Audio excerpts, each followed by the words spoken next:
Quest Audiobooks presents an unabridged recording of The Other Side of the Wall by Andrea, narrated by Jessica Regan. Chapter 1.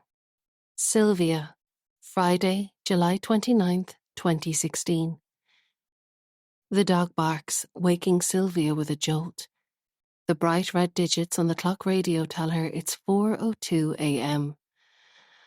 Oh God, she's been in the chair for over an hour. The baby stirs in her arms, but he's asleep. Now to get him back in the cot. Her eyes start to close again before she can begin the maneuver, tried and failed on so many other nights like this one. Maybe she'll sit and rock just a little longer. But the dog barks again, and this time Zack starts to whimper. Bloody dog. Pulling herself out of the chair, still shushing Jack, Sylvia pushes the curtain aside and looks down into the garden. It takes a moment for her vision to clear, and another before she spots the dog. Bailey is barking at the wall they share with number 26. Jet black against the nighttime garden, it's hard to make him out. What the hell is wrong with him? Her eyes roam to the garden next door. Untamed bushes fight for space with tangled weeds and uncut grass. Poor Mrs. Osborne couldn't look after it before she died, and the new owners have done nothing with it yet.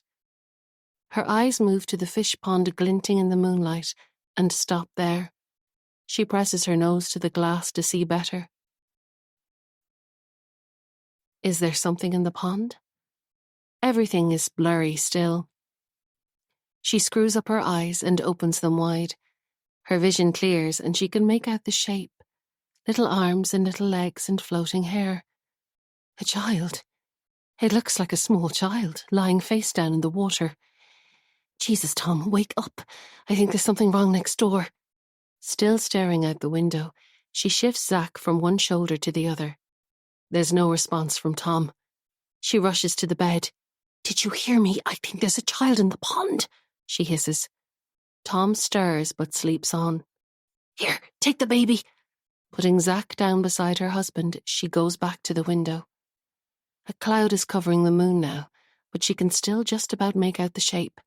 Jesus, she needs to go down there. Tom has his arm over Zack, but he's still asleep. She goes back and bends over him. Tom, did you hear me? You need to mind Zack. Don't let him roll, okay? Tom mutters something and pulls Zack closer. She races downstairs and goes first to Megan's room. Her daughter is asleep, her hair fanned out on the pillow. In the hall, she grabs her keys and rushes outside, closing the door behind her. In bare feet and pajamas, she runs into her neighbour's driveway. No car. Must be in the garage. At their front door, she hesitates for just a second before pressing the doorbell. There's no sound from inside. She presses it again and waits. The bell is loud and shrill in the otherwise silent cul-de-sac. Surely they'll hear it. All the other neighbours must hear it too. But still nothing. She tries a third time and a fourth, but there's no sound behind the heavy front door. Stepping back, she looks up. The curtains are closed and there's no light in either of the front bedrooms. Unsure now, Sylvia stands barefoot in the driveway, wondering if she imagined the whole thing. She's still bleary-eyed, and her head is woozy from lack of sleep. It could have been a trick of the light or nothing at all. But she can't go back inside without being sure.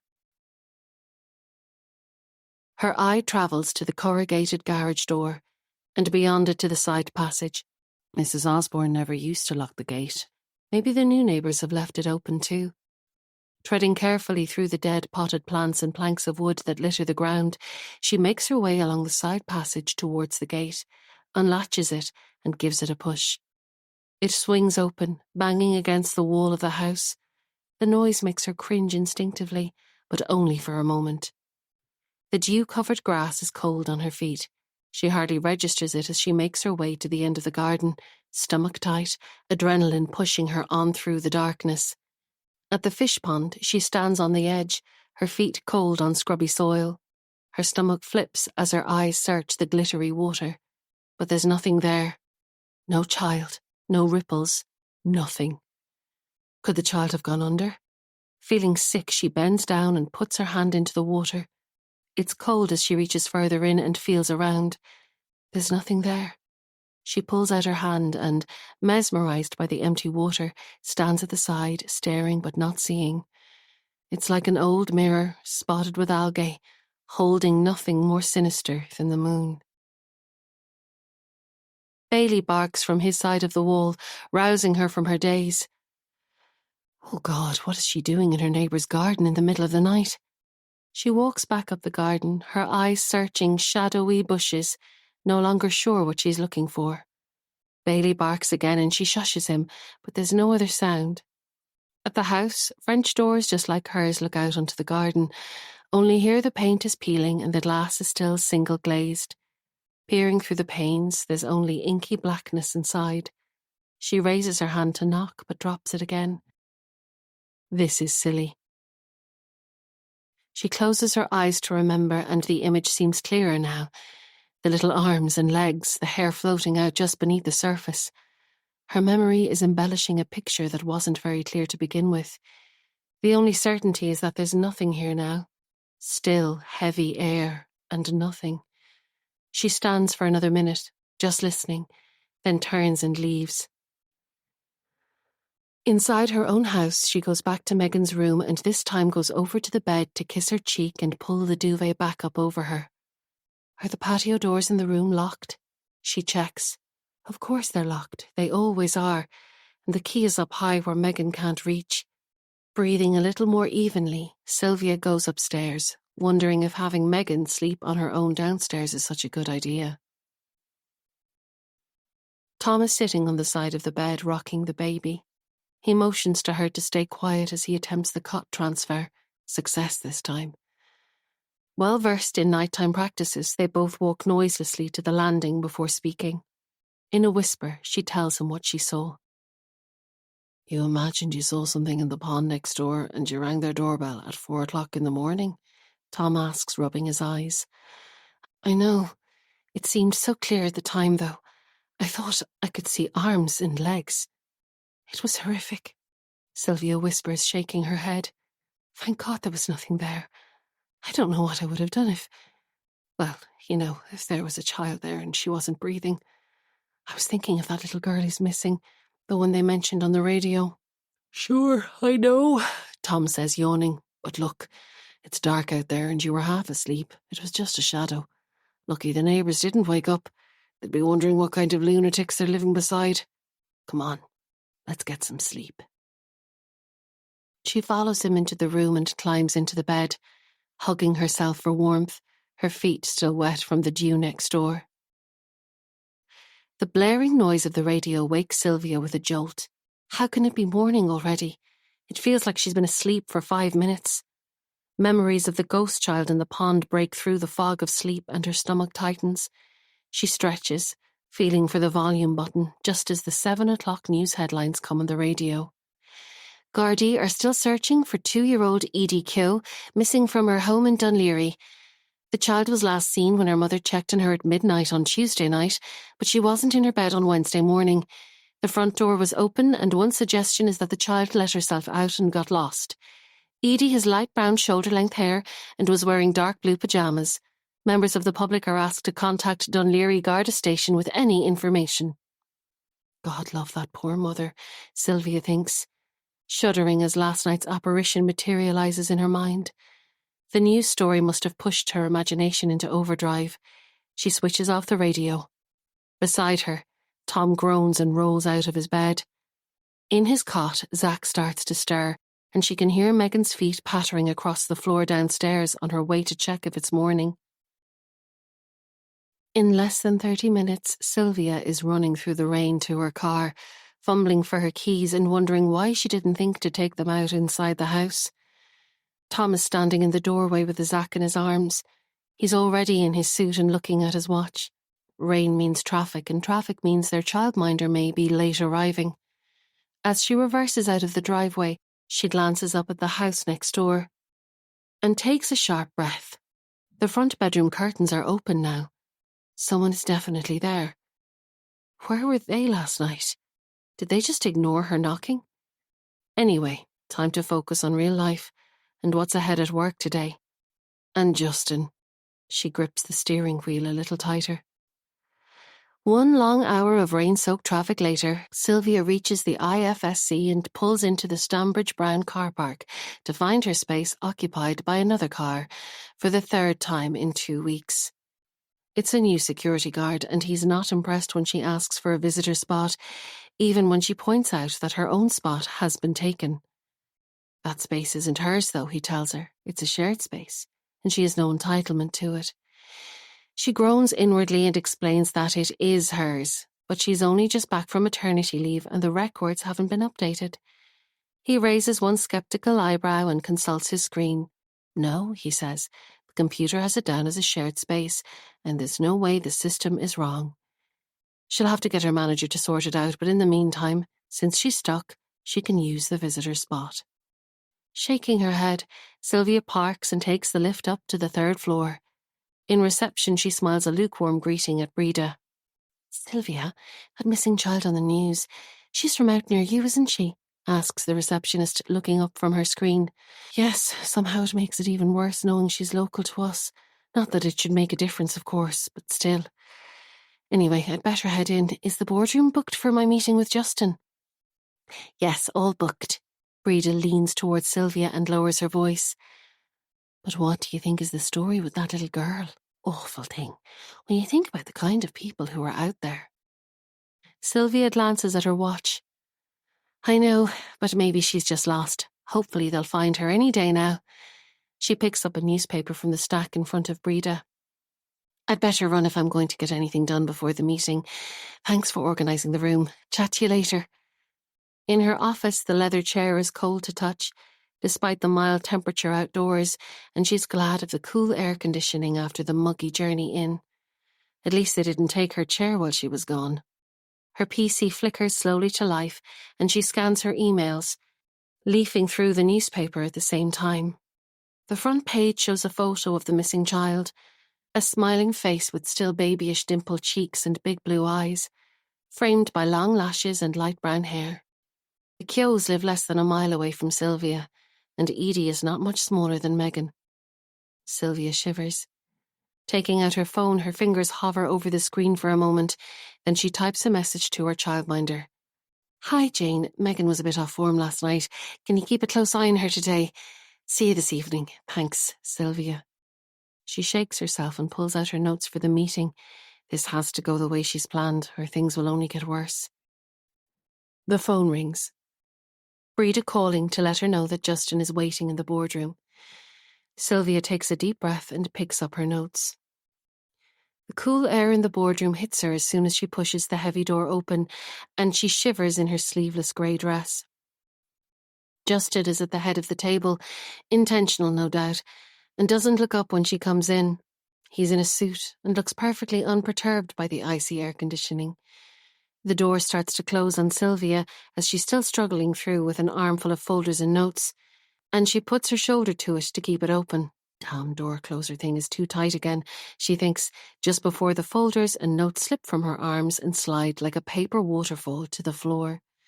Shit. Suddenly she wants to cry. Down on her knees now, she starts to pick them up, keeping her head lowered until she's sure tears aren't coming. Justin still doesn't look up. Red-faced and flustered, she carries her haphazard bundle of notes to the table and drops them there, then clears her throat. Finally, Justin raises his head. "Oh, hi, Sylvia. I didn't see you come in." There's definitely a hint of a smirk. "Hi, Justin," she manages a smile. "How are you?" "Grand." He removes his glasses and his watery blue eyes appraise her. She sits down and clears her throat again. "So first of all, thanks again for looking after the team in my absence, and of course I'll include it in your performance review at the year end." Justin winces at that, and Sylvia smiles inside. He doesn't like being reminded who's boss. "Right, I wanted to have this meeting to go over some of the stuff from when I was on maternity leave. Obviously the Zodiac 4 project started, and although I've been reading up on it since I got back, I'm not up to speed yet, and..." She pauses and shuffles her papers, then continues, "As you know, I'm working on the audit prep. I'm just having some trouble finding all the daily reports from when I was out and making sense of the figures. Maybe we can go through them this morning?" Justin looks at her for a moment. Then he puts on his glasses and looks at his watch. I've a lot on this morning, Sylvia. I'm not sure how much time I can give this. Do you have specific questions about Zodiac? Is this guy for real? She's never in her entire life spoken to Craig or any of her bosses like that. Deep breath. Yes, I've quite a few questions. I thought we could go through it section by section, a bit like when I went through Charisma 6 with you back when you moved over to our team. My team. Why couldn't she just say, my team? Point taken, Sylvia, but things weren't as busy back then. I brought in a lot of new business over the last few months, so I'm up to my eyes. It's not like it was when you were running things. When you were running things? She's still running things. What planet is he on? A cold suspicion creeps in. Could it be there's a change she doesn't know about? Maybe he's staying on as an operations manager and they haven't told her? No, that was ridiculous. Of course they'd tell her. And it would probably be illegal. No, he was probably just finding it hard to accept reporting to her again and being a dick about it. I completely understand, but I can't move forward until I've been brought up to speed on the project. I will, of course, speak to the business analysts and the IT guys, but from an operations perspective, I need a handover from you. There, that's what she meant to say all along. Fine.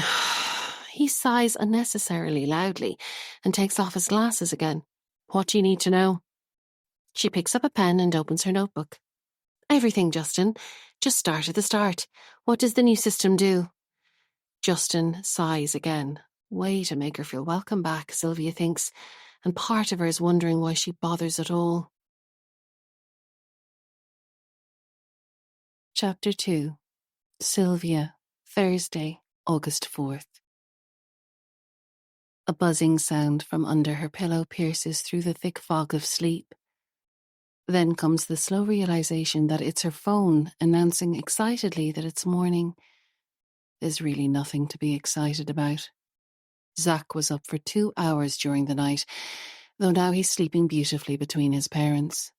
And Megan, who usually sleeps through all of Zach's crying, was also up twice for no apparent reason. She slides her phone out from under the pillow and makes 2 failed attempts to snooze the alarm before the buzzing finally stops, just as the radio comes on.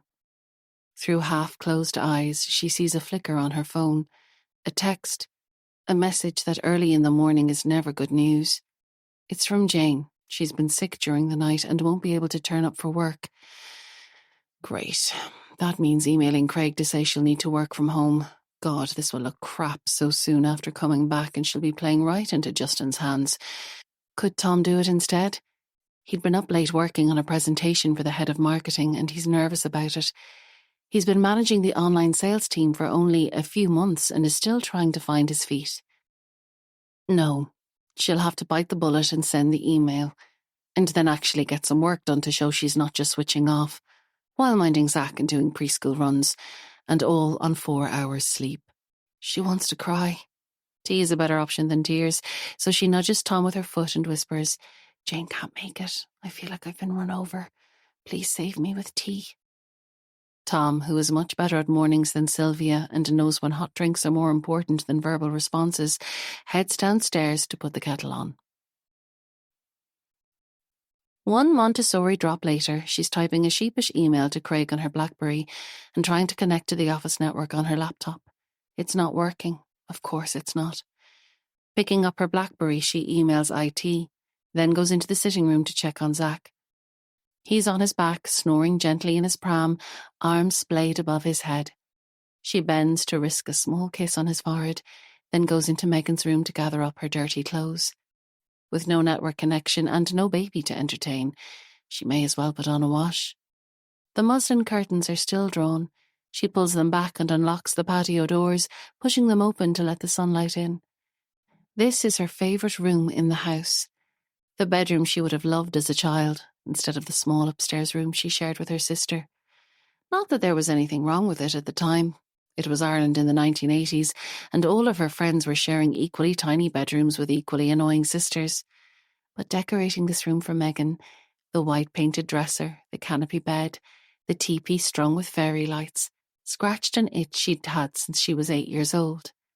Of course, Megan never notices at all.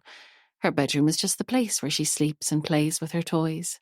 Upstairs, Sylvia goes to her own more mundane bedroom to gather laundry and wonders again if she should repaint one red wall. It's been red since they moved in, a deep brick red she'd never have chosen, yet somehow it works. Walking over to the bed to straighten her pillow, she reaches out to wipe a smudge off the wall. Just as she touches it, there's a noise from the other side. There it is again, a muffled sound coming from next door. Sobbing? Is it sobbing? She holds her breath and stays perfectly still. It's the sound of crying. And it's a man. There's a man crying in the bedroom next door. "Oh, you're home. Here, take this guy," Sylvia says, passing Zach to her husband as he walks through the door. "Listen, something weird happened today." "What? You went a whole day without Megan having a tantrum?" "No, I wish. She was okay earlier, but she got really cross at tea time and ended up hitting me again. I know it's a phase, but Jesus, I wish it would pass. Anyway, that's not it. The weird thing, it's that I heard crying through the wall of our bedroom." "What's weird about that?" Tom asks, bouncing Zach up in the air. Megan comes running to hug his leg. "Like, I don't mean a baby or a child. It was a man. Have you met the couple next door at all yet?" Tom shakes his head, still bouncing Zach. "Nope, haven't ever seen them really. Didn't you meet the wife one time?" "I saw her in the driveway when I came home from work one evening, but we didn't meet or anything. I just said hi and that was it. I don't even know their names." "Well, I guess it's a bit weird if a man was crying, but who knows what goes on behind closed doors. It could be anything. What's for dinner?" Sylvia gives him a look. "Yeah, you do know I've been minding a baby and working all day, right? It's freezer, surprise or takeaway. You choose. Listen, I need a bit of headspace." She sits down to put on her trainers. "I need air. I'm going to take Bailey for a walk. Can you get the kids ready for bed?" Outside, the sky is cobalt blue and the evening air is unnaturally warm, even for August. Across the way in number 34, Georgia is getting out of her car, looking ludicrously immaculate for someone who's just arrived home from a full day's work. Sylvia glances down at her scuffed, but not in a cool way, trainers and her ancient leggings, and wishes she'd put on something with the smallest hint of style, even if it's just to throw a ragged tennis ball for an enthusiastic Labrador. "How are you doing, Sylvia? How are the little ones?" Georgia asks, walking towards her. How is her hair so perfect on such a humid evening? Sylvia smooths down her own disobedient brown curls. "Good, thanks. Hanging in there. You know the way." They're gorgeous at that age. I bet Megan just adores her little brother, does she?" And there it is. The first thing everyone says when you have a second baby. And who can blame them? It's just small talk. They don't mean any harm. "Well, she's getting there. I wouldn't go far saying they've bonded or anything." She laughs. "Oh, my God, listen, I totally get it. Obviously not me personally, since I only have the one, but my brother and his wife have the exact same thing with their little guy now that the new one has come along. It's hard work. My sister-in-law was saying my nephew was unbelievably clingy." Yes, that's it. Megan is glued to me and gets cross if I have to give attention to Zach, which of course I do. It's so hard when everyone else is talking about how much their older kids love their new siblings. You end up wondering what's wrong with your child. Georgia nods. My sister-in-law said the same. People were asking her if Sebastian is jealous, which just sounds so mean, doesn't it? Like, he's only 2. Oh, I could just hug you right now, Sylvia thinks, and she can feel herself starting to well up. That's it exactly. I know Megan's not jealous, she's just adjusting. But it's so hard in the meantime. She's hitting me and biting in Montessori as well now. It's been really tough. Georgia frowns. "Oh, really? God, that's bad, all right. No, my sister-in-law doesn't have that problem. Actually, I can't imagine Sebastian biting anyone. He's a gorgeous little kid." Sylvia doesn't want to hug her anymore. Yeah, they're all different, I guess. Anyway, Bailey's getting impatient. I'd better get on. See you later, Georgia. "See you, Sylvia, and chin up. Do something nice for yourself," Georgia says as she turns to go into her house. "Maybe treat yourself to a spa day." Sylvia walks on with Bailey. God, she must look a state. A spa day, no less.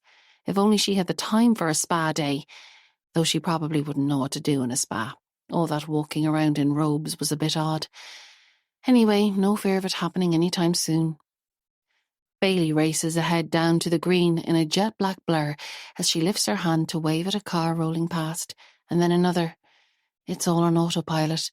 She's not even sure who she's waving at. A car driving faster than the others roars up the road and right past her before her hand is even halfway up to wave. She watches, shielding her eyes from the sun, to see where the car is going. It turns into the house next door. The crying man, maybe. Sylvia keeps watching as he gets out of the car, carrying 2 shopping bags. It's hard to see in the evening sunlight, but he looks like any other suburban man coming home to his suburban wife and kids. She reaches the green. "You know what, Bailey," she says, throwing the tennis ball. "It's time we introduced ourselves to the people next door." Making her way back up the cul-de-sac with Bailey running ahead, she's questioning the plan already. It's not weird to just call in, is it? No, it's not. In fact, maybe she should have done it sooner to be polite. And it's not because of the thing with the pond and the crying through the wall, she decides. It's just being neighbourly. She walks past her own driveway and rings the bell of number 26. Just like the last time, nothing happens. Bailey runs around her feet, darting up to the door and back, but there's no movement inside the house. Did the bell even ring? She didn't hear anything. And yet it sounded so loud when she had rung it on Friday. Maybe she should try again, though it would look bad if it really did ring the first time. But then she hears footsteps, and for no reason she can pinpoint, her pulse quickens. Why is she suddenly apprehensive? Bailey is barking now at the as-yet unopened door. Suddenly Sylvia wants to walk away. This wasn't a good idea, but it's too late. Someone is opening the door. It's pulled wide, and Sylvia looks up into a broad, smiling face. "Hello," says the man. He's tall, in his early 40s, and looks resolutely normal. "Hi, how are you? I'm Sylvia. I live next door. I just wanted to say hello and introduce myself, because we didn't already. Me and Tom, my husband." Her words are tumbling over one another. "Oh, hey, I'm Sam. Nice to meet you. We moved in just before the summer and we haven't been here much. Kate, my wife, is in her mum's place in Galway with the kids, and I'm down here at weekends when I'm not stuck trying to fix this place." He gestures behind him. Sylvia nods. Mrs. Osborne probably hadn't done anything in the house since she moved in 30 years earlier.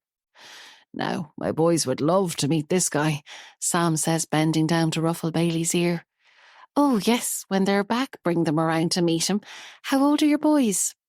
"I've 2, Seth and Jamie. They're 7 and 5. I don't think they'll be back till school starts, but I'll bring them round then." "Mine are a bit younger. Megan is 3 and Zach is just 7 months. I'm sorry we haven't been over sooner to say hi. We were away for a few weeks on holidays and then, work, the usual. We're only here at weekends, really, and even then we go down to my mother-in-law a good bit. She's in Enniskerry." Oh my God, why is she still talking? Sam is smiling politely, but he probably didn't need to know her life story. "Don't worry, it's lovely to meet you now, Sylvia." The conversation seems to be coming to a natural end. Sylvia opens her mouth to tell him about the shape in the pond, but no words come out.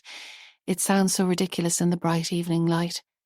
Instead, she tells Sam it was nice to meet him and calls Bailey to come home with her. "Is everything okay? Were you about to say something else?" Sam asks. "Actually, yes. This is going to sound very weird, though. It's now or never." The words, when they come, trip awkwardly out of Sylvia's mouth. "It's just that I thought I saw something in your pond at about 4 a.m. last week. That fish pond out the back. I'm sure it was nothing, but it looked like a child lying face down in the water." Oh, Jesus, how daft it sounded now. But Sam is still looking at her, waiting for more. "It was the middle of the night, so it was probably just a shadow. And you said your kids are away, so don't mind me. Small baby, you know how it is. I'm very tired." She smiles and shrugs, wishing she'd said nothing. Sam looks at her blankly. "I'd have noticed if there was anything there." "Absolutely, don't mind me. It was nice to meet you, Sam." She calls Bailey and half runs down the driveway, wondering what possessed her to say anything. And now that she's met him, it's clear there's nothing odd at all about the man next door. Back inside her own house, she kicks off her trainers and fills Bailey's water bowl. The theme tune to Peppa Pig is coming from the sitting room, and she can see Tom's long legs stretched out and Megan sitting cross-legged at his feet. Zach must be in his arms. "What did you get from the freezer? Is it defrosted?" She calls into Tom, looking at the empty microwave and the clear counters. "Oh, sorry, I didn't get it yet. I'll do it now," he says, starting to get up from the couch.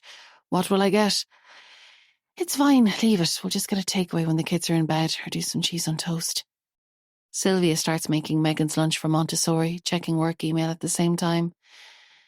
"So I went to say hi to our new neighbour," she says, talking over the voice of Mummy Pig. This time Tom does get up. "What's the story? What's he like?" he asks, coming into the kitchen with Zach on his shoulder. "Zach's not asleep, is he?" "No, he's awake," says Tom, craning his neck to make sure it's true. "So go on, what's the gossip? Is he the crying man you heard?" "Well, I could hardly ask him that. His name is Sam, his wife is called Kate. They have 2 kids, older than our guys, and they've been away most of the summer so far." "And were there tears running down his face, or does he seem normal?" "Very funny. Yeah, he seems nice, actually. He was lovely with Bailey." "Could it have been the radio you heard through the wall? They have it on quite loud a lot of the time. Or the TV." "I didn't think of that. I guess actually it could have been their TV. That still doesn't explain what I saw in the pond, though." Sylvia's not sure why, but she doesn't tell Tom that she brought up the pond with their new neighbour. She can tell him another time. Tom gives her a look. "What you thought you saw? I think it's pretty safe to say you imagined it. When I'm up at night, I'm practically hallucinating with tiredness." "When you're up at night once in a blue moon," Sylvia thinks. She cuts the crusts off Megan's sandwiches and puts them in the lunchbox. "Yeah, it probably was just in my head," she says. "But so weird. I really believed it at the time. What I wouldn't give for a full night's sleep now, especially with everything that's going on at work." Tom winces. "Still bad. What was the reaction to not going in today?" "Craig didn't reply for ages, so I was left hanging, and then, when he did, he said he'd have to get Justin to cover my work, which means I'll go in tomorrow to find nothing done again. But he got to make his point, and that's what he wanted. Much as I desperately need Jane to be back tomorrow, there's part of me that's dreading going in. It's just so toxic. I could do with another day away from them all." She takes Zach from Tom. He's looking sleepy. Time to get him down before it's too late. And another day at home with this little munchkin. "Do you mean you'd give up if you could?" Tom looks slightly panicked. "Oh, I don't know.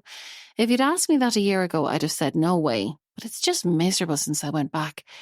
They really don't want me there. They make it so obvious all the time." She shifts Zach to her other shoulder. "Like they're still leaving me out of meetings, and when I spoke to my biggest client yesterday, she didn't even know I was back." Tom puts his arm around her shoulders and gives her a squeeze. "I know it's hard, but you'll get there, and we can't afford for you to give up. Look at it this way. If they're paying you to go in and do no work, how bad is that? Lots of people would kill for it." "Oh, it's awful, though. Time goes so slowly and I just feel useless. It's tough enough coming back after maternity without feeling like you're surplus to requirements. Anyway, if I did quit, we'd get by. We'd have to cut back a bit, but we'd be okay, wouldn't we?" Tom looks even more panicked. "I wouldn't like to try it, so don't do anything to lose your job just yet. Deal?" "Tom, we'll be fine. But don't worry, I'm not going to make any drastic decisions." She touches his arm. "Right, let's get these guys sorted. Is Peppa over? Can you get Megan?" Upstairs, before pulling the curtains, she stops to look out at the evening sky, still bright blue after the long hot day. Her eyes are drawn to the garden next door. The pond looks black despite the sun, the water still. Her eye moves to a mound of earth beside the pond, like a small flower bed but without flowers. That wasn't there before, was it? Maybe Sam is trying to do something with the garden. Zach starts to whimper in her arms, and she pulls her gaze away from next door. Lying in bed later that night, listening to the soft breathing of her baby son, the images play on her mind. The imagined child in the pond, side by side with the flower bed at its edge, and when she falls asleep, she dreams of missing children. Chapter 3. Sylvia, Friday, August 5th. Be careful what you wish for, thinks Sylvia, reading Jane's apologetic early morning message. Feck. Work will have a field day with this. She groans and buries her head in the pillow, then nudges Tom. Jane's still sick. I'll stay home again. I may as well be hung for a sheep as a lamb. Okay, grand. At least it's Friday, Tom says, getting up to go downstairs. You'd think he'd at least have offered to stay home instead, Sylvia whispers to Zack, watching his small chest rise and fall in sleep. Maybe he's writing me off too.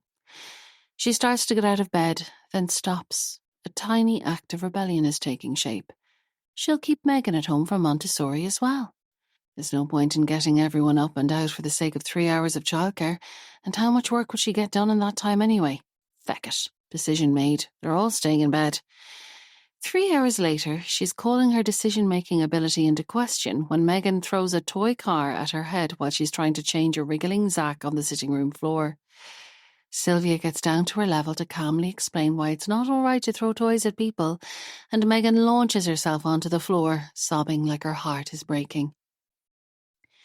Zack joins in for good measure, and Sylvia thinks she might cry too.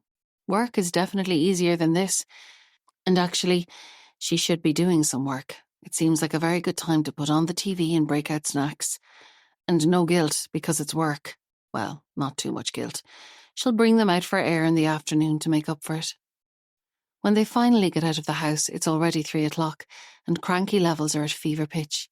But the fresh air works its magic, and by the time they get down to the green, Megan is chasing Bailey and laughing like a child from a TV ad for washing powder or baby food. The sun is blazing down, lighting everything in green and gold, doing its best to convince her that life is always like this. Could she do this every day? Both kids are in league with the sun now, smiling and giggling, and lulling her into a false sense of stay-at-home motherhood. Laying out the rug she's brought, she gives crackers to Megan and banana to Zack. Bailey is busy running from one end of the green to the other. Now, if she just had a coffee for herself, all would be well in the world. The tantrum-filled morning is almost forgotten. Stretching out, she closes her eyes just for a minute. A voice breaks the spell. Hi there. She jumps. Was she asleep? In a panic, she looks for Zack and Megan. They're still on the rug, eating crackers and banana. Jesus, had she really fallen asleep? Surely not for more than 2 or 3 seconds. But oh God, that unknowing moment. She wouldn't close her eyes again. Still disoriented, she looks up squinting in the sunlight, and it takes another moment to work out that the owner of the voice is her new neighbour. Enjoying the sun? Sam asks, smiling down. He's hovering right over her now, his shadow covering her body. Rolling onto her side, she pulls herself up to standing. They're just inches apart, and Sam doesn't move. Sylvia picks up Zack, and in the same movement takes 2 steps back. Yeah, the childminder is sick, so I'm on the mitch from work with these two. Don't tell anyone I was out sunbathing instead of working from home. She feels her cheeks go red. Are you off work too?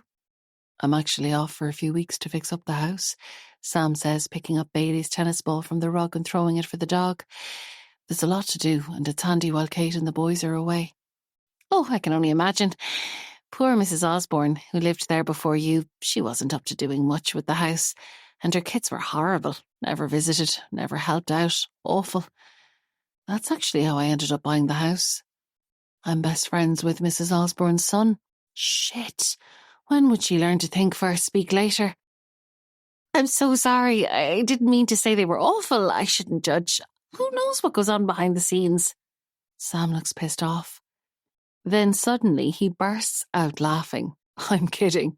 I didn't know them at all. It was all done through solicitors. Sorry, bad joke, but your face. You had me worried for a minute, Sylvia says. Well, I'd better start gathering things up here to head home. Yeah, I'll head on and get back to the house repairs. Enjoy the sun. See you soon, Sylvia. He pats her on the shoulder as he goes past. Sylvia watches him walk away, her face still red. He must think she's an awful idiot. Then again, is it slightly odd to joke with someone you barely know? Megan is tugging at her sleeve. Mummy, can we make daisy chains? I want to make a pretty necklace for you. She's taking the angelic TV commercial kid thing to a whole new level. Home is trumping work again. Walking into her own driveway, many daisy chains later, she glances over at Sam's house. Will he paint the front of the house, she wonders. If he does, they'll have to too, to match up. Or what if he changes the windows, like number 14 did, going for something completely different to their semi-detached neighbours and everyone else on the road? God, it was easier when Mrs. Osborne was there. Quiet, unobtrusive Mrs. Osborne, who needed nothing more than some groceries dropped in and a chat over a cup of tea. The swishing of a broom from the house on the other side pulls her from her thoughts. Rosemary is sweeping again, though there couldn't possibly be anything left to clean in that driveway. Sylvia keeps walking, hoping she won't be in the mood for a chat, but it's too late. Out of the corner of her eye, she sees the white-haired head bobbing up. "Oh, I haven't seen you in ages, Sylvia. How are you, and how are these two? Isn't it well for you to have the day off on this lovely sunny afternoon? Offices today are great places. Back when my Bob was alive, he worked all the hours God sent him, never saw the kids." She steps towards them, taking off her little silver-rimmed glasses and shaking her head at Megan and Zach. But sure, that's the way it was, and it was grand. "Well, it's not time off, really. My childminder's sick, so I had to work from home," Sylvia says. Rosemary nods, eyeing the daisy chain around Sylvia's neck and the picnic rug tucked under the buggy. "What I mean is, I'm keeping an eye on email and minding the kids." She takes out her BlackBerry and waves it at Rosemary. What is she doing, explaining herself like this? "Of course. Sure, it's probably all different these days. I'm sure your boss doesn't mind at all." "Oh, yes, he's great about it, totally understands.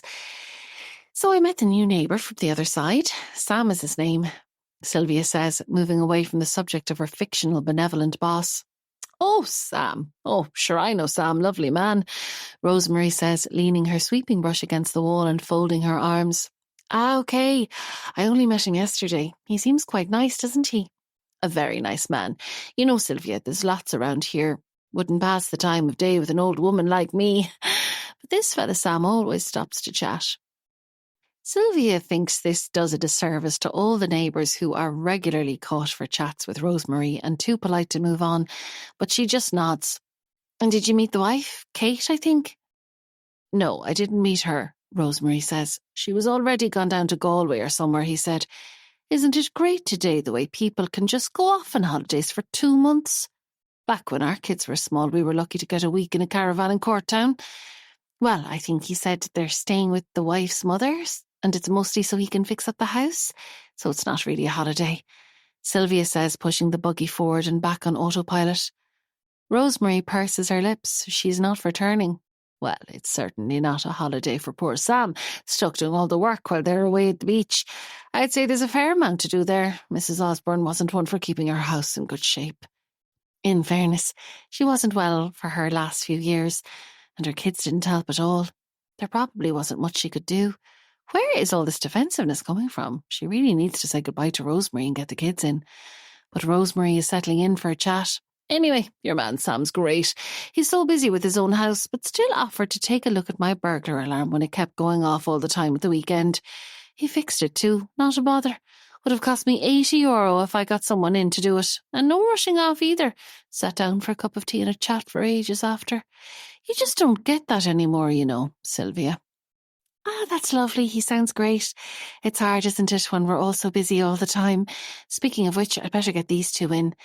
Megan, love, say goodbye to Rosemary." Rosemary goes back to her sweeping, and Sylvia steps into the cool darkness of her hallway, turning to pull the buggy in behind her. Sunlight spreads across the walnut floor, down as far as the open kitchen door. Bailey rushes past, straight to his water bowl, while Megan trails behind, inspecting the flowers at the front door. "Mummy, the pink ones are dying a bit. Will I pick them?"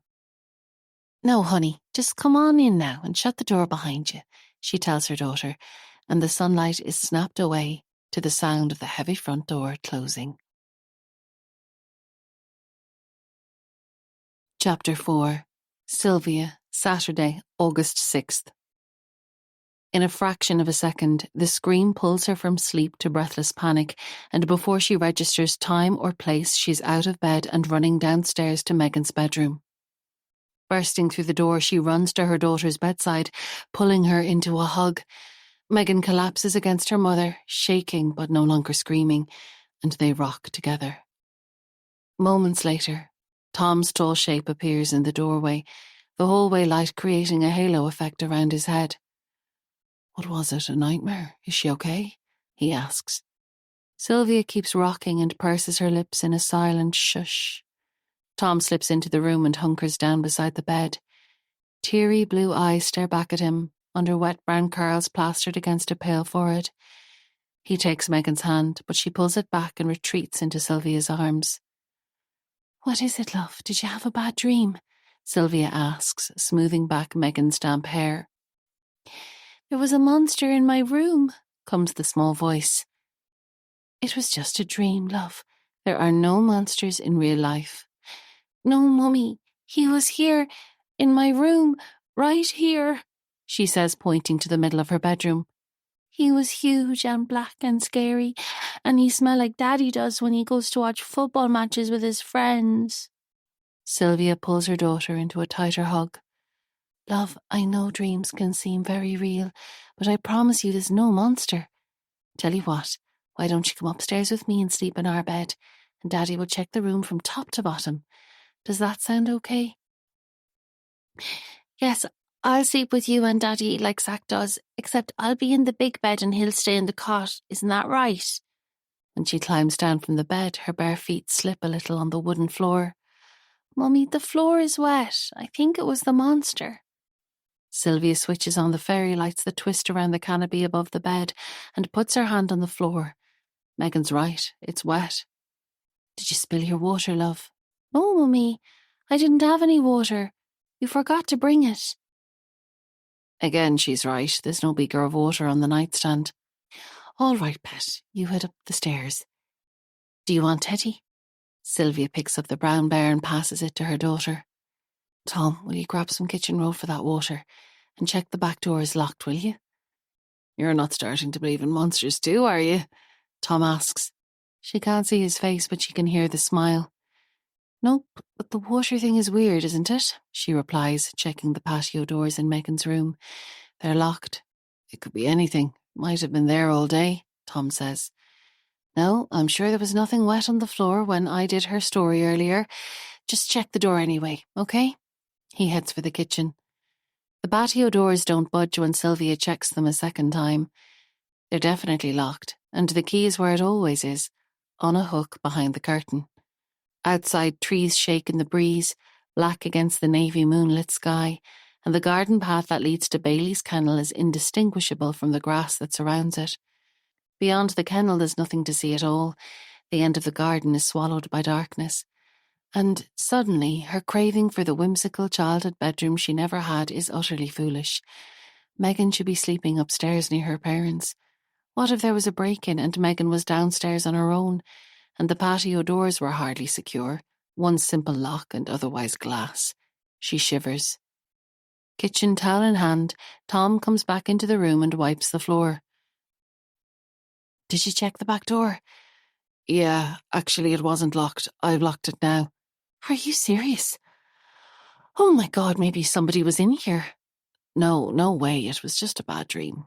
Why would someone come into our house, and how would anyone know the back door was open? Well, it's not the first time it's been left unlocked at night either." "Okay, point taken, but you could lock up sometimes too, you know."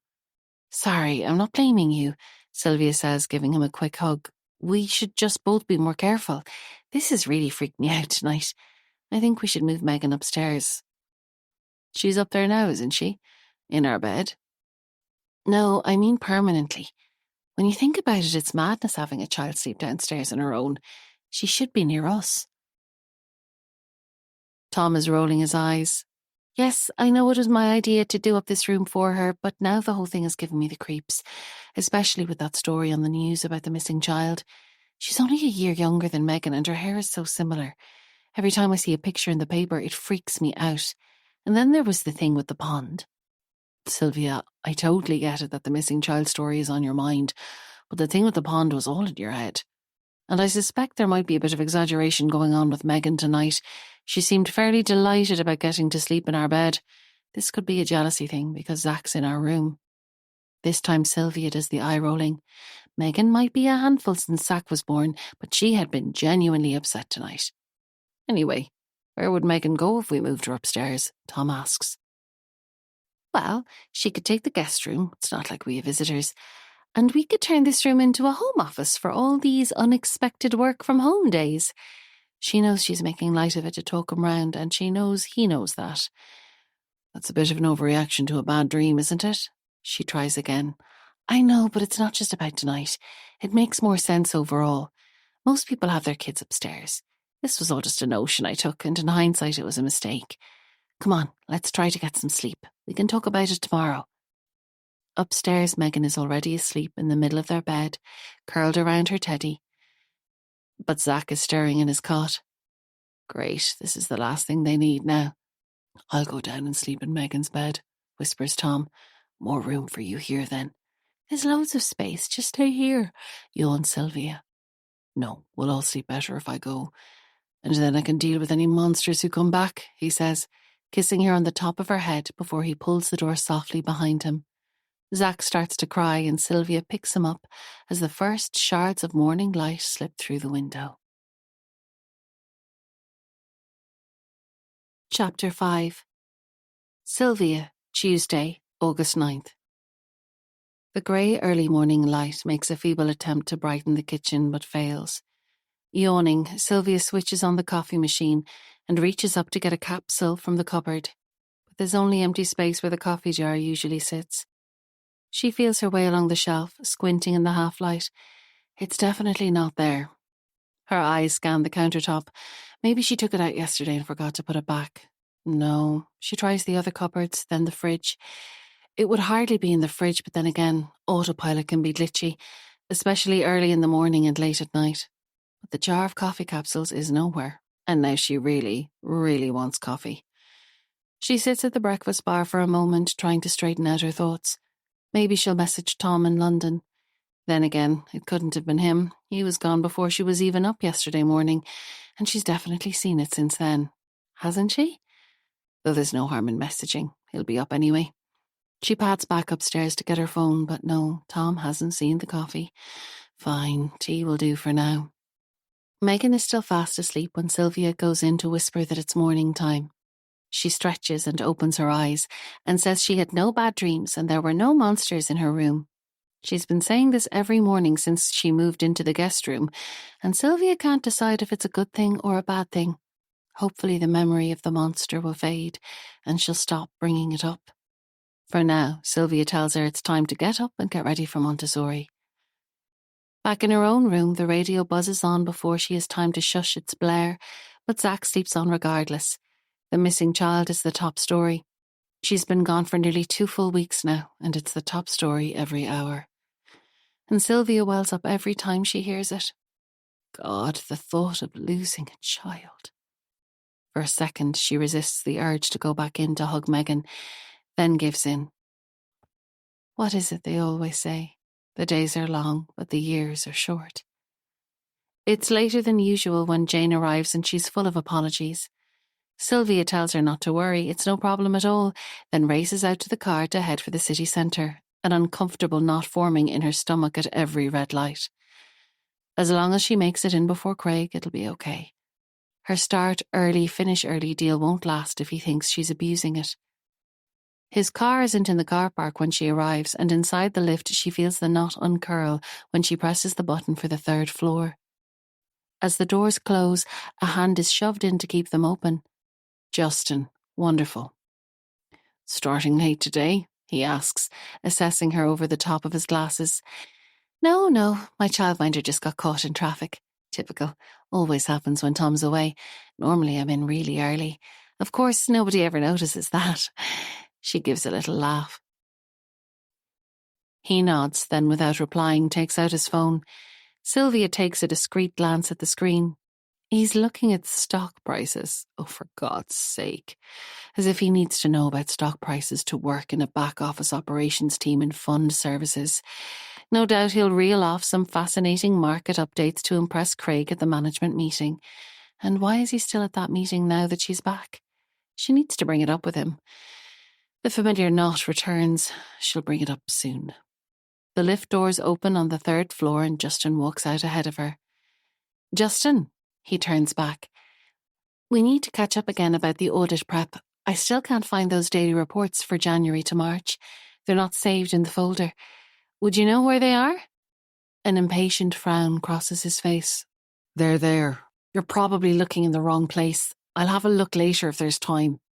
He marches off through reception, leaving the door to swing shut behind him. Another lovely day at the office, and she hasn't even had a coffee yet. Thank you, Jane, Sylvia mouths to herself when she spots the chicken broccoli bake in the fridge. There's far too much for just the kids and herself, but it'll do for tomorrow too. Standing at the kitchen window waiting for the oven to heat, she cradles her tea in her hands and stares out at the garden. Everything is grey this evening. Even the grass looks drab and dull in the meagre light that's made its way through the rain clouds. Her eyes drift to the garden wall as her mind drifts to what she saw that night. What she thought she saw that night. It wasn't a child, of course it wasn't. But as time passes, the image in her memory shifts shape and gains clarity. The blurred edges are sharper now, nudging her at her nighttime thoughts. A loud crash shatters the silence. Startled, she drops her tea onto the floor. "Megan!" she shouts and runs through to the sitting room, but Megan is still engrossed in Paw Patrol, and Zach is sitting on the rug. Back in the kitchen, she stands in the middle of the floor, but there's nothing to see. Could it have come from outside? Bailey jumps up from his spot on the patio as soon as her hand touches the back door. As he rushes inside, she goes out to look around the garden, but there's nothing out of place. The air is heavy and quiet. She's sure the noise came from indoors. Upstairs, everything is just as she left it this morning. Pyjamas stuffed under pillows, hastily made beds, the shoes she changed at the last minute. Standing at the window, her eyes are drawn again like magnets to the garden next door. The bushes in the pond look darker and greyer this evening. There's nothing and nobody there. Back downstairs, she checks the bathroom and Megan's old bedroom, then goes into the kitchen. Could she have imagined it? Then there's a pop, much smaller this time, but very real. It's coming from the oven. Slowly she opens it and finds it covered in glass, and something else.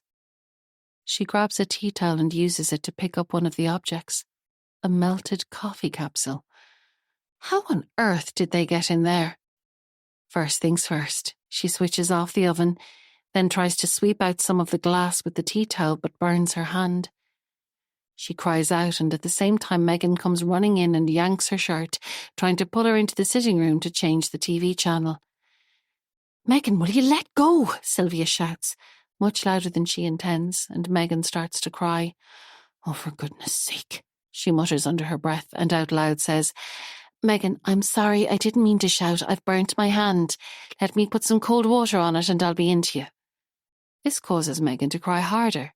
Sylvia runs to the sink to cool her throbbing hand, cursing her own stupidity, then turns back to scoop Megan up and calm her down. Eventually, peace descends and she edges her way back out to the kitchen to assess the situation with the oven. Who put the jar in there? Could Jane have done it? Or could she have done it herself, drunk on exhaustion? All the capsules are for the bin, but as she's taking the chicken broccoli out of the fridge, she spots an unopened bottle of white wine. On a day that hasn't gone terribly well, she'll take her blessings where she finds them. Chapter 6. Sylvia, Wednesday, August 10th. Her phone is ringing and she's rummaging in her handbag, but she can't find it. Jane is still in the doorway, waving with Zach and Megan, and Sylvia knows she's supposed to wave back. All the parenting gurus would say wave back, but she's got car keys in her mouth, a coffee on the roof of the car, and she really needs to find her phone. It stops ringing just as she pulls it out. Craig. Damn, why is he ringing so early? As she pulls out on the road, Noel from across the road signals at her to stop. Oh Lord, what now? She rolls down the window. "Sylvia, I haven't seen you in a while. How was the holiday?" "Good, thanks. We're back a few weeks now. I'm just on my way into work. So, I see your new neighbours moved in. Yes, they seem very nice, though I've only met Sam. The wife is away. I'd keep an eye on him if I were you. Bit of a player, I'd say." "A player? What do you mean? Sylvia asks, risking a discreet look at the clock on the dashboard. Just a few little things. I see he has a young lady visiting regularly, and she leaves early the next morning. I never met the wife, but I did see her once or twice when I was looking out the window. Blonde hair and tall, like a model. This one I've seen going in and out is small and dark, like a dancer, like one of those women who dance around poles. Noel says all of this with a perfectly straight face. Sylvia desperately wants to laugh. Could it be his sister or something? Not the way they were necking at the front door yesterday morning, no. Necking? She really is going to laugh now. God, well, that's interesting. I'd better get on, though. Tell George I said hi. Sylvia drives off, wondering exactly how much time Noel spends looking out his window. Funny about Sam next door, though. Could he really be having an affair? And the poor wife, oblivious to all of it. Isn't that what they say? The wife is always the last to know. Could that happen to her? Would she know if Tom was cheating? He's away a lot with work. But then again, when he's home, he's really home. No late nights in the office or mysterious hotel receipts. And realistically, where would either of them find the time or the energy for an affair? At the office, before she has time to hang up her coat, Breda announces Craig wants to see her. Crap. Dropping her handbag at her desk, she makes her way to his office. At the door, she pauses, then knocks and walks inside. The view is the first thing that strikes her every time she's in there. 2 walls made almost entirely of glass give a panoramic sweep from the custom house right down the Liffey. Her boss prefers the minimalist approach. The enormous fake mahogany desk holds nothing more than a laptop, a pen and a notebook. He's busy writing when she comes in and doesn't look up. Sylvia hesitates, then closes the door behind her. Her palm is sweaty. She wipes it on the side of her skirt and stands there, unsure what to do next. Why is he still writing? Surely he heard her come in. She clears her throat and finally gets his attention. Sylvia, take a seat. She does, flashing a small smile. We need to talk about the audit. Merv and Kinsella were in touch to say they don't have your reports yet. I was very clear to everyone about the importance of getting stuff over to them on time. The last thing we need is to be on the back foot at this stage. So what's the hold-up? Sorry about that. It's just we seem to be missing the reports from January to March. I'm not sure. Missing? What do you mean, missing? Just that they're not saved on the shared drive. Justin thought they might be in the wrong folder, but he and I searched yesterday afternoon and couldn't find them. I've been gathering and sending everything else, and we're on top of that. It's just those months that are missing. I'm working on it. Sylvia, this is serious. It's part of our obligation to keep daily reports. It's a huge breach if we don't have them. Did you ask the rest of the team? Yes, they say they save them as normal and can't understand it. They're suggesting someone deleted them in error, and I've a case opened with IT to investigate. They might have the backup tapes, but you know how it is. We're just one request in a long line. Sylvia, you need to expedite this. Don't take any bull from IT. Get them to prioritise this today. We can't tell Mervyn Kinsella we've lost those files. We'll look like amateurs at best, or worse, they'll think we're trying to hide something. Get on it, Sylvia. This is evidently her cue to leave, and she does, her cheeks burning as she pulls the door shut behind her. Justin is at the other end of the open plan office, hovering over Carla's desk. Sylvia raises her hand and calls his name, but there's no reaction. She's about to try again, then thinks better of it and crosses the floor to him instead. Justin, do you have a minute? Frowning, he looks up. I'm just in the middle of something here. That's fine. When you're done, could you come into my office? He looks like he's about to say no, but can't think of a good reason. It must grate to be summoned to what was his office for 7 months. Now, if he could just put as much effort into finding those missing reports as he does into helping the lovely Carla with God knows what every morning, Sylvia would be a much happier person. It's over an hour later when Justin finally sticks his head into her office. Did you want something earlier, Sylvia? Yes, it's about those missing reports.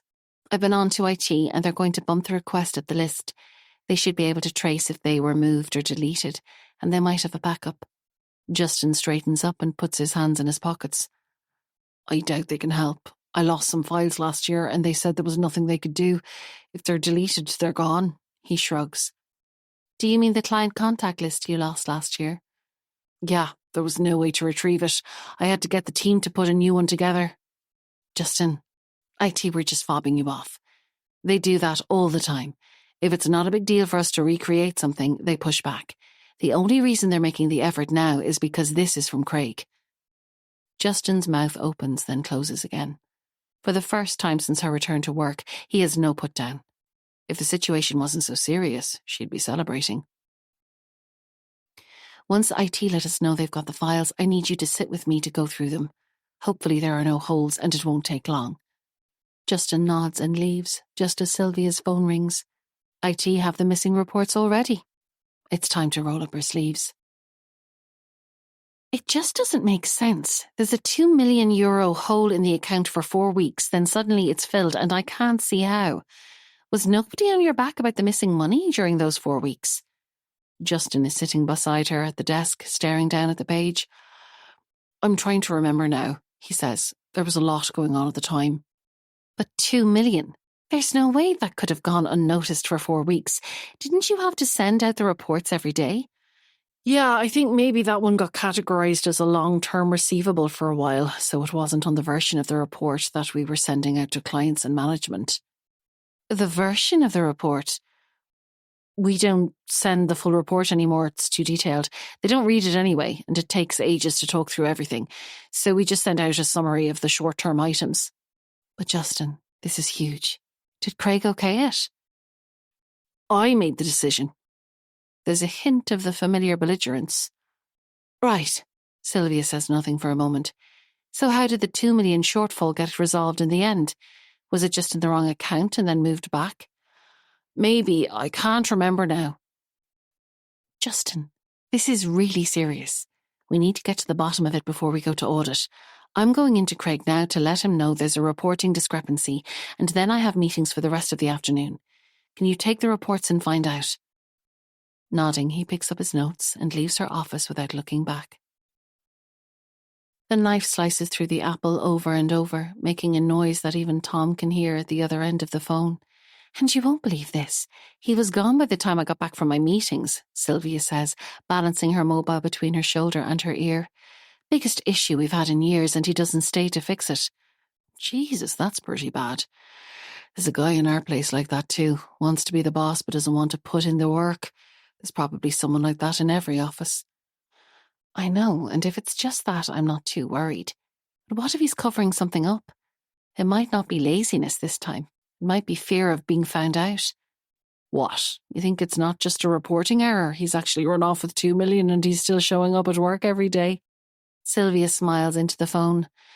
No, he'd be long gone if he had that kind of money, living in a harem somewhere or eloping with the lovely Carla to a Bahamian beach. But I've been thinking about it all evening. What if he paid out the 2 million in error and then covered it up? He can't bear to admit when he makes a mistake. It's just the kind of thing he'd do. There's no way. Surely there are reports and checks in place to stop something like that happening. Well, yes, there are, but those are the reports that are missing. Look, there's not much you can do tonight, so don't be stressing about it. Grab Justin first thing tomorrow morning and lock him in an office till he figures it out. That's what I'd do. How are the kids? Kids are good, fast asleep. I'm going up myself now. Too tired for TV, and Zach will be up in the night, no doubt. Give them a kiss from me, and I'll see you all tomorrow night. Sylvia disconnects the call, lets Bailey out, and makes her way softly upstairs into Megan's room. A chink of light filters through a gap in the curtains and falls on her face.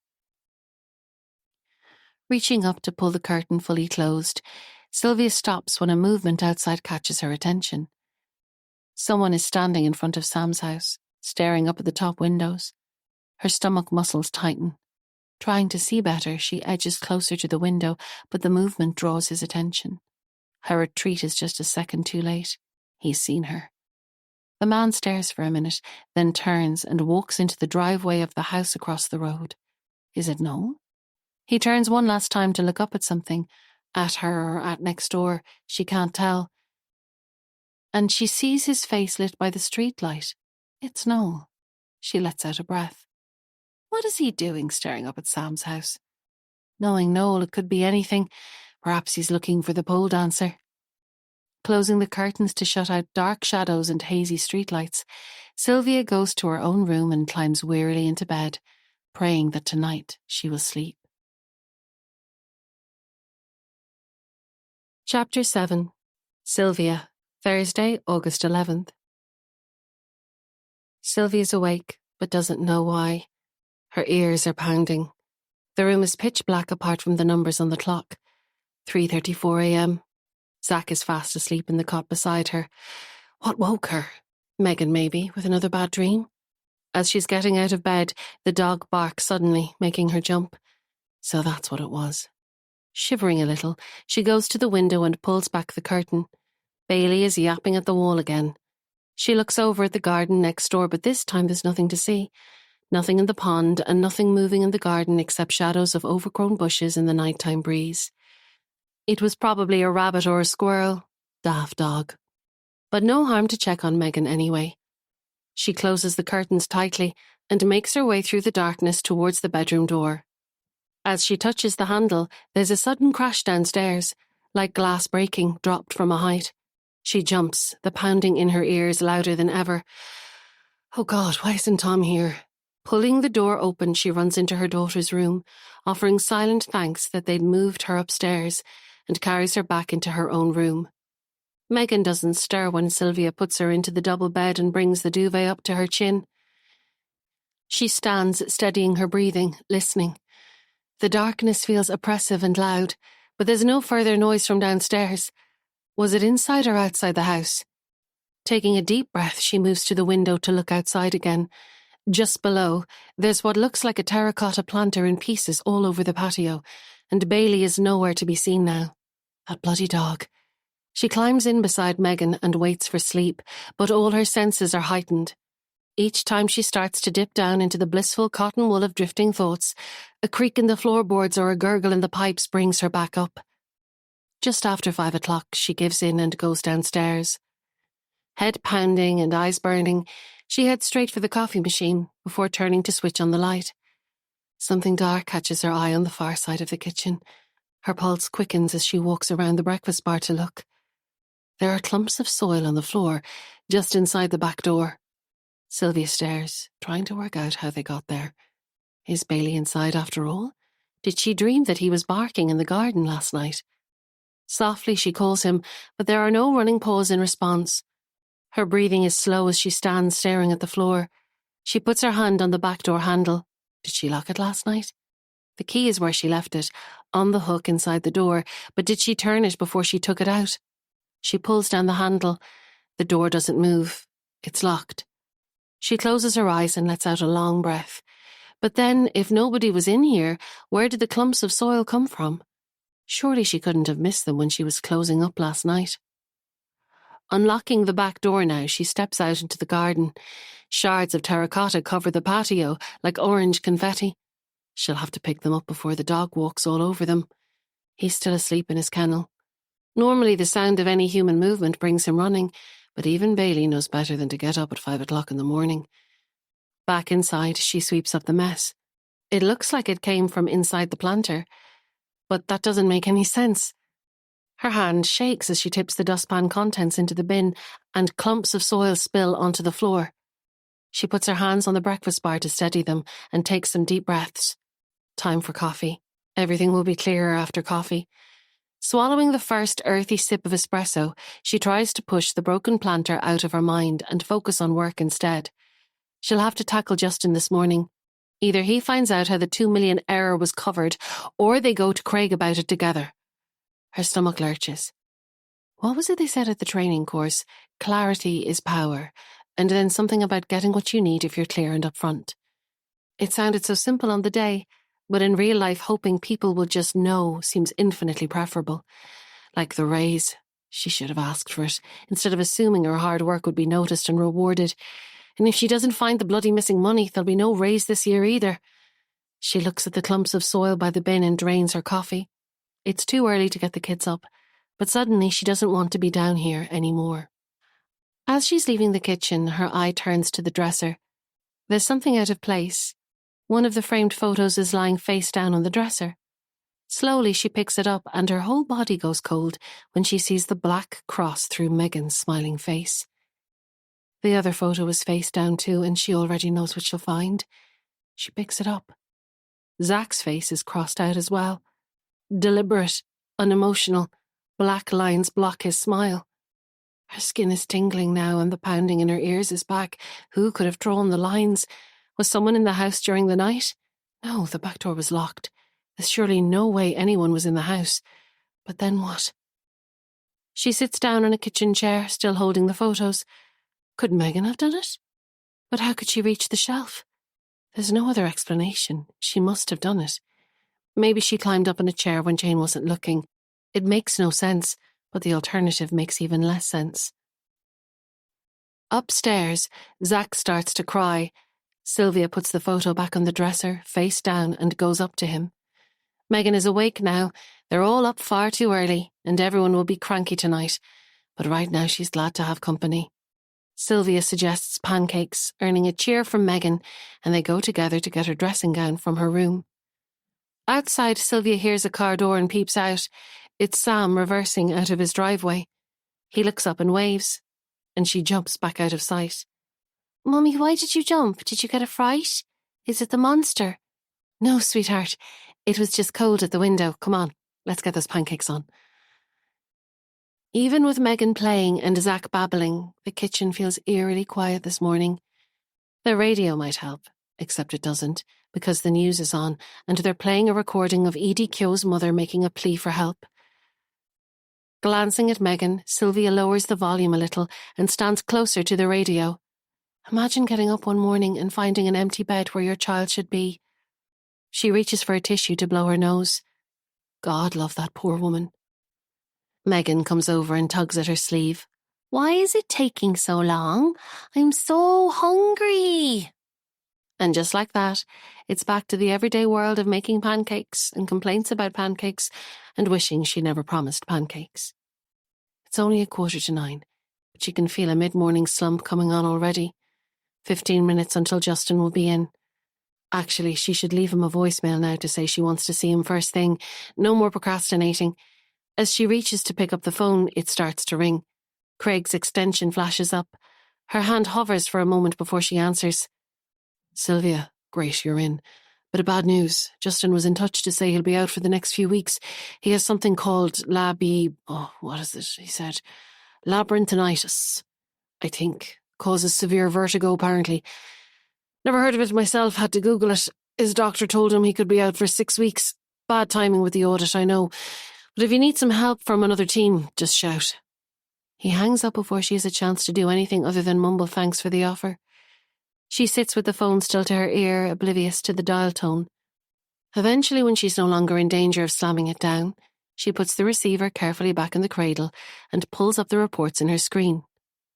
Outside on the floor, she can hear someone laughing. Sylvia gets up and closes the door. Chapter 8. The Woman. October 2005.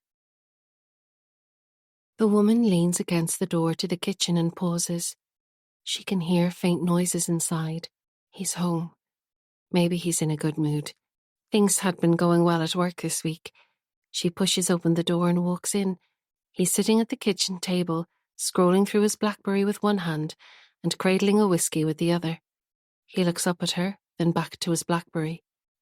A world away from the greetings she was used to when they first met. Dramatic, sweeping off-beat type greetings that left her head spinning and her stomach fluttering. The woman sits down noisily on the chair opposite him. He looks up. "What?" he says. "Nothing really. Well, it would be nice if you said hello when I walk in."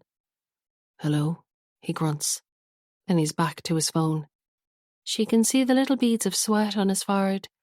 She sighs and he looks up again. "What is wrong with you?" "I just wish it could be like it was when we first met. You used to smile and laugh and be glad to see me." "Oh, for God's sake, don't be ridiculous." "Well, but I called in to my brother on my way home this evening and Olivia arrived in while I was there, and the first thing Ben did was come over to kiss her, and it made me realise you don't really do that anymore. Made me a bit sad, that's all. Ben just got a promotion at work, actually, and they're going out on Friday to celebrate. They've invited us all along. Would we go?" Ben got a promotion and you want me to go out and celebrate. What? So I can be made to feel even worse about how things are going at work. No, that's not what I mean. Well, we don't seem to spend as much time together anymore, and I thought a night out would do us good. And it would be nice to go out with Olivia and Ben. We haven't done that in ages. All you ever do is compare me to people you think are better than me, he says, standing up from his chair. She looks up at him. Where is this coming from? He walks around the table and bends his face low to her eye level. Don't you ever come into this house again, he snarls, telling me about your brother and Olivia and how great they are. She stares. She's seen him angry, but never like this. I just wanted to tell you that I wish we were the way we used to be. It wasn't meant to be about Ben's promotion. The slap catches her by surprise, a hard slap that knocks her sideways. She tumbles onto the floor and lies there, too shocked to speak. She puts her hand to her stinging cheek. He stands over her. Is it clear now? He says, reaching out a hand to help her up. Not sure what else to do. She takes his outstretched hand and allows him to pull her to standing. Would you like a cup of tea? He asks. Still dazed, the woman nods and watches as he switches on the kettle, then carefully and methodically washes his hands. Chapter 9. Sam. Thursday, March 3rd, 2016. The fluorescent light above his head hums like an indignant blue bottle. He never hears it during the day, but at night, when they've all gone home, it's the only sound. Scroll, scroll, click. This one looks interesting. A semi-detached house in Dunleary. Needs some upgrading inside. An executor sale.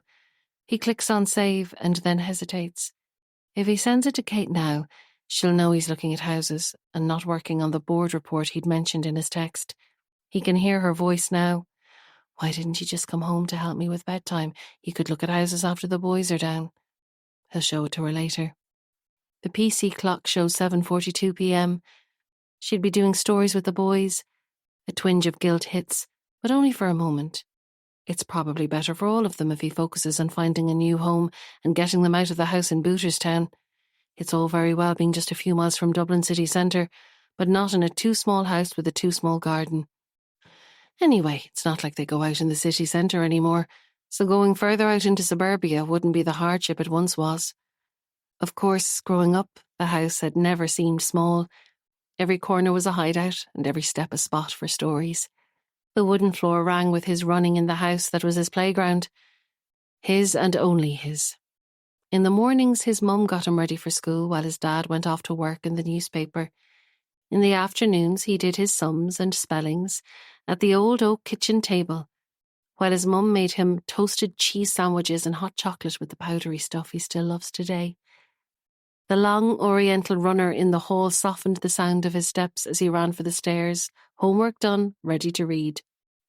Touching the books on his bookshelf, letting his fingers decide which one to take, then sprawling on the elephant print beanbag, getting lost in the worlds of the Famous Five and the Hardy Boys and the Five Fine Doubters and Dog. At 6 o'clock precisely, the key would turn in the red front door and Dad would be home, filling them in on the news stories of the day, packing his pipe as he spoke. Mum always had dinner ready, lamb chops or pork chops or sometimes roast chicken, and sometimes apple tart and custard for after. Looking back, it was a childhood straight out of the books he loved to read. But the childhood playground seemed so much smaller now. Moving back in after his mother's death, he watched and waited to see his sons feel what he felt, but somehow it was gone. Seth and Jamie's toys sprawled all over the kitchen and bedroom, taking up corners that had once been hideouts. The old oak table was too big, Kate said.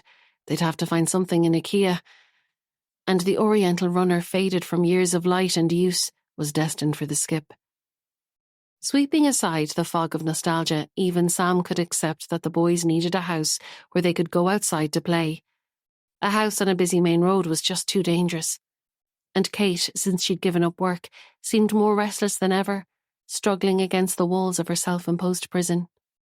His mother would be looking down on him, shaking her head as he browsed house listings. Dunleary's too far out, she'd say.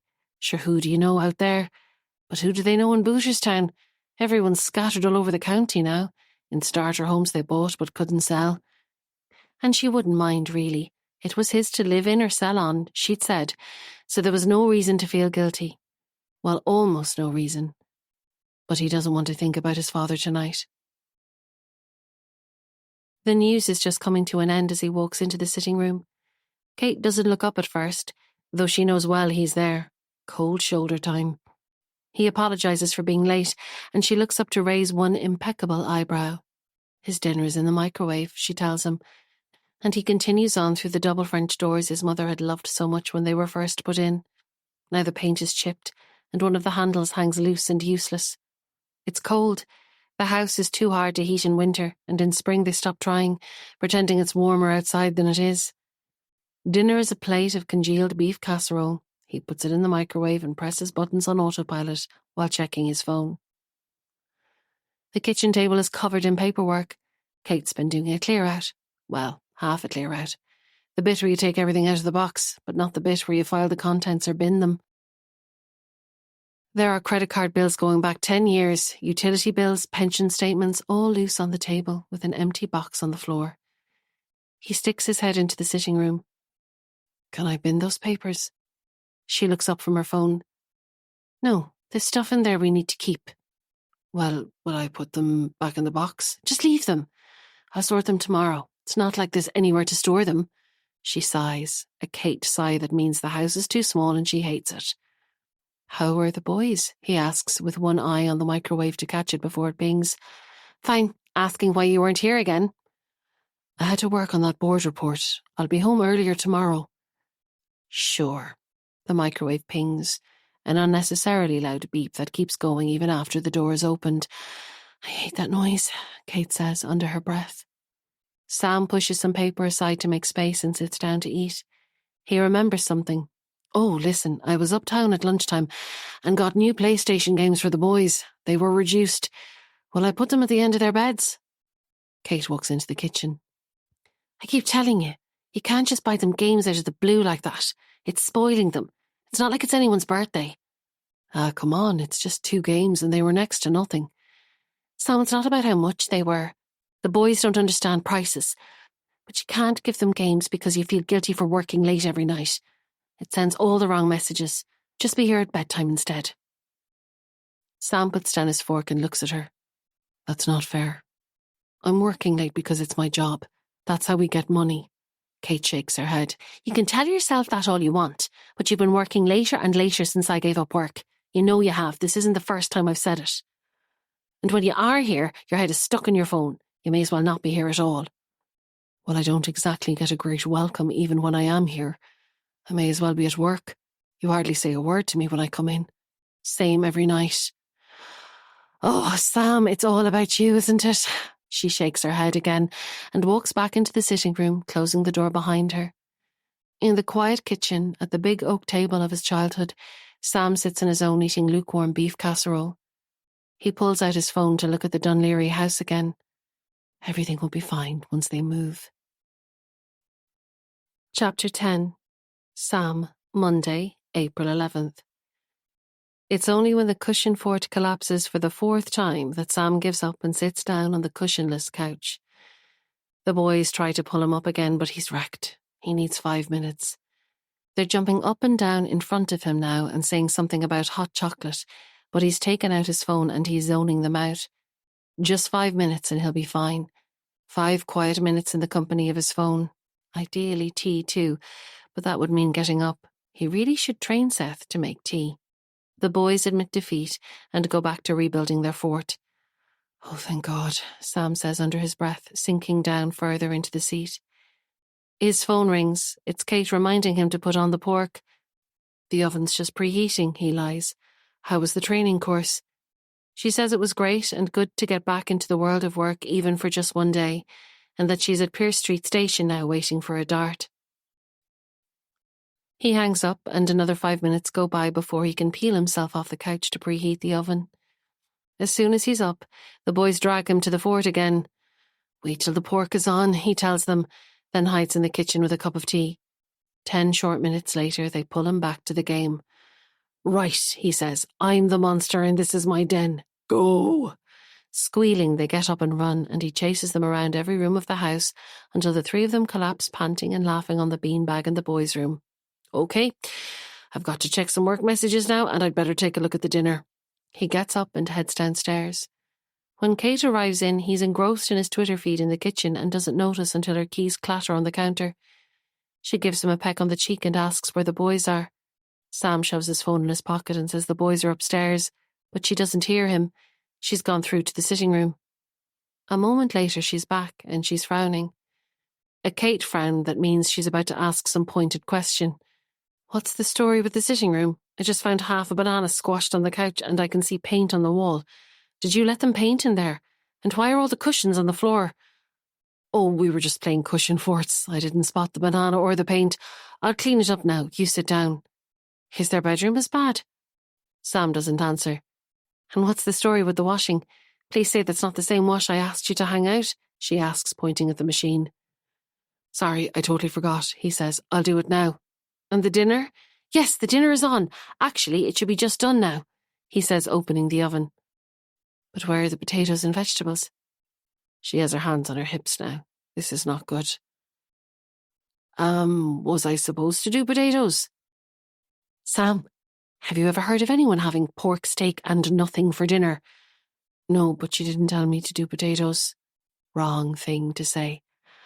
Oh God, can I not go out for one day and trust you to keep the place tidy and make the dinner? She sighs. Have the boys done their homework? This time he knows better than to answer directly. You sit down, I'll make you a cup of tea and I'll sort everything. Don't worry. She goes upstairs to change, muttering under her breath. Minutes later, he follows her up with a cup of tea and an apology. She relents. Look, I know it's hard to get everything done when you're minding the kids, but that's what I do every day. Imagine if I just played cushion forts with them and never cooked dinner or checked their homework. He hangs his head. You can't argue with Kate when you're in the wrong. And I get it that living here you can't help trying to recreate your childhood, but I am not Claire and you are not John and it's the 21st century now. Men can cook dinners too. In my defence, they did have great fun. It was good to have a bit of time with them. Okay, but next time just do the basics around the house too, please? He nods. And I'm sorry for bringing up your dad. That wasn't fair. Don't worry, he says, and gives her a kiss. At dinner, the boys land him in it when Kate asks how the day went. Did you have lots of fun playing with Dad? Yeah, Jamie says, but he was on his phone a lot too. Hey, that's not fair. I played with you guys for hours. I was only on my phone at the end when I was shattered tired. Seth gives him a bit of leeway. Well, you did play forts with us and chasing, but you were on your phone while you were painting. For 2 minutes, guys, come on. Sam rolls his eyes at Kate, but she's not looking over. As if jumping on the bandwagon, his phone rings loudly in his back pocket. He pulls it out to a chorus of "No electronics at the table" from the boys and a look from Kate. He rejects the call and puts the phone in his pocket. Who was it? Seth asks. Nobody. Kate gives him a funny look. Wrong answer. He should have said it was work. He gets up to refill his glass and, with his back to the table, sends a quick text. Call you later. Kiss. When he sits back down, Kate is watching him. He's going to have to get a lot better at this. Chapter 11. Sam, Saturday, June 18th. Oh my God, look at the big green! Jamie shouts, bouncing up and down in the back seat.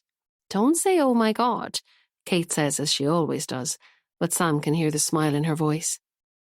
Seth is quieter, still unsure about the big move, but having his own bedroom will swing it. No more putting up with Jamie's toys all over the floor, and no more hyperactive bedtime games when he's trying to read a book. As they turn into the cul-de-sac, Jamie tries to sound out the name on the signpost.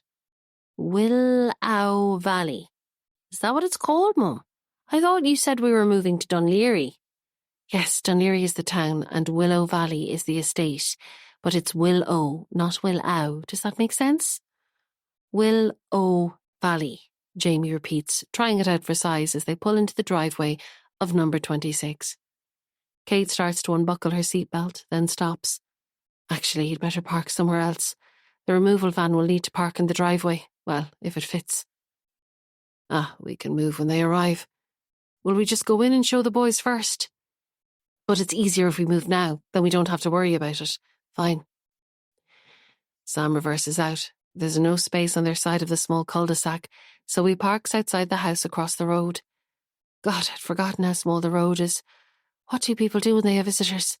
Kate says. But Sam, we can't park here. This is someone else's house. Kate, what do you want me to do? You just asked me to move. Yes, but not so close to someone else's driveway. The back of the car is practically on it. I'm not blocking it. They'd be able to get out if they need to, and once our moving van arrives, I'll park across our driveway instead. Come on, let's just go inside. Kate shakes her head but gets out of the car and all four make their way into their new home. The boys run for the stairs to see their rooms.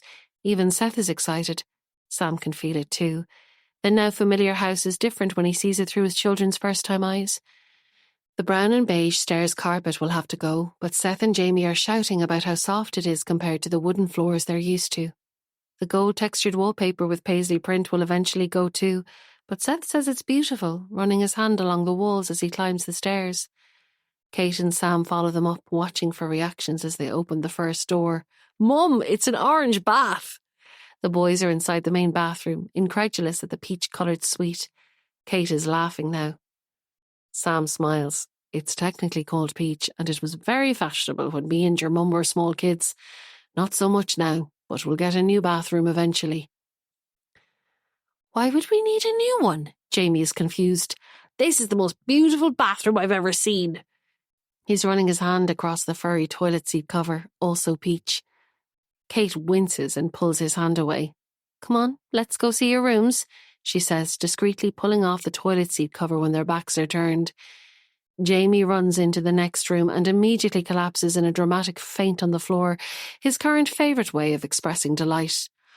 Oh my god, oh my gosh, my room is huge and it has red flowers on the wall. I love it. That's Mum and Dad's room, Jamie. Yours is the next one down, just past the hot press, Sam clarifies, steering him out. If Jamie is a little less blown away by his slightly smaller room at the front of the house, he doesn't show it. Standing in the middle of the floor, he turns, arms aloft, mouth open, taking it all in. The blue rose wallpaper peeling in places, the matching blue carpet, and the long navy curtains. I love it, but there's no bed. Do people sleep on the floor in new houses? He asks, lying down to try it out. Your bed is on the way, remember the removal van, Sam says, sitting down beside him. So you'll have the same bed you slept in last night, just in a different room. Come on, let's see Seth's. Kate and Seth have gone into the second front bedroom. Bigger than Jamie's, the theme is similar, but this time in matching greens. Cabbage roses on a sage background cover the walls, and the carpet is a seaweed green colour Sam hasn't seen on any floor in 20 years. But Seth is smiling. It's much bigger than his old bedroom in Booterstown, and, best of all, it's for him and him alone. Hoisting himself up onto the windowsill, he looks out and tells his brother he can see the green. Just in time, Kate spots him trying to open the window and runs forward to grab him. Seth, you know better than to open an upstairs window. She tries it herself, but it's locked. Don't worry, all the upstairs windows are locked and I have the keys downstairs. They're safe, Sam says. Sorry, Mum, Seth says. Anyway, when will my books be here and my bed? Kate turns to Sam. Actually, the van should be here by now. Do you want to give them a call? Sam nods and goes downstairs to get his phone, leaving Kate to show the spare bedroom to the boys. Outside, there's no sign of the van, but there's a man standing behind Sam's car, taking a photo of his registration plate. Everything okay there? Sam asks, approaching the man, who straightens up and lowers the phone. Is this your car? Yeah, we're just moving in. Is something wrong? You're parked outside my house, blocking my driveway. I was about to call the local Garda station to have it moved. Seriously? Sam laughs. Sorry, I'll move it now. I'm not sure what's so funny. You can't just block my driveway like that. But it's not blocking it, it's just beside it, Sam says, eyeing up the position of the car in relation to the entrance of the house. Two people can play the pedantic game, but I'll move it now. It was just until the removal van arrived. Removal van? You can't drive a big truck up this little road. It'll have to park down at the green. This time Sam bursts out laughing. His new neighbour frowns and pushes up his glasses. I really don't see what's so funny. We're having a birthday party for my daughter and people need to be able to drive up the road to drop their children off. They won't fit if there's a huge lorry here. It's not huge and it'll probably fit in our driveway anyway, Sam says, trying to work out if it would. But can't your guests park down at the green? Like there's no way the moving people are going to carry a bed and a couch all the way up the road, but surely your guests can walk up. The man shakes his head and throws up his hands. This is very inconvenient. It's not how things work around here. You can't just park where you want and have trucks taking up the whole road. It's not on. He folds his arms and fixes red-rimmed eyes on Sam. This isn't going to be resolved by standing here talking about it, Sam thinks, so he takes out his keys.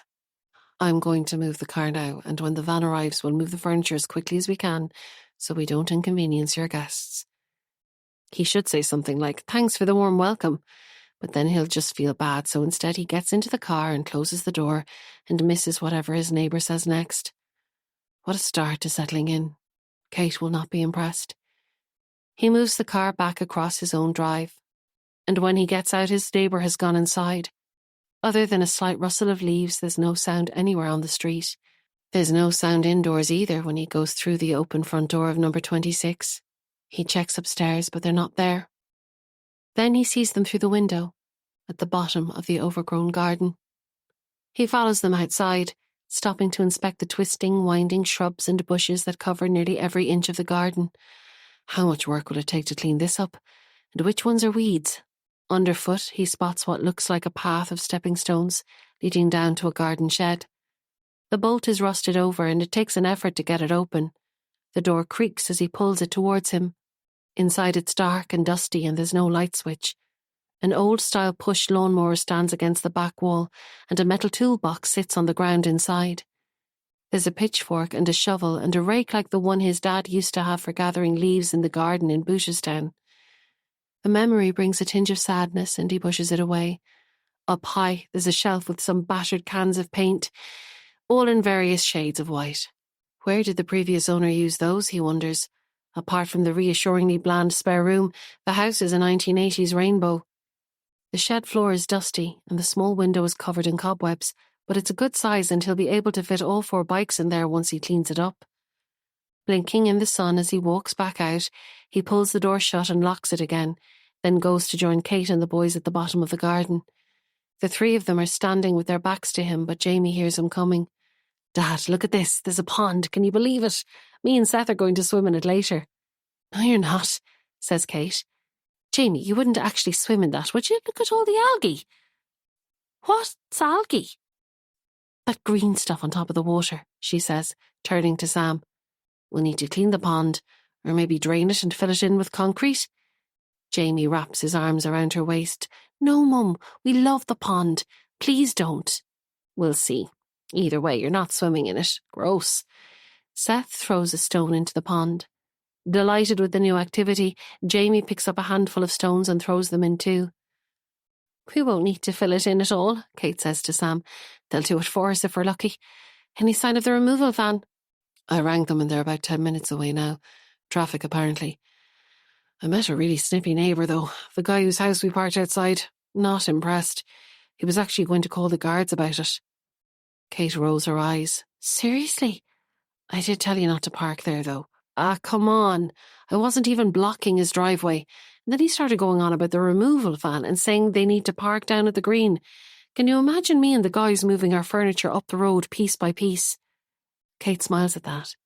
She's the old Kate when she smiles. The silver blonde with a glint in her eye who caught his attention 20 years earlier. Glimpses of that Kate keep him going when they're drowning in the mediocrity of credit card bills and school lunches and will we have spaghetti bolognese for tea? No doubt it's the same for her. Can she still see the person he was then? The idealist who was going to change the world before he settled for the healthy pay packet. But then that same pay packet bought them this place and allowed her to give up work. Ideals don't pay the bills. One unexpected splash later and the smile is gone, and both of them are reaching to pull Jamie out of the pond. It's shallow, and when he manages to stand up, the water only goes to his knees, but he's soaked. He bursts into tears as Kate pulls him out, hugging his wet body to hers. We need to get rid of it.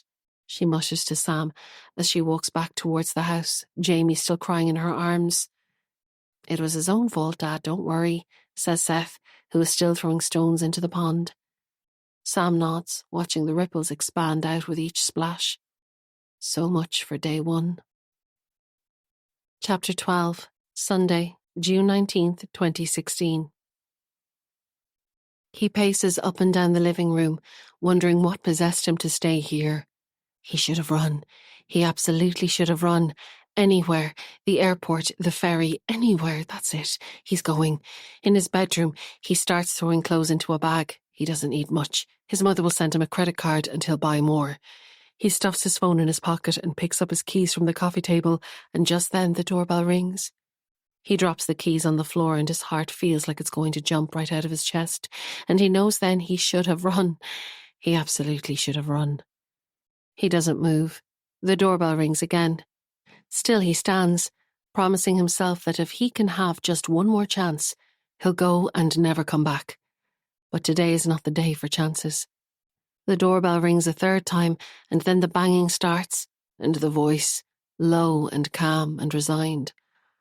Open the door, Austin, or I will break it down. I promise you, it will be worse if I have to break it down. He moves to the door. I will literally cut out your tongue and staple it to your mother's kitchen table if you do not open this door. He takes 3 steps forward and reaches for the handle, while voices in his head scream at him to push past and run. But there's no pushing past.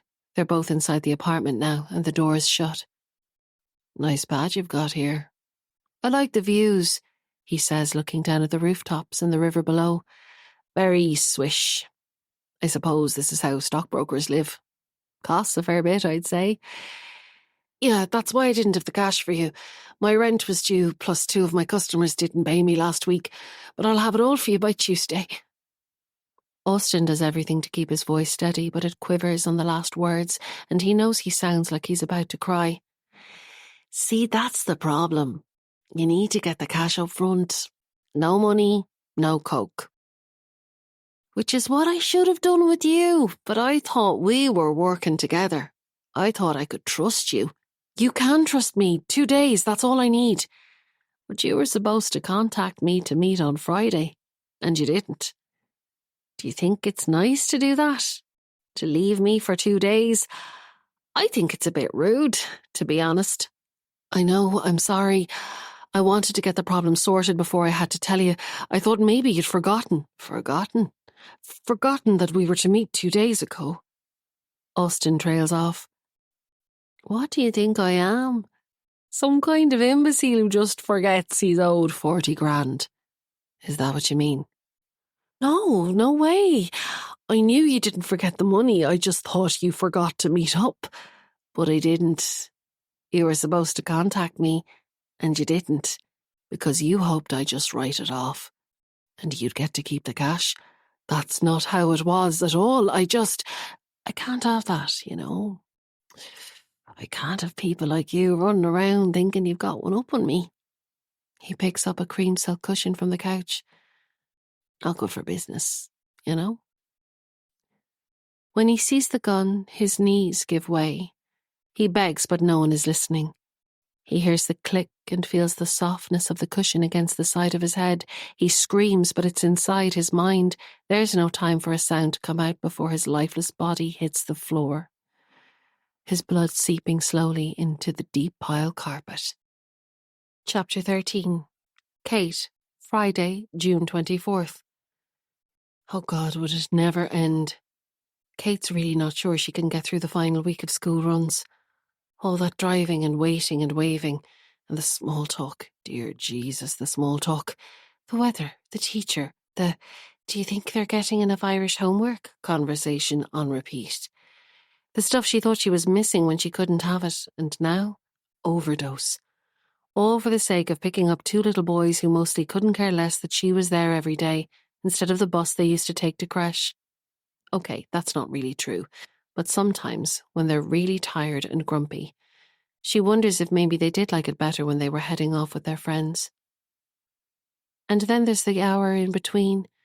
Why on earth couldn't the school have junior infants finish at the same time as first class, or at least provide some kind of supervised homework club? Sitting in the car with Hyper Jamie every day isn't good for her sanity, and it's probably not great for his either. And with just 1 week to go, all attempts at story time or chat time are done. He's getting the iPad and there's no way she's feeling guilty about it, even if his teacher walks past the car and waves in. Weaving in and out of Rock Road lunchtime traffic, she switches on the radio. Nothing but foaming at the mouth texters at this time of day. One person calls for the death penalty for whoever killed that stockbroker last week, and the next person says he got what he deserves if he was taking drugs. The host keeps going on about him being a politician's son, as if that somehow makes a difference either way. She switches off. On autopilot, she signals left at the turn for the school. A dart speeds by and she feels a pang for her commute, and regret that she didn't appreciate it at the time. Snaking up the narrow road, dipping in and out behind parked cars to let other drivers by, she finds a spot and pulls in. 10 minutes to spare. Excellent. She sits back in the seat and opens Facebook, but before she has a chance to scroll through more than half a dozen pictures, a knock on the window startles her. Looking up, she sees Ruth's eager smile beaming in. Great. Now she can't even have those 10 minutes on Facebook. She rolls down the window and attempts a friendly smile. Are you walking down? Ruth says. So warm today, isn't it? I hardly know what to wear these mornings. The temperature keeps changing. I had a jumper on yesterday and I'm in a t-shirt today.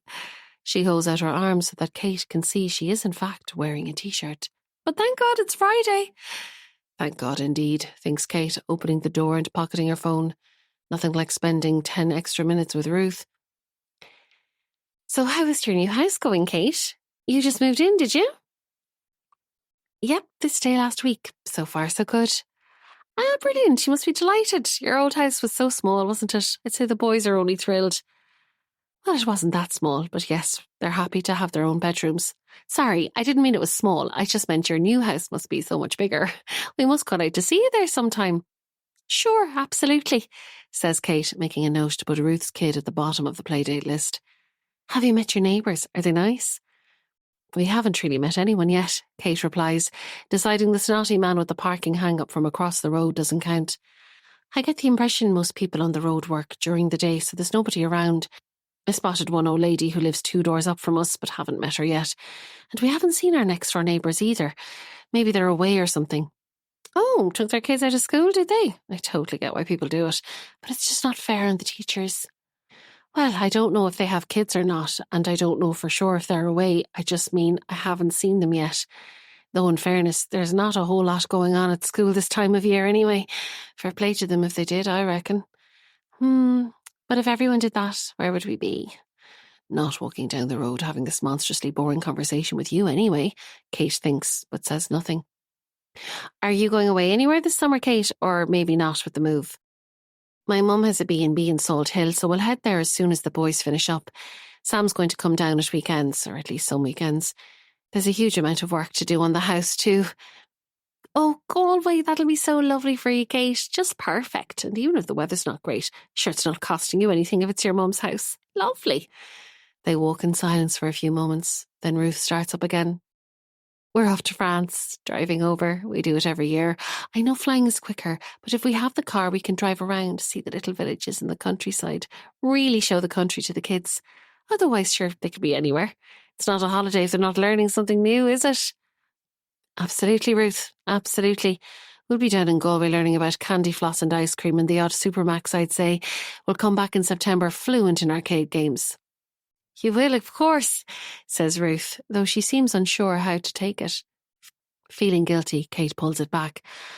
I'm kidding. There's loads to do down there, and I know what you mean. It's great to have a look around when you visit somewhere new. You guys will have a ball in France.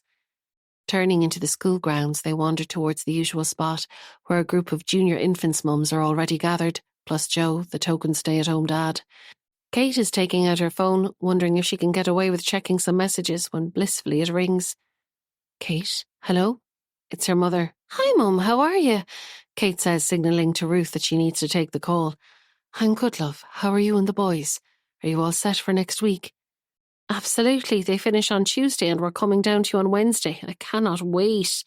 Oh, is everything okay? Is the new house okay? It's fine, lots of work needed, but plenty of space. It's not that I'm dying to get out of there, I'm just fed up with the school runs and fed up of having no one to talk to during the day when Sam's at work. Don't you meet other mums at the school? Yes, but one or two of them are just painful, says Kate, walking further away from Ruth.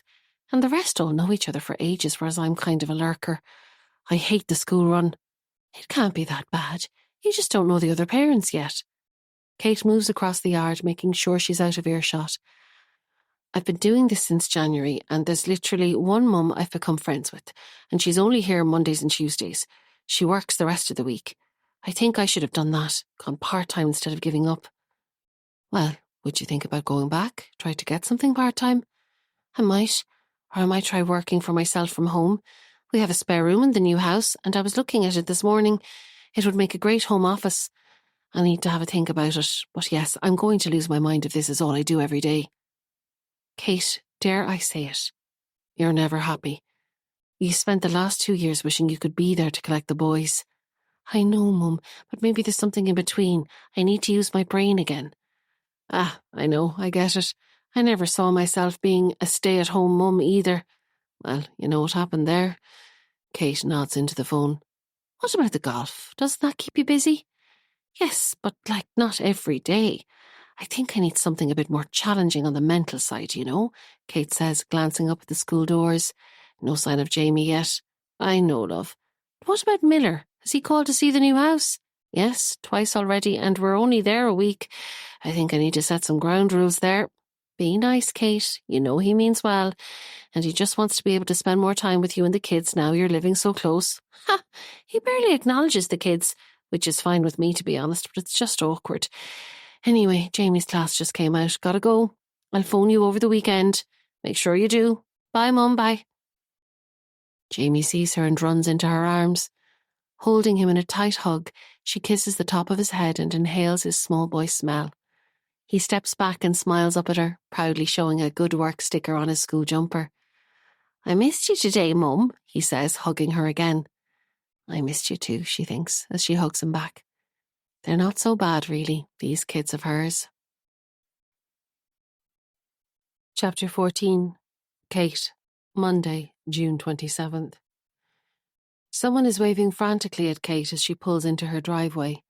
A small figure with flying arms and flyaway white hair, gesturing at her from 2 doors up. What now? All she wants to do is go into the house to have the coffee she would have had earlier if the household hadn't descended into the usual Monday morning chaos of unmade lunches and lost shoes. Hello, says the lady, beckoning her over. Letting out one last sigh while still out of earshot, Kate plasters on a neighbourly smile and walks around to number 24. Come in, says the lady, walking into her house and beckoning for Kate to follow. Inside the front door she has a package, which she hands to Kate with great ceremony. For you. It was delivered about half an hour ago, but you weren't there, and next door at work, so I took it in and minded it for you. She somehow makes Kate's absence sound like a failing.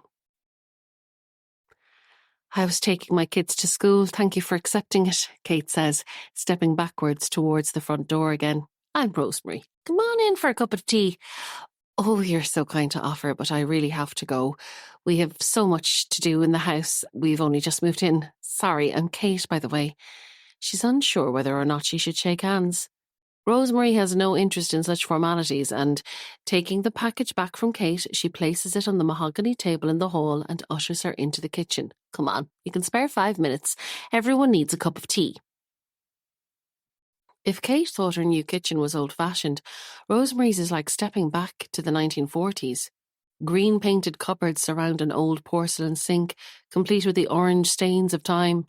A round table sits in the middle of the room, covered with a lace tablecloth and topped with a small bowl of artificial posies. Rosemary gestures to Kate to sit down and puts a kettle on the range. A range. Your kitchen is lovely, Kate says, still not sure what to make of the time warp. Oh, I know it's old-fashioned, but I like it this way. It was always good enough for my Bob when he was alive, and I'm not about to change it now. I'd say you've a good bit of work to do on poor Mrs. Osborne's house, though. God rest her soul. Rosemary crosses herself. We do, but we'll get there. Don't worry about tea for me, Kate says, waving away the cup that's coming her way. I'll just have a glass of water if that's okay. No tea. I could make you coffee. I have a jar of coffee in the back here somewhere. She begins to rummage through a cupboard. I remember we had it for Bob's wake, and I'm sure we didn't use it all. Honestly, I'm fine. I don't need coffee either. Water is great, really. Rosemary frowns, obviously perplexed at Kate's lack of interest in tea, and fills a glass of water from the tap. She places it on the table. Biscuit? She asks, opening a tin of USA and offering it to Kate. No, thank you. I still need to get breakfast. I probably shouldn't have biscuits before breakfast. Rosemary looks at her watch, perhaps trying to work out why anyone wouldn't have had breakfast by 9:15 on a Monday morning. But she says nothing and puts the lid back on the biscuit tin. So, have you met anyone else yet? She asks, pulling on a small pair of silver-rimmed glasses, inspecting her new neighbour. No, not really. You're the first, Kate says brightly, trying to make up for not being a tea drinker. Well, actually, my husband did meet the man from across the road, number 34. He got quite cross with Sam for parking outside his house. Rosemary takes the bait. Ah, you met Noel? Her eyes light up behind the glasses. Yes, Noel is very protective of his house, his garden, his child, and his precious wife. Georgia is her name, but you probably wouldn't have seen her because she's always at work, all day. I don't know when she sees the child at all. I know it's the fashion these days, but between you and me, I don't think it's right for mothers to be out at work all the time. Kate smiles a beatific smile. I used to work full-time, and I'm thinking of going back, actually. I think it's good for kids to see that both parents can earn a living. Well, of course, says Rosemary, but you probably weren't working the whole time, I bet. That child never sees her mother. She's off in her childminder's house after school every day and only gets home when Georgia picks her up at 6 or 7 o'clock. And she has no brothers or sisters. It must be lonely. How many do you have? Brothers and sisters, Kate asks. No, children. How many children? Oh, sorry, I've 2 boys, Seth and Jamie. How old is the little girl across the road? Annabelle. She's 10. Noel was well into his 40s when he met Georgia. She's a lot younger. He's no looker, Noel, but he has a fair bit of money. And Georgia's no fool. She knew just how to play it. Now she has it all. Nice house, nice car, a child, a husband who'd do anything for her, and she can swan around all day doing her job in digital marketing, whatever that is when it's at home. Oh, I'm a digital marketer too. That's funny. Rosemary gives her a quizzical look. So it's a real job. When Georgia said it, I kind of thought she was making it up, like maybe she worked in reception somewhere but wanted to make herself sound important. Kate smiles. Yes, it's a real job. It's just marketing really, but online, on the internet, instead of the old school way. Well, I don't know much about the internet really. Don't have it here in the house and never will. No need for it if you ask me. And what does your husband do, Kate? He's a trader. Seeing confusion on Rosemary's face, Kate elaborates. He buys and sells stocks and shares, so basically he spends all day watching the stock market and trying to buy low and sell high to make money for his clients. He's very good at it. Oh, like that poor fellow who was killed, Maureen Granger's son. I voted for her once, you know. Awful thing. About her son, I mean, not her. She pauses to think about it for a moment. So your husband does that job too? Is that why you stopped working? Because he has a good job and you don't need to work now? Ouch. My job was also very good, but I found it hard to keep up the hours and be there for the kids, Kate explains, taking a sip of tepid tap water. Sam can't leave the office during the day, so it always fell on me to run to the school or creche if one of them was sick. Eventually it all just got too stressful and I decided to take a break and be with the kids.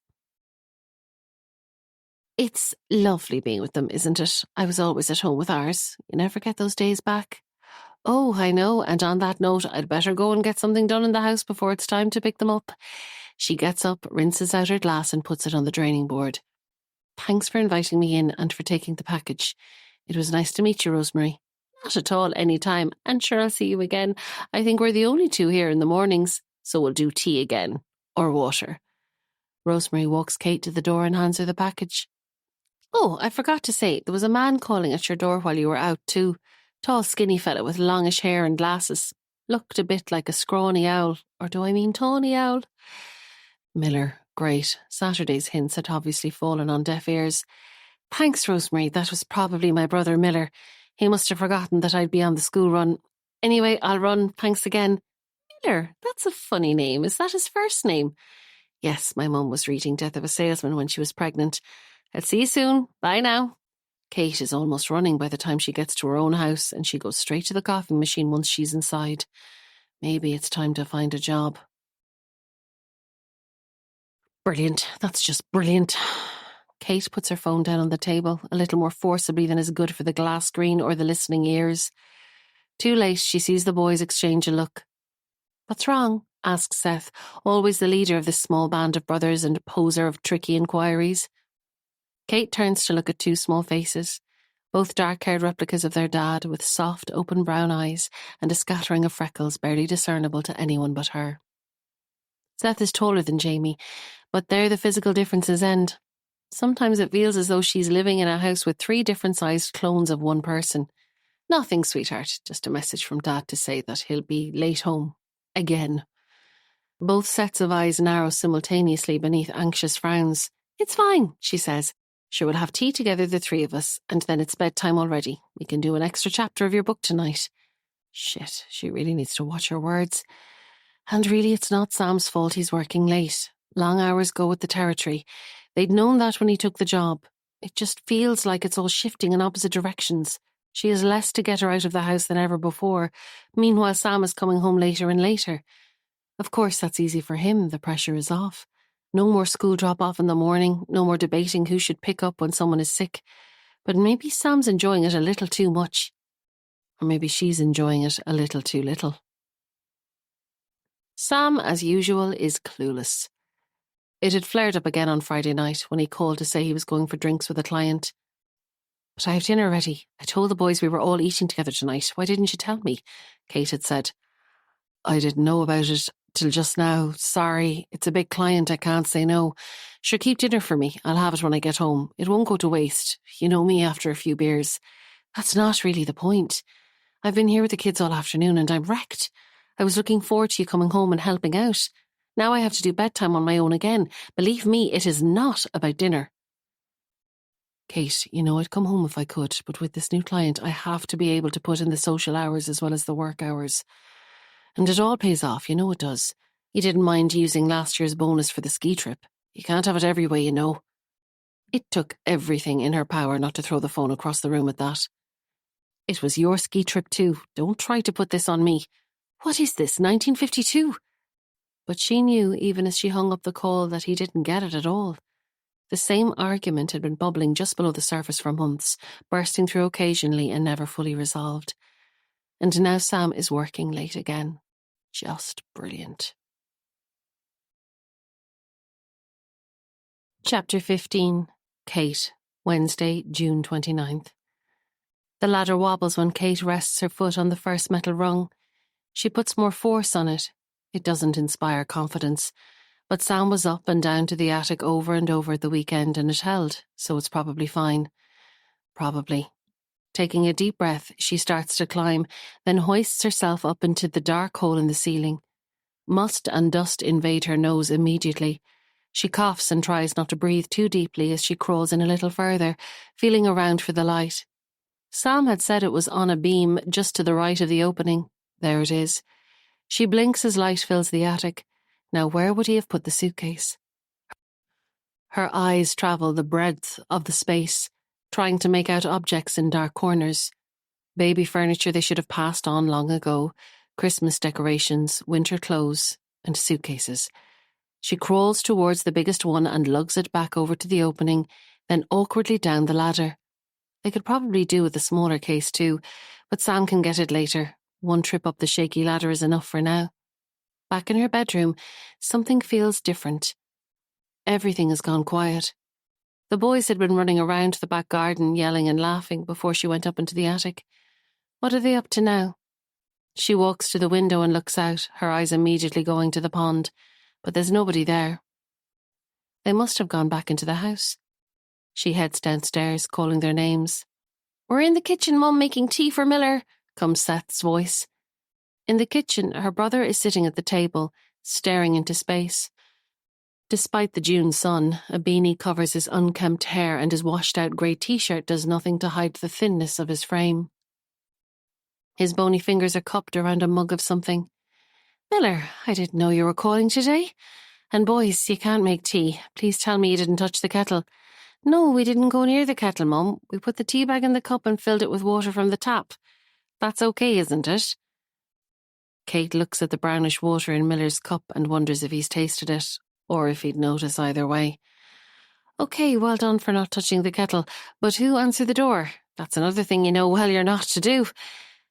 But we looked out the sitting room window and saw it was Uncle Miller, so it was safe, wasn't it, Mum? In theory, she thinks, but out loud she just tells the boys to go back out and play, and then sits opposite her brother. Is everything all right? She asks. He turns his gaze to her.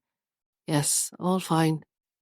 We're really busy here getting ready for the Galway trip. I didn't realise you were calling. You should have phoned. Seeing confusion and a hint of hurt across his face, she starts to feel guilty. I just mean we might not have been here. It's a good idea to phone before you come over. It's not far. I don't mind if you're not here sometimes. It's much better than when you lived in Booterstown. Kate sighs and gets up to boil the kettle. I'll make you a proper cup of tea, but I have to pack then, okay? No reply, but a hint of a nod. How's your flatmate doing? Brax, is that his name?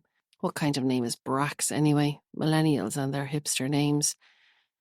He's fine, I guess. I don't really see him. He doesn't like me.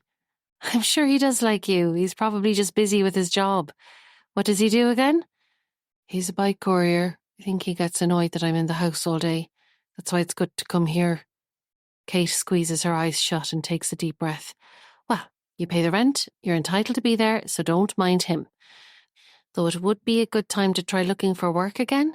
That will get you out of the house. I have tried. Nobody will hire me. And anyway, I'm still working on my novel. Oh, Jesus, the famous novel. Kate fills 2 cups with boiling water. The novel that's been underway for 10 years now, while their mother and social welfare pay his rent between them. She is putting a cup down in front of him as a key turns in the front door. Sam is home on time for once. Hey, oh hi Miller, he says, dropping his keys on the counter. I didn't know you were calling in. He's just dropped in to say bye to me and the boys before we head tomorrow, because he won't see us for the rest of the summer, Kate says, shooting Sam a look. Well, I could still call over to see Sam, I guess, Miller says, looking at his brother-in-law expectantly. I'll be working a lot while they're away. I won't be here much at all, buddy. I could come at the weekends. I'll be going down to Galway a good bit at the weekends, and I have some business trips too, at the weekend. Kate raises her eyebrows at Sam and he gives a tiny shrug. In fairness, Miller is the last person to wonder why business trips would take place on the weekend. Okay, Miller says, standing up and draining his tea. I'll be around in the morning, so... Oh, Miller, come on. You heard what I said, Kate says louder than she plans. Miller turns to look at her, his grey eyes filled with all too familiar confusion. I'm sorry, she says. I just mean we're going early in the morning, so there's no point in calling around. And look, after the summer, when we're back, we can talk about a regular time for visits. You can't keep just showing up unannounced. Miller stares at her, then walks out without a word, pulling the front door softly behind him. A slammed door would have helped with the inevitable guilt. Damn him anyway. Kate, that was a bit much, wasn't it? I don't love when he calls around either, but there's probably a better way to tell him, right? Sam, you don't get it, you really don't. What? What do I not get? Unless you grew up in my house, you can't get it. But that all happened such a long time ago. Maybe it's time to get past it. She shakes her head. No, not possible. He never got past it, so the rest of us can't either. Look, he's fine, but I don't want him around all the time, and I don't like him around the boys when I'm not there. You know they let him in without asking me.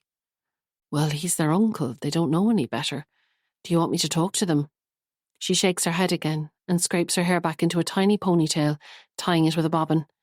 I'll do it, on the way to Galway tomorrow. Can you keep an eye on them? I'm going for a run. As her feet hit the pavement and the breeze hits her hair, it's working its magic already. Me time that lasts longer than the usual flick through Facebook while the boys watch TV. She glances at her neighbours' houses as she runs past. There's a car next door now.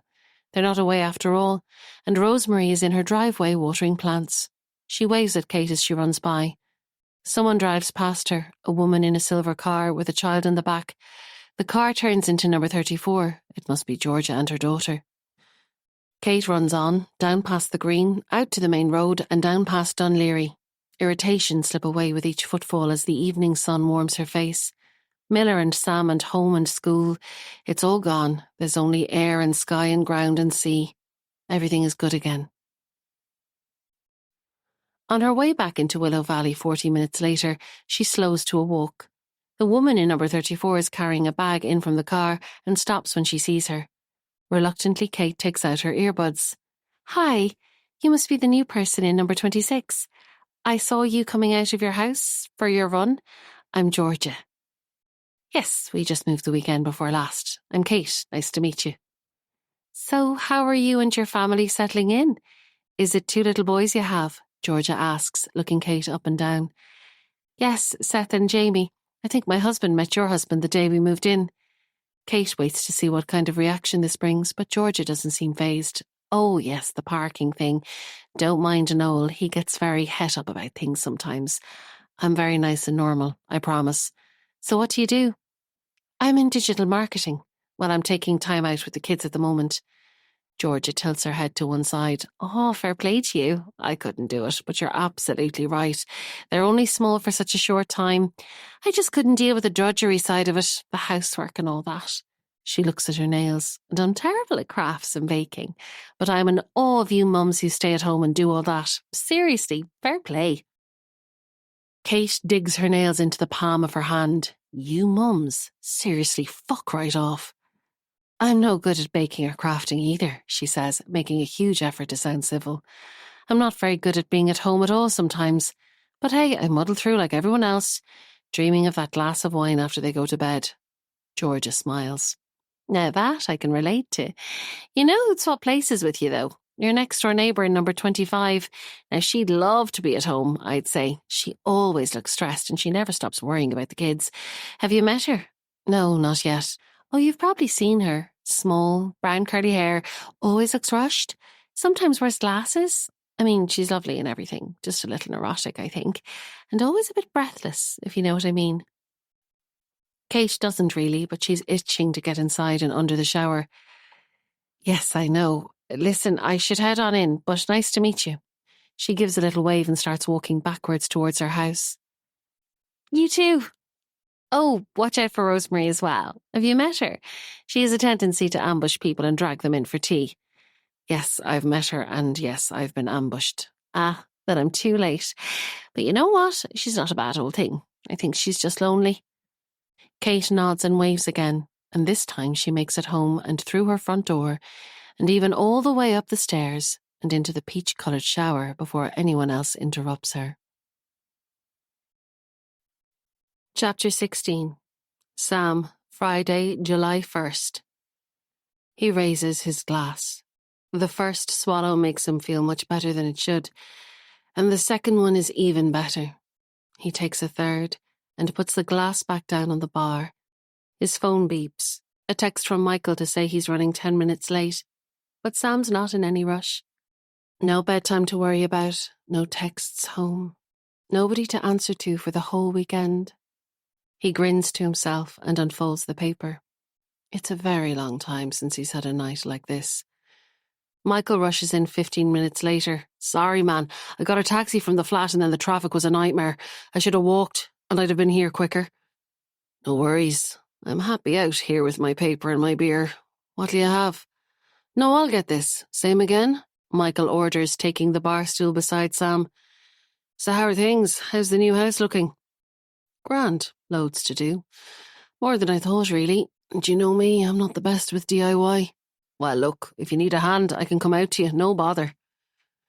"Ah, I'd hate to ask, but maybe for some of the electrics. I remember you did a great job on your mum's place the year before she passed away." Shit, he didn't mean to bring up Bella. Michael doesn't seem perturbed. "Listen, it's much easier if I give you a hand with it. Kate won't be pleased if you electrocute yourself trying to show you can do it, will she?" "No, and actually they're away now for the summer, so if you wanted to come out some night during the week, we could try to get a few things done, have a few beers after. I've a few jobs on this week, but what about next weekend?" The barman puts a fresh pint in front of Sam and he takes a sip. "I'm meant to be going down to them in Galway, but let me chat to Kate. It might make more sense if I stay up here. I'll give you a shout during the week about it. And thanks for the offer. I owe you." Don't worry, you've done enough for me over the years. It's the least I can do. So apart from all the work, how's it going? Yeah, good. The main thing is the boys get to play outside the front now without worrying about traffic, and there's more space for all of us. The leafy suburbs, eh? You'll be having drinks on the lawn and barbecues with the neighbours in no time. We haven't met anyone yet at all, actually. Early days. Loads of time. The closest I ever got to a barbecue with the neighbours is that time the little shit 2 doors down set fire to his mam's couch, says Michael, grinning. Sam snorts into his beer, trying not to laugh mid-swallow. Jesus, Michael, I'd say you see it all in those flats. Did you ever think of moving? Nah, I couldn't part with it now after all these years, and my mum would be looking down in horror if I did. Remember her chasing us with the wooden spoon that time we stole penny sweets from the shop on the corner?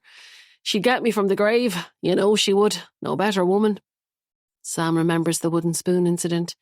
He hasn't thought about it in years. Claire had to go into hospital for something. He was only 6 or 7 at the time. Funny, they'd never said what it was. He'd gone to stay with Bella and Michael for a few nights, sleeping on their battered old couch. He remembers a musty smell now, and an orange cushion for a pillow, and sweet wrappers down the back of the couch. They'd had fish and chips for tea and Coke to drink. He'd never tasted Coke before, and the bubbles had gone up his nose.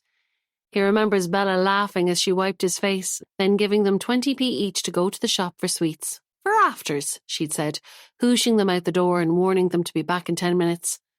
How they decided to fill their pockets with stolen wham bars and cola bottles, Sam wasn't sure, but they'd come home delighted with themselves. And then he'd wrecked it all by taking his stash out to count the sweets. Bella had gone mad with the two of them, shouting till she was red in the face. He'd nearly collapsed when she took out the wooden spoon. His mum never did things like that. Bella didn't do anything more than wave it, but it was enough. Sam never got on the wrong side of her again. True, she certainly kept the pair of us on the straight and narrow, he said. Do you remember the old biddy who lived in the ground flat, the one who hated us sitting on that wall outside her flat? Remember that time she said she'd call the police on us for sitting on a wall? It's funny when you think back, it was so innocent. Kids today don't bother sitting on walls anymore. They're all on their iPads and phones getting in trouble for Snapchatting and cyberbullying. To be honest, I'd much rather have Seth and Jamie hanging around on a green than locked in their rooms doing God knows what online. Simpler times, the 80s, weren't they? Jesus, your lads don't have phones yet, do they? Ha, no, I just mean when they're older. All ahead of you so, Sam. Sometimes I'm glad I've no kids. I wouldn't know where to start. Still time. You never know. You might meet a nice young one who's only dying for kids. Happens all the time. A guy in my work is in his 50s and just announced he's marrying a 28-year-old from Thailand. But I suppose that's different. Michael looked at him across the top of his pint. How do you know I haven't met someone already? Sam puts down his drink. Now this is a first. Go on, tell me, who is she? Early days. I'll fill you in when I know it's going somewhere. Sam's phone beeps and he checks the message. Nina. She wants to call in. He keeps looking at the screen, trying to work out what to say to Michael.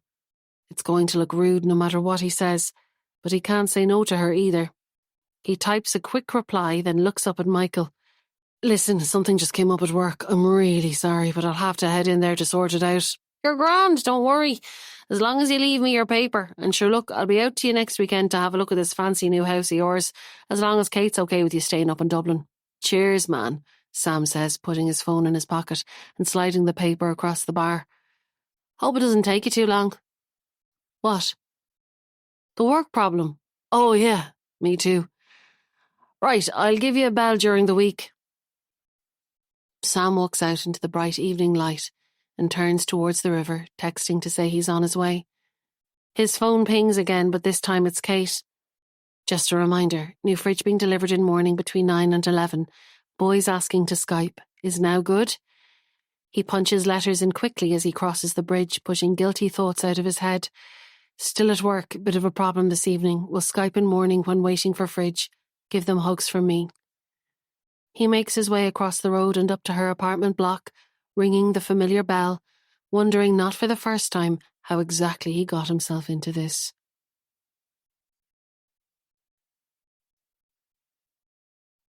Chapter 17. Sam, Friday, October 5th, 1990. Sam races down the stairs and makes it halfway through the front door before his mother calls him back. Sam, where are you going? Just out. Where to? Molly's outside. Claire rolls her eyes. Mum, don't be like that. I'm joking, it's fine, go on. Be home by 6 for dinner. Remember, we're going to the play at the Olympia tonight, if you can tear yourself away from Molly, of course. Young love, eh? That's just gross, Sam says, pulling the front door shut behind him. Molly is sitting on the low wall at the end of the front garden, her back to the house. Sam stops for a moment to look at her, wondering again what she sees in a guy like him. She raises a hand to her mouth. Is she smoking? Jesus, she is. And right outside his house. Molly, my mum is there. Put out the smoke quick, Sam hisses, running towards the wall. Sure, she says, dropping it on the ground and twisting it underfoot. Aren't you worried you'll be seen smoking in your uniform? Nah, the nuns aren't usually out wandering around Booterstown on a Friday afternoon. Come on, head up to the bowler. Sam looks at his watch. I've got to be back by 6. I don't know if there's time. Molly stands up and links her arm through his. There's loads of time. Come on, Sam, live a little. You never know which day is going to be your last. They turn up the avenue, kicking leaves as they walk, free from heavy school bags and grown-up eyes. In the distance, 2 figures walk towards them, slowing as they approach. Sam recognises the uniforms. They're from St. Michan's. When they reach Sam and Molly, they stop. All right, man, any chance of 2 naggins of vodka, 12 Dutch Gold and 4 packs of Silk Up before tomorrow night? Says the taller of the 2. I have the cash here, like. Molly looks at Sam, eyebrows raised. I'm not sure what you mean, Sam says. I don't have any drink or cigarettes. The smaller boy gives his friend a subtle dig in the ribs. Ah, gotcha. Yeah, we'll catch you later, so no worries. My mistake, he says, giving Sam a huge wink. The boys walk on down the avenue, muttering to one another, and Sam and Molly link arms again and keep going towards the bowling alley. What was that about? Molly asks. Have you become some kind of dealer in booze? I've no idea. I guess they thought I was someone else. Jeez, I'd be lucky to get served myself. Remember that time we tried to get a flagon of cider from O'Donovan's and they just laughed at me? I do indeed, Sam. I do indeed. It's lucky I'm not with you for your drink-buying skills. Speaking of which, Albie's having a party tomorrow night at ours. Mum's going out. Want to come? I mean, it'll just be a load of 6th years getting stoned and trying to pretend the leaving's not happening, but it could be a bit of crack. Albie seems to have got his hands on a ton of drink somewhere. I'll bet he has, Sam thinks. Is Albie at home at the moment? No, I think he's in the bowler, actually. Why? I just need to check something with him. I'll catch him there. Anyway, what about the party? That sounds cool, but I'll have to check with my mum. This time it's Molly's turn to roll her eyes. Sam, you're 15. Surely your mum wouldn't mind you going to a party on a Saturday night. And you're in transition year, for God's sake. It's not like you need to study. Yeah, of course, she'll be fine. I just mean I need to check in with her. Molly squeezes his arm. I know, and I shouldn't be slagging you. I wish I got on even half as well with my mum as you do with yours. She goes quiet after she says this and looks at the ground. Sam elbows her gently. Hey, your mum is nice, don't be silly. When she looks up at him again, her eyes are suspiciously wet. He's never seen Molly upset. Not even when her grandmother died last summer. What is it? Is something wrong with your mum? No, she says, unless you count her state of mind. What do you mean? Molly sighs and says nothing for a minute. Then she looks up at him again and takes a deep breath. My mum is moving to Philadelphia, and apparently that means me and Albie are moving to Philadelphia. In the States. That Philadelphia. Sam shakes his head. This doesn't make any sense. Why? She says there's nothing for her here, with my dad gone and my grandmother dead. Her sister is in Philadelphia, and she can get mum work, so it's all sorted. All neat and nice. No need to worry about uprooting your 15-year-old daughter from school and friends and, well, from you. She blinks and 2 tears roll down her cheek. Sam pulls her into a hug because she looks like she needs a hug, and because he doesn't know what to say, and because he's fairly sure he doesn't want her to see that he's about to cry too. Sam turns the key in the front door at 6 on the dot and walks through to the welcome warmth of the kitchen. Beef casserole smells fill the air, and the table is set for 3. His mum is in her favourite chair, engrossed in a book. A cup of tea on the small table beside her looks untouched. She hasn't heard him come in. Sam walks over and kisses the top of her head, then puts on the kettle. I'll make you a fresh cup, Mum. Is Dad home? Any minute now. How's Molly? She's fine. Is it okay if I go to a party in her house tomorrow night? Well, will her mother be there? Yes, it's just a small party with a few friends. I won't be late home. All right then, you can go. You need to get changed before the play. Sam looks down at his jeans and hoodie. Do I? His mum nods as they hear the front door open and shut. John brings the outside in with him, smells of autumn leaves and cold and pipe smoke and even newspaper ink, though that might be Sam's imagination. He puts his briefcase down and kisses Claire's cheek, then pats Sam's shoulder. Sam, have you seen the key to the shed? He asks, taking off his coat and sitting down at the table. Shit, this isn't good. No? Why, is it missing? Yes, your mother doesn't have it and it's not on the hook. I think you were the last person to use it. I don't think I had it recently, Dad. Sam can feel his face going red and turns towards the counter to pour water into cups. Do you need something from the shed? Well, nothing urgently this time, but there is a lot of stuff I need on and off all the time. A locked shed without a key is pointless. If it doesn't turn up, I'll need to break open the door and put on a new lock. Are you sure you don't know? Sam busies himself with the tea bag. I'm sure, Dad, but I'll keep an eye out for it. Still facing the counter, he discreetly checks his pocket. It's still there, but he'll have to do something. I'm just going up to change, Mum, Sam calls, running upstairs. He puts the key in his bedside locker, then goes back out and into his parents' bedroom. He tiptoes across the carpet. It doesn't matter how carefully he sits on the bed, there's always a loud creak, and tonight it's louder than ever. They have the TV on downstairs, though, so it's probably okay. He picks up the phone on his mother's bedside locker. The dial tone sounds excruciatingly loud. He looks over at the door. Oh, for God's sake, he hasn't closed it. Sneaking back across the floor, wincing when the old boards squeak, he carefully shuts the door, then retraces his steps. He dials the familiar number, wondering what he'll do if she answers instead of him. But it's okay, he gets lucky. You need to move this stuff, he whispers, skipping the small talk. I know it's bad timing, but my dad's noticed the key is missing, and he says he'll break the lock if he can't find it. I don't know if he suspects something or not, but I can't take a chance on it. We're going to a play tonight. We'll be gone from 7 till about 11. You need to do it then. I know it's short notice, but we can't risk waiting any longer. Sam carefully puts the phone back in the cradle and sneaks back out. Downstairs, his mum is elbow deep in sudsy water. Where's Dad? He asks. Claire points to the study. He needed to make a quick phone call. Work. Shit, he hadn't heard any click on the line, but then he might have missed it. Could his dad have heard? What if he asks for the key now? Sam starts to feel a little bit sick. His mum passes him a tea towel and picks up a plate as his dad comes out of the study. He looks in at them, and Sam tries to read his face, but there's nothing. John says something about recording a documentary on RTE2. Anything to avoid the dishes, Claire says. The sick feeling ebbs away as Sam watches his dad go into the sitting room. He's never going to put himself in this position again. All going well, it will be over for good by tonight. The curtain falls to enthusiastic applause and people begin making their way to the bar, trying to look like they're not rushing, but of course they are.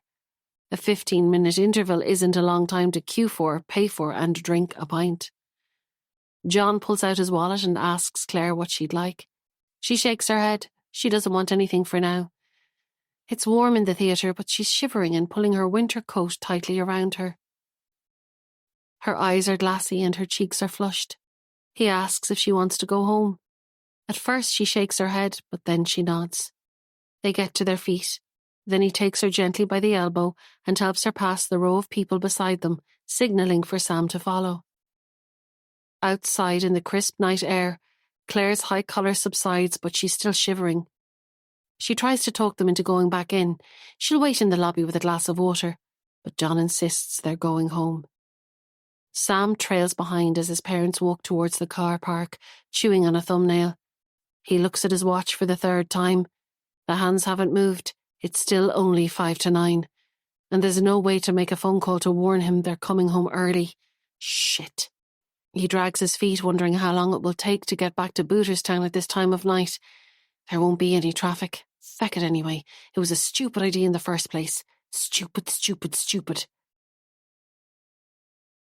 His dad tells him to hurry. They need to get his mum to the car. Sam speeds up. He'll have to take his chances. At home, Sam makes as much noise as possible, closing the car door and chatting loudly to his parents in the driveway. If he's out at the shed, he'll know to stay out of sight. Hopefully. Inside, he goes straight to the kitchen to get a glass of water for his mum. He looks out to the garden. There's no light on in the shed and no sound. He must have been and gone. Sam's hand is still shaking as he fills the glass. That was too close. His mum goes straight upstairs to sleep. Sam stretches and yawns and tells his dad he's going to do the same. The phone is sitting quietly in its cradle on the hall table, but he can't risk a call now. Upstairs, he pulls out a Stephen King, but tiredness takes over, and a few pages in, he's asleep. Someone has pulled the duvet over him, but he's still in his jeans when he wakes. It's bright outside. What time is it? He squints at his watch. Just after 10. Jesus. Swinging his legs over the side of the bed, he pulls open the drawer of his bedside locker and takes out the key. Is it too soon to pretend to find it for his dad? He should make the call first, just to be sure. Hopefully his mum and dad are still asleep. Creeping downstairs, he lifts the receiver and dials the familiar number. Did everything go okay last night? We got home early and I was worried. Everything went fine, he's told. The stuff was moved. He hangs up and makes his way into the kitchen, the stone floor cold under his stocking feet. He's pouring Rice Krispies into a bowl when he hears a movement behind him. Startled, he turns around. John is sitting in an armchair, staring into space. Dad? The word catches in his throat and he tries again. Dad, hey, I didn't know you were up. John's gaze turns on his son. There are dark circles under his eyes and his face is pale under his Saturday morning stubble. He's dressed already in the same clothes as yesterday. I couldn't sleep. Something cold flutters in Sam's stomach. Maybe you're coming down with the same thing Mum has. I'll make you a cup of tea. Maybe now's not the time to find the key after all.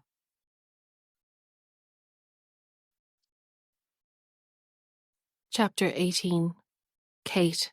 Saturday, July 2nd, 2016. White-tipped waves splash against their small legs and they squeal again. It never gets old. Running backwards, they wait and watch, then step slowly forward again until they're up to their knees. And along come the waves, and again they're surprised. Jamie's shorts are too long, but each time Kate rolls them up, they fall down, and now they're soaking. But today it doesn't matter.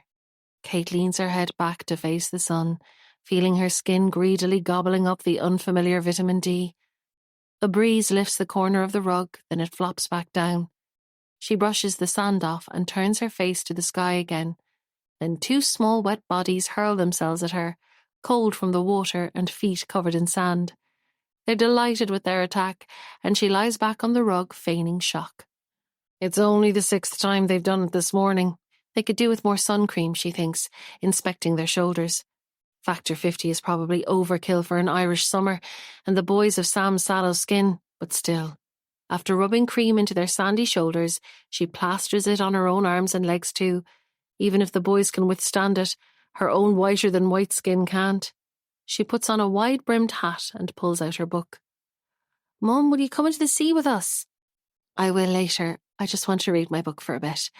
You guys run down again. Nana will be here soon and we can have the picnic then. Go on, I'll call you. Once they're back down at the waves, they'll forget about wanting her there too, hopefully. When her mother flops down beside her a few minutes later, she has 2 bottles of water and ice pops for everyone. The boys must smell them. They race back and throw themselves on the rug, staring at the ice pops like 2 hungry puppies. Go on, eat them before they melt, but you have to have a healthy snack after, okay? The boys run off again, and Kate gives her mum a look. What? Says Laura, as she stretches out her legs and slips off her flip-flops. Her skin is not quite as fair as Kate's, but still burns easily. She reaches for the sun cream and starts to rub it in, then pauses and looks at her daughter. Sure, they're only small. The ice pops are the kids. Well, both, and they're on holidays. It won't kill them. I don't remember you being so generous with treats when we were kids, Kate says, picking up her book. It's different being a grandparent, you'll see. Any word from Sam? Are you going to Skype him later? I think so. He was working late last night, but should be fine today. I hope he remembered the fridge and didn't go out somewhere. He's scatty sometimes. Ah, sure, isn't that part of what you love about him? Life would be boring if we were all perfect. Kate gives her mum a sideways look, but she's got her eyes closed and her head back. It stirs a memory. A family holiday in Kerry, or maybe West Cork when they were tiny. Lying on a golden beach, her mum's profile the same as it is now, but with black hair instead of the gunmetal grey she has today. Her dad sitting beside her mum, his shoes and socks off and his trouser legs rolled up. Miller sitting in the sand, digging, and Kate running up and back to the waves like Seth and Jamie are doing today. So similar, but so utterly different too. That was before Whitecross Hill, when everything was still good, or mostly good. Shaking her head to dislodge the memories, she goes back to her book, but Laura's in the mood for a chat. Sorry I took so long getting down. Mrs. O'Shea was a divil at breakfast time. She wanted runny poached eggs and then claimed the ones I served her weren't runny enough. As if I have the time to be poaching perfect eggs. At least that other couple are going on Wednesday, so I'll have a bit more time for you and the boys. No new bookings from Wednesday on? No, nothing till the weekend. Mum, I know I sound like a broken record, but if you ever need our rooms back, let me know. We can easily go to Dublin on and off over the summer. I don't want to take up space that you could be letting to paying guests. Not at all, love. Sure, what would be the point in having the place at all if I couldn't have my grandkids to stay? I love having them here, and they're all I've got. It's not like Miller's going to give me grandkids, is he? God forbid. Kate sits up straight. This isn't like her mother. Sweep it under the table is her usual approach, if not outright pretend it never happened. Kate moves her hand across the rug so it covers her mother's and gives it a squeeze. They sit there, two faces to the sun, thinking different thoughts about the same person, watching two small boys running in the spray. Back at the house, Mrs. O'Shea is sitting in the conservatory knitting something long and shapeless in a muddy green colour. The clatter of the boys' feet on the kitchen tiles prompts a frown and a pointed look at Kate. Then she goes back to her knitting. Silly woman. The kids are just being kids. Still, she puts her finger to her lips and urges them up the stairs, telling them they can Skype Sam from her bedroom once they've washed the sand off their feet. She starts the call while they're still in the bathroom, and Sam picks up straight away. His face fills the screen, but the familiar smile is missing. Is everything okay? She asks. Yeah, fine, but where were you? I thought we were going to do this in the morning while I was waiting for the fridge to be delivered. Sorry, we were at the beach, then we went for lunch in Salt Hill and a walk along the promenade. It's a beautiful day here. Is it nice there? I don't know. I've been indoors all day. Sam, don't be like that, she says, glancing over at the bathroom door. In fairness, we wanted to talk to you last night, but you couldn't do it then. We can't make all our plans around you. That's not fair on the boys. Yeah, but I couldn't do it last night, with work. Well, couldn't you have done it from the office? It's important for the boys to feel they can speak to you when they want. No, I couldn't from work. It was an emergency. Anyway, it doesn't matter. How is everything? Good. They had a great day on the beach. If the weather keeps up, it'll be the holiday of a lifetime. Fingers crossed it'll keep up for next weekend anyway, and you'll see for yourself. Yeah, about that. Michael has offered to give me a hand with the electrics in the house, but he's only free at the weekend, so I might stay up here and get that done with him. Oh, for fuck's sake. Seriously, Sam, you're joking, right? What? The house needs to be done. This is the only way to do it. You know what I'm like with DIY. I need to take help when it's offered. Yes, but you won't have seen the kids in weeks. They need their dad. And lovely and all as it is here, I could do with a break too. But you have your mum there. Yes, and she's running a B&B. I could do with some help, even if it's just at the weekend. It's full on with the boys, you know that. Pity she's just told him about the lovely day on the beach. It sounded too easy. I'll be down the following week, Kate. It's not that far away, and it's not like I'll be enjoying myself here. I'll be working on the house. Fine, just don't skip another weekend or they'll be getting worried. Actually, one more thing. She looks up to see if the bathroom door is closed before continuing. Can you pick up Seth's birthday present and bring it down when you're coming? It's ordered and everything. You just have to collect it. Grand, just email me the reference number. Are the boys there? Seth and Jamie bound into the room, ecstatic to see their dad's face on the laptop. Kate slips into the background, picking up sandy shorts and bits of shells from the bedroom floor while they chat. The boys won't like it, but perhaps the longer gap would do Sam and herself some good. Chapter 19. Kate, June, 1984. They were fighting again. They're trying to hide it now with plastered-on smiles and breezy voices, but Kate knows the signs. Her mum's eyes are bright with tears and her dad's cheeks are red. He's playing with his toast, twisting it round and round on the plate. She has pushed hers away untouched. It was never like this in Dublin. Bloody Karen Ross. And bloody Grandad for dying. That was a bad thing to think, but really that's how it all started. If it wasn't for him dying, they'd never have had to move here to take over the practice. Mum clears her throat and stands up to kiss her good morning, but says nothing. Kate reaches her arms around her mum's neck and pulls her into a quick hug. More tears now, which her mum tries to hide by making toast, like there's not enough uneaten toast on the table already. Miller wanders into the kitchen, oblivious to everything as usual. Oh, to be 8 with not a care in the world. Though that's not fair. He has enough going on at school. He sits up at the table and starts eating his porridge without a word to anyone. No doubt there are normal families up and down the country right now, chatting over breakfast and being nice to each other. Not here, though. Not anymore. Now it's just quiet and horrible. Her dad scrapes back his chair. It makes a loud noise on the old tiles and she jumps. He straightens his tie and nods to her, then walks out the door to work. Who does that? Who nods to their 10-year-old? What would be wrong with a kiss or a hug or even saying goodbye? And nothing to her mum or Miller. But some of the tension leaves the room with her dad, and she can hear her mum let out a long breath behind her. Kate sits down to eat as her mum puts her lunchbox in her school bag. Bloody school. Bloody tiny school with its freezing classrooms and bitchy girls. They aren't all bitchy. Clara is nice, but the rest of them, bitches. She hears the sound of letters hitting the mat at the front door and runs out. Maybe there's a letter from Dublin. But there isn't. Just boring brown envelopes for her dad. Throwing them on the whole table, she picks up her school bag and goes in to say goodbye to her mum and Miller. Her mum wants her to wait. She's going to walk Miller down in a few minutes. It would be good for him to have his big sister walk him into school, she says. Kate's about to argue, but something in her mum's face stops her. It's not like she has any street cred to ruin anyway. They already think she's a loser. She picks up her school bag and taps her foot impatiently. Eventually, all three are outside and her mum is locking the door. Sure now, you don't need to do that. This isn't Dublin, says a voice. Mrs. Daly from next door. Her mum smiles tightly and locks the door anyway. Mrs. Daly shakes her head, disappointed with the untrusting townies.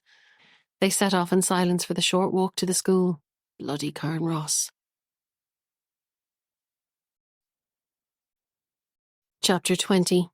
Kate, Friday, July 15th, 2016. The doorbell rings. He's here, finally. Seth and Jamie bounce off the couch, Scooby-Doo utterly forgotten. They race out to the hallway to open the door, and Kate follows, smiling, caught up in their excitement. Sam's tall frame fills the doorway, and he stoops, arms out, to gather both boys in. Laura comes downstairs and ushers them all into the kitchen, then sets about making tea. Sam turns to Kate and grins. Nice to be home. Kind of home, he says, kissing her on the cheek. Good to see you, she whispers, and she means it more than she'd thought she would. Laura pours tea and asks Sam if he's eaten. He says he has, and the boys start to search his bag for presents.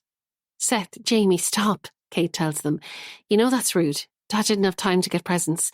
Now, I let you stay up till Dad arrived, as long as you promised to go straight up then, so scoot and brush your teeth. Dad will be up to do stories tonight. And Kate will have a very large glass of wine, she thinks, and a very long lie-in tomorrow morning.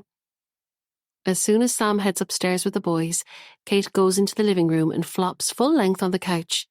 It is blissfully quiet and she almost dozes off. Eventually Laura joins her, bearing a bottle of wine and 3 glasses. You read my mind, Kate says, and gratefully accepts a glass. So what have you got planned for tomorrow? Laura asks, sitting down. Will the four of you head into Galway maybe and get lunch? No, I'll head in on my own. It's definitely me time. I need shops and coffee and nobody needing me. Sam can do stuff with the boys. They'll be delighted. And does Sam know this? Not yet, but he can't complain, can he? Kate says, taking a welcome sip. I suppose not. And sure you can do something tomorrow afternoon. What time will he be heading back on Sunday? Don't know, Mum. I haven't really thought past tomorrow's escape, to be honest. I'm mostly thinking about Brown Thomas and shoes and cappuccinos at this point. Well, just be sure to let your husband know when he comes back down. He may not realise you have this escape plan. Laura picks up the remote control to put on the 9 o'clock news. There's a flicker of light at the centre of the screen of the tiny box-shaped TV, and slowly the picture emerges. The headlines have already started by the time sound joins picture.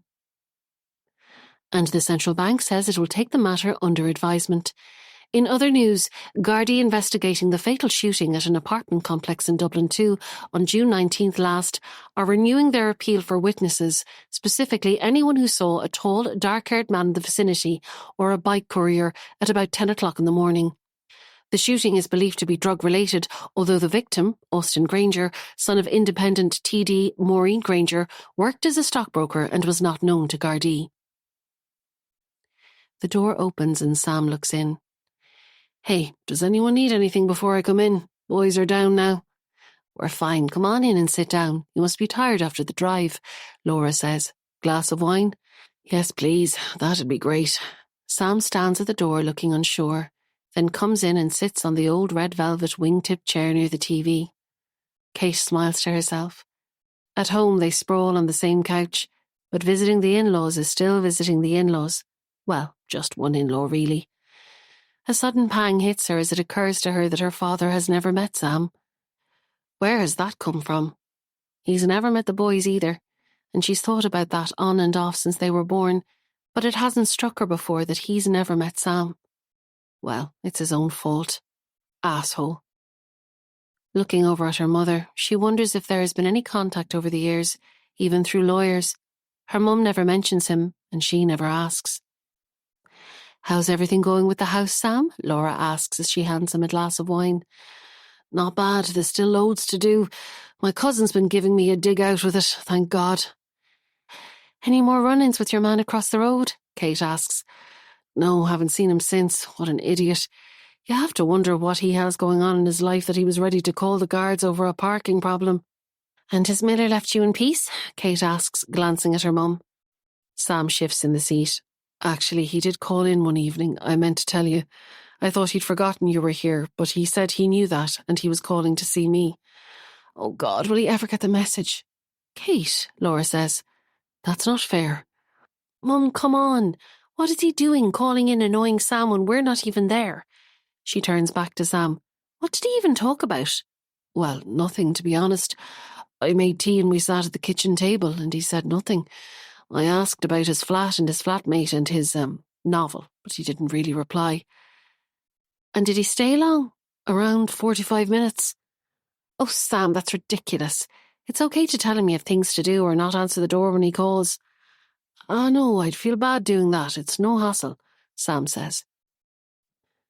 Laura turns to Kate, frowning. Come on, that's really not nice. Your brother needs family support, and you're all he's got in Dublin. Fine, Mum, but it's not fair for Sam to have to deal with him when I'm not there. Well, what if I invite him to stay down here for a few weeks while you're here? No! Kate sits up straight. Mum, don't. Leave him where he is. I don't want him around the boys too much. Laura's cheeks go red, and when she answers, her voice is low and tight. Kate, I won't have you saying things like that. He's my son, and he's your brother. He's had his problems, but he deserves our love and support. That's what families do. Fine, Mum, but just don't go out of your way to invite him down, okay? Kate turns to Sam. Anyway, Sam, were the boys happy enough going to sleep? Sam's engrossed in a message on his phone and doesn't hear her. Sam, did the boys settle down all right? Sorry. He puts down his phone and takes a sip of wine. All good. I read them a couple of stories and then they were out like lights. That was close earlier when they were searching your bag. Did you get to hide it away? Hide what away? Seth's present. Oh shit. Sam! Please say you didn't forget to pick it up. I did pick it up, I just forgot to pack it. It's still at home. But sure, I'll be down for his birthday anyway. I'll bring it then. I know, but I wanted to wrap it with the other bits I've picked up. That was the only thing I asked you to bring. How could you forget? Oh, come on. It's not a big deal, Kate. I've a lot going on. It just slipped my mind. Your own son's birthday slipped your mind. Laura excuses herself, saying something about setting the table for breakfast. That's not fair. You know what I mean, Sam says. I came straight from work, so I packed in a hurry this morning. I just didn't think to pack the Scalextric. Sorry. But look, I'm after driving all the way down here and now you're giving out to me. Can we not do this? Kate stares straight ahead as she picks up her wine again. What, so you're going to ignore me now? Sam asks. What do you want me to say? That you deserve a medal for coming to see your wife and kids a whole week later than planned? Jesus, Kate, I wish I hadn't bothered at all. I'm going to bed. Sam downs his wine in 2 gulps and walks out of the room. He leaves the door open. So much more annoying than a satisfying slam, Kate thinks, as she gets up to close it. Laura comes back in, wiping her hands in a tea towel. Were you a bit hard on him there, love? Mum, he's just not even meeting me halfway anymore when it comes to the kids. I have to do everything. Order everything. Organise everything. If it wasn't for me, nothing would happen at all. I'm just fed up. He thinks because he has a job and I don't, that lets him off the hook.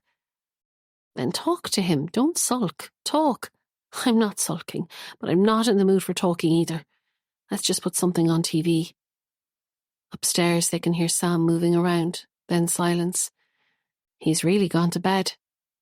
This isn't the visit Kate had imagined. Tomorrow will be better. Chapter 21. Kate. Saturday, July 16th. Snoring. She'd forgotten all about Sam's snoring in just 2 short weeks, and somehow it's even louder in her mother's house. She pushes him over onto his side and tries to go back to sleep, but it's no use. Early morning sun is creeping in under the slatted blinds, and suddenly the appeal of a quiet run on the beach is far greater than any futile attempt at sleep. She puts on her running gear and, leaving a note for Sam, creeps out of the house. The run is everything she's missed for the last 2 weeks. The early sun on her face, the salty air, and the empty beach stretching out for miles. When it's enough, she slows to a walk and heads towards Jan's cafe at the edge of the village. There are no other customers at this early hour, and she takes her cappuccino outside to sit in the small outdoor terrace. Instinctively, she reaches for her phone, but decides to leave it face down on the table. 10 minutes with sun and coffee and nothing else would be better than anything else she could do right now. She closes her eyes. A chair dragging against the paving stones startles her, and she opens her eyes again. An elderly woman makes a slow but steady descent onto a chair at a nearby table and nods at Kate. A man, presumably the woman's son, joins her, carrying a tray with tea and scones.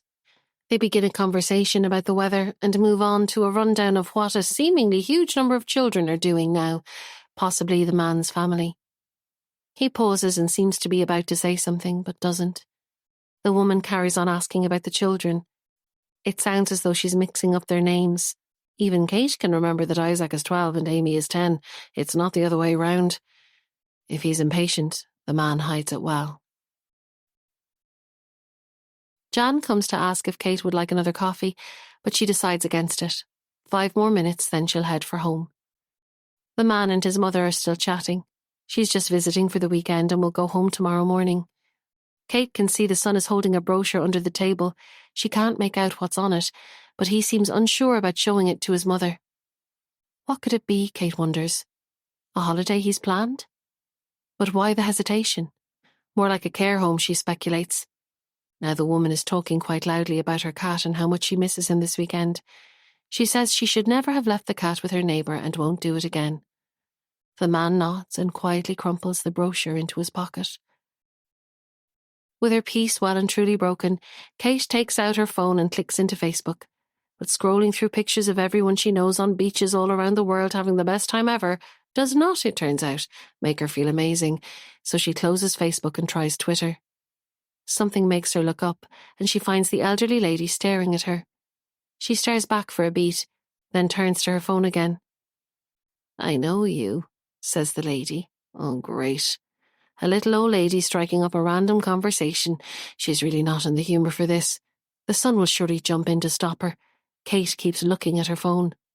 "Excuse me, but aren't you Kate Jordan? Laura Jordan's daughter?" Her stomach does a somersault. Nobody has called her Kate Jordan for 30 years. She looks up, smiles, and shakes her head. "You are. It is you. Look, Bernard, don't you remember Kate who lived next door? You were only about 10 years old at the time, Kate, but I remember you. You look exactly like your mother did then. Is she still alive?" Oh, dear God, Mrs. Daly from next door in Carnross. Kate feels suddenly sick.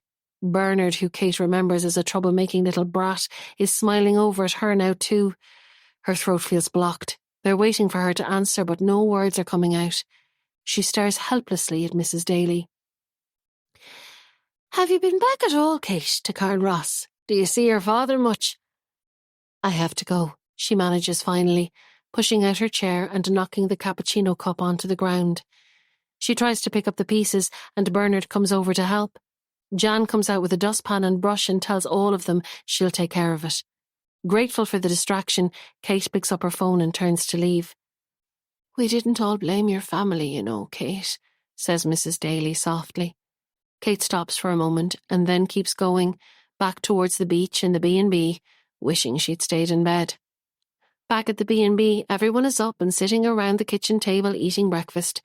Conversations are flying over and back between the boys and Sam and Laura, and nobody notices that Kate is quieter than usual. She could tell her mum later about Mrs. Daly, or maybe not at all. The boys want to know what the plan is, and Sam suggests a family day at the beach. Kate ignores the pointed look from her mother. "Actually, I was going to head into town myself. I have a few things to get. I thought you could take the boys out." She focuses intently on buttering her toast. Sam doesn't answer, and she glances up at him. He's annoyed. She puts down her knife and sighs. "Sam, I've had them for 2 weeks. I just need a morning to myself. We can meet later and do something, right?" "Fine. I thought we'd do something as a family, but no worries. You do your thing and we'll do ours, won't we, boys?" She's not taking the bait. She's got her morning to herself, and that's all that matters. She quickly finishes her breakfast.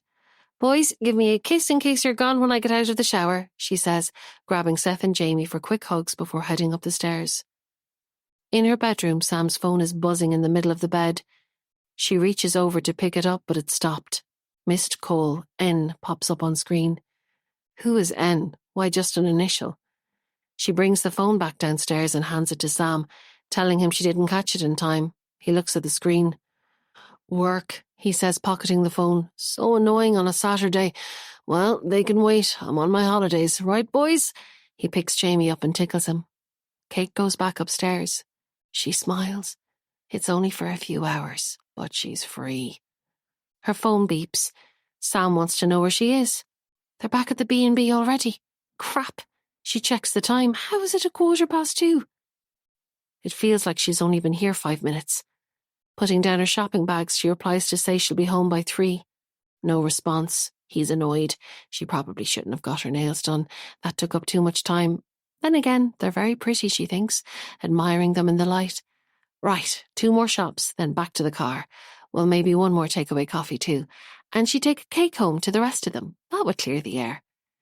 In the end, it's almost 4 o'clock when she pulls into the driveway. She leaves the bags in the boot for now and lets herself in. The boys are playing with a frisbee in the garden, and Sam is leaning against the counter in the kitchen, looking at his phone. "What took you?" he asks, looking up. "Sorry, traffic was horrendous on the way back out of town. But even at that, I thought you'd be home much sooner. What about the plan to do something?" "Well, why don't we all go out for dinner? The boys would love it, and we could treat Mum if she doesn't need to be here for guests tonight." "You know what, Kate? I'm not in the mood to play happy families tonight. Your mum said she has a stew on, that'll do. And anyway, I have to head back early in the morning. Pity we've hardly had 2 minutes together since I got here." He puts his phone in his pocket and walks upstairs, leaving Kate speechless in the kitchen. This isn't the Sam she knows. Fuck. She pushed it too far. But he's overreacting too. And what's with heading back early in the morning? Sure, he was hardly here at all. What was the point in even coming? She turns to follow him upstairs, ready to tell him exactly that, but thinks better of it and stays put. Laura comes in from the garden with a basket of washing. She gives Kate a look but says nothing. Mum, remember Mrs. Daly who used to live next door to us? Laura stops and puts the basket down on the floor. Yes, why? What was she like? Oh, she was as nosy, always asking questions when she'd see me. How's your husband, Mrs. Jordan? He must be doing well for himself now he's taken over the practice. That kind of thing. Forever looking at the car or asking me where my coat was from. And once she said she'd seen Father Burke come out of Richard's office, and then she stopped and waited as if I was going to fill her in on the parish legal affairs. Not that I'd know anyway. Your dad was nothing if not ethical when it came to work. Pity that didn't carry on through to the rest of his life, Kate mutters. Laura purses her lips but says nothing. Kate hadn't really expected an answer. Her father falls into the do not discuss category of family conversations. Why are you asking about Mrs. Daly? No reason. She just popped into my head. I saw someone earlier who reminded me of her, that's all. Mrs. Daly would have gone back to Carnross in the morning and Bernard would hardly recognise her mum, nor she him. I wonder if she's still alive. She wasn't the worst, you know, nosy and desperately competitive, but she was kind too. She was very good to me at the end, at a time when everyone else was crossing the road to avoid me. Another topic normally in the do not discuss box. Kate can't decide if this is a healthy twist in the emotional valve or old ground best left untouched. Anyway, washing won't fold itself. Will you give me a hand? Laura says, making the decision for her. Kate nods and picks up a sheet, pushing Mrs. Daly and Carnross out of her mind. Chapter 22. Kate, June 1984. Hugging her knees to her chest, Kate continues to ignore her mother's silent appeal to get up and join the other girls. She's not moving from this bench. How can her mother not see they don't want her there anyway? Her mother digs her gently in the ribs and mouths, "Go on," then turns back to the woman on her other side, a mum from Miller's class. They're talking about a picnic now, about getting the whole class together for a day out. Oh my God, please get me out of this dump, Kate thinks, stretching out her legs. A picnic with a class of 8-year-olds. There is literally nothing she'd rather do less. She looks up from under her fringe at the girls across at the railings. They catch her looking, and now they're giggling.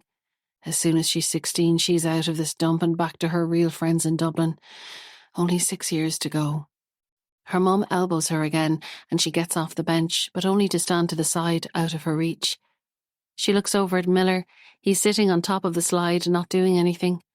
There's a queue of kids behind him, and they're starting to get cross. Kate walks over. Come on, Miller, down the slide.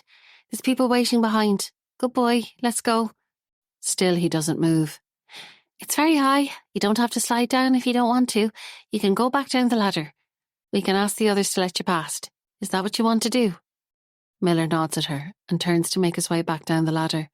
The kids behind him are not impressed. An older boy says something about the dumb new kid, and everyone laughs. Kate's face burns. She reaches up for her brother and helps him down, and they walk together to their mother, who is still discussing the picnic. They'll have it on the last day of school before summer break. How completely mortifying. As if she and Miller want to hang out with these horrible local brats. How can her mum not see? Walking home, she tries to talk her mother out of it, but she is determined. It's a good way for Miller to get to know the kids in his class. You know how hard he's finding it to settle in. Yes, I do, Mum, because they're rotten. Spending even more time with them isn't going to make things better. Oh, Kate, it will. It's always hard when you move somewhere new, but we have to try. It's hard for me too, remember? I had to leave my job and all my friends to come here. She gives Kate's arm a light squeeze. Come on, do it for Miller. Once the other boys get to know him, they'll see he's just like everyone else, and they'll start to talk to him and play with him at school too. Kate kicks a stone into the gutter. He's not really just like everyone else though, is he? Of course he is. It just takes time, and you'll make friends too. I have no interest in making friends. I'll be moving back to Dublin in a few years to my actual friends. Her mum sighs and puts her arm around her. Kate shrugs it off and immediately wishes she hadn't. Their footsteps are the only sound on the cracked pavement, and their long shadows cut 3 silent figures making their way to the very last cottage on Main Street, Carnross. Chapter 23. Kate, Friday, July 22nd, 2016.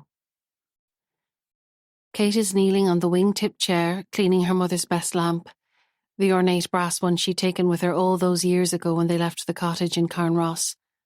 A monstrosity really by modern lighting standards, but a reasonable fit for the sitting room in the B&B. Mrs. O'Shea certainly seems fond of it. She's hoovering by the wing-tip chair, waiting for Kate to finish so she can sit down with her knitting. Kate keeps polishing. Maybe Mrs. O'Shea will go to her bedroom for a lie down if she takes long enough. The only downside of a B&B is the guests, really. It would be lovely to be here all summer if only there were no guests. Kate keeps polishing and Mrs. O'Shea keeps hovering. Neither speak. And in fairness, the lamp does need a good clean. It looks like it hasn't been touched in a while. The unofficial standoff comes to an end when Mrs. O'Shea turns on her heel and walks out, unwilling, it would appear, to trade down for a spot on the couch. Kate waits till she hears the door close upstairs, then sets aside her cloth and flops down on the coveted chair. Her phone rings just then, as though it had been waiting for her to take a break, or waiting to intrude on her break. It's Sam, and he's not coming down this evening. You can't be serious. She uncrosses her legs and sits up straight in the chair. How is she going to explain this one to the boys? As if reading her mind, Jamie waves in at her from the back garden. Sorry, there's nothing I can do. I'll be here in the office till 10 o'clock tonight trying to fix this, and there's no point in driving all the way down tomorrow for just the night. Sam, you know what? I don't want to hear it. I don't know what's going on with you, but you'd better fix it or the boys are going to start thinking we've split up. Don't say that. I'm serious. This is a joke. We may as well be separated when you look at how the last few months have been. Kate, it's not months. You've only been down there since the end of June. I'm not just talking about the summer. This has been going on for much longer than that, and you know it. The late nights at work, avoiding the kids' bedtime, working at weekends, it's like you're just not bothered anymore. Seth looks in the window at her and smiles, then runs back to his game. She lowers her voice. It makes me feel sick. I always thought this was the kind of thing that happened to other people, not to us. Kate, nothing is happening to us. It's just a busy time. I'll come down next weekend, I promise. Don't bother. Seriously, don't put yourself out. We're fine. I'll see you when we're back in Dublin. She disconnects the call and flings the phone across the room onto the couch. Fuck him anyway. Running her hands through her hair, she sits in her mother's sitting room with no idea what to do next. The overloud sound of pots and pans comes from the kitchen, Laura pretending she didn't hear. This is what it was like back then during the fights, only their roles are reversed. Dust mites dance in the sunlight over the table, and through the window beyond she can see Seth and Jamie still kicking a football. It's all so idyllic, until you scratch the surface. What does her mother always say? There isn't a person you wouldn't love if you could read their story. She walks to the window to look out at the boys, then sits down again, head in hands. Laura comes into the room. Are you okay, love? She asks. There's nothing to say. Kate shakes her head. Sam not coming down? She shakes her head again. Her mother comes and gives her shoulder a squeeze. It's hard for him, trying to manage everything, fixing up the house, a busy job. Don't be too tough on him. Kate looks up. It's not just that, Mum. He's been gone for a long time now. When he's here, he's not really here. He's pretending. I can't describe it, but it's just not the Sam I used to know. Kate, you've got to meet him halfway, though. What do you mean? I'm doing everything I can. I don't want you to get defensive, but in all the years you and Sam have been together, you're the leader and he's the follower. You're the boss. He's the guy putting his coat over the puddle. You shred him to pieces and he comes back for more. I'm just trying to say you don't always make it easy for him. Kate swivels around in the chair. I shred him to pieces? I don't mean in a bad way, but when you tell him what's what or put him in his place, he takes it. He's like a loyal puppy. I don't mean he's a pushover, but maybe with you just a little bit, he is. Come on, love, I'm not telling you anything you don't know. You're together 20 years. I don't think I put him in his place. I suppose I'm a bit bossier than he is, but he's never minded. I know that, but I'm saying that the dynamic you've developed between you, which has been perfectly fine all these years, may not work so well when you're trying to bridge a gap or fix something that's not working. Does that make sense? Kate's shoulders start to shake and she bursts into tears. Big, ugly tears. The kind she hasn't cried since she was a teenager, heartsick over Henry Byrne from the year above. Laura bends to her level and pulls her into an awkward sideways hug. Remember when we first met? Kate sobs. You were horrified that I'd, as you said, picked up one of the customers and at his own aunt's funeral. Do you remember? Laura smiles. I probably made it sound a bit worse than it was. In fairness, it's not the loveliest how we met story I've ever heard. Kate can feel a watery smile breaking through too. Like, it's not as though I picked him up at the graveside, and in fairness, he picked me up. I was the innocent waitress. You had your eye on Michael at the time, if I remember. Am I right? Huh, a little. But Michael wasn't interested in me, and I went for the coat over puddle guy, and now... I just don't know. A ball hits the window, breaking the conversation. I'll go, says Laura. You sit here and I'll bring you in a cup of tea. Thanks, Mum, but I think I'm going straight to wine tonight. I'll sit here for a minute if that's okay. Then I'll deal with the boys. And Mum? Laura turns back from the kitchen. Thank you. Boys.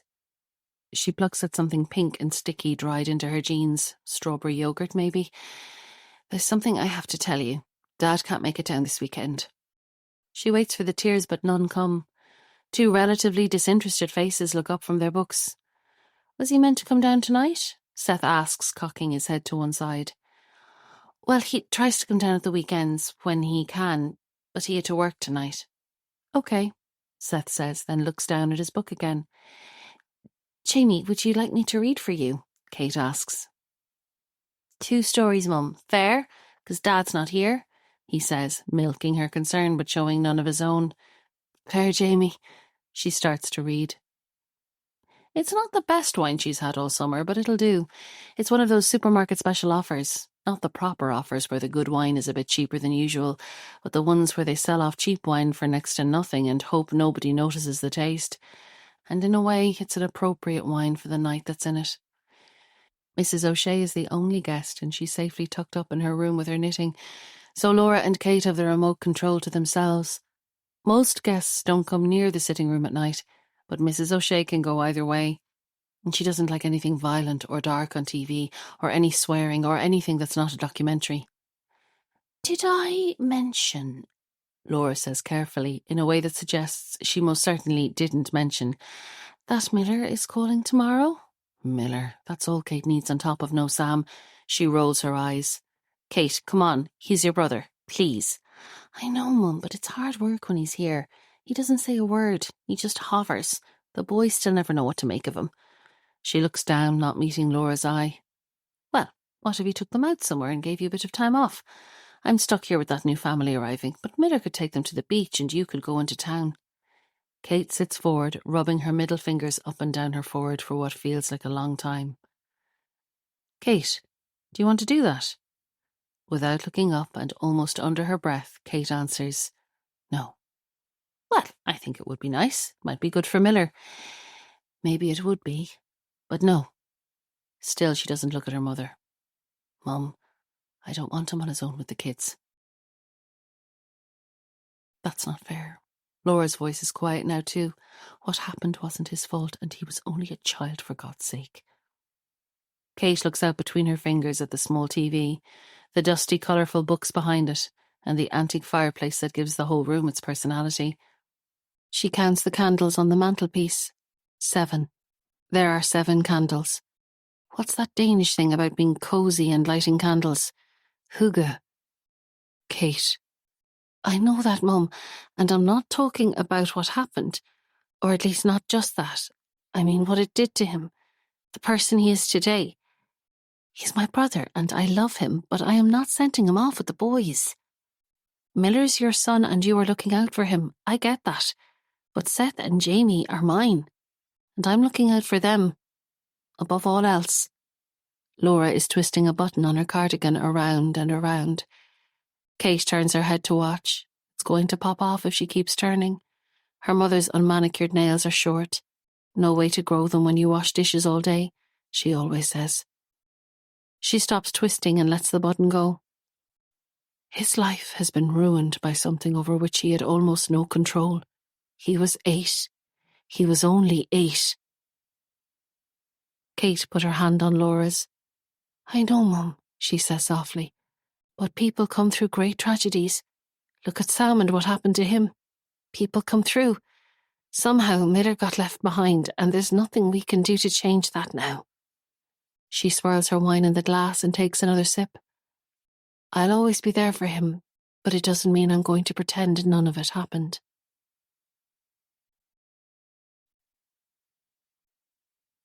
Chapter 24. Kate, Tuesday, July 26th. Fragments of a fight about Rice Krispies drift from the kitchen to the hall, but Kate can't really hear them. She can only see the letter, stark white against the red carpet. It seemed to make a noise when she dropped it, though of course that's not possible. It's only paper, no matter what's written on it. The torn envelope is still on the table. Her name and address have been typed. It looks like a business letter, except for the stamp. Pull yourself together, she thinks, as she stoops to pick up the letter. She closes her eyes for a moment, then forces herself to read again. Dear Kate, I don't know you very well, and I hope you'll forgive this intrusion, but I thought you should know what's been going on while you've been away. I'm sorry to say your husband has a woman staying in the house. I see her coming in with him late at night and leaving early in the morning, and although you may imagine there's a good explanation and nothing untoward is happening, I'm afraid I've seen them arm in arm and kissing. I don't do this to upset you, but I don't think it's fair that you're being left in the dark. You should know what kind of man your husband is. Yours, a well-wisher. She sinks to the floor, trying to make sense of it. Sam wouldn't cheat. He just wouldn't. Though he did once, but that was before they were married and long before they had kids. He wouldn't risk everything for a midlife fling, would he? And in their house? Laura's voice floats out from the kitchen. She's telling the boys to go upstairs to brush their teeth. Kate pulls herself up off the floor and runs to the guest bathroom under the stairs before anyone comes out to the hall. Closing the toilet seat, she sits down, trying to straighten her thoughts. Her breath is too fast. Laura is calling her, but she can't come out yet. She needs to think. She reads the letter a third time. It still says the same thing. Fucking hell. She splashes water on her face, hesitating before drying it with the guest hand towel, then puts on a smile and goes into the kitchen to tell her mother she's just had a call from a friend in Dublin and needs to drive there this morning. The friend's husband has left her, she whispers to Laura, out of earshot of the boys. Laura casts a sceptical eye on her daughter but tells her to go. The boys will be fine. 10 minutes later, with nothing but her handbag, Kate is on the road. When she pulls into Willow Valley 2.5 hours later, her fingers are stiff from gripping the steering wheel and her eyes feel like they're filled with sand. She cuts the engine, then sits in the car without moving. Her stomach feels sicker than ever, and lack of food isn't helping. What is she expecting to find anyway? Her eye is drawn to a small movement in the house across the way. There's someone in the sitting room looking out at her, trying to hide behind the curtain. Wonderful, an audience now, maybe the author of the letter. Irritated, she gets out of the car and marches up to her front door. Inside, the hallway is cool and silent, and there's nobody there. What had she expected, to find them at it on the floor? Sam would be at work for a start. This is so silly. She walks through to the kitchen, familiar and alien all at once. The brand new table, the cracked lino, the ancient pine cupboard doors they'd eventually have to replace. A cereal bowl sits on the draining board with the remains of what looks like dried-in Weetabix inside.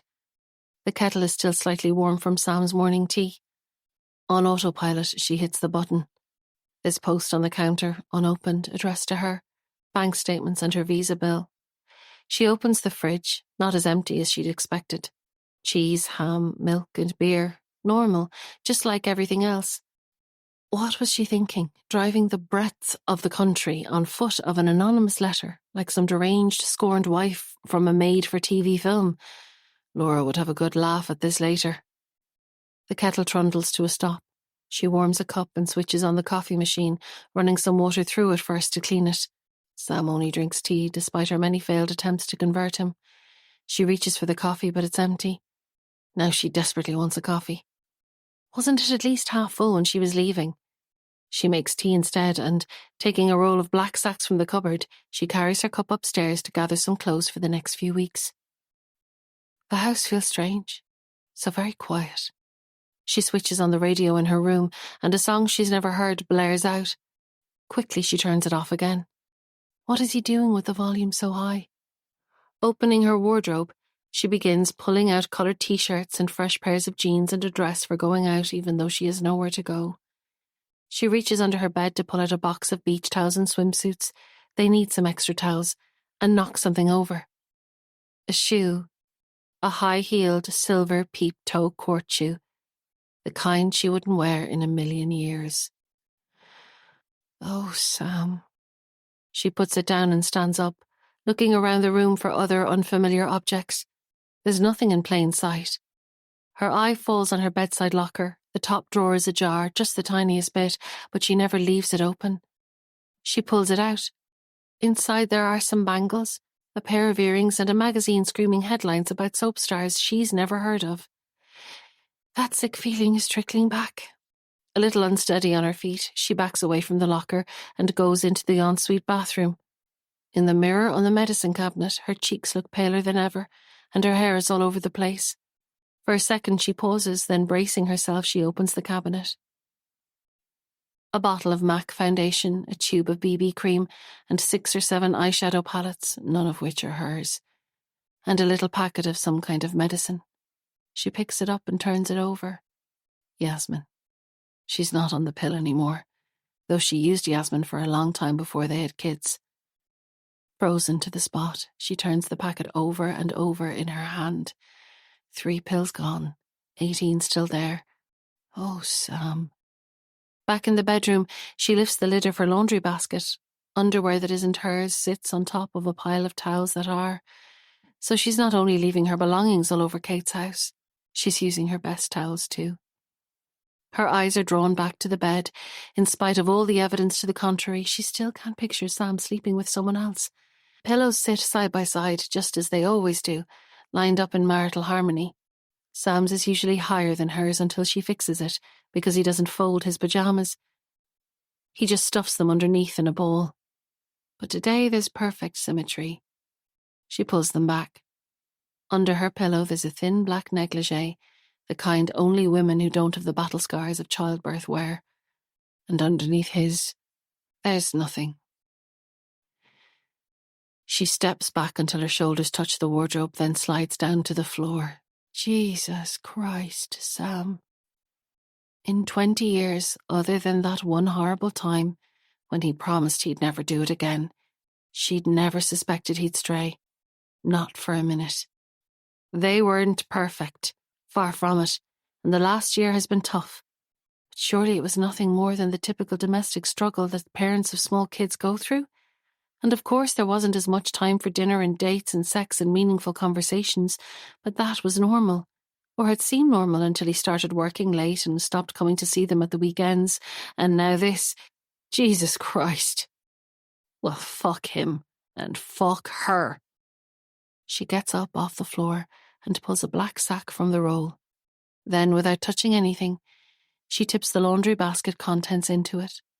The jewellery, the makeup, and the pill packet follow, then the negligee, and as an afterthought, the pillow goes in too. It's not the most sophisticated response, but it'll do. She gathers her own clothes and some from the boys' rooms into another bag and puts them in the car, then returns to the kitchen to write a note to her husband. Leaving it under the empty coffee jar, she pulls the door closed behind her. Chapter 25. Kate, Tuesday, July 26th. The key turns easily in the lock, but it takes every ounce of energy to put on a smile and walk back into the B&B. The kitchen door is open, and from the doorstep she can see the boys scooping food into their mouths, their faces low over the bowls. Instinctively, she wants to tell them to sit up straight, but for now she just stands and watches. Laura comes into view and taps Seth on the shoulder, telling him to slow down. Glancing up, she sees Kate and waves. Kate lifts her hand automatically, then drops it to her side again. Laura walks towards her, wiping her hands in a cloth. Her brow creases as she comes closer. Kate runs her hand through her hair. She must look a state. "Are you all right, love? Is your friend all right?" Laura takes her by the arm and leads her into the hall. Kate nods. "I thought I saw the car around 5 o'clock, but it must have been someone else." "No, that was me. I got here, then I decided to go to the beach for a walk on my own. Sorry, Mum, I left you with the boys all day." "Don't worry, they're grand. I'll tell you what, sit here for a minute." She points to the bottom step of the stairs. "And I'll put a DVD on for the boys. We can have a glass of wine in the kitchen and chat." Laura presses her down onto the step and goes in to give the boys the good news. Cheering without noticing Kate, they race to the couch in the sitting room to watch who knows what from her mother's ancient DVD collection. Kate pulls herself off the step. In the kitchen, Laura is struggling with the corkscrew. Kate takes it from her and pops the cork. She pours, watching the deep red liquid fill the glass. The only other sound is the ticking of the clock on the wall. Without looking at her, she hands Laura the glass and pours her own. "So? It's not a friend. Is it, Sam?" Kate nods and takes a deep drink from her glass.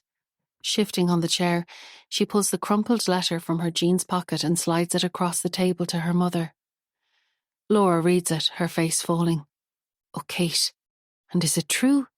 Are you sure it's not just a mistake? Sam would have to be mad to do something like this. It has to be a mistake. Who sent it?" "I don't know. I wonder if it was that old lady Rosemary I was telling you about. She's a bit of a gossip. Though how she got the address here is beyond me." "And did you go there today? Is that where you were?" Kate nods again. "Yeah, I went home, and let's just say neither Sam nor his girlfriend were expecting a visitor. Her stuff is everywhere. Ugly hooker shoes and cheap tacky underwear. In my laundry basket. I wanted to puke." "Her stuff is in your house? My God, he must have lost the plot. Surely he'd realise there's a huge chance of being caught. Did you see him, Sam?" "No, he was at work. I left him a note. I told him not to contact me." She checks her phone, then switches it off. "I'm so angry and so pissed off and so surprised too. I just never pictured Sam as a cheater." Laura nods. "Fine, I know he cheated before, but that was different. We weren't together that long, and it was a stupid fling with an ex. That's very different to a middle-aged married dad of 2 sleeping with someone in his own house. In my house," she groans and pours more wine. "Fucking whore." "Kate, sorry, Mum." "No, I was going to say talk to me any time, vent, swear, do whatever you need to do, and stay here as long as you like. You and the boys are always welcome. I know what it's like. I've been there." "Oh, Mum, what you went through. It was so unbelievably awful. And what Dad did was unforgivable. And you came through it like a hero, like a pro. I don't think I've ever said how much I admired you. I know I was horrible at the time, but Jesus, with every bone of my body, I knew you were incredible." She puts her hand over Laura's. "What Sam has done is so horrendously cliched in comparison. We are nothing more than a suburban cliche. Another statistic and another dumb wife who didn't see what was going on under her own roof." Laura shakes her head but doesn't reply. They sit drinking wine, listening to the ticking of the clock and the sound of the 2 small boys laughing at the TV. The phone lights up with notifications when she switches it back on. 4 text messages, all from Sam. "Please talk to me, Kate. I'm so sorry. I need to speak to you to sort this out. Please. Please text me at least. We have to sort this out. Kate, I'm so sorry. I really fucked up here. I'm an idiot. It was all a stupid mistake. I feel like we've been growing apart, and I was lonely, and flattered by the attention. I know it sounds so weak when I put it like that, and it is. Men are stupid. I'm stupid. Oh, God. How had she ended up with this loser? She stabs her reply into the phone and hits send before she changes her mind. Goodbye, Sam.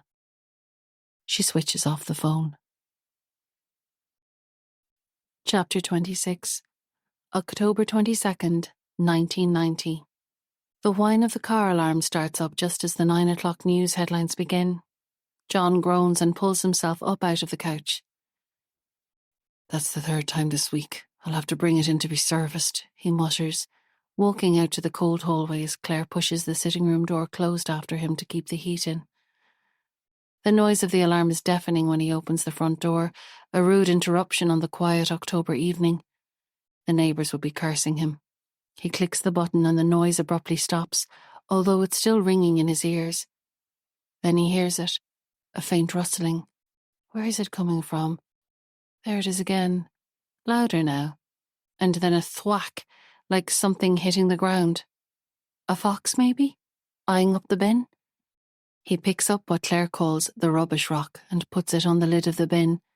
That might keep them out. He hears the rustling again, and another thwack. It's coming from the bushes across the road. That couldn't be a fox. What is it? One of Sam's friends messing? Or was someone trying to take the car after all? He walks slowly out onto the road to take a closer look. Now there's no sound, just an eerie silence. He moves closer to the bushes and kicks one with his foot. Nothing. He steps back onto the road, scratching his head.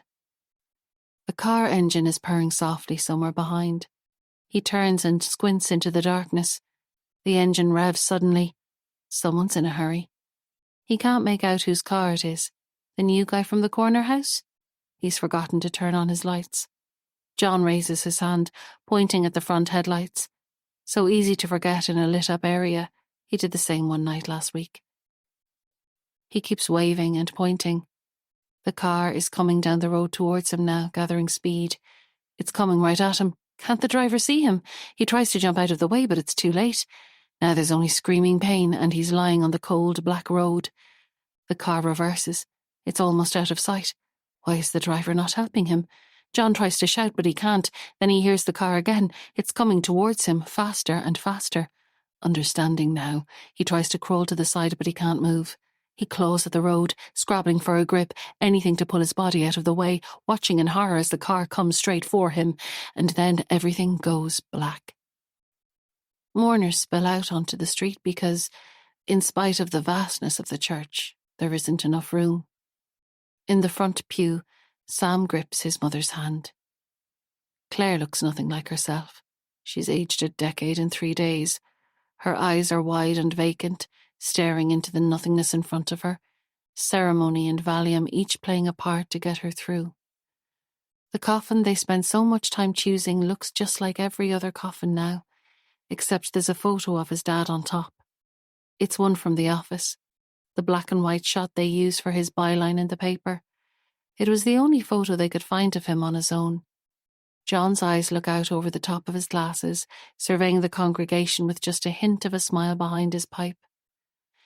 He had insisted on having the pipe in the photo, to show the real him, he said, to contrast with the formality of the shirt and tie. And now he has no say in any of it. Inside a wooden box, about to be put in the ground. Sam's shoulders shake. Claire continues to stare straight ahead and doesn't notice, but Bella is on his other side and gently touches his arm. He can't look at the photo anymore. He follows Claire's lead and, side by side, they stare straight ahead, now a family of 2. He hears movement to his left and turns to see Michael slipping into the pew beside Bella. "Did you let the hotel know about the change time?" Bella whispers. Michael nods. "It's all sorted. They were great." Sam closes his eyes, giving silent thanks that these 2 are here. Not to God, because what kind of God would let his dad die such a horrible death? But maybe to the universe. The 2 of them had been there late Monday night, when the ambulance and the guards had left, and the house was horribly quiet. Between them they made dozens of cups of tea and held Claire's hand as she sat staring and not speaking. Bella had phoned the funeral home on Tuesday morning, and Michael had called to pass on the news to John's boss. They spoke to the priest about what kind of ceremony they wanted when Claire was unable to get out of bed on Wednesday morning. They took turns to leave at times, but they always came back. They greeted well-meaning visitors and passed on their condolences when Claire was too ill to see anyone. They accepted casseroles and cards and flowers and wreaths. They waited for the forensic team to finish examining the blood on the road outside the house and made sure that it was cleaned up afterwards before Claire or Sam could step outside and see the dark red patch. Bella chose hymns and found a suit for the burial. The burial. It still sounds all wrong to Sam. His dad, who had been trying to grab the remote control from him just minutes before, lying in a crumpled, broken heap in the middle of the road. On a Monday night. Just a normal Monday night. Nothing would ever be the same again. Chapter 27. Kate, Tuesday, August 2nd, 2016. The heart in her cappuccino disintegrates at the turn of her spoon. What was with all these shapes and coffees today anyway? She turns her phone over and over idly in her hand, wondering if she should have brought her book. Maybe that's a sign she's coming to terms with the affair, ready to stop wallowing? Or perhaps she just needs distracting from herself. She's boring herself to tears now with the whole thing. She pulls her hoodie around her as the breeze picks up. Her receipt flutters to the ground and she reaches down to grab it. She can almost see the stain from where her coffee fell when Mrs. Daly ambushed her. Was that only 2 weeks ago? It seems a world away now. Her phone screen lights up with a text. Sam's usual apology. There's more today, though. He wants to come down for Seth's birthday. As if. Maybe her silence is giving the wrong message. Does he think she's going to forgive him? Sam, I've told you not to contact me, and no, of course he can't come down for Seth's birthday. I don't want to see you. His reply is immediate. Have you told the boys? No, not yet. What could I possibly say to them? I'll tell them you had to work. They'll be fine. They haven't been asking for you. She hesitates with her finger on the send button, then deletes the last part before sending. What about Seth's present? It's still here. So send it in the post. It's too big to post. I could get Miller to take it. He was saying he might go down again in the next few weeks. No, please don't encourage him. The last visit was painful. Oh, this is starting to sound like a normal conversation. Michael is another option. He said he'd do it if he didn't want me to go down. So does Michael know about your cheating? That's more like it. I told him at the weekend. He gave me a bollocking. I always liked Michael. Fair play. Fine, if he wants to bring it down, tell him to come Saturday. Will do. And I'm sorry. Too late for that. Bye. Her phone beeps again. Jesus, he's not getting the message at all. But this time it's Miller. Hi, Kate. How are you? I'm thinking of coming down to Galway again soon. I hope Sam isn't lonely without you all. I called again twice recently, but he didn't answer. Isn't that strange? Oh, for Jesus' sake, would he ever take a hint? Although Sam seems to have lost his, Kate, don't be so mean to Miller attitude now that he's the one dealing with it on his own. Miller, it doesn't make any sense for you to call when we're not there. Sam is at work. And maybe you'd be better focusing on getting a job than coming down to Galway again. You were only here just 2 weeks ago. She hits send and waits for the reply, but there's none.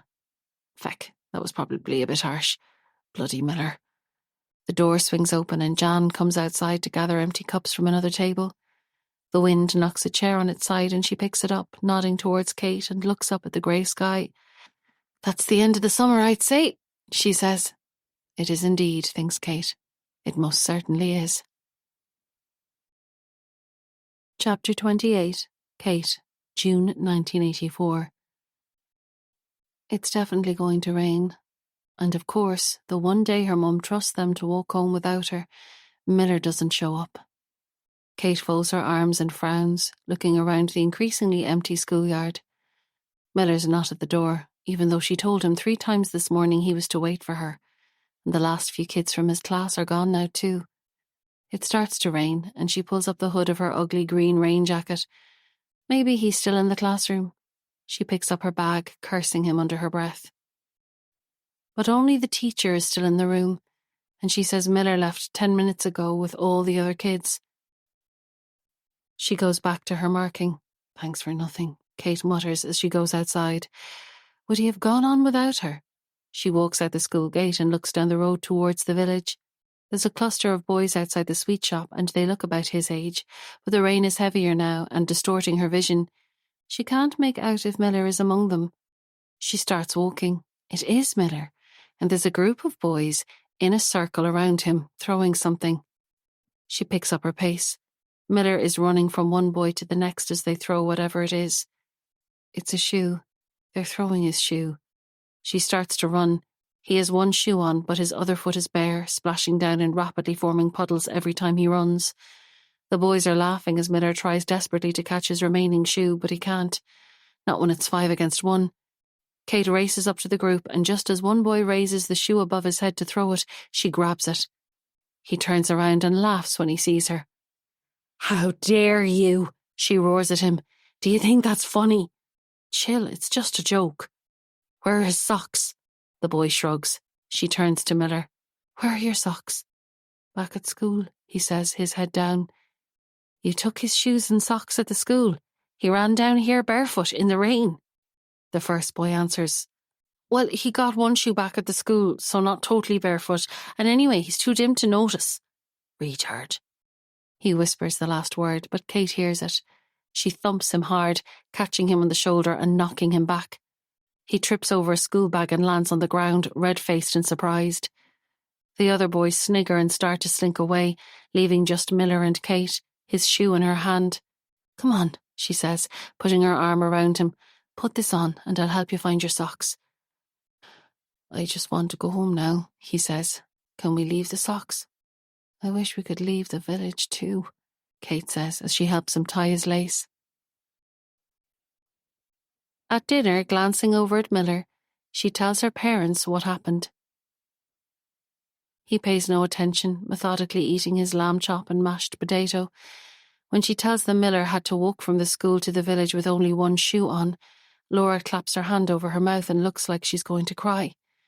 She gets up and walks around the table to hug Miller. He keeps eating.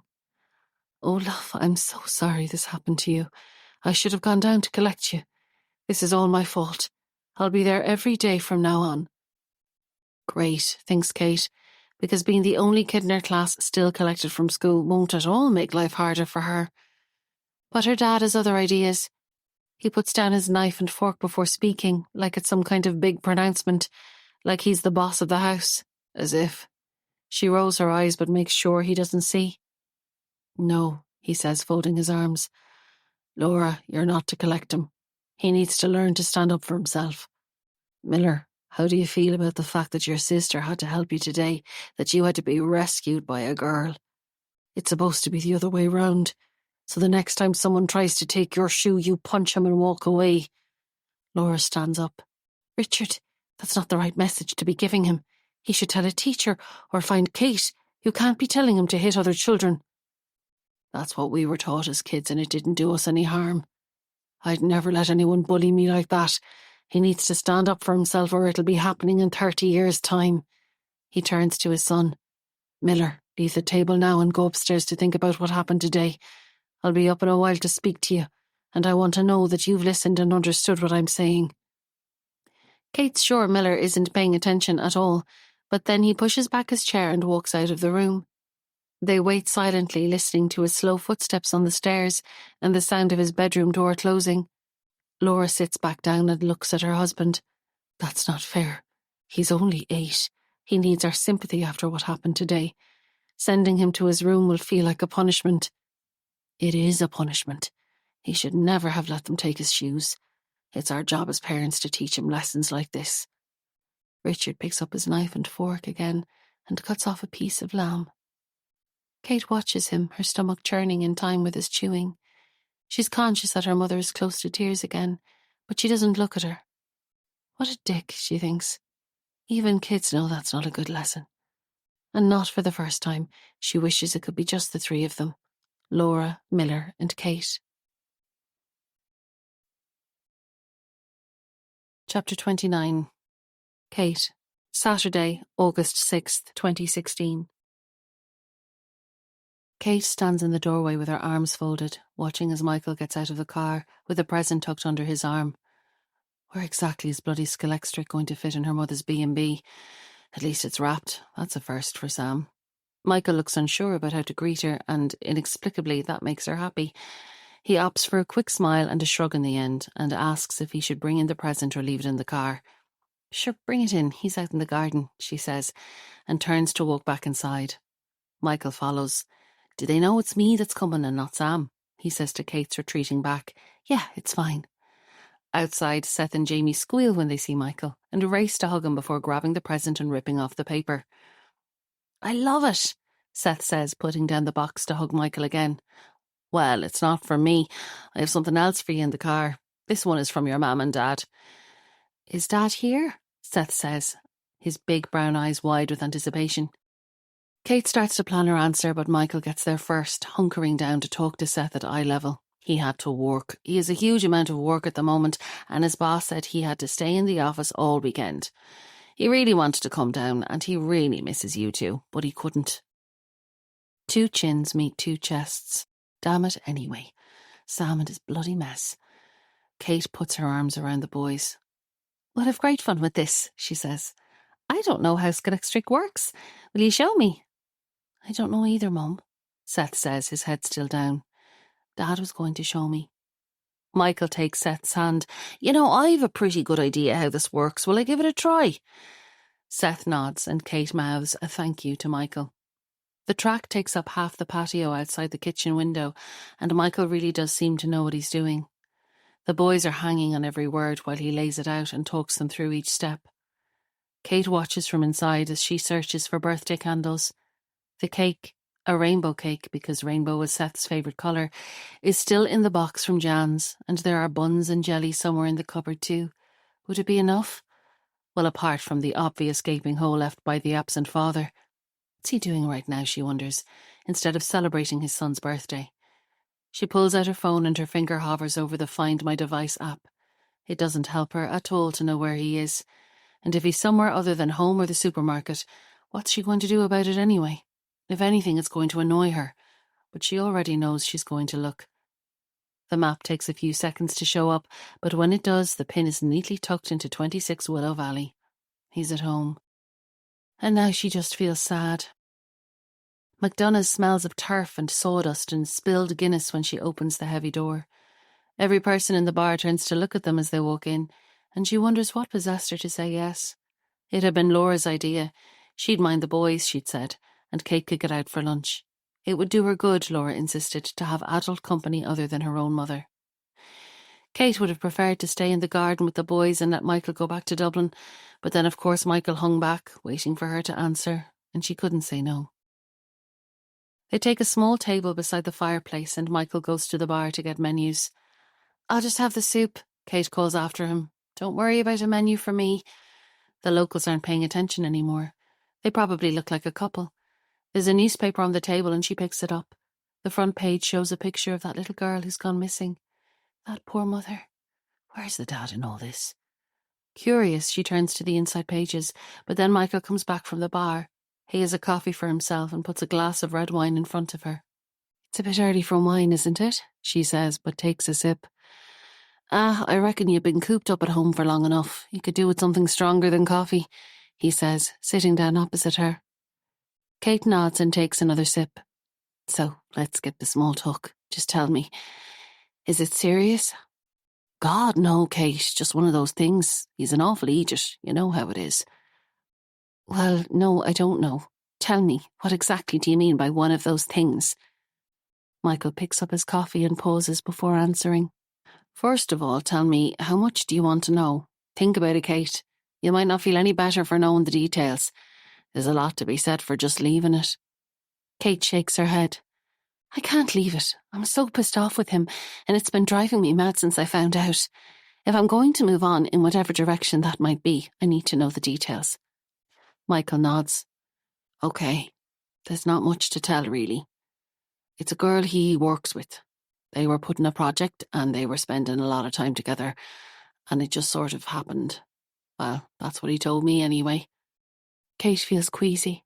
Michael was right. It's horrible hearing the details. but she can't stop now. What does she look like? Does it matter? Absolutely it matters. She has stayed in my house. I've seen her gross underwear. At the very least, I deserve to know the details. She's young, long hair. Look, I'm not good at this. She just looks like every other girl to me. Kate puts her head in her hands. God, I can't believe I'm sitting here having this conversation. Like Sam. Sam, who has always been the good guy, whiter than white, never hurts a fly. How did we end up here? Michael shakes his head. I honestly don't know, Kate. It's not like him at all. I was shocked when he told me. Kate sits up straighter. Hang on a sec. Did you know about her before I did? Jesus, no. I'd have made him stop if I did, or made him tell you, or I'd have told you myself. Kate, I swear I wouldn't have let it go on. But no, he only told me after he left the note. The barman drops 2 soups to them and Kate butters some soda bread. The wine is already going to her head. Shit, I wonder do the people in his work know? I didn't even think of that till now. Imagine them all feeling sorry for me or thinking, lucky Sam. Jesus. She looks at Michael, waiting for an answer. I've no idea, to be honest. He hasn't said they do, so I'm guessing not. I'm sure it wouldn't look good to his boss. I don't think anyone knows, well, other than your brother. I take it you told him? Kate puts down her spoon. Miller? No, I haven't said a word to him. What makes you think I did? Michael looks confused. He's been calling into the house a good bit even though you're not there. Sam mentioned it. He reckoned Miller wanted to have it out with him about the whole thing. Sam just doesn't answer the door now. Are you sure he doesn't know? Definitely, unless my mum told him. I'll text him to stop calling either way. She picks up her phone. Jesus, I only said it to him in a text a few days ago. She mutters as she types. Then she laughs. Maybe I shouldn't tell him to stop. It serves Sam right to have to put up with Miller bugging him. Michael laughs then too, and for a minute it feels like old times, except, of course, it's not. They're here talking about her cheating dick of a husband. She takes a deep breath before asking her next question, and when she does, her voice is uncharacteristically small. Is he still seeing her? Michael looks down at his soup without answering, and it tells her everything. Jesus, really? He swore blind to me in his text that it was all a big mistake and it was over. Are you serious? The fucker's still seeing her. 2 men at the bar turn to look at her and she scowls at them. Michael looks like he's choosing his words. He told me he's finished it, and if he said the same to you, then he must have. But? Oh, Kate, I really don't want to be in the middle of this. Michael, just tell me. He throws up his hands. That's all I know. He says he's done with her. Look me in the eye this time and tell me again. Kate, you need to sort this out with him yourself. That's fine. But if he's apologising and begging me to meet, and yet he's still seeing her, that's kind of a difficult basis on which to sort it out, wouldn't you say? Michael chews his lip but says nothing. I mean, you just swore to me that if you'd known, you'd have done something about it. This is your chance to do something about it. Is he still seeing her? The nod is barely perceptible. Kate can feel the familiar knot in her stomach forming, but she pushes for more. Tell me. He told me he'd broken up with her, but I saw them. We made a plan that I'd call out on Thursday night to rewire the light in the main bathroom. Then Sam phoned at lunchtime to say he had to work late, so I should leave it till another time. I had nothing on that evening, so I decided to head out and do it. It's not like I need him there to help. He'd only stand there telling me to be careful and panicking about being electrocuted. Remember that time in your old house? Kate nods, but she's in no mood for banter. Michael continues. So I didn't bother phoning him at work or anything. I have a key because I've been in and out working on bits and pieces all summer. And when I turned into your road, I saw him ahead of me, walking into your house. And? Well, there was a girl with him, and it was her. Kate puts her wine down. Her hand is shaking. She keeps it wrapped around the glass. He swore to me. The fucking liar. She thinks for a minute. Are you sure it was her, though? Could it not just have been someone calling at the door? I'm sure. I met her once. A night out with Sam's office. Were they seeing each other when you met her? No, that was ages ago, like back in February or March. But how long had it been going on? Maybe it had already started back then. He was working late in the office since the beginning of the year, maybe even earlier than that, but it's all a bit of a blur now with her leaving work and the house move. Jesus, this is like being in the middle of a soap opera. She drains her wine and signals to the barman for the bill. A cheap, nasty, tacky soap opera, with no happy ending for any of them. Chapter 30. The Woman, Christmas Day 2005. The woman sits at the table, silently picking at her ham. He sits across from her, slowly, methodically eating his dinner, but never taking his eyes off his wife. "Are you going to sulk all day?" he says eventually. "I'm not sulking," she replies, not looking up. "Well then, would you eat properly and get that puss off your face? It's Christmas Day, for God's sake." "Not that you'd know it," she answers under her breath. "What did you say?" "Nothing." "Is this not good enough for you? Is that what it is?" he asks, putting down his knife and fork. She swallows. "It just doesn't feel like Christmas. The house is cold, there's nobody calling, it's like every other day. There's nothing to show that it's special." The plate catches her on the side of the head. Stunned, she reels backwards and topples onto the floor. She reaches up to touch the place where it made contact, staring wide-eyed at her husband. Gravy trickles down her neck and down her back. Tears sting the back of her eyes. He's standing over her, fists clenched. "Now look what you've done, you stupid bitch. Cleaned herself up," he hisses. She can't move. It looks as though he's going to say something else, but he turns and walks out of the room without saying another word. She sits, still unable to move, gravy and stuffing all over her dress and all over the floor. She puts her hand to her head again to check if it's cut. It's throbbing but not bleeding. She shakes the food off her skirt and wipes away the tears. She should never have criticized him. She would try harder. She wouldn't give him a reason to do it again. The woman sits back on her chair in the silent, empty kitchen, wondering not for the first time that day how she had ended up in this place. Chapter 31. Sylvia, Monday, August 15th, 2016. Is it worse to be awake before everyone else and unable to go back to sleep, or to be in a deep sleep and woken by a crying baby?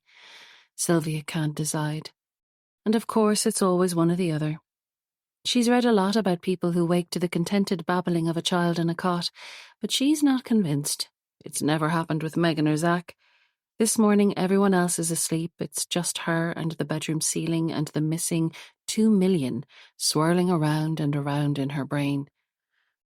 Sliding her phone out from under her pillow, she clicks into the texts she sent Justin. 5 now, all unanswered, and 3 calls, also unanswered. And now there's a meeting with Craig this morning to give him an update, only she has no update.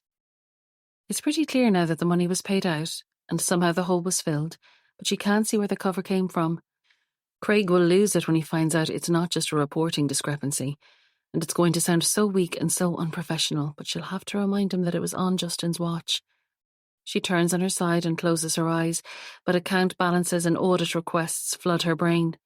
It's no good. She gets up, grabs a sweatshirt and slips out the bedroom door. At the top of the stairs, she stops for a moment. What's that sound? Something hissing? Or flowing? Water? Skin tingling, she starts down the stairs, listening as the noise gets louder. Then she works it out. It's just a tap. Someone has left a tap running. Megan, no doubt. She's constantly leaving on the water in the downstairs loo. Sylvia sticks her head in the guest bathroom door, but even before she looks, her ears tell her that's not where the sound is coming from. It surely can't be the kitchen. Neither she nor Tom would ever leave a tap on at night. But when she walks in, that's exactly what's making the noise. Cold water is flowing down into the kitchen sink, and there's a half-full glass of water on the counter beside it. There's no way they went to bed without noticing. It doesn't make any sense. She stares at the running water, trying to work it out, but nothing fits. Anxious again, she turns off the tap and turns on the light, and then she sees them, sitting around the table like tiny ghouls, all eyes on her. She screams, then clamps her hand over her mouth. Jesus, who put them there? Reaching out, she picks the first one up. Her hand is shaking and she wants to laugh, but she can't. Mildred, the rag doll Megan got for her first birthday, and on the chair beside her, the huge Our Generation doll she'd got for Christmas last year. A stuffed Rapunzel doll sits on the next seat over. All 8 chairs have dolls on them, each staring at her with plastic eyes that follow her around the room. The mass-produced immobile faces that look so innocent when Megan plays house and school now look like they're sneering at her. One by one, the dolls make a satisfying thunk when she throws them into the toy box in the corner, building a jumbled pile of plastic legs and arms and synthetic hair. Then she takes one of the chairs herself to wait for the pounding in her ears to subside. How did they get there? Tom's idea of a joke, maybe? They weren't there when they locked up last night, so it can't have been Megan. Or were they? Surely she'd have noticed. There's a sound on the stairs. Her throat tightens and she stands up from her seat, staring at the kitchen door. Someone steps off the bottom stair and she hears soft footsteps on the hall floor. The kitchen door opens and Tom peers in, blinking in the light. Sylvia slumps back down onto the chair. Tom wants to know if she's okay. He thought he heard someone throwing something. Yes, she says, and tells him about the dolls. What do you mean? Tom asks, trying to hide a yawn. There were dolls sitting on each of the chairs when I came down. Did you put them there? I'm sure it was meant to be funny, but it freaked me out. Tom shakes his head. Could it have been Megan? That sounds like one of her games. And where are they now? She points to the toy box. I put them back. I should have waited to show you. Tom walks over and hugs her into his chest. Come on, let's go back to bed. And when Megan wakes up and wants to know where her dolls are, he can explain that you undid all her work, rather you than me. She pulls out of the hug. But Tom, she couldn't have done it. Sure, we'd have seen them last night when we were going to bed? He shrugs. I wouldn't notice either way. Come on, alarm's not going off for another hour. I need sleep. The tap was running too. Did you leave the tap on? Tom looks at her without answering at first. Come on, love. You're shattered. Let's go back to bed. And look, at the weekend you can have a lie-in both mornings. I'll take the kids off someplace. He takes her by the hand and switches off the light. I think all the stress at work is really getting to you. She follows him back up to bed. Within minutes he's snoring again, and Sylvia's back to staring at the ceiling.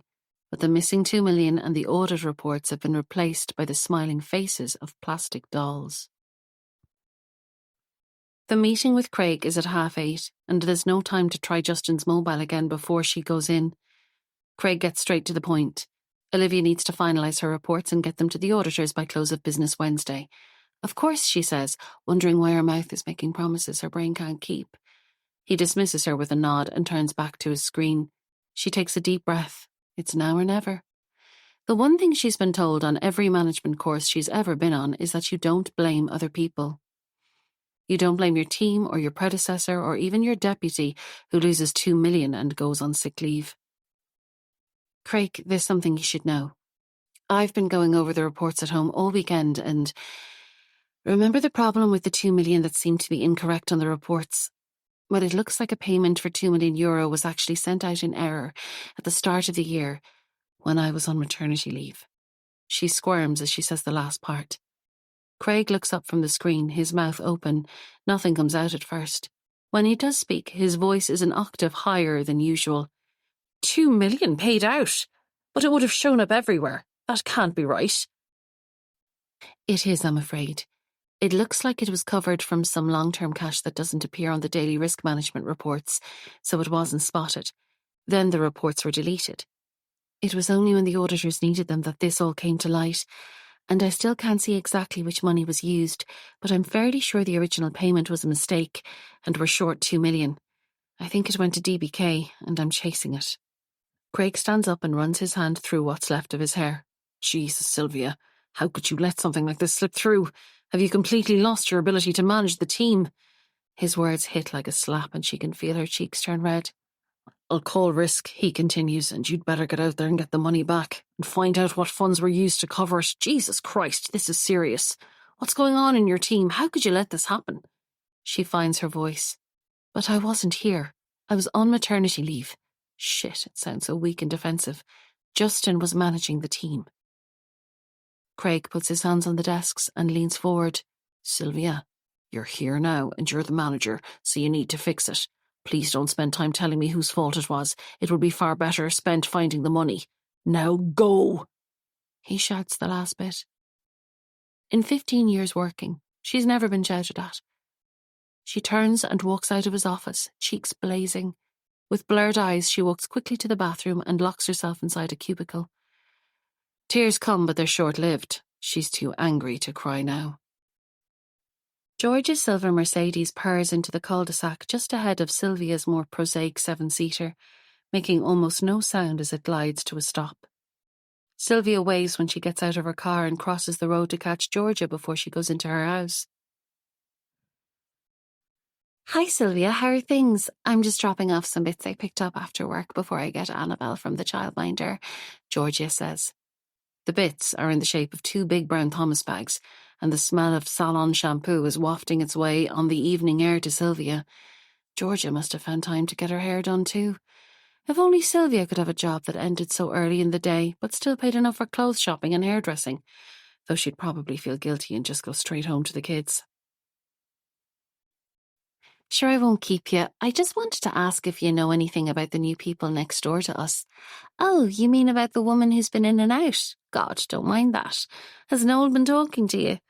Well, yes, but that wasn't it. Listen, each to their own. If your man next door to you wants to have a shag on the side, that's his business. Well, no, I wanted to ask if you know Sam and what he's like. Why, Sylvia, are you thinking of taking a lover yourself? Joke. Seriously, I'm just kidding. But no, to answer your question, I don't really know him at all. Why do you ask? Just that we've had a few odd things happen in the house in the middle of the night, and it's all since the new people moved in. Georgia puts her bags down and leans against the car, folding her arms. Really? What kind of things? Oh, just noises. Things have been moved around, and I thought I saw something in their garden, in their pond. Interesting. Georgia flashes a big white smile. Things that go bump in the night? Maybe you could turn ghost hunter and go on one of those TV shows. You know, the ones that have those special cameras in the dark. We could all do it. It'd be gas. She touches Sylvia's shoulder with one perfectly manicured finger. Oh God, she must sound like an idiot. Well, it was a child I thought I saw in the pond. A dead child. Instantly she regrets it. What do you mean? Do you think it was that missing little one, Edie? Is that her name? The one on the news? Why, oh, why did she say it? Oh, no, I don't think it was really a child. It just looked that way. When I went in to check, there was nothing there. It might have been a trick of the light. Georgia is looking at her as though she's completely insane, understandably. Okay, well, it's been lovely catching up, Sylvia, but I'd better get on with it. Annabelle goes mad if I'm late picking her up, as if she doesn't see enough of me already. Okay, bye, Georgia. Sylvia turns and walks towards her own house. Why didn't she keep her mouth shut? Georgia would probably tell Noel, and then who knows who he'd tell. He might even say it to Sam. What was she thinking? And all over a few dolls and some photos and a shadow on the water in the middle of the night. The thing with work is turning her into a crazy person. Deep breaths. She puts the key in the lock and braces herself for the chaos of the real job, as her mother calls it. But no running feet come to greet her. The house is completely silent. It's 6:15. They should definitely be here. Jane, she calls out, but there's no reply. The kitchen is empty and silent. Maybe they're out the back. It's still warm. But even as she opens the back door, it's clear they're not there. Bailey rouses himself from the last sunny spot on the grass and comes to lick her hand. Nothing else stirs. Running upstairs, she calls again, but there's no answer. Was Jane's car in its usual spot at the end of the cul-de-sac? She goes outside to check. It's not there. Standing in the front garden, she scans the road. This has never happened before. Jane knows she's home by 6 at the very latest every day. Back inside the kitchen, with fumbling fingers, she tries calling. It's ringing, but then there's another, louder noise. Jane's phone is ringing from somewhere inside the house. Following the sound of the phone, she finds it under the hall table. Just one missed call. Hers. Panic starts to creep in. Where are they, and why doesn't Jane have her phone with her? She calls Tom. He's still at work and hasn't heard from Jane. Who else to call? Does she know anyone in Jane's family? Her mother lives in Ballantyre. but that's as far as her information goes. And Jane's phone is locked. It sits in her hand, sleek and flat and useless, mocking her.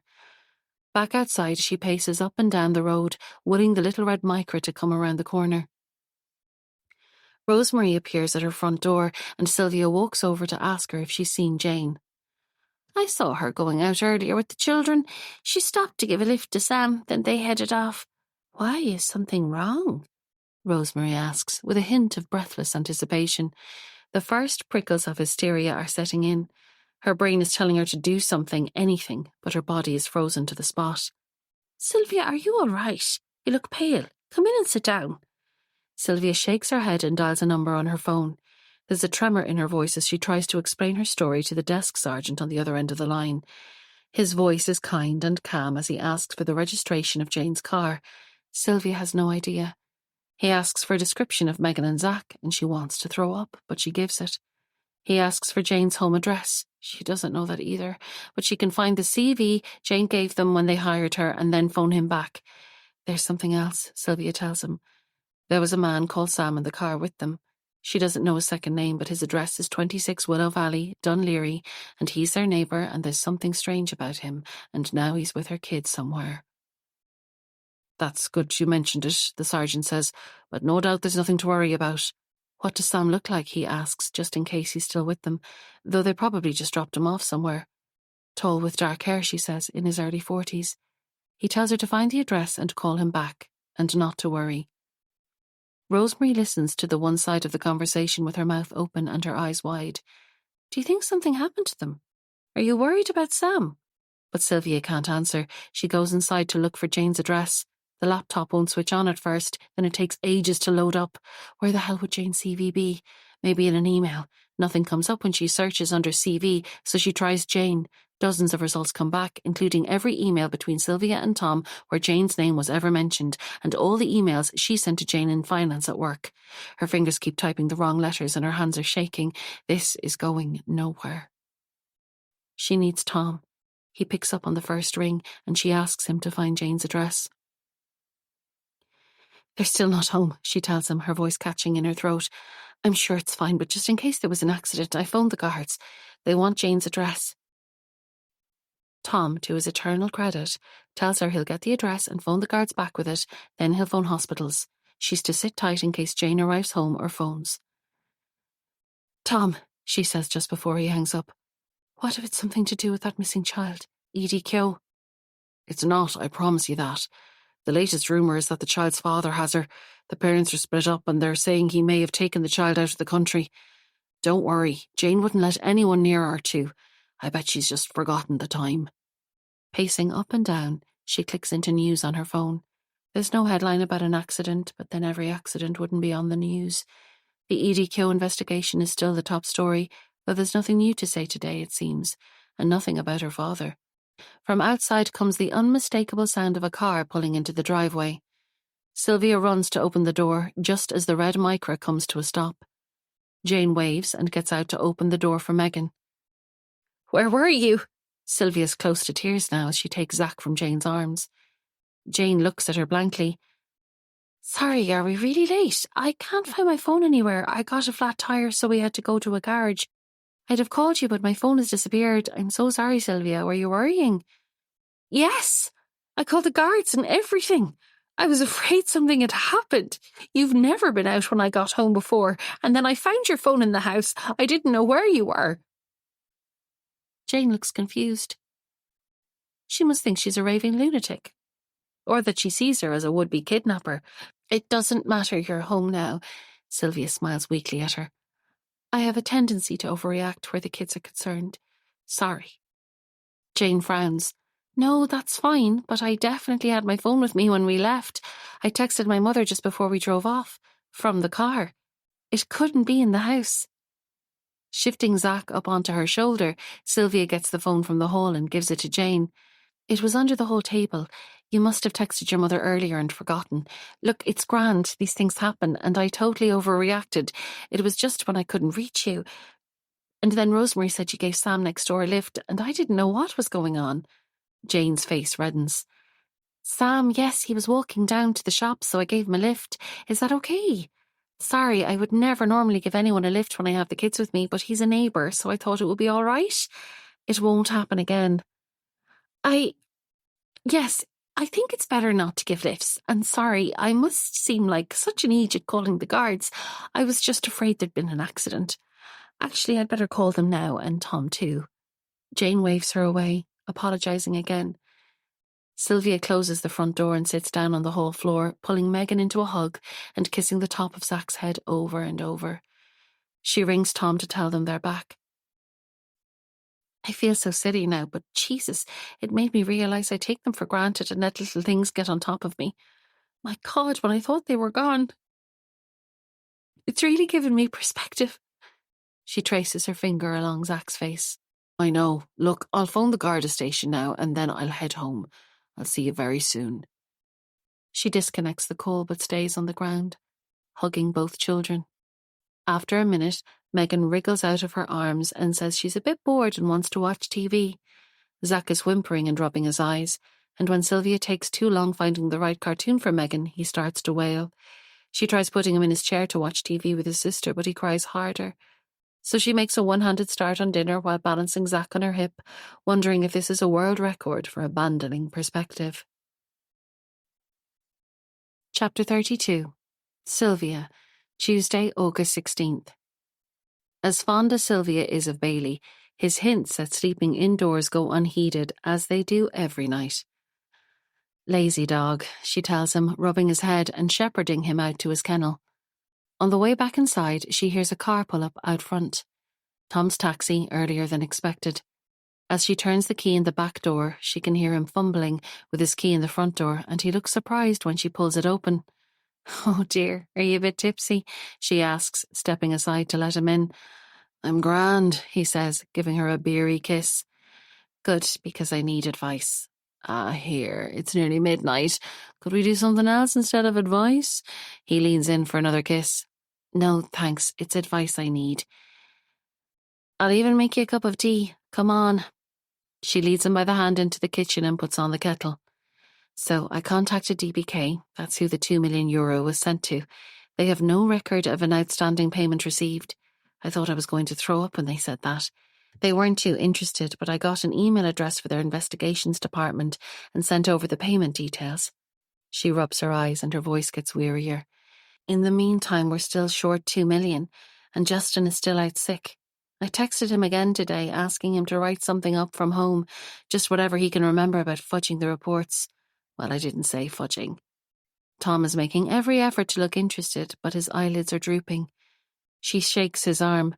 Tom, this is serious. I'm under huge pressure from all sides to fix this, and everyone seems to have forgotten I wasn't even there when it happened. He opens his eyes and straightens up. Look, they know you didn't make the mistake, but you can't expect them to preface every conversation by saying that. They just want to get on with finding it.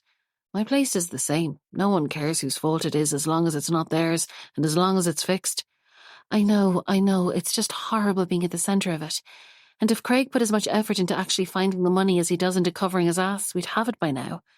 Well then, you keep doing that. Keep trying to trace the money, and you get to be the good guy who fixes Justin's mistake. If anyone can find it, you can. That's what you do best. Yeah, but I got hauled into Craig's office again and told to stop texting Justin. Apparently he told HR and they say he could have a valid complaint if he decided to make one because I'm impeding his recovery. Such bull. I'm fairly certain there's nothing wrong with him at all. Tom looks at the clock and waves away the tea she's offering. I know, but there's nothing you can do about that now. Just focus on finding the money. Don't waste your energy on Justin. Come on, I need sleep. Tom's advice rings in Sylvia's ears when she's lying in bed, still wide awake an hour later, trying very hard not to think about work. The soft stereo snoring from Tom and Zach isn't helping. It's too hot for a start.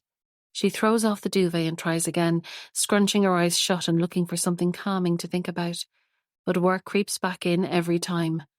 She's never going to sleep tonight. Zach starts to cry, rousing her from a dream about Bailey and the garden next door. It's 2:23 according to the clock radio. Scooping Zach up, she hugs him to her and he settles back to sleep immediately. Now the hard part, getting him into the cot. Each time she lies him onto the mattress, he stirs again and starts to cry. She grits her teeth and, holding him, slips into the nursing chair, rocking slowly and willing him to sleep. Tom is still snoring quietly, oblivious to all of it, and tomorrow she'll be delirious with exhaustion, facing Craig and the missing money. This really isn't fair. A noise. Sylvia snaps awake, her head jerking up. What was the noise? She can't remember now. Her neck is stiff and she rubs it, still holding Zach with her other arm. He's in a deep sleep now, and gently she transfers him to the cot. Looking at the clock is counterproductive, but she does it anyway. 4:02, say the bright red digits. Then she hears it. Footsteps and a door opening. Tom, she whispers, shaking him. He opens his eyes. There's someone downstairs. He sits up, listening. They both hear it then. Faint footsteps and a drawer opening. It's next door, he says, lying down again. Someone in the bedroom next door. It always sounds like it's our house. Jesus, the exhaustion is really getting to her. She slumps back against the pillow and nudges Tom. What's he doing up and about at 4 a.m? I don't know. What are you doing up and about at 4 a.m? Zach was awake, she hisses at him. If I had a choice, I'd be asleep. Tom turns over and mutters goodnight. Sylvia turns over and dreams of running away. She's still unconscious with sleep when Tom shakes her to say there's tea on her bedside locker and he's going in to wake Megan. His words are barely audible, but he's saying something about cups. It doesn't make any sense, and she's too tired to open her eyes. She burrows further under the duvet. Another 10 minutes fly by in what feels like 30 seconds, and this time she really does have to get up. Tom is already dressed and looking at his phone when she finally swings her legs over the side of the bed. The tea is lukewarm now. Why did you put all the cups out? Tom asks. What cups? On the kitchen table. Every single cup. Were you cleaning out cupboards in the middle of the night? No, I don't get what you mean. Go down and you'll see. Maybe you were sleepwalking or sleep cleaning. Down in the kitchen, she sees exactly what he means. Every single cup they own is on the kitchen table, arranged in a perfect rectangle all the way around the edges, like a ceramic daisy chain. The Denby cups they got as a wedding present, the colourful Kath Kidston mugs, the logo-covered freebies they'd picked up over the years, and the little glass coffee cups she just bought in IKEA. It would be pretty if it wasn't so bizarre. She picks up one cup and puts it back down, trying to work it out. Maybe it's Tom's idea of a joke? Because she was so spooked by the noises from next door? But upstairs, he insists it wasn't him. But if it wasn't you, then who was it? Jesus Christ, Tom, does that mean someone really was in our house last night? Arranging cups for us? A domesticated burglar? Tom, it's not funny. You must have done it when you were up last night. Do you not remember? I didn't.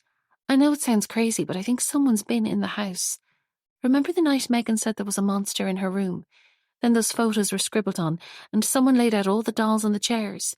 And at night I keep hearing noises. This all started when I saw the child in the water. When you thought you saw a child in the water, there was nothing there, remember? He sits down beside her on the bed and takes her hand. I think this whole thing with work is getting to you, and you're wrecked with the baby up every night. Just wake me when he's up tonight. I know I won't hear him, but I'll get up if you tell me to. And work will be okay. You didn't do anything wrong, and you know DBK have the money. In another few days it'll be sorted. Trust me? Sylvia nods, picking at the grey piping on the edge of the duvet. He's probably right, but with all the stress in the world, she hardly laid out the cups in her sleep. And if it wasn't her, if someone was in the house, why on earth would they be moving things around her kitchen? Then Zach starts to cry in his cot and her phone beeps with the first emails of the morning, and there's no more time to think about any of it.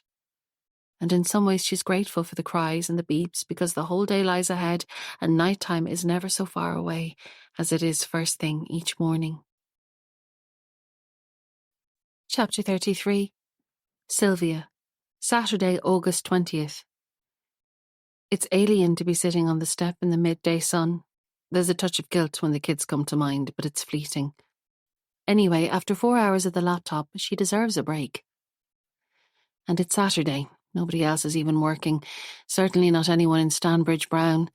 Though to be fair, 3 of the team had come to her office yesterday to offer to stay late to work on the missing money investigation. She had told them to head on home, then regretted it when she was still on her laptop at midnight. Sipping her coffee, she looks around. It's eerily quiet on the road. Maybe everyone's at the beach, making the most of the late summer sun. Her phone beeps, breaking the silence. A message from Tom with a photo of Megan on her grandmother's lap. Tom's mother had been thrilled when she heard they were going down for the weekend. She hadn't seen them in months and months, she said, and they'd probably forgotten what she looked like. This wasn't strictly true, but it had been a while. Another twinge of guilt. It was a lot easier to visit when she lived in the city centre, no matter how often she claims Enniskerry is only a stone's throw from Dunleary. An unfamiliar car pulls up outside the house next door, and a tall woman with short blonde hair gets out. Sam's wife? Sylvia thought her hair was longer, but it might be her. She watches as the woman takes a suitcase from the boot and walks up to the front door. She waves and smiles, and the woman nods over, then lets herself into the house. So it must be the wife. Goodness, suddenly the jokey conversations about affairs and pole dancers feel less jokey. Quiet minutes tick by and the coffee is gone, but Sylvia's not moving. She watches as the blonde woman goes back out to the car carrying a bag and a lamp, then goes inside for a box of what sounds like crockery. A voice from her left draws her attention away from number 26. Rosemary has come out to take a look too, it seems. "Isn't it well for you, getting a bit of sun there?" she says, walking over to the dividing wall. "Are the kids watching the telly? They should be out in the sun." "Oh, hi, Rosemary. No, they're away for the weekend, down with Tom's mother in Enniskerry." Sylvia stands up reluctantly. Rosemary raises her eyebrows. "Oh, that's very nice. Lovely little break for you. What will you do with yourself while they're away and their daddy is doing all the work?" "Well, it's because I'm working. I've a lot to get done over the weekend, so we figured it'd be easier if Tom took them away." "Why have you to be working on the weekend? That was never the way when my Bob was working. Did all the hours God sent during the week, but he always took time off to be at home with us at the weekend." Rosemary's earnest blue eyes draw no hint of malice. They never do, but God, it could be draining. "Yeah, it's just very busy," Sylvia says and looks at her watch. "Actually, I'll have to head in now and get back to it." Rosemary looks like she's searching for more conversation topics, but then her phone rings from inside of the house, and she rushes inside. God love her, she probably doesn't get many callers, Sylvia thinks. Then, conscious of eyes on her back, she turns to find the woman next door, midway between the house and the car, another box in her arms. The woman nods towards Rosemary's house. "God forbid you'd spend some time away from your kids, eh? Who died and made her the parent police?" Sylvia laughs. "Yeah, you wouldn't want to be sensitive. Well, actually, I am pretty sensitive a lot of the time, and prone to giving too much information, as you can see. I've only met her once and it was hard going. Is she like that all the time?" Sylvia walks closer and lowers her voice. "Always. Like I'm here 5 years, since before we had kids, and she always finds a way to make a point. Back then it was about us having more than one holiday a year. Then it was about me going back to work after my eldest was born. Now it's about work and the kids and my husband and being a good wife and just generally the horrors of modern life and the utter depravity of the internet." The woman laughs. "That sounds utterly exhausting. You were much nicer to her than I would have been. I'm Kate, by the way." "I'm Sylvia. I live here," she says, pointing at her house. "Well, obviously, or it would be weird to be drinking a coffee in the garden. And yeah, I find no matter how annoying Rosemary is, I haven't the heart to be mean to her. Her husband died about 10 years ago and she's lonely." "Well, hats off to you. I think I'd just avoid her if it was me," Kate says, shifting the weight of the box from one side to the other. "Yeah, I need to get better at that. My New Year's resolution every year is to learn to say no. I'm terrible at saying no. If you want something done, ask me, because I'll probably say yes, even if it's something I can't actually do at all, like teach your child Spanish or revive your dead rhododendrons. Not that your rhododendrons are dead or anything." Sylvia looks around the front garden, wondering why she's still babbling. "So I met your husband and he said you were away for the summer. I guess you're back now?" "Kind of. It's a long story. As you can see, I'm packing more than unpacking. Well, if you need a break, mine was just cut short by Rosemary, so I'm making another coffee. You're welcome to join me if you like." As soon as the words are out, Sylvia knows she's going red. This is exactly the kind of thing Rosemary does. Oh dear God, she is the new Rosemary. But Kate doesn't seem fazed. "You know what? This is the last box and there's no coffee in my house. I will actually, if you don't mind. Thank you." The kitchen is bright with midday sun, and Kate is impressed, bemoaning the ancient cupboards and lino she has next door. There haven't been any new visitors here for a while, and Sylvia has forgotten how good the place looks to fresh eyes. They sit on the high stools at the breakfast bar and drink coffee and eat the scones that Sylvia picked up that morning from the fancy bakery, not the supermarket, and start the ritual of swapping their stories. Kate says she has 2 kids, Seth, who just turned 8, and Jamie, who is 5. They're with their mother today. She has a B&B in Galway, not in the city, a few miles out on the coast. Sylvia tells her about Megan and Zach and their trip to Enniskerry, and it feels both freeing and decadent to be drinking coffee with this elegant stranger instead of poring over her laptop. Kate tells her with a sigh that she used to work in digital marketing and that, although she loves the boys to bits, she really misses work. Sylvia totally gets that, she says. She's back and wishing she wasn't, but doesn't think she could stay at home full time. Stick it out, Kate advises. If the problems can't be fixed, go somewhere new, but don't give up without being really, really sure. Sylvia's nodding. It all makes sense. She tells her a bit about Craig and Justin, not the whole story. It's probably a breach of confidentiality if she does, but some of it. Kate rolls her eyes and says she's worked with people like Justin before. Why not go to his house and get pictures of him? Show he's not really sick, she says. This sounds a bit extreme, though a little part of Sylvia starts to think, why not? She has his address. How hard could it be? Kate looks like she wouldn't put up with this kind of shit from anyone.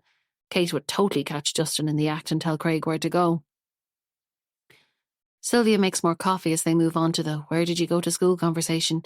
It turns out they were both in UCD at the same time. Kate doing history and English, Sylvia doing pure maths. We probably passed in the hallways, says Sylvia. Or more likely the bar, says Kate. She was in UCD when she met Sam, she tells her. Well, not actually in UCD, but I was a student there at the time, she clarifies. Wow, says Sylvia. That's a long time. I only met Tom 6 years ago. Straight from dates to engagement to marriage to baby. No waiting around when you're already in your mid-30s. Kate shrugs.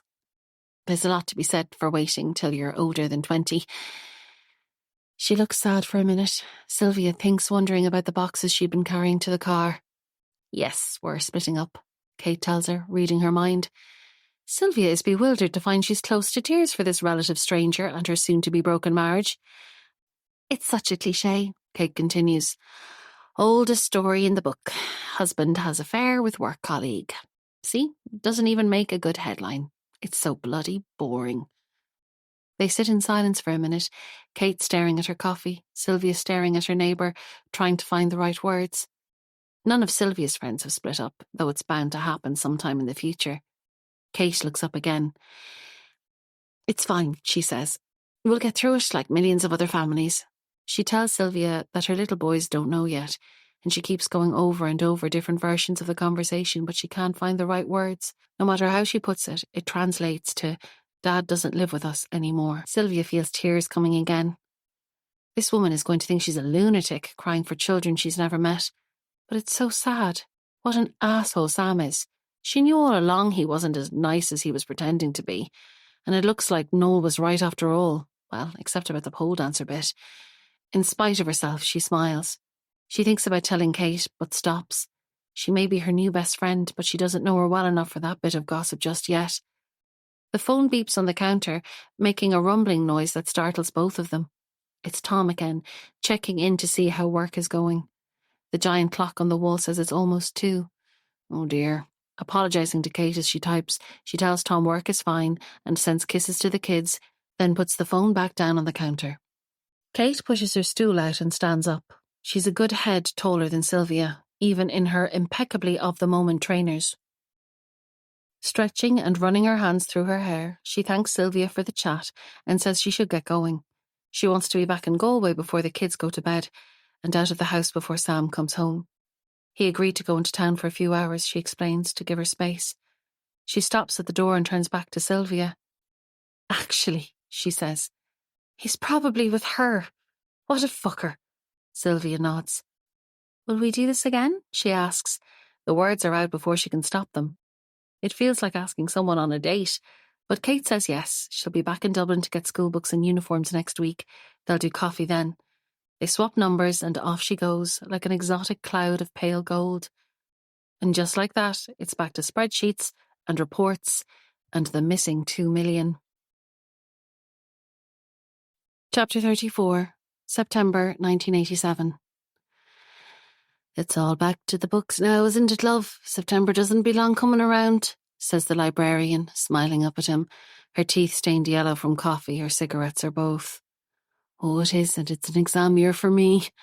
Goodness, you look very young for exams. Well done for getting stuck in so soon.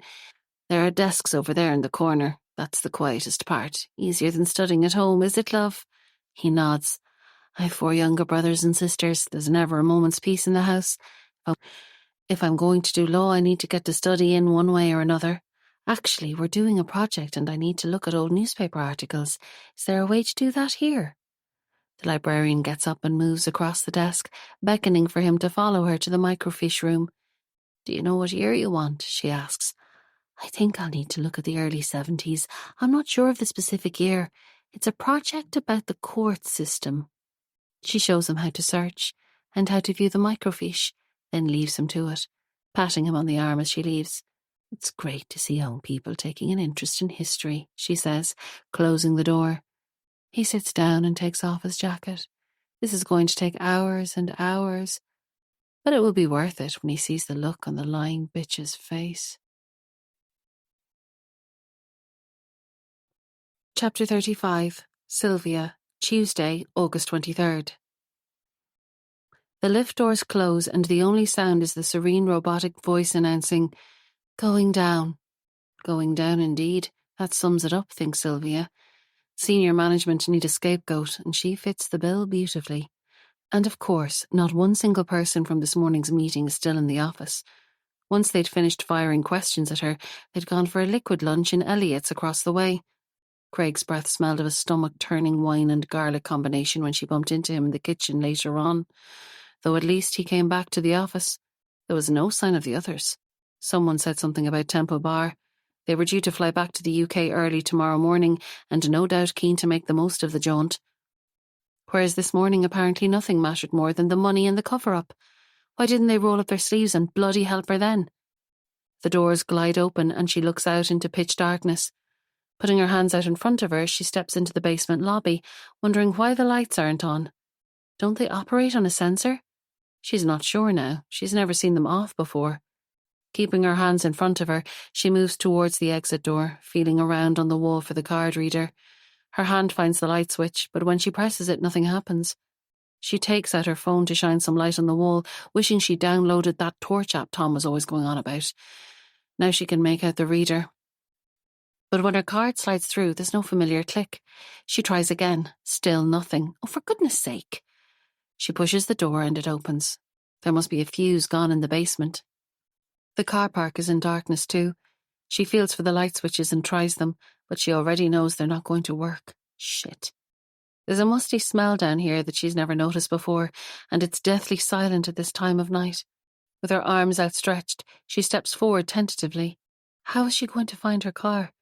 Her phone screen gives a small amount of light, but not enough to see anything ahead. Inching forward, then left, she searches for a concrete pillar to get her bearings. Is there a pillar between each parking bay? Or every 3, maybe? It's hard to remember now. There's the first one. If there's one for every 3 spaces, then there are only 2 more to go, and she should be at her car. She starts forward again, then freezes. There's someone else here. She can feel it. Or maybe she heard a breath.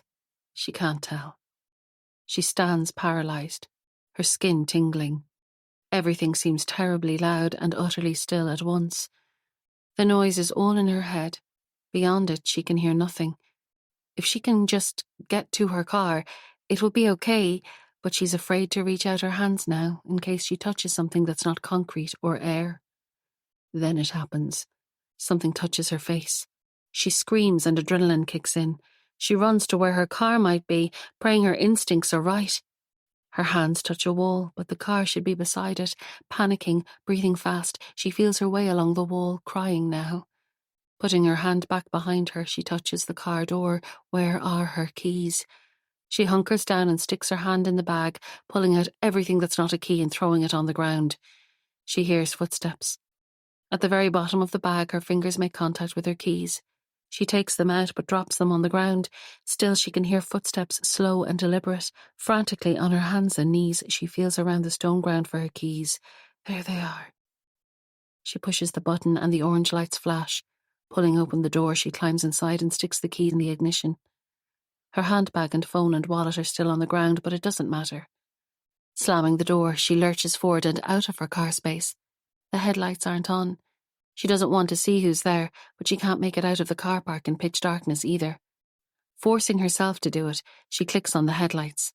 They light up the car park in front of her as she swerves towards the exit, and there's nothing there but stone-grey walls and empty spots.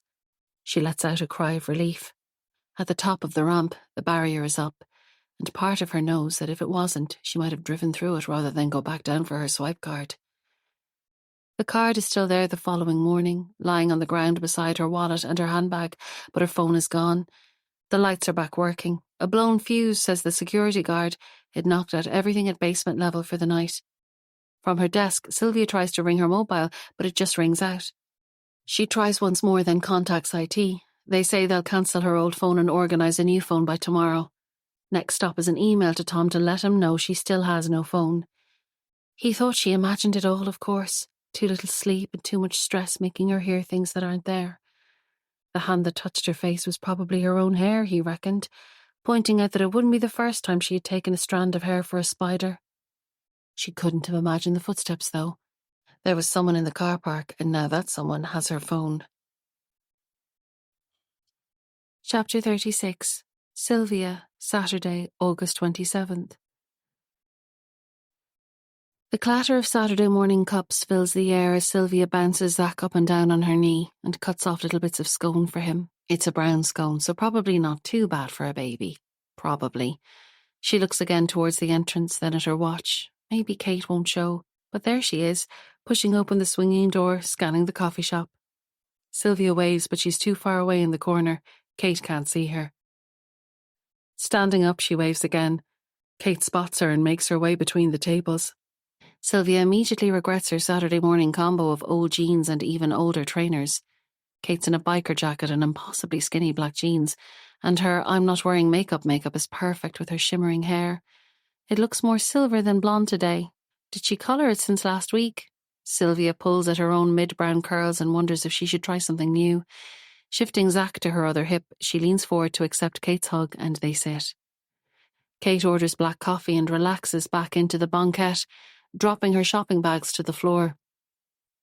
So how are you? I've just spent all morning queuing for uniforms. How do they need new uniforms every year? She shakes her head. All ahead of you, Sylvia. So this must be Zack. She takes his hand and says hi. Zack stares at her and goes back to the scone. Sylvia says she doesn't know how long Zack will last before tears take hold. He was up again last night and he's wrecked. She doesn't tell Kate that she lay awake long after Zack went back to sleep, trying to ignore the noises, the little creaks and lifts the house makes at night, wondering if she'll come downstairs to find something else has been moved. And she doesn't tell her about the scare in the car park and her stolen phone. And how's work? Kate asks. How's that asshole boss of yours? Work is horrible, to be honest, Sylvia says. I'm trying to focus on getting the money back, but they keep calling me into meetings to explain it. And of course everyone has completely forgotten I wasn't there when it happened. The blame game is strong in our place. Kate picks up her coffee cup and hugs it with both hands. She has beautifully manicured nails, covered in blue-black polish. A diamond the size of a marble sits on her ring finger. Well, it's not quite a marble. It just looks like that compared to Sylvia's engagement ring. So why don't you do what I suggested? Kate says. Go find Justin and catch him in the act. Tell them he's faking and get some of the negative attention where it should be. Yeah, I don't know. I think it would look like I'm trying to deflect, which of course I would be. I'd be in trouble then for doing that instead of focusing on the investigation. Also, I'm pretty sure it's completely illegal. She kisses Zack's head and looks back at Kate. I think I just have to suck it up and hope it's not a lifelong black mark against me. Well, what if you catch him out, then tell him he has to go back to work and take ownership, and if he doesn't, you'll tell. What about that? Sylvia tries to imagine it for a minute. What would Justin think if she showed up outside his house and started taking photos? And of what? Him coming out to get milk from the doorstep? She smiles. I like it on one level, like the version of me who once wanted to be Nancy Drew, but I'm not sure it would work in real life. Why not? You can't just sit back and let this happen. There's no way I would. Do it this afternoon. Leave Zack with your husband, go to Justin's Road, park across from his house, and see what happens. He lives, 10 minutes from your house, you said? Kate is serious, and Sylvia is in no doubt that she'd do it if it was the other way around. It wouldn't be that hard to just drive past the house and see if the car is there. If it's not, that's telling in itself. Kate starts again. Is he married? Does he have kids? Is he on Facebook? Maybe we can see what he's posting. What's his surname? She pulls out her phone. Sylvia has never checked if he's on Facebook, but Kate finds him easily. Damn. Privacy settings. We can't see anything. Does he have a family? No, he's single. I think he's waiting for a time machine so he can go back to the 1950s and find a proper little wife who'll stay at home, pregnant and barefoot. Kate laughs at that. Well, I don't know, Sylvia says. That's probably a bit mean, but he's definitely single. Right, promise me he'll do it. Just drive past. Sylvia nods, wondering if people ever say no to Kate. A waiter comes by to take their empty cups and Kate orders another coffee. Zach is getting fidgety, but Sylvia decides to risk one more. Actually, could you bring that in a takeaway cup? She calls after the waiter. Just in case. So, are you going to move back up now, with the boys starting back to school? She asks Kate. Yes, but not into our own house. My mum still has her house up here. It's in Stillorgan, and her tenants are moving out this week, so we'll move in. She sighs. It means I definitely have to tell the boys this week. I'm dreading it. And I suppose part of me keeps thinking it's all a bad dream, that Sam will tell me it was a joke. I know, she says, rolling her eyes. Ridiculous. Zach starts to cry then, loud wails that fill the entire coffee shop. Sylvia can feel her face grow hot. She offers him a mini rice cake, but he bats it away and does the same to a soother. Kate waves away her apologies. I have to go now too. I need to get new school bags for the boys. The ones they had last year are fine, but they were in the spare room, and Sam had locked it when I was there last week. I couldn't be bothered going back again to get them. Well, do you want me to do it? I could call in and get them from him, Sylvia asks. No, don't worry. It's as easy to get new ones. And I need a few bits for myself too. I need to think about going back to work now that I'm a lone parent. She sucks in a breath through her teeth. That's the first time I've said the words lone parent. God. Sylvia touches her arm. If you need anything, I'm here. Sometimes it's easier to let off steam with a relative stranger. Give me a shout any time you want to meet for coffee. Maybe I can leave this little guy at home next time. Kate touches Zach's nose. He's been great. I probably bored him to tears. But tell you what, how about next time we go for a glass of wine instead? Perfect, Sylvia says. They weave their way between the tables to the exit, Kate striding ahead, turning heads. Sylvia slower behind with a crying Zach in her arms, and say their goodbyes. Don't forget the Justin plan. I want to know how it goes, Kate calls as she gets into the lift to the car park. Sylvia clips the buggy straps into place and waves, nodding politely, wondering if it would be harder to actually do it, or confess to Kate that she hadn't. Chapter 37. Sylvia, Sunday, August 28th. Lazy man's load. Sylvia can hear her mother's voice in her head. And indeed, a moment later, one of the 4 shopping bags slips out of her hand and onto the ground, spilling its contents all over the driveway. Putting down the other 3, she scrambles to catch rolling apples and peppers, sighing at the 2 broken eggs. Uh-oh, let me help you, says a voice behind her. She turns and finds herself looking straight into Sam's eyes. That's okay, she tells him, I can manage. But he insists, and together they repack the fruit, meat and surviving eggs. Will I help you clean up the egg? He asks. Not at all, you're very good, thanks. Why is she being nice to him? This is probably what he does, charms people, then goes off and cheats on them with work colleagues. He smiles and, in spite of herself, she smiles back. It's obvious now what Kate saw in him, and the girlfriend too. But seriously, what an asshole. Abruptly, she stops smiling. Is everything all right? He asks. Yes, absolutely. Just, thinking about... Well, I suppose I should say, I met Kate and she told me about... that you guys have separated. His face clouds over. Right, I didn't know she was telling people. I'm sure she's not telling loads of people, it's just that we met and had coffee and got chatting. Don't worry, I'm just one person. And it's probably easier to let it out with someone you don't know very well. Oh, for goodness sake, now she's feeling guilty. Did she tell you why? A familiar heat spreads across her face. Well, yes. There are 2 sides to every story. Now this she didn't expect. How could there possibly be two sides to an affair with a work colleague? What's he going to say? That he was lonely and it's Kate's fault? Sylvia says nothing, waiting to see what will come next. Let's just say there are a lot of things in Kate's background that make her see things in a kind of skewy way. Has she told you much about her brother? Sylvia shakes her head. Or her dad? She shakes her head again. Sam nods. Well, maybe sometime she will and you'll understand the bigger picture. She's a tough nut and not the easiest person to get on with. She has ridiculously high expectations after everything that happened when she was a kid. Sylvia bristles. Well, I don't know about all that, but it seems fairly black and white to me, no matter what's happened in Kate's past. Cheating is cheating. Her cheeks are on fire now, and somehow her hands have found their way to her hips. She sees what looks like a flash of anger on Sam's face, but he hides it quickly with a smile and holds his hands up in surrender. Mea culpa, you're right. Look, are you sure you don't need any more help? Her hands drop back to her sides. I'm good, thanks though. Maybe she should say sorry too. It hangs in the air for a moment, then she turns to go indoors. Kate wouldn't say sorry. 2 hours later, the lamb is almost ready and the conversation is still burning a hole in her conscience. Why did she say anything at all? It's none of her business, and now she's possibly made things worse for Kate. Tom thinks she's overthinking it, but Tom always thinks she's overthinking everything.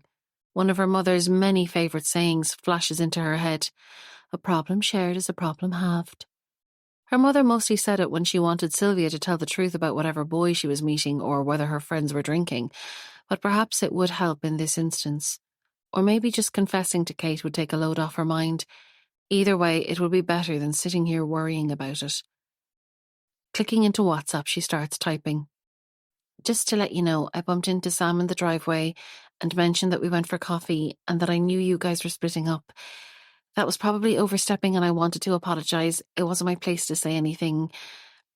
Hope all is okay. Kiss. 2 blue ticks. Kate's read the message. Then nothing. No reply. No comforting little Kate is typing notification. Shit. And who could blame her? They hardly know each other, and yet Sylvia's gone plodding into her marriage breakup. Kate must think she's a moron. There'll be no more coffee and no meeting up for a glass of wine. It's actually completely mortifying the more she thinks about it. Finally, a reply comes through. God, don't worry. I'm sure he wasn't thrilled, but I don't care. At some point, all our friends and family are going to know, and he'll have to deal with it then. I haven't really been telling people at all. I'm leaving that lovely task to him. So you probably caught him off guard. No harm. Smiley face. Phew. Maybe Tom was right. She probably was overthinking it. There's another message from Kate. Did you confront that guy from work yet? She types her reply. No, not something I can rush into. I need to think about it. Kate comes back a few minutes later. Don't spend too long thinking. Just do it. You have nothing to lose. Your work sounds shit at the moment and he's laughing about it all, hiding out in his house. I don't know him, Obs, but I'm getting cross about it every time I think about him. Do it. Seriously. Sylvia types again. I might drive past his house and take it from there. I know it sounds like a no-brainer, but to be honest, the thought of it makes me feel a bit sick. Anyway, I'll keep you posted. And I promise not to say anything else to your OH about anything. Sorry again. Kiss. The reply is swift. Don't worry, honestly. I promise I'm not annoyed. Tell you what, let's do that glass of wine. This Friday if you're free? A fizz of butterflies pops into Sylvia's stomach. She's not dumped after all. Yep, well, I'll check with Tom to make sure he's here, but that sounds good. Putting down her phone to take the roast out of the oven, she feels lighter already. Chapter 38. Sylvia, Monday, August 29th. The water hits her back like hot needles and with it the tension starts to ease. The whine of the shower motor sounds louder than usual. If it wakes Zach, she might actually cry. She might cry anyway at the thought of facing into all of it again tomorrow. Getting them ready on her own, waiting for Jane, then rushing late into work, hoping nobody will notice. It's always the same when Tom's away. Maybe they should just ask Jane if she could come earlier and avoid all this extra stress. Or maybe she should give it up altogether. It's not like work is bringing any joy to life right now. Imagine if she handed in her notice in the middle of the investigation. It would nearly be worth it to see Craig's face, but she won't. She knows she won't leave them in the lurch. Lathering shampoo into her hair, she closes her eyes and lets the water trickle down her face and neck. For the first time today, there's no rush. She rinses, and then just because it feels good, she shampoos her hair a second time. The shower door is steamed up now. The dark square of the bathroom window is only just visible through the fog. Standing perfectly still, she lets the water massage her shoulders, watching it cascade down onto her feet. There's a noise. Is it crying? She turns the nozzle away for a moment to hear better. No, it's just the shower's whine. She closes her eyes to rub exfoliator onto her skin, the expensive one, because it's been one of those days. Suddenly, everything is dark. Her eyes are closed, but it's darker than that. The light has gone out. Disoriented, she tries to rinse her face so she can open her eyes. She half slips on the shower tray, but catches herself. Is the electricity gone? But the shower motor is still running. It's not the electricity. Maybe the bulb is gone, or maybe Megan is up and has switched off the light. She calls Megan's name softly, then a little louder, but there's no answer. Her eyes are only half open and stinging with exfoliator, and the bathroom is pitch black. She presses the button to stop the shower and slides the glass door open to feel around for her towel. Outside, the landing light is still on. Not a fuse then, just a blown bulb. There are spares downstairs. She may as well change it now. She reaches for the bathroom light switch to turn it off, but it's already in the off position. Her stomach tightens. It can't be off. That makes no sense. She switches it on and light floods the bathroom. Who turned it off while she was in the shower? She rushes into Megan's room. She sprawled across the bed in a deep, soundless sleep. In her own room, Zach is safely in his cot. Pulling on a dressing gown, she makes herself go downstairs, wishing Tom was there. The kitchen light is on, just as she left it, and there's no movement anywhere. In the sitting room, she pours herself a gin and tonic and drinks half of it in 2 swallows. Perched on the edge of the couch, she takes a 3rd swallow and thinks about phoning Tom. When the footsteps come, the glass slips from her hand. Down the stairs, fast and heavy. Her breathing stops completely as she waits, paralysed, for the sitting room door to open. She hears a handle turn, but it doesn't move. It's the front door, opened and then closed. She pulls open the sitting room door and without looking to see what's to her right, she runs back upstairs and into Zach. He's still asleep, just as he was. Megan too. Breathless at Megan's window, Sylvia pulls back the curtain. There's a shadow moving down below. A man. Someone is going into the house next door. Her fingers fail to hit the right pin code 3 times in a row. On the 4th try, she unlocks the phone and gets through to Tom. The words come out in a rush and she's crying now. Slow down, he tells her, and she tries again. Tom, there was someone in the house. I was in the shower, the kids were asleep, and the light in the bathroom went out.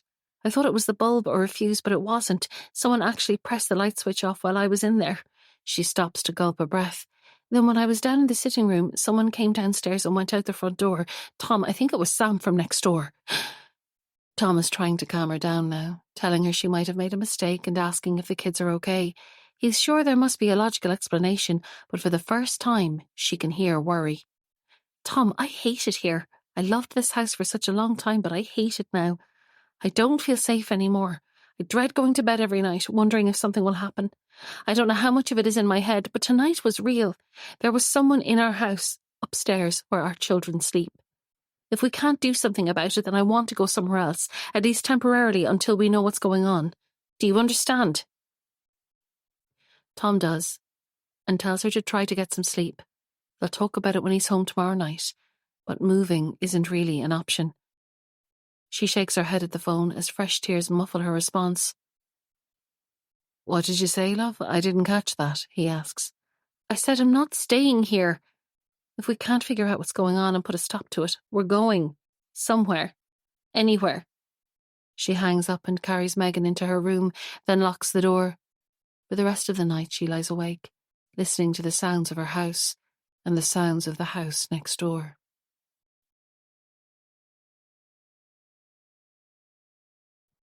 Chapter 39, 1990. Jean Duggan is crying. Big fat tears flow down her red face as she frantically pulls everything out of the cutlery drawer for a 3rd time.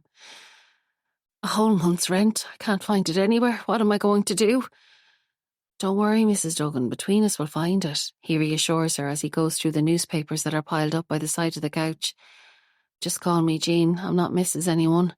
she replies, standing still at the sink for a moment before searching the top of the cupboard above it. One of the children walks out of the bedroom, nappy around his ankles. Paul, or is it Peter? He never knows which is which. Paul, why did you do that? Can't you see Mammy is busy and upset? Come here so I can put that back on you. I'll search through the kids' toy box, will I, Mrs. Duggan? Jean, sorry, it might be there. You're a star. I don't know what I'd do without you. Your parents must be very proud of you. I hope my boys grow up to be just as kind to their neighbours. He reddens at the compliment. Not at all, sure, I'm only next door. I'm just glad you called when you did. Sorry, I didn't even get you the tea bags you wanted to borrow, sniffs Jean, still rummaging through papers. Tea bags are the least of my worries. I can get them in the shop in the morning anyway. Let's focus on finding your rent money. Peter emerges from the bedroom now too, carrying an open carton of chocolate yoghurt, most of which is slowly travelling down the front of his t-shirt, heading towards the floor. Jean hasn't spotted it, so he scoops up the child and grabs a tea towel, deftly catching the big dollop that was about to land on the carpet. Sorry, thanks, you're a lifesaver, says Jean as she grabs the yoghurt from Peter and puts it in the bin. What have I told you about taking food from the fridge without asking? Peter grins up at his mother, not at all put out. He walks over to the fridge and takes out another yoghurt. It's not here, it's not anywhere, I can't understand it. I'm sure I left it in the coffee tin in the high press like I always do. But maybe this time I didn't. I remember the twins were writing on the wall and I ran to stop them, so maybe I put it somewhere else this time. What will you do if you can't find it? He asks hesitantly, not wanting the tears to start again. I don't know, she sighs, flopping down on the couch. I'll have to borrow. I don't have much, but I can give you £20. Does that help? Her eyes fill with fresh tears as she puts her hand to her chest. I don't know what to say. You're so sweet. I can't take your money, but thank you for offering. I think that's the nicest thing anyone has done for me in years. He nods, looking at his feet. Who will you borrow from? He asks. I suppose one of those lenders. I know the rates are a scandal, but what can I do? If I don't pay the electricity, we'll be cut off, and if I can't pay the rent, we'll be evicted. Her voice wobbles over the last word. Take care about dealing with lenders. You know they can cause trouble if you don't pay them back. I mean real trouble, he tells her. I know it's not something I'd normally do, but what choice do I have? She breaks into tears again, head buried in hands, shoulders hunched. He walks over and pats her on the shoulder, handing her a tissue. Sorry, love, what am I like? You go on. You've been so good to me since I moved in. Look at the state of me. All right, I'll head on, but only if you're sure you'll be okay and you don't need any more help, even with minding the boys for a while. No, I'm fine. You go, and thank you. She closes the door behind him and he goes back next door. Did you get the tea bags, love? She asks. Sorry, no, Jean was in a state. She's lost her rent money for the whole month. She took it out at the post office earlier to pay her rent and her bills. She's in bits in there. His mother nods, but she's distracted. I'm just heading out again to see if I can get some tea bags for you. The corner shop will still be open, he says. No, leave it, love. I'll be grand until tomorrow, and there's something I wanted to chat about. But he's already pulling on his green bomber jacket. I'll only be 10 minutes. Sure, stick the kettle on. I might even bring you some biscuits. He winks at her as he walks out the door.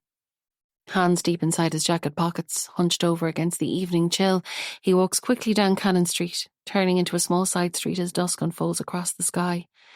Ahead, he can see two figures, both wearing black hoodies, the orange glow of their cigarettes just visible in their cupped hands.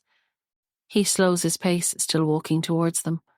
They look up and stand up straighter, watching his approach. You got something for us? Says the smaller of the two. Yeah, a woman near me, Jean Duggan is her name. Number 12. She's desperate. Tell Grogan he could probably charge what he likes with that one, he says. I bet you had something to do with that, did you? The other one says. None of your business. I'm giving you what you want. As agreed. That's all you need to know. The smaller one takes the 2 steps towards him and thrusts some notes into his waiting hand. And I'll get my cut as usual once it's up and running, he reminds them. Yeah, now go before you're seen here. He walks back up the laneway, pocketing his cash. It's not much, but the real money will come with his cut of the weekly repayments, just like all the others. And anyway, he thinks, pulling a wad of cash from his inside pocket, he has Jean Duggan's rent money too, so that's not bad for a day's work. Whistling quietly in the dark night air, he heads towards the shop to get tea bags for his mother.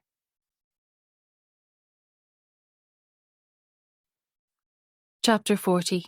Sylvia, Friday, September 2nd, 2016. The person looking back at Sylvia from the mirror looks familiar, but it's a while since she's seen her. Eyeliner, blusher, heels she hasn't worn in months, and her hair loose around her shoulders. Tom walks in as she's putting on one last coat of mascara, and he almost manages to keep the surprise out of his voice when he tells her she looks nice.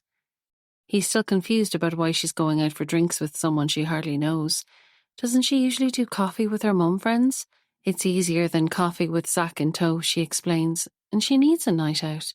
A break from everything.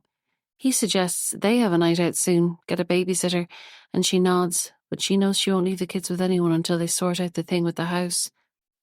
She hears a car and goes to Megan's room to see if it's the taxi. It's not, but looking down, she sees Noel walking purposefully into Sam's driveway. What could he want with Sam? Curious, she lingers for a moment, but then he's at the front door and out of sight. Her taxi pulls up and she runs back to her own room to get her bag. She takes a final look in the mirror at her black strappy top and skinny black jeans. For once, she might have got it right. When Kate walks into the bar in a black strappy top and skinny black jeans, Sylvia realises she got it a little bit too right, but Kate doesn't seem to notice or is too polite to say. She kisses Sylvia on the cheek and orders a glass of Pinot Grigio. The post-work buzz is loud, but side by side at the bar, heads close together, they can just about hear one another. Kate says she's moved into her mother's house in Stillorgan now, and it's not as bad as she thought. Plus, they're a little bit nearer to the school than they were in Dunleary. She's told the boys the news, and that wasn't as bad as she expected either. On some level, they seem to have been anticipating it. Seth was relieved, she reckons, after hearing nothing for so long. Jamie didn't really get it, but took it in his stride. And she told them it's just how it is now. Things might change after Mum and Dad have had a break. She's not sure the last bit is true. Sylvia swallows a lump in her throat, picturing these kids she's never met hearing this awful news and imagining the horror of someday having to have that conversation with Megan and Zach. She'd never let it happen. Then, of course, that's easy to say. No doubt Kate and Sam never thought it would happen either, back when they first decided to get married. "Where did you two meet?" she asks. "Well, when I think about it now, maybe it was an omen. We met when his aunt died. Perhaps not the best start for a relationship. I was working as a waitress in the Meridian Park Hotel, and he and his family had just buried his aunt. They had the funeral reception in the hotel, and that's where we met. My mum thought it was hilarious. I didn't care. I thought he was gorgeous." "He is very good looking," Sylvia agrees, floating just a little on her second glass of wine. "And very charming too." Kate gives her a funny look. "Do you think so?" "Well, he seems quite charismatic. I can see why you fell for him. I mean, obviously he's also a complete dick for cheating on you. Sorry, I should have said that the other way round. He's an asshole, but a charming one. Right, I'll stop talking now." "Did he say anything the other day when you told him you knew about the split? Anything about us?" "No, not really." Kate puts down her glass and looks Sylvia squarely in the eye. "He did, didn't he? Just tell me." "Well, he said something about two sides to every story, as though I was taking your side, I guess. And then I got a bit annoyed and said cheating is cheating. Sorry, you must think I'm a lunatic, butting in on your marriage. I'd normally run a mile rather than confront anyone." "Oh, come on. If you were defending me to my soon-to-be ex, we should drink to that. I thought you were going to tell me he had said something bad about me." Kate orders more wine, and Sylvia promises herself she won't mention anything else from the conversation with Sam. Whatever happened in Kate's past is her business, and surely has nothing to do with the breakup. She's almost certain she's going to keep her promise. As long as she doesn't have too many more drinks, the wine is just starting to warm her nicely from the inside out. "So I take it you've been together ever since you met at the funeral?" "Yes, well, we did break up once back when we were first seeing each other. He cheated on me with an ex-girlfriend who was home from the States. See, I'm parroting him. That's all he kept saying at the time, that she was an ex and that she was home from the States, as if that made it okay." Kate closes her eyes for a moment, and when she speaks again, her voice is so quiet Sylvia can hardly hear. "I guess I should have known. Once a cheat, always a cheat." Sylvia touches her arm. "Well, that does seem different. I mean, you were very young then, weren't you? Lots of people do dumb stuff like that." Yeah, and we were only together a few months. I think the reason I was so pissed off was because I'd been there to get him through a rough few months after his aunt died. Then Molly swanned back in and he was off with her just like that. Jesus, he was a mess back then. I'm surprised I stuck with him when I think about it. Was he really close to his aunt? Kate's face changes. Not so much that he was close, but he was there when she died.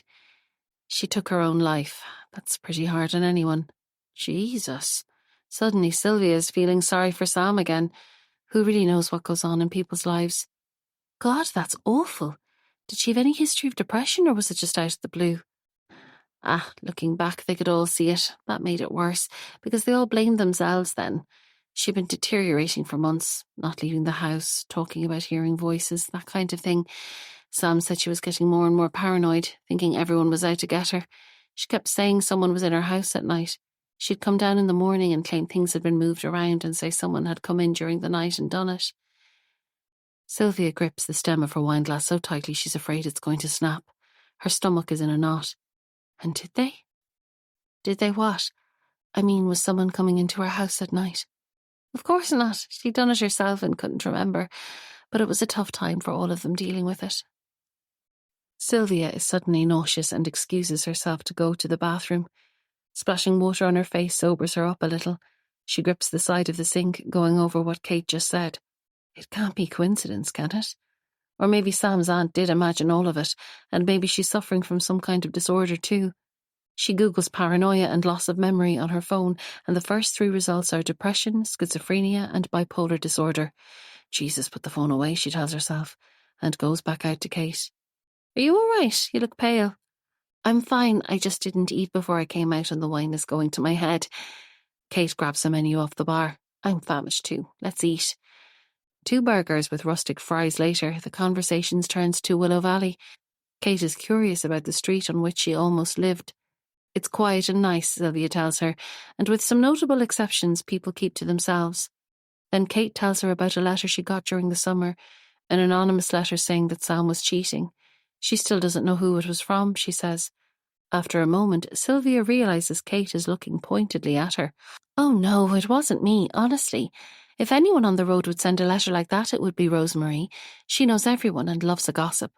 Or Noel, who lives just across from your house. He's always been a bit odd and he seems to have a lot of interest in your husband. Oh? I saw him outside your house one night quite late, and I saw him calling in just before I left this evening, no doubt out of pure nosiness.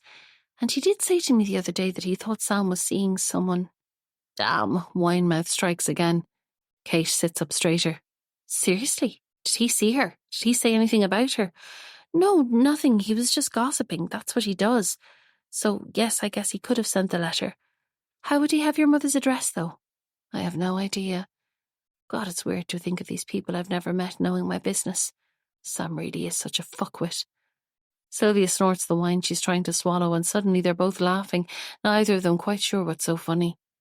Her phone beeps, Tom asking if she's coming home soon, or should he head on up to bed. She checks with Kate. Will they have another one?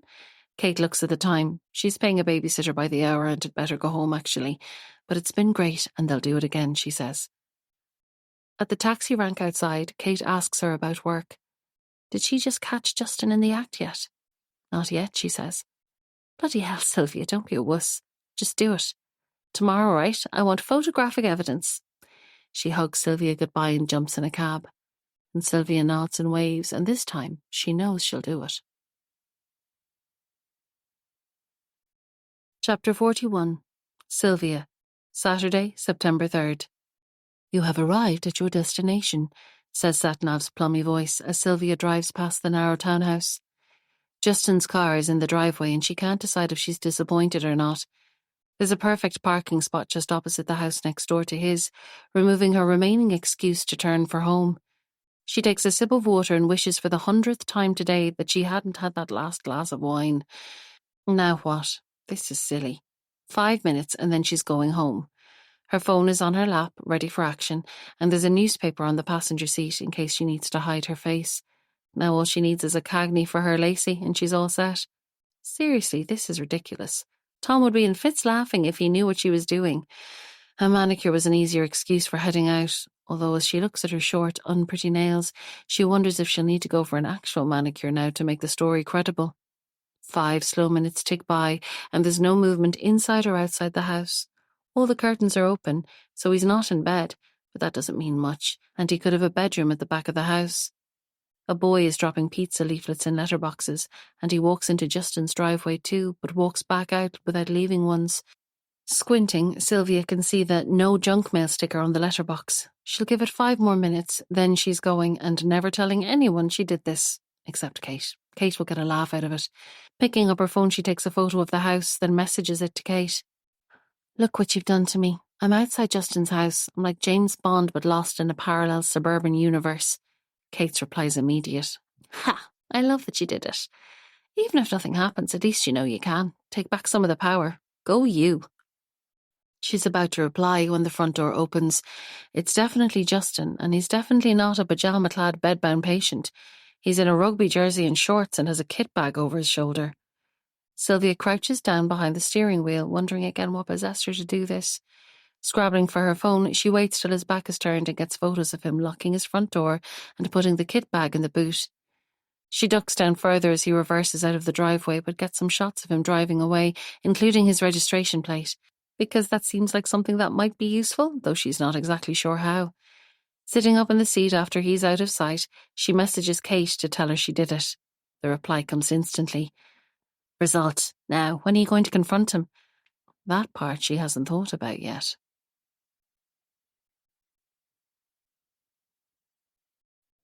Chapter 42. Sylvia, Saturday, September 3rd. The sound of the doorbell chime is loud and lonely behind the stained glass, echoing in an empty hall. Nothing stirs inside. The car is here, but maybe he's gone back out for post-match drinks. It's probably a good thing that he's not here. This is a terrible, terrible idea. As Sylvia turns to leave, she feels more than sees the shadow behind the glass, and then the doors open and it's too late to walk away. "Yes," he says, not realizing at first who it is. She turns to face him, trying to smile. "Sylvia, what are you doing here? Is everything okay?" She clears her throat.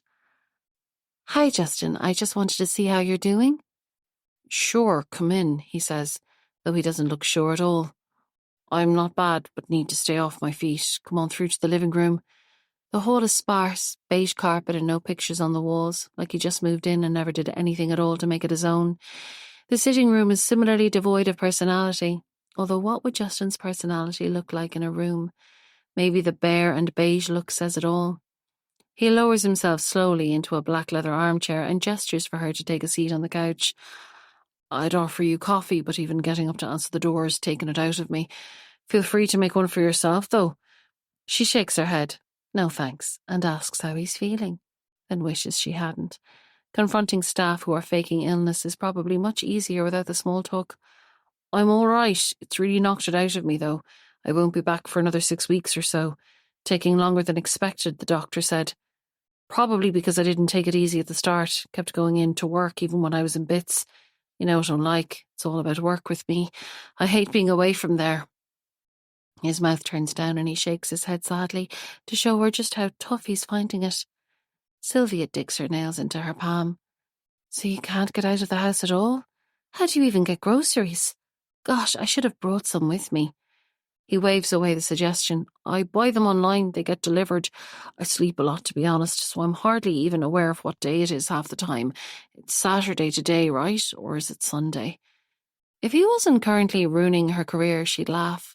"It's Saturday, Justin, and you're probably wondering why I'm here. I was chatting to HR, and we were all a bit worried about you. I know you don't have a family, so we agreed I'd call out to check in on you, to see if you need anything." He smiles, a great, big, fake smile. "I'm grateful for your concern, and thank HR for me too, but it'll be fine." He stands up. The visit is over. "There's just one more thing," she says, feeling a lot like Lieutenant Columbo. Justin raises a mildly curious eyebrow in answer, but she's almost sure she spotted a glimpse of worry. "I came by earlier to call in, around 2 o'clock. "Ah, there's the worry now. "And when I pulled in across the road, you were getting into your car, in rugby gear. Playing a match, were you?" Justin's mouth opens and closes again. His pale, pink-rimmed eyes never leave her face. When he speaks, his voice is hard. I'm entitled to leave the house. Don't you dare spy on me. It's not spying, Justin, she says, thinking about the photos on the phone. It probably is spying. I came out of genuine concern, but it seems you're doing a lot better than HR and Craig realised. I have a doctor's note. That's all that matters. So you don't think you should maybe turn up at work on Monday, so that I don't need to mention any of this to Craig? Who do you think Craig will listen to? Me or you? I'll just say you're mistaken. Oh, she really hoped she wouldn't have to do this. She pulls out the phone and clicks into the photos, then turns the screen to show him. She scrolls through, watching his face growing redder at each one. He stands up and walks over to her. For what feels like the first time she's aware of how tall he is, she slides back on the couch a little and turns her face up to look at him. He's towering over her, and little bits of spit fly out of his mouth and down onto her face when he speaks. How dare you? You came onto my property and took photos of me without my knowledge. How fucking dare you? Before she realises what's happening, he has grabbed the phone out of her hand. His face is just inches from hers now, and she wants to wipe away the spittle, but she can't. Why didn't she tell Tom where she was going? Shit. She tries to think of something to say, but she can't. Get out, he says, finally standing up straight. On the doorstep, she finds her voice again and asks for her phone. He looks down at it but doesn't hand it over. He presses something on screen, and then again. Justin, I need my phone. It's a new one from work. They won't be impressed if I tell them I don't have it. Have it then. The photos are gone now. The phone hits her in the chest, and she's still recovering from the shock when he slams the door in her face. Running to her car, she locks the doors from inside before pulling away, wondering again why she ever thought this was a good idea. Chapter 43. Sylvia, Sunday, September 4th. Is there anything better than waking up without a hangover after struggling through a long day of dehydration and headaches? Sylvia wonders, stretching in the bed. Zach's cot is empty, and TV sounds tell her Tom is downstairs with the kids. Another little snooze won't hurt. Then she remembers the visit to Justin, and all hopes of going back to sleep slip away. She touches the spot on her chest where the phone hit. It's hard to believe it happened. And what next, now that she has nothing to show for the visit? The jarring sound of the doorbell interrupts her thoughts. Who on earth calls at 9 o'clock on a Sunday morning? Tom will answer, but curiosity gets the better of her, and she slips out to the landing to take a look down the stairs. Through the glass, she could make out a dark blue shape in a high-vis jacket. A guard? Oh shit. Did Justin make a complaint? Grabbing her dressing gown, she rushes downstairs, but the guard is already walking away. What was it? Sylvia asks as Tom closes the door. Apparently Noel has disappeared, or done a runner, who knows. They're going door to door to ask if anyone has seen him. Jesus, that's odd. How long has he been gone? I'm not sure, but they were asking if I'd seen him Friday evening or any time since, so I guess that's when he disappeared. He's always been a strange fish, though. I wouldn't be surprised if he just decided to go up and leave, like that time. Sylvia interrupts. I saw him Friday evening. I need to go and tell them. Upstairs, she throws on a tracksuit and hoodie, then goes to Megan's room to look out the window. There's a police car outside Georgia and Noah's house, but no sign of the guard who just called. Maybe he's gone inside.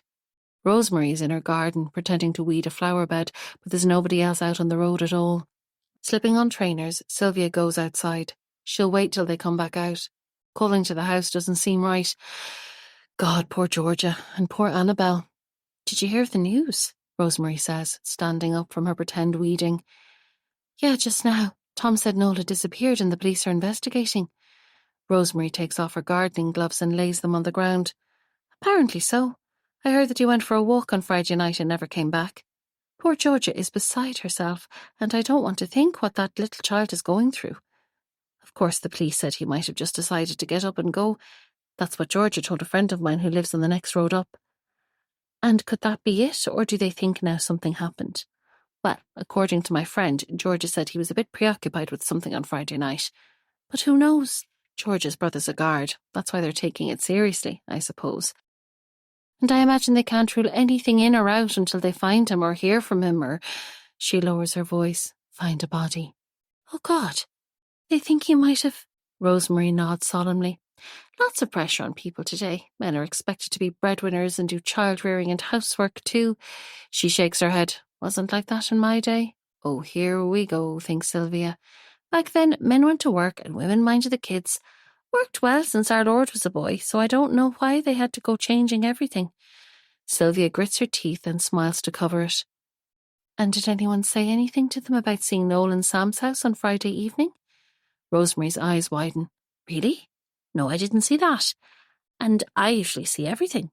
So what are you thinking? Oh, nothing really. I just thought the police should know, so they can put everything together. You know, his final hours. At home, I mean, not final hours on earth. The door of number 34 opens and 2 Gardaí come out. One male, one female. Georgia is just behind them, holding the door. Her beautifully groomed hair is loose and unwashed around her shoulders, and instead of her trademark dress and heels, she's wearing a dressing gown. She closes the door without seeing her watching neighbours. Sylvia swallows and gets ready to step out of her comfort zone for the second time this weekend. She raises a hand to attract the guards' attention, and they come over. Hi, sorry, it's just I heard you're looking for Noel, and I saw him Friday evening. There's no response at first. 2 blank faces look her up and down, and she wonders if she's picked it up all wrong. Then the female guarda takes out a notebook and asks for the details. I was looking out the front bedroom window at about 7:45 and saw Noel walk across to the house next door to us, Sylvia says, pointing behind her at Sam's house. But when he got to the front door, I couldn't see him anymore, so I don't know if the door was answered. The guards thank her, still giving nothing away. There's one more thing, she says. The guards look only mildly interested. She's going red, but she makes herself speak. There have been a few odd things going on recently, she tells them. It's since the man in number 26 moved in. Noises at night. I think someone might have broken into my house. Now they're interested again. Have you reported the break-in? The male Garda asks. No, she says. I couldn't be absolutely certain that someone broke in. It was just that things were moved around at night.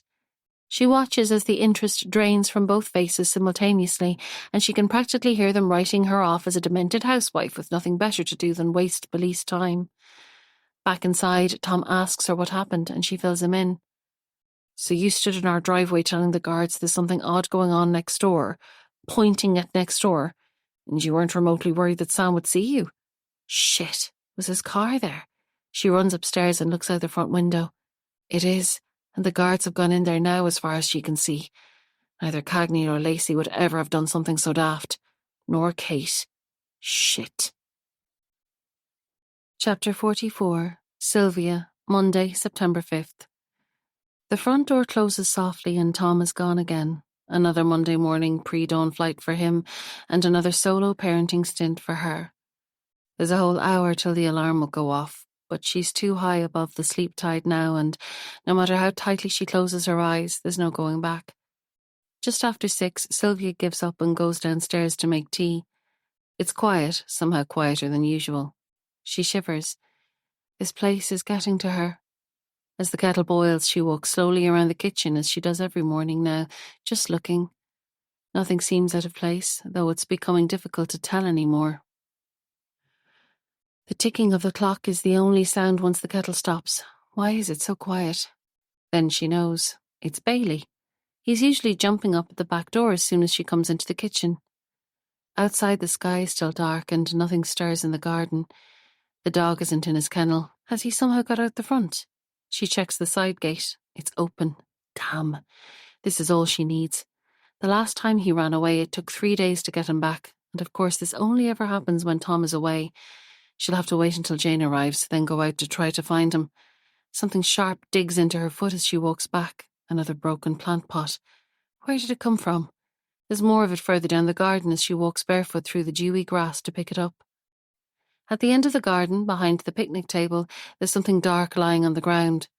Dropping to her knees, she touches it, then pulls back her hand, letting out a cry. Bailey. She reaches out her hand again. His poor body is already cold to touch. Gulping back a sob, she checks his body and looks around for blood, but there's none. Just bits of terracotta, like misshapen flowers in the grass. There's an old blanket on the shelf in the shed, and she uses it to cover Bailey's body, then goes inside to ring the vet. It's too early, according to the automated voice on the other end of the line. If only Tom was here. Damn it, anyway, he's always away when things go wrong. She'll have to tell Craig she'll be late in. She can't just leave the poor dog lying there all day. When Jane arrives, Sylvia whispers what's happened, and together they carry Bailey to the boot of the car. Poor old thing, this isn't how it should end for you, she thinks, closing the boot. Their local vet is not known for either patience or tolerance, and when he finds azalea petals caught in Bailey's teeth, his response is sharp. Doesn't she know that azaleas are poisonous to dogs? What was she doing keeping them in the garden? She doesn't have azaleas, she tells him. She knows they're poisonous. But her protestations are ignored. Outside, she calls Tom, but he's in a meeting. What is she supposed to do now? The clinic offers a cremation service, but that seems awful when none of the rest of the family even know Bailey is gone. She and the vet carry him back to the car instead. Jane is out with Zach when she gets home, and lifting the body out of the car on her own is a struggle. The blanket slips off as she's walking towards the side of the house, and when she tries to grab it, she stumbles. She lands hard on her knees and manages to hold on to Bailey, but her tears are thick and fast now. Her knees hurt like she's 6 again, and she wants to get up, but it's too hard, so she stays kneeling on the driveway, holding the dog and crying. A shadow falls across the ground, and she looks up to see Sam standing over her. He doesn't say anything at first, but reaches out to gently take Bailey from her arms. Cradling the body against him with one arm, he holds out a hand to help Sylvia up. Her knees are badly grazed and they sting when she tries to wipe away the little stones that are stuck to her skin. Sam holds out a tissue and she takes it, though she's not sure if it's for her eyes or for her knees. Your childminder told me what happened. I'm so sorry, he says, holding Bailey. Can I help you? Do you want to bury him in the garden? She's busy dabbing at her knee with the tissue and doesn't reply. I know it's hard, but you probably need to do something. You can't really just leave him out in the elements. Let me help you. I know what it's like. I buried my dog Max when he died, and nobody understands, do they, because it's a pet, not a human. He smiles at her. Come on, I know it's an awful situation. Jane told me your husband's away too. You look like you could use some help. Oh, for goodness sake, what was Jane doing telling him Tom is away? He's still standing in front of her, holding the dog, waiting for an answer. She nods and leads the way around to the back. There's a spot at the end of the garden under the one and only apple tree in what Megan calls their orchard. Bailey always liked to lie there, so it seems like a good final resting place. When Sam asks if she has a shovel, she hesitates, her mind in overdrive. Misunderstanding, he says he can go get his if she doesn't. Without a word, she takes the spade from the shed and passes it to him. Neither of them speak as he digs. The earth is hard and it takes longer than she expected. On TV they always seem to dig graves quickly, though usually it's someone digging his own grave with a gun in his back. Suddenly the silence feels odd and uncomfortable. Would you like tea? She asks. Sam would, so she goes inside and fills the kettle, then tries phoning Tom again. This time he answers. Tom, Bailey's dead. That's why I was calling you. Silence on the other end tells her she should have broached it more gently. I'm sorry, I know it's horrible news to hear when you're away. What happened? Tom sounds stunned. The vet says it's because he ate an azalea plant. I just don't understand it, though. I've read up on all the plants that are toxic for dogs, and I never have any of them in the garden. No daffodil bulbs, no tulips, no azaleas. Maybe you bought one without realising. It's not like either of us are well up on gardens and plants. Oh my God, poor Bailey. Do the kids know? Not yet. Tom, I didn't buy one. I know I didn't. Someone must have put it there, she says, holding the phone with her shoulder as she takes out cups and tea bags. There was a shattered plant pot in the garden. Oh, come on, Sylvia. Someone put a plant in our garden to kill our dog. Why? And how would they know he'd eat it? Since when does Bailey even eat plants? That's a good point. Maybe it wasn't the plant. Maybe someone injected something and made it look like it was the plant. Sylvia, Tom says in his calm down now voice, that doesn't make any sense. I know you're upset, but why would someone do that? It's not like he's barking all night and upsetting the neighbours. She glances towards the back door. Well, there's one neighbour who might be bothered by him. Who? You know who. Next door, she answers, pouring boiling water into 2 cups. You think the man next door poisoned our dog by injecting something into him and making it look like he ate a plant? Come on, you see how crazy that sounds, right? I know how it sounds, she whispers, but I just don't trust him, and it's only since he moved in that all these things have been happening.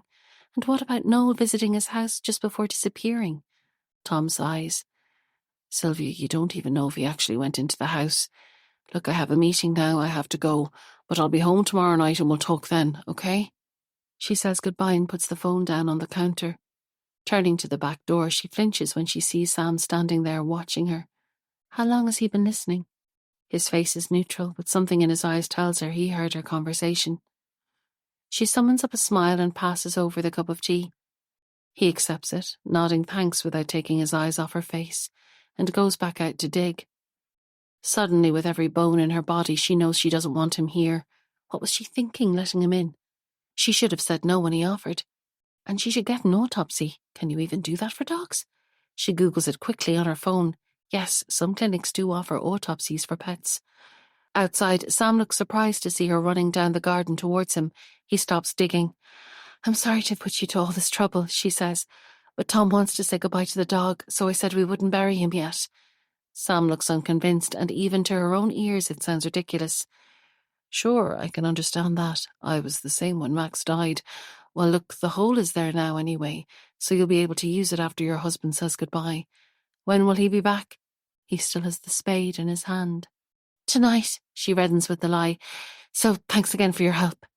He nods and puts down the spade. She lets out a quiet breath. Sam hunkers down and pats Bailey, who is lying on the ground under the blanket, and when he looks back up at Sylvia, his eyes are sad again. I'm so sorry. I know how hard it is. Mind yourself. As she leaves, she stands for a moment staring after him. Could she have it all wrong? Inside, her phone is vibrating on the counter, a missed call from Craig. She hits the button to return the call and then changes her mind and disconnects. Instead, she calls UCD to find out about booking an autopsy for a dog.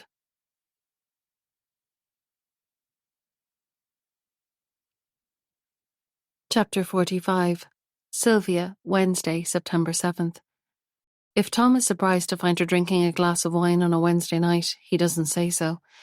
2 days of holding it together for the kids and answering questions about dog heaven earned her a bottle, she reckons, but a glass will do for now, plus some of the Toblerone Tom takes out of the duty-free bag. He pours himself a glass of wine too, and only when he's taken a few swallows does she tell him about the autopsy. The results will take 6 to 8 weeks, she says, and the people were lovely. They do this all the time, apparently. Tom is predictably sceptical and thinks it's misplaced guilt about the azalea plant. He says he might have been the one who bought it, which is kind, because they both know he never buys plants. Tom, she whispers when they go upstairs, I think we need to call in next door to try to make sense of all this. There's definitely something wrong, and I can't keep dealing with this by myself. I need you on board too. He sits on the bed and pulls her down to sit beside him. Sylvia, you have to let this go. You're tired, you're stressed with work, you're up at night with the baby. It has nothing to do with the guy next door. Well, then explain all of it, she says, rubbing her temples. The child in the water, the black crosses through the photos, the cups and the dolls on the table, the light going off in the bathroom, and now the dog. She looks up at him. And even if you think some of those things were my imagination or that I did them myself, none of it explains the fact that someone ran down our stairs and out the front door that night. But you know yourself that sometimes noises from next door sound like they're coming from in here. These walls are paper thin. He raps lightly on the bedroom wall. Sylvia climbs into bed as Tom begins to undress. Yes, and I know sometimes I've made that mistake, but this was very loud and very close. It couldn't have been next door. And what about Noel? The police were in talking to Sam about it. That must mean something, right? She sees him open his mouth and cuts him off. Yes, I know only because I sent them in there, but still. Please, Tom, there's nothing to lose. Let's just call in to say hi or to thank him for helping with Bailey the other day. There's something not right with him. You'll see when you meet him. Tom gets into bed too, and his eyes are closing as soon as his head meets the pillow. Fine, let's do it straight after work tomorrow when Jane is still here. Anything for a quiet life. If only, thinks Sylvia as she stares at the ceiling. If only. Sylvia steps back from the sitting room window. Tom, he's home. He's just pulled into the driveway. Let's go in now. Jane says she's fine to stay on as long as we need. Tom puts down his phone. Grand, but give him a chance to get into his house. They'll think we're hounding him if we go in straight away.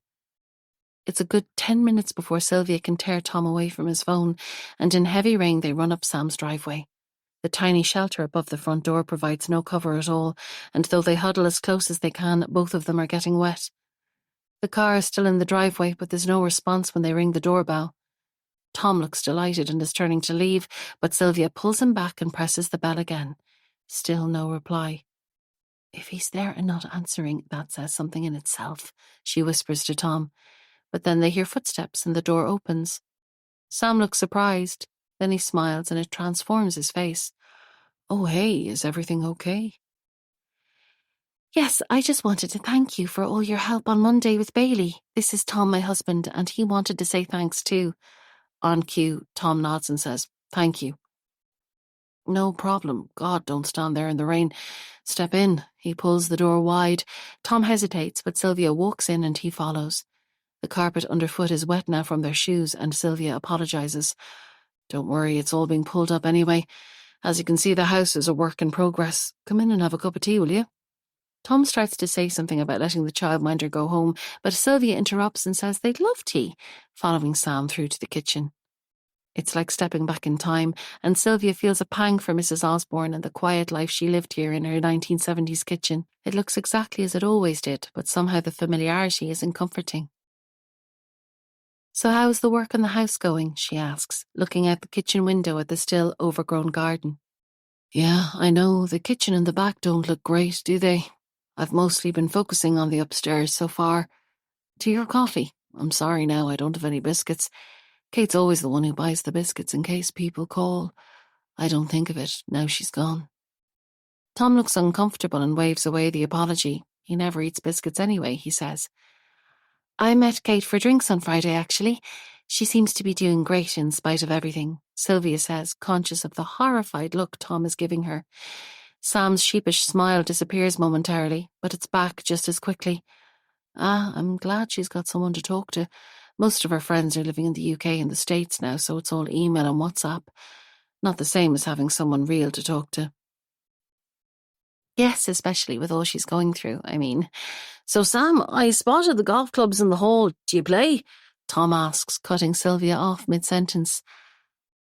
I do, though those clubs are Kate's. She took up golf a few years ago, and of course she's passed me out now. She's way better than me already.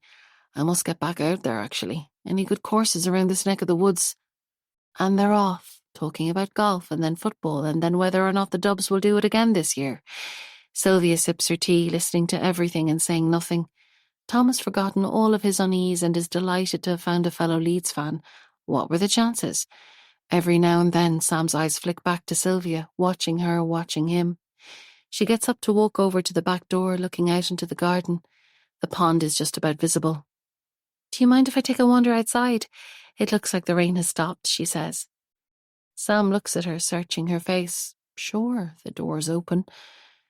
The garden is soggy and the air smells like oncoming autumn. Sodden leaves lie on the ground between the tangled bushes.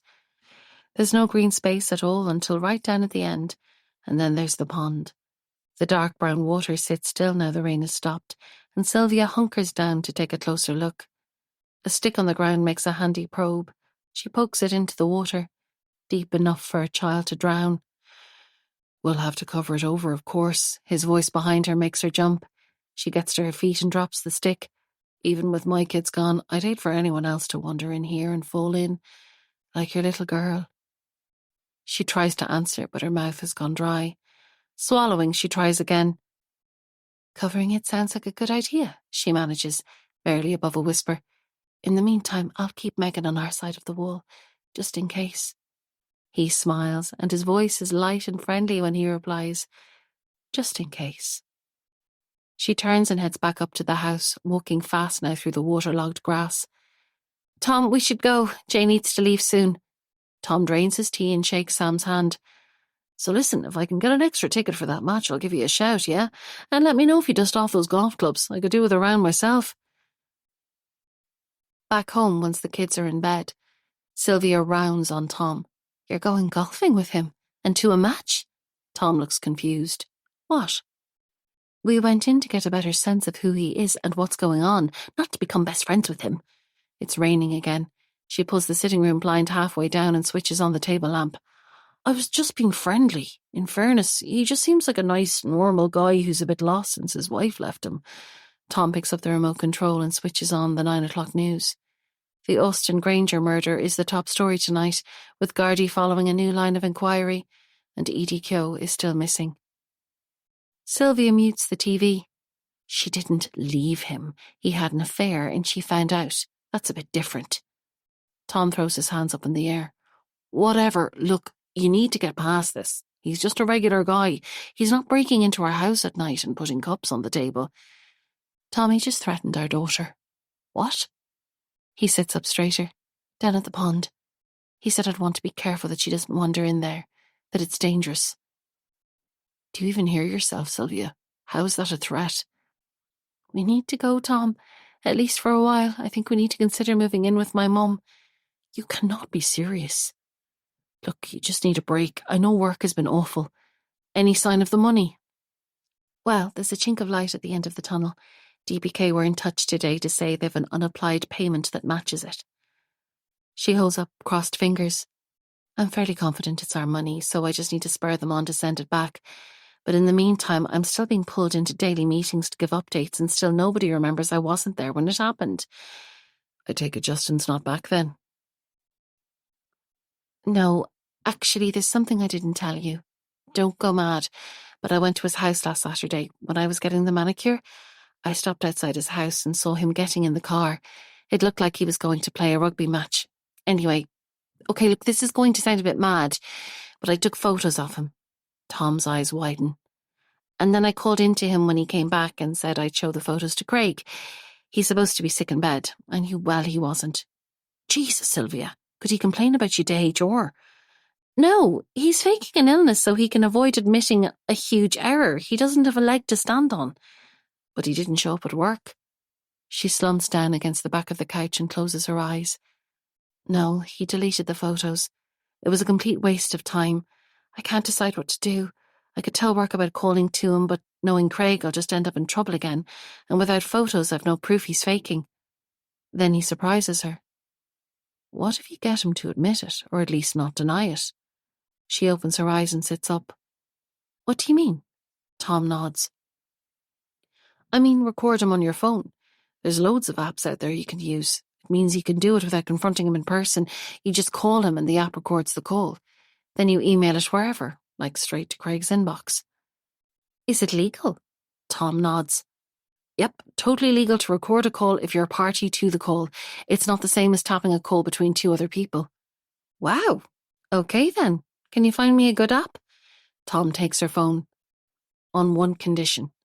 Let's do this and fix the situation at work before we do anything drastic like moving in with your mum. Agreed? Raindrops pelt the window outside, and she gets up to pull the blind the rest of the way down. Agreed. But if anything else happens, we're going. Chapter 46. Sylvia, Friday, September 9th. Gardaí say they are satisfied that 2-year-old Edie Keogh, missing from her Dublin home since July, is not with her father. Earlier reports suggested that the child had been taken out of the country, but this has now been ruled out. The search is continuing, and Gardaí wish to speak to a man in his 40s who was seen in the area on the night of July 27th. Sylvia turns down the radio as she pulls into the driveway.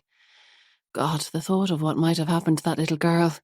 She needs to check with Jane that she'd never let Megan out of her sight, not even for a second.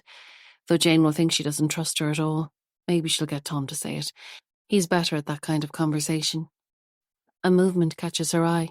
Someone is ringing the doorbell of Sam's house. Curious, she gets out of the car and takes her time to check her phone and gather her handbag. The caller is tall and wearing glasses that look far too big for his thin face. He has hands in his pockets as he waits. He's in a grey hoodie and black jeans and doesn't look like a delivery person. Sam's car is there, but there's no answer. Sylvia keeps checking her phone and watches as the man eventually gives up and walks away. That's the brother. Rosemary's stage whisper startles her. Sorry? The man you were watching. It's the wife's brother. Miller is his name, if you don't mind. Something about a salesman who died. Oh, yes, I wasn't really paying attention. I was looking for my keys. I'm just back from work. I'd better go inside.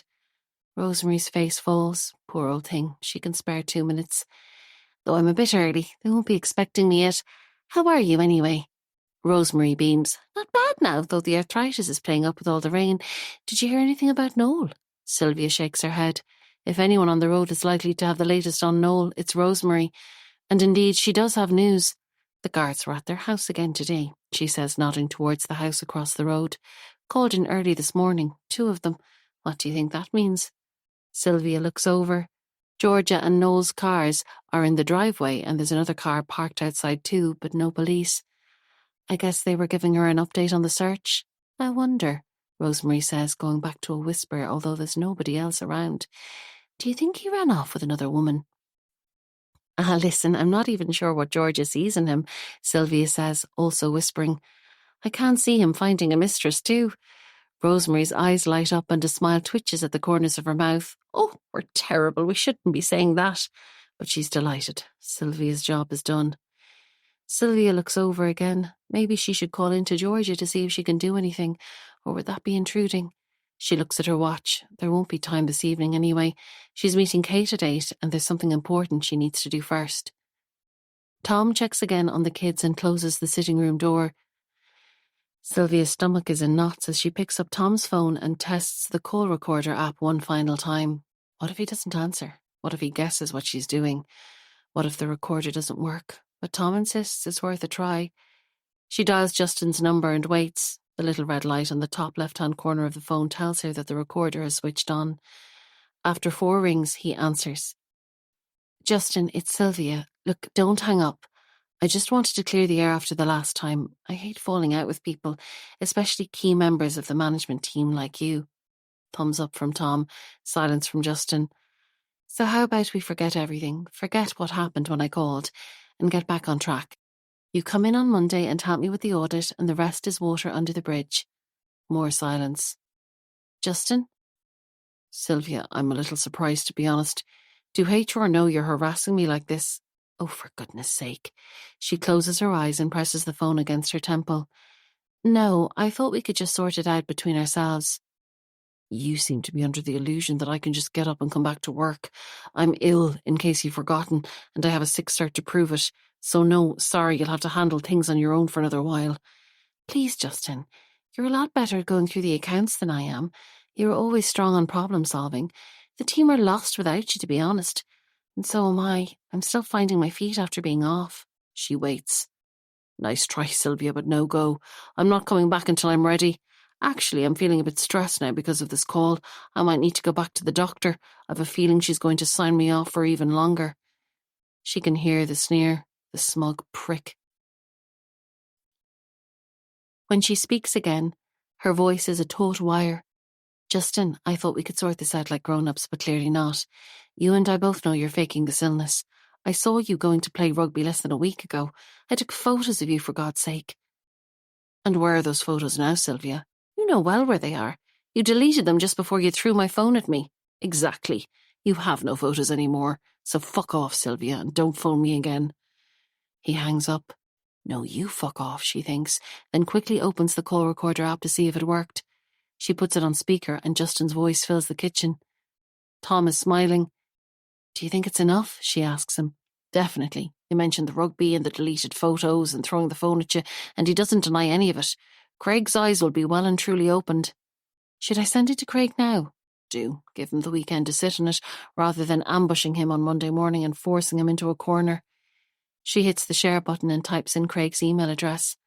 I think I've earned my night out now, she says, putting down the phone and kissing Tom. Oh yeah, I forgot you're out tonight. Who are you meeting? Kate. Again? You don't even see your real friends that often. Well, she is a real friend, I think, and she's trying to adjust to a broken marriage and being a lone parent, and she could do with someone to talk to. She could do with someone who'll jump every time she whistles, Tom says, but Sylvia doesn't care. She's running upstairs to get changed, feeling lighter than she has done in weeks. Chapter 47. Sylvia, Friday, September 9th. Traffic is crawling through the rain-soaked streets like Dublin has decided to dress up as New York for the night. Some football game with loads of American tourists, says the taxi driver. Sylvia doesn't mind. The falling dusk glows above the streetlights, and the Friday night feeling is seeping into the cab. Everything has upped its game to match her mood. She should have made the call weeks ago. She smiles. Kate's already sitting at the bar, scrolling through her phone, and 2 white wines appear as Sylvia pulls out a stool. As they clink, Kate asks what they should toast. Justin, Sylvia says, and the gravy's just dug for himself. Kate wants to hear everything. Sylvia is only halfway through the story when the wine is gone and they order more. They clink again and she continues her play-by-play account. Kate claps when she hears about the call recorder, and Sylvia takes out her phone and earbuds to let Kate hear the confession for herself. God, he's so pleased with himself. What a dick, she says when the call comes to an end. Yeah, he's so smug, but not for long, I hope. I doubt Craig can do anything formal with it, like with HR, I mean. It's probably not quite legal to trap someone into admitting they're faking sickness, but at least it takes the focus off me. Kate nods. Yeah, they probably can't go down the disciplinary route, but perhaps he'll be quietly managed out. I'm pretty sure no matter where you work, it's seen as fairly serious to fake an illness to get 6 weeks off work, especially if it's to cover up a mistake. Brilliant. Well done for doing it. She raises her glass. Actually, I have news too. A really odd thing happened today. Kind of life-changing, really, or it would have been before my husband screwed up our marriage. I was sitting in the car at the school. Sylvia's phone vibrates on the bar and she glances down. Oh, sorry, Kate, it's from Craig. I need to see what he says. She looks up a moment later, beaming. Okay, listen to this. He says the recording made for very interesting listening and he thinks it may need to go to the board because of the seriousness of the audit situation. He says we'll discuss it further on Monday morning and, wait for this, he says, sorry you've been left to deal with all of this due to Justin's incompetency. Ha! I notice he doesn't take responsibility himself though, kind of brushing it under the carpet, no? I'll take it. It's a hell of a lot better than sitting there being blamed for everything. You're right. It's a good result. Here's to a long and successful career with Stambridge Brown. Kate holds up her glass again. No chance. I'll stay until the audit is closed, then I'm going. Will you take time out with the kids? Maybe for a while, but then I'll find a job I actually like. Or at the very least, one that doesn't make me miserable every day. Kate smiles. Well, fair play to you. We should have ordered champagne. Sylvia raises her glass, but her smile has slipped away. Are you okay? Kate asks. Yeah, I just feel a bit bad to be celebrating. This is going to sound silly, but our dog died this week. And just as she knew would happen, her eyes well up. God, she could be such a wuss sometimes. I'm sorry. Did you have him long? 5 years since we got married. I know it's not like a human dying, of course it's not, but he was part of the family, even if he was really annoying sometimes. She wipes away a tear with the back of her hand, trying not to smudge her mascara. I always wanted a dog. We couldn't have one when we were kids because my dad didn't like them. Then, when my parents split, my mum said it was too much work for her on her own. I was absolutely certain I'd get my own dog when I grew up, but I only went and married the one guy in Ireland who was petrified of dogs. Oh, I didn't realise. How did he get over it? He didn't. He's still shit scared of them. He'll literally cross the road if he sees a tiny puppy. I used to think it was cute. Now it's just pathetic. Sylvia shakes her head. But Sam's not scared of dogs. He was always great with Bailey whenever we bumped into him. Kate looks surprised. Maybe he's managing to hide it better now, and I just haven't noticed. I bet if you think back now, you'll realise he kept his distance and scarpered as quickly as he could. What kind of a dog was Bailey? A lab. But no, Sam played with Bailey every time he saw him. It was one thing I liked about him from the start. He would rub his ears and tickle him and give him loads of attention. Kate stares at her. No, you must be mistaken. Sam is honestly petrified of dogs. There's no way he'd rub one. No, he did. He was mad about Bailey, says Sylvia and sips her wine. How well does Kate actually know her husband? Kate is shaking her head. No chance. He was attacked by a Doberman when he was a kid. He went into the field behind their house and a Doberman chased him from one end to the other. The dog caught him and bit him in the face. The owner pulled the dog off, but Sam needed stitches. That's where the scar comes from. And he's never gone near a dog since, which you can understand. I feel a bit mean now saying he's pathetic. What scar? The scar on his cheek. There's no need to be polite. He's well used to it. God, I've never noticed it at all. Kate smiles. Seriously, it's okay. He's not sensitive. I'm not just being nice. I've genuinely never seen a scar. The white line that goes from just under his left eye all the way down. Kate traces a line on her own face. Sylvia shakes her head. Look, I'll show you, Kate says, picking up her phone from the bar. She scrolls for a moment, then holds it up to Sylvia.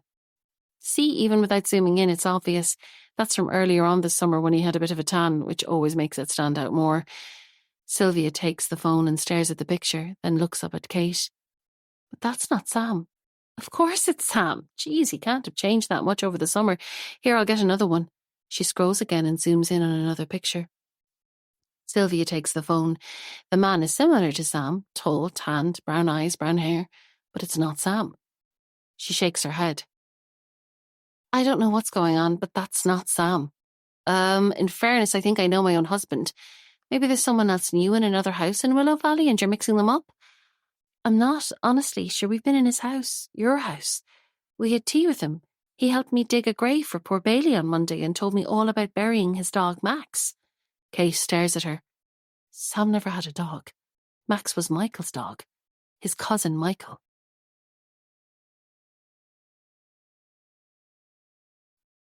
Chapter 48. Sam, Monday, July 11th, 2016. Everything hurts. His mouth feels like someone filled it with sand and shook him. He tries opening his eyes, but even that makes his stomach lurch. Feeling his way to the bathroom, he gets there just before throwing up. The bathroom tiles are blessedly cool when he slides down onto the floor afterwards, panting and sweating. What time is it? Oh God, work. How is he ever going to go into work like this? A shower might help. He turns the water down cold and forces himself to stand under the icy needles, imagining the vodka washing out of his pores. And the tequila. What the hell was he thinking? Blurred memories of shot glasses and slices of lemon filter back as he dries himself, and blaring the Stone Roses at full blast on a Sunday night. Jesus, what would the neighbours say? Kate would kill him if she knew. And all because he tried to give Michael money for the work he'd done over the weekend. He should have known better. If Kate was here, she'd have known it would embarrass Michael, but at the time it seemed like the right thing to do. If you did it for any other customer, they'd pay you, he'd said to Michael, and his cousin just shrugged and said family is different. Then he'd taken the money to buy drink and a takeaway for both of them. Way too much drink. Sam's stomach lurches again. Downstairs, Michael is already up and dressed and looking far chirpier than Sam feels. He's cooking something on the grill, and Sam needs to open a window to avoid throwing up. Morning. Sausages and pudding? Michael asks. Sam just shakes his head and pours a drink of water. What time did we finish up at? Near 2, I reckon. You look a bit shook today. Are you all right? Sam shakes his head again. I don't know if I can cope with work today. I need to find the paracetamol. On his way to the bathroom, he peeks into the sitting room to assess the damage. 2 empty vodka bottles, an open bottle of tequila, and too many beer cans to count. Remnants of tikka masala congeal on plates, and empty cartons sit on the floor. An overflowing ashtray is perched on the windowsill, evidence of the plan to only smoke out the window. Kate would go nuts if she saw this. There's no way he can stomach the clean-up now. Literally, it'll have to wait until tonight. Don't worry, you head on to work, I'll clear it up, Michael says, coming up behind him. I know, I can do it later. Sure, you've been working non-stop all weekend on the house. Not at all. It's my fault we overdid it and you're going into work in that state. I'll do it. I've no jobs on this morning. Okay, cheers for that. I'll give you a key so you can lock the door after. Sam finds the spare key and passes it over to his cousin, then leaves for work, wondering how on earth he's going to get through the day. Turning into the driveway that evening, the only thing on Sam's mind is hitting the couch and maybe, just maybe, summoning up the energy to make toast for dinner. Michael's car is gone. It'll be just himself and the remote control for the evening. The first thing to hit him when he walks into the hall is the smell of steak and onions. In the kitchen, Michael is standing over the hob, shaking salt on the pan. He turns when he hears Sam come in. Hiya. I thought you could do with something like this after the day you've no doubt just had, he says, nodding at the steak. Oh, right. I didn't realise you were here. Where's your car? I moved it into the garage. It's easier to get equipment in and out of the house that way, Michael says. Look, I've chips in the oven too, homemade ones now, not chipper chips. You're very good, but there was no need. I thought you'd be long gone by now. Well, I only had 2 jobs to do after I cleaned up here this morning, he says, gesturing towards the sitting room. But I came back then to take a look at the wiring in the spare room. Pretty bad state overall. There's a lot of work in it still. Great, and now it's going to be awkward if Michael does the work and won't take money. Maybe he should just pay someone else and be done with it. Listen, man, if it's this big a job, I might see about getting someone in. I can't be pulling you away from your other work. You're grand, Sam. I don't have much lined up for the next few weeks and I can fit it in around the work here. Listen, I've said it before. It's the least I can do. Your mum was very good to me after my mum died. She might not have approved of my dad, but she didn't let it get in the way. Claire didn't approve of Michael's dad? Sam raises his eyebrows in a bid to hear more, but Michael is turned back to the pan. He wanders into the sitting room. It's spotless now, like last night never happened. Did you think any of the neighbours heard the music? Did you get any dirty looks when you were in and out today? He calls back to Michael. Nah, but I didn't bump into anyone either. You said you thought next door or away. They're the only ones who'd have heard it. Don't be worrying. As long as Kate doesn't suss you, you're grand. Kate, was he supposed to Skype the kids tonight? He looks at his watch and picks up the iPad. Michael is singing in the kitchen. Maybe it would be better to do it from upstairs, he thinks, as he heads for his bedroom, followed by the smell of frying onions. After dinner, Michael suggests they have a few cans, but Sam just shakes his head. No more beer on a school night for him. Michael decides to have one anyway, and flops down on the couch, switching on the TV. Sam hesitates in the doorway, wondering how many beers Michael is going to have. Will he be able to drive back into town? It's probably rude to ask. Feck. Maybe he's waiting to be invited to stay over again tonight. Listen, if you're keeping here another night, that's cool. I'm sure you're wrecked after all the work today and don't fancy driving back to town. Michael looks over at him but doesn't reply. Shit, maybe it sounds like he's expecting him to stay over and get more work done on the house tomorrow. Or, I can give you a lift into town later if you want to have a few beers. You could pick up your car another time. Whatever suits you best. Sam trails off. Michael is still looking at him with that weird unblinking stare he does sometimes. He takes a swig of beer. Yeah, I was thinking it'd be as easy if I stay over again, he says then. I'll need to be up early to get a start in that spare room if I'm going to get some of it done before a meeting I have at 11. Bit of a problem to sort out. He turns back to the TV. Sam sits down too, but the smell of the open beer can turns his stomach and he moves further away. There's a programme about cars on TV, possibly the least interesting programme Sam has ever seen. He takes out his phone and scrolls through Facebook instead. Kate has put up pictures of the boys on the beach. They look happy and healthy and brown. Only 4 more days till he's down there with them, and suddenly he's looking forward to it so much it almost hurts.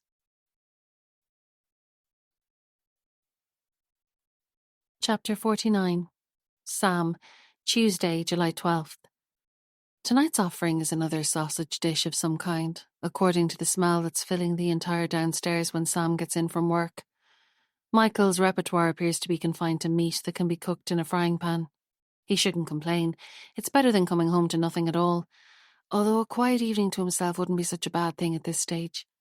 He sneaks upstairs to change before going in to say hello, and stops to sit on the bed for a few quiet minutes catching up on online news. When he hears footsteps on the stairs, he jumps up and puts the phone away, like a guilty spouse caught cheating. Michael is standing in the doorway. Oh, I didn't hear you come in. Dinner's just about ready. You still eat bangers of mash, right? Remember my mum used to make it for us all the time. Sam nods. Yeah, sorry, just couldn't wait to get out of the suit. Long old day. I think I'm still feeling the effects of Sunday night. Come on, bit of food and you'll be grand.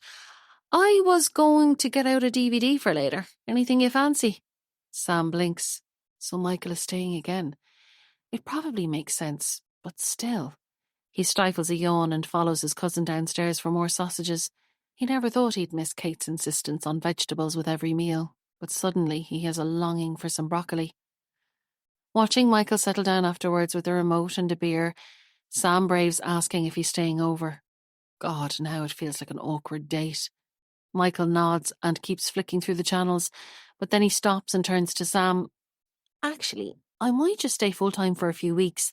It makes more sense, doesn't it? I can get all your rewiring done, it'll save you hundreds of quid, and I don't need to be worrying about buses and getting in and out of town. I'll even cook you dinner every night. He laughs. Sam's not sure what's funny, but he laughs too. That's settled then, Michael says. I'll run into the flat tomorrow and pick up some of my stuff. He puts on a programme about UK social welfare cheats and settles back to watch. Clearly the conversation is over. Sam stares at the TV, but he's not seeing the picture. How did that just happen? Michael's grand crack for a night or two, but a few weeks? Maybe the rewiring wouldn't take as long as he thought, or Michael would get some new paid work that he'd have to say yes to. And surely he'd have to accept payment if he was going to do a few weeks of work on the house. Actually, that might be a way out.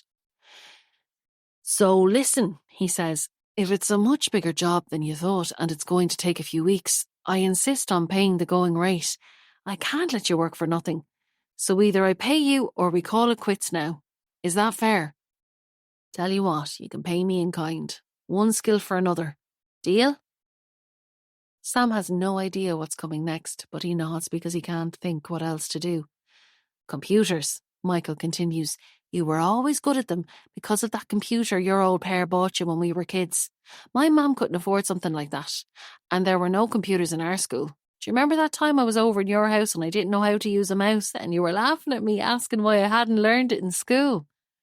Sam's face grows hot. There's no way he had laughed at him. At least not in a mean way. Anyway, how was he to know they didn't have computer classes in Michael's school? I don't really remember that. Michael shakes his head. Really? You thought it was hilarious. Like the time you were going on a ski trip and we were going to a farm in Wicklow. You went on and on about it, like it was the funniest thing ever. But look, no hard feelings, I get it. When you go to a school like Mount Derry, it's like living in a bubble. You've no idea what it's like out in the real world. Not your fault. He reaches across and pats Sam's shoulder. But anyway, yeah, with the computers, I can do the basics, but that's about it. How about if I do your rewiring and you give me lessons in computers? Maybe on how to invest money too? Sam stares at his cousin. This is the last thing he expected to hear. Well, sure, but the investment side could take years to learn. Like I did courses and exams after college, and I've been doing them throughout my years at work too, as well as all the day-to-day experience I get at the office. It's probably not something you could learn in a few weeks. You mean it's only for college boys, is that right? Sam shakes his head. That's not what he'd said at all. Is it? No, I don't mean that. Just that it'd take more than a few weeks. Well, let's start with the computer stuff and see how we go. How about that? I'm not as bad as I was. I figured out how to use a mouse. He laughs again. Sam gets up to fetch his laptop. This is going to be hell. 2 hours later, he's eating his words. Michael is a fast learner, and it's far more interesting than the TV programme on social welfare cheats. Michael's even put down the beer and moved to the kitchen table to focus on the lesson. The two of them sit together, poring over Sam's screen. Actually, Sam says, I have an old laptop upstairs. I think it's still in pretty good nick. I can set it up for you if you like. Cheers, man, but that's too much. I can't take a computer from you. Sam brushes off the protests and goes to get it. After a few minutes, it's up and running, side by side with Sam's on the kitchen table. Thank you for that. I feel like I've been taking handouts from you and your family my whole life, and here we are, still at it. Not at all, it's just an old computer. Sure, we've more than enough devices lying around the house. The kids won't even miss it. Michael laughs at that, but Sam isn't quite sure why. Do you remember the time your mum gave me your old bicycle, the red BMX? Michael says. She meant well, but it was way too small for me. And my mum wouldn't get rid of it because she didn't want to offend Claire. So it sat in the living room, taking up space and gathering dust for 2 years. One day I just took it out and sold it, and my mum never asked where it was gone. Should have done it 2 years earlier. Sam remembers the bike. Ah, that's a shame. I didn't realise you never used it. So kind of a pain more than a present then. My mum meant well, though. Michael claps him on the back. Course she did. She was always trying to help, even when she got it wrong. She always felt sorry for me about my dad, you know? So did I. I remember feeling so sad the first time Mum told me about what happened. You were the only person I knew who had lost a parent, and it just seemed awful. What did she tell you? Sam shifts in the chair. Like, just about what happened, about the car accident. Michael laughs. So she never told you the truth? Something in the laugh makes Sam think he might not want to know. That's what she told me. Herself and Bella, a pair at the minute. My dad didn't die in any car crash. He was in Mountjoy. Sam swivels around to face his cousin. Oh, Jesus, I never knew that. What was he in for? You're grand, that's all anyone wants to know when someone is inside. He was in for arson, racketeering and 1 count of murder. Sam's stomach does a flip. How had his mother never told him this? He tries to keep his face neutral. Are you serious? I'm sorry, man, that's nearly worse than... Well, I don't know. You mean the truth is worse than the lie? More like a rock in a hard place, I'd say. Dead da or convict da. Not a great set of options either way, is it? I wonder who gets to decide our lot in life.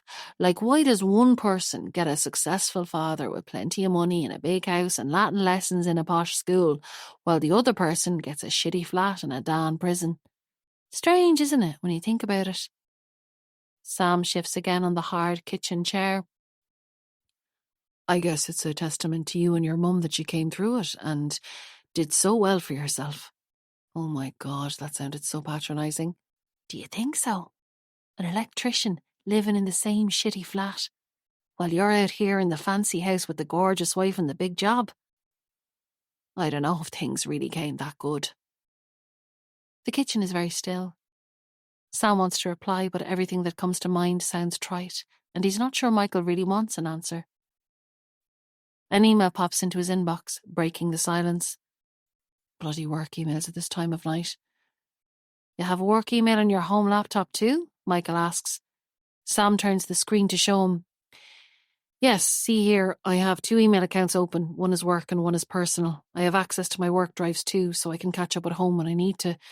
It's a pain in some ways because you're always on, but it means you're not tied to being in the office.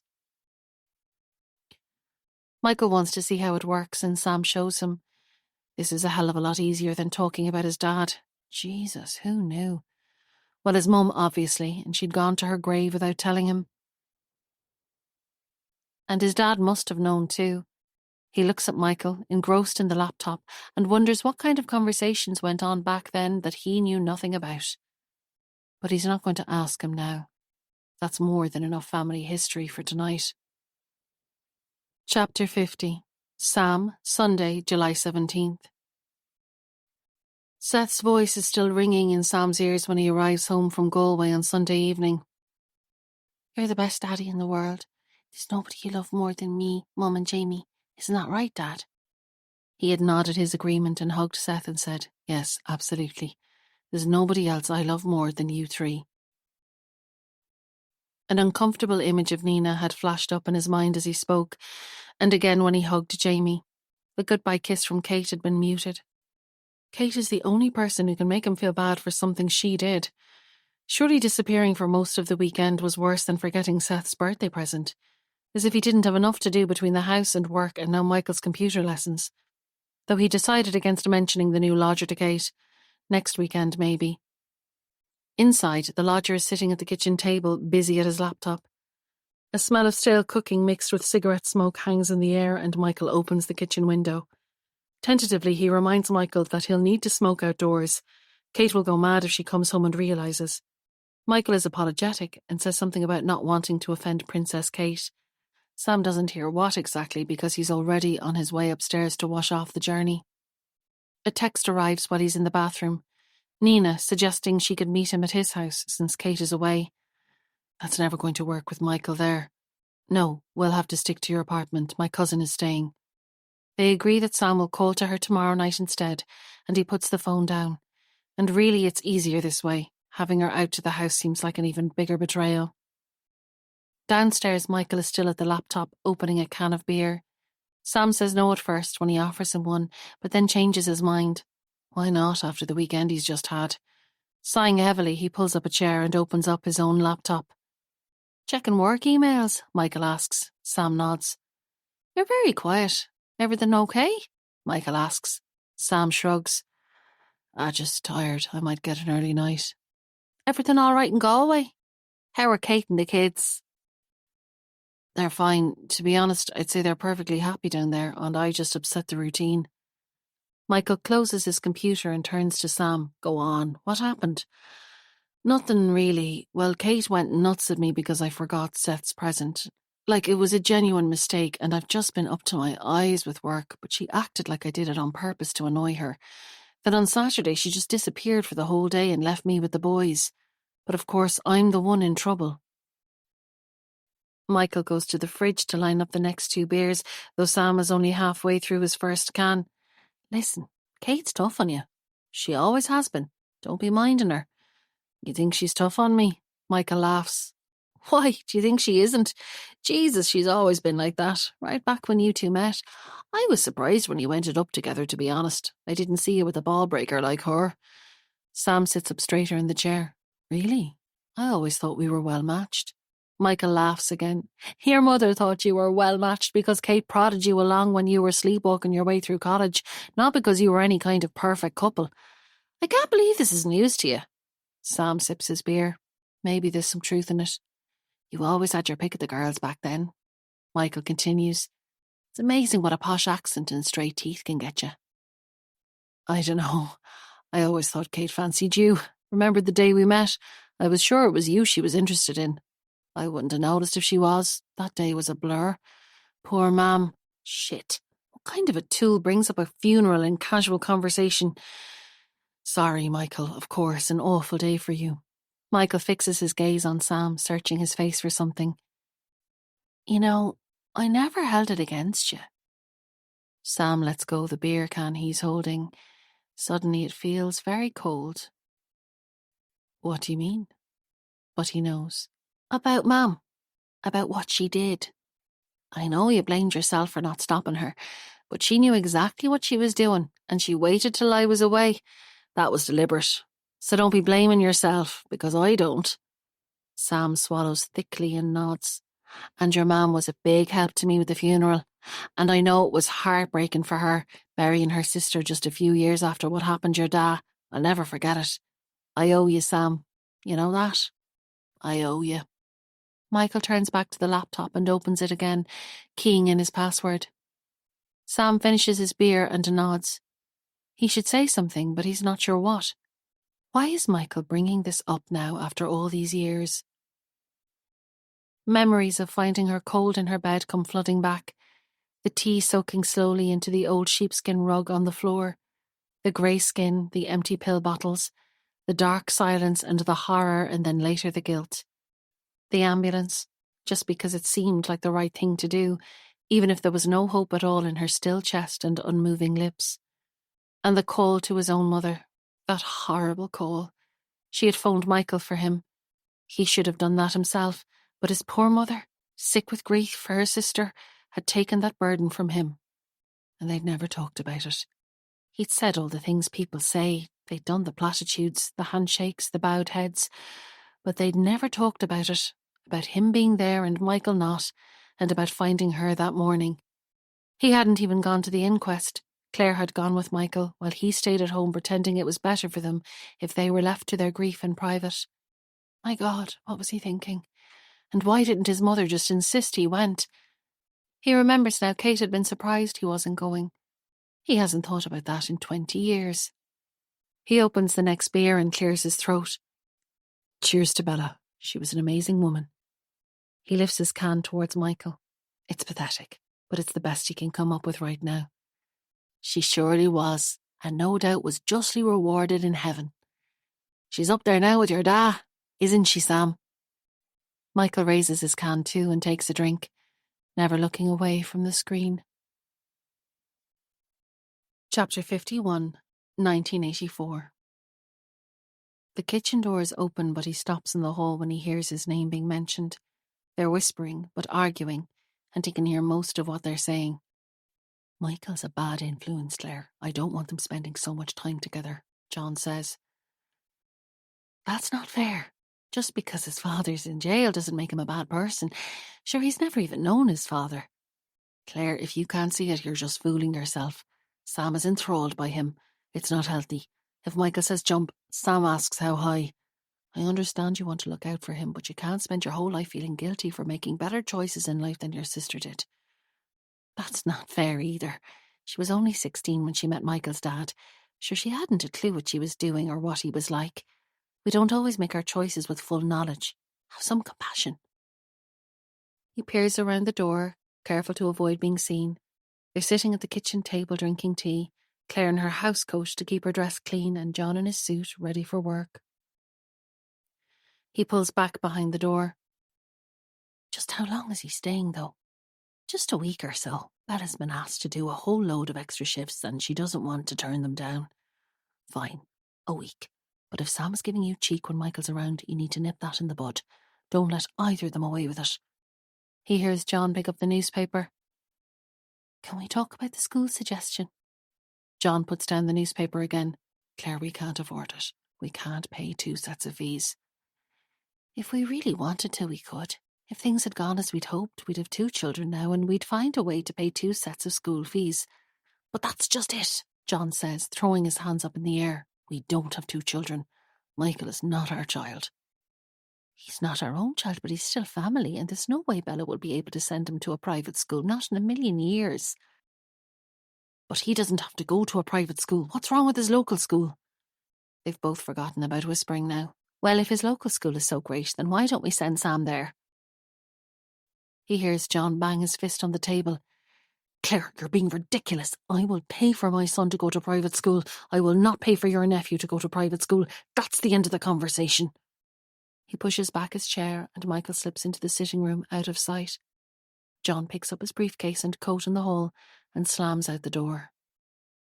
Michael stays for a while in the sitting room, then goes into the kitchen to say good morning to Claire. She's still sitting at the table in her housecoat, chin in hands. She smiles when he comes in. Will I make you some more tea, Auntie Claire? I'll make it, love. You're a good kid, Michael, you know that. He smiles back and nods and sits down in John's chair to read his newspaper. Chapter 52. Sam, Saturday, July 23rd, 2016. It's the loud female laugh that wakes Sam, pulling him out of a dream about a hunting trip with his boss. It takes a moment to work out where he is. Sunlight's flooding in the window and it feels like he's been asleep for days. It's after 11. He's been in bed for 12 hours straight. When's the last time he did that? Before the boys were born, anyway. There's the laugh again. Is the TV on downstairs? He walks out onto the landing and leans over the banister, but it's not the TV. The voices are coming from the spare room, Michael's room. Sam steps backwards and quietly closes his door. Jesus, Kate would have a fit if she knew Michael had someone staying. Actually, she'd have a fit if she knew Michael was staying all this time too. He must think Sam is down in Galway. Awkward. Sam stands with his back to the bedroom door, trying to decide what to do. His decision is made for him when he hears the spare room door open. Michael and his guest walk past and down the stairs. She's still laughing at something Michael is saying, but his voice is too low for Sam to hear. The front door opens and shuts. Then he hears footsteps in the hall and the kettle boiling. He thinks for another minute, then walks heavily across to the ensuite and switches on the shower. Downstairs, Michael is cooking a fry. Again. I didn't know you were here till I heard the shower upstairs. I've put on a few extra rashers now. Will you have some? I'm grand, thanks, Sam says, getting out porridge, oats and milk. I need to keep an eye on this. He pats his stomach. Sure, I keep forgetting. You were raised on organic everything, weren't you? Only the best for Sam Ford. Huh, there was nothing organic in Ireland in the 80s. We had meat and spuds for dinner like everyone else. We didn't always have meat, Michael says. Sam tries to look sympathetic, though he doesn't remember there ever being a lack of food in Bella's. So how is it you're not down in Galway? Michael asks. I got caught up at work. Big problem with the trade, so I had to stay on to try to fix it. I was in the office till 10 and then just came straight home to bed. I was out for the count. Didn't hear you come in at all. He chances a look at Michael, but his face is neutral. Kate was pissed off, so I'm here for the weekend now. No point in going down today. Ah, don't mind her, Michael says, flipping the rashers. Women are very hard to please. Sam pauses, then seizes the moment. Speaking of which, have you met someone yourself? Michael is still looking down at the pan, but he's grinning. I'm saying nothing. Time will tell. Listen, if you're not going to Galway, any chance of a lift into the flat today? I need to pick up a few things and check for post. And my own car is full of gear. I can't even see out the back window. Sure, it'll be strange to see it again. It's years since I've been there. It is, isn't it? Years and years. Sam hears a note of something in his voice, but can't work out exactly what. Is he annoyed that Sam doesn't visit him there? In fairness, he's never invited him. He sits down with his porridge and opens his laptop. Will we say 1 o'clock? So, I want to get out on the bike for half an hour to try to blow away some cobwebs. Then I have to go through some more of these emails that came through overnight. Michael joins him, his plate full of rashers and toast. 1 o'clock is grand. It'll be good to get you back to the old place, Sam. It's been too long. There's no parking on Chiswick Street, so Sam turns down a side street and feeds the meter. He's never driven here before. The last time he came, he didn't even have a car. But very little else has changed, and it's as busy as it always was on a Saturday afternoon. They pass 2 elderly women shuffling to the newsagents on the corner, and a group of boys around 13 or 14 sitting on a wall. That used to be us, Michael says to Sam, nudging him and saluting the boys. They nod back at him, going silent as he passes. They turn onto Chiswick Street and walk towards the flats. 2 women out having a cigarette say hello to Michael, as does a younger woman holding a toddler by the hand. He seems to know everyone. But then that's how it is when you've lived somewhere all your life, Sam supposes. They wait for the lift. A youngish guy comes up to Michael and mumbles something to him. Not now, Michael says, and waves him away. The lift door shutters open and they step in. Unexpectedly, it smells of stale cooking fat. Sam wrinkles his nose. Michael grins. On the 3rd floor, they walk along the concrete corridor until they reach number 32. Michael slips the key in the lock and Sam is back in time. Nothing has changed. The ratty old couch is still where it always was. The yellow paint is still peeling off the walls. No better, no worse. It's like Michael somehow froze the state of disrepair, for nostalgia's sake perhaps. Or maybe it's just Sam's memory playing tricks on him. The room smells slightly musty, but it's a welcome contrast to the lift. The carpet, brown like the couch, is threadbare now in parts, and there are orange marks in the corner. Sam remembers now. They were trying to clean beer out of the carpet, and he'd had the idea to use bleach. Bella had gone ballistic. She didn't care about the beer, but she wanted to throttle them over the bleach. Michael tells him to sit down and he'll make tea. Sam lowers himself carefully onto the couch, doubting there are many springs left in it now. His eyes rest on the armchair at the other side of the room, Bella's chair. Would her bedroom be the same? He hasn't seen it since the morning he found her. He shivers and looks over at Michael, but he's busy with mugs and hot water, not reliving old memories. The tea is weak and tastes of metal, something to do with the water maybe, or the staining inside the cup. Michael is rummaging through cupboards looking for a packet of Jaffa cakes, but Sam is fine with just the tea, he says, patting his stomach again. Michael sits down and points over at his bedroom. He's moved into his mother's room, he says, because it's bigger. His old room is just for storage now. It's a relief to Sam, somehow, knowing the bedroom is no longer as it was that day. Then Michael suggests they go out for a few beers in his local and stay here tonight. Sam is stuck for words. There's nowhere he'd be less inclined to stay. But Michael is only joking. He wouldn't dream of tearing Sam away from his lovely home, he says. There's a knock on the door and Michael gets up to answer, peering out the window first. Jean, how's it going? He says when he opens the door. Jean says hello and walks into the flat, looking Sam up and down.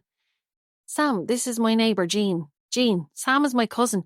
You might remember him from years ago. He used to stay here every now and then. Jean is shaking her head.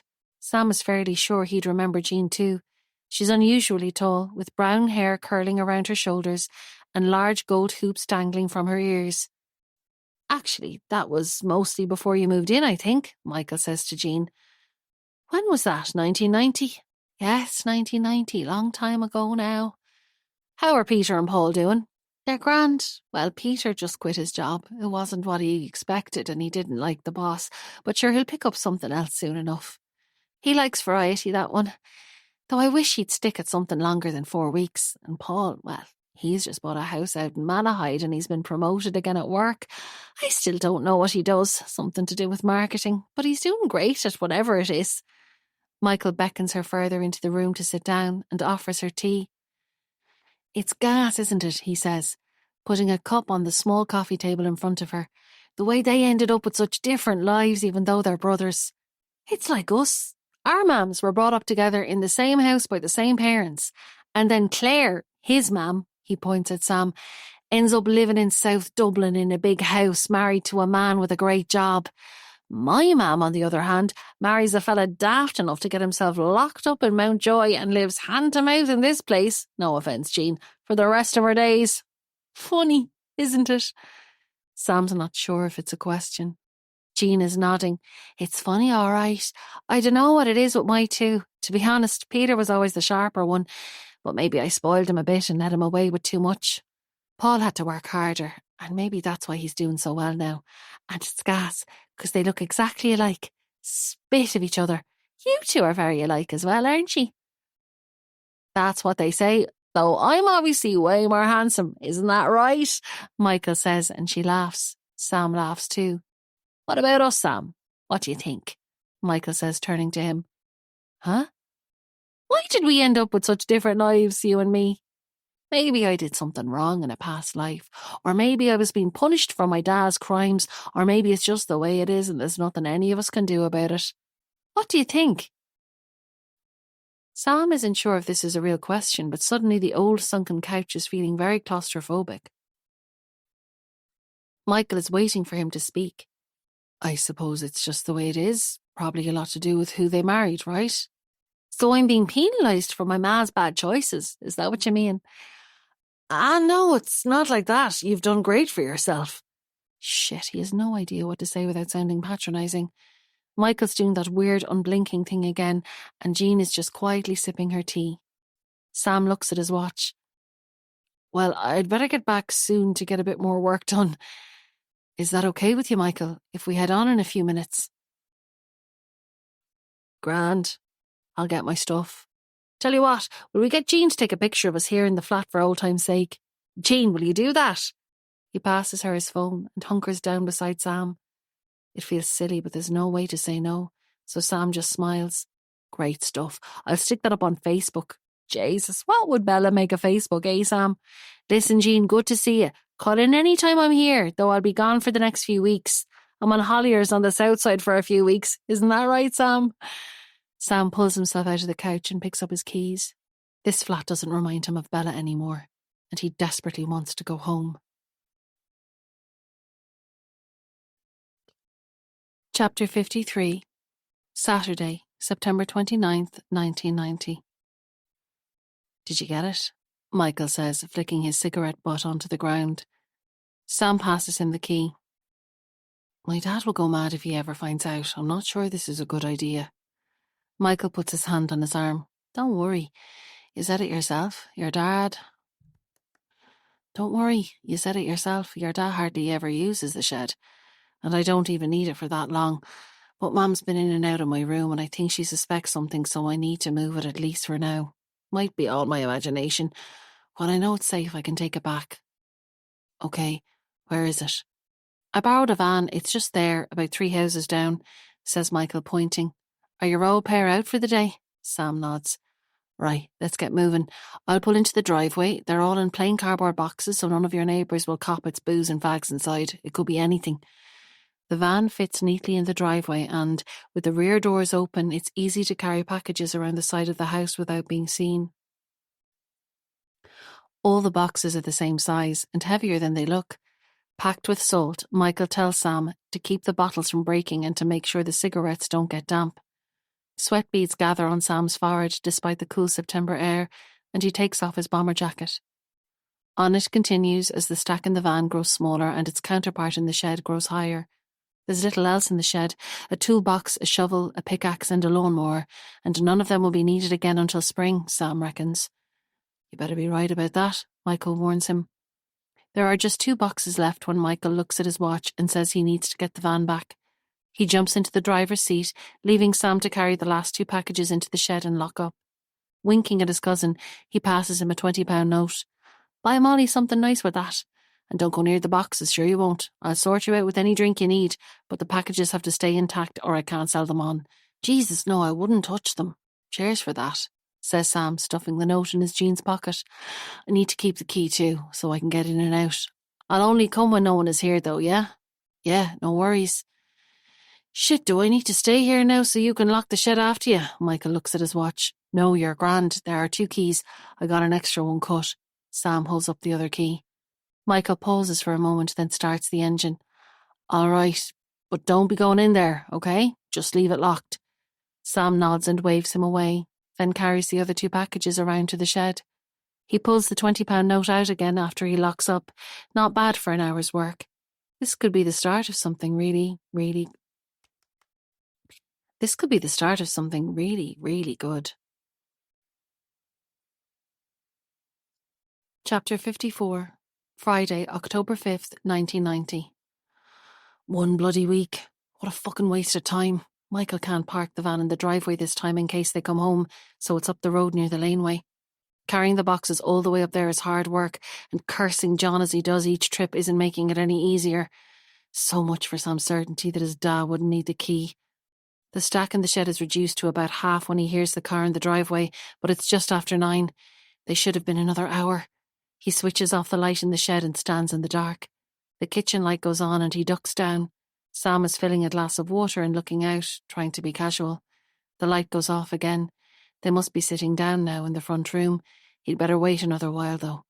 Lighting a cigarette, he shuffles from one foot to the other to stay warm. It's cold in there when he's not lifting and carrying. Then he hears the back door open and footsteps. Is someone there? John. Michael hunches down beside the packages and waits. The door handle of the shed is moving now, and then the door is pushed open.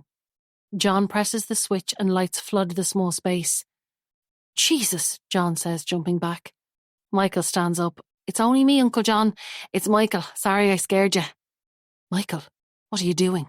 I saw a match flare from upstairs and thought maybe a tramp had taken up residence. What's going on? What's all this? He points at the packages. Michael doesn't answer. Nothing. I just called over and no one was here, so I decided to wait in the shed instead of out in the cold. Sorry about the smoking. He stands on the cigarette butt. What are all these boxes? I'm selling school books. I got them cheap and Sam's given me a hand to sell them on to kids in his class at school. You don't actually expect me to swallow that, do you? Since when are teenagers interested in buying cheap school books? Michael shrugs his shoulders. Even rich kids like to make a saving every now and then, John. He watches as John's eyes travel across the boxes, then down to the toolbox on the floor. They both see the box cutter at the same time, and Michael reaches for it, but he's not quick enough. John is nearer. Feeling tired? Let's take 60 seconds to unwind with a song. This free audiobook is here for your relaxation. Thank you for being here with us.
He pulls it out and cuts into the nearest box. Brown powder trickles out onto the floor, picking up momentum as the seconds go by. What is this? Salt. Well, cigarettes. The salt protects the cigarettes. I'm sorry about this, Uncle John. I sell them to make a bit of extra cash on the side. I know you're disappointed with me, and it's not Sam's fault. I talked him into letting me store them here. I'm truly sorry. That's not salt. John cuts deeper into the box, and there are no cigarettes inside. Michael says nothing. Is this what I think it is? Still Michael doesn't reply. John steps outside and Michael hears footsteps go up the garden path, then a creaking noise, then a gush. When John reappears, he has a hose in his hands and he trains the water on the packages. Don't do it. Michael's voice is like steel, but John ignores him, drenching every single box in water until they're all soaked through. Brown powder becomes brown mud all over the floor of the shed. Now, I'm going inside. You clean up this mess.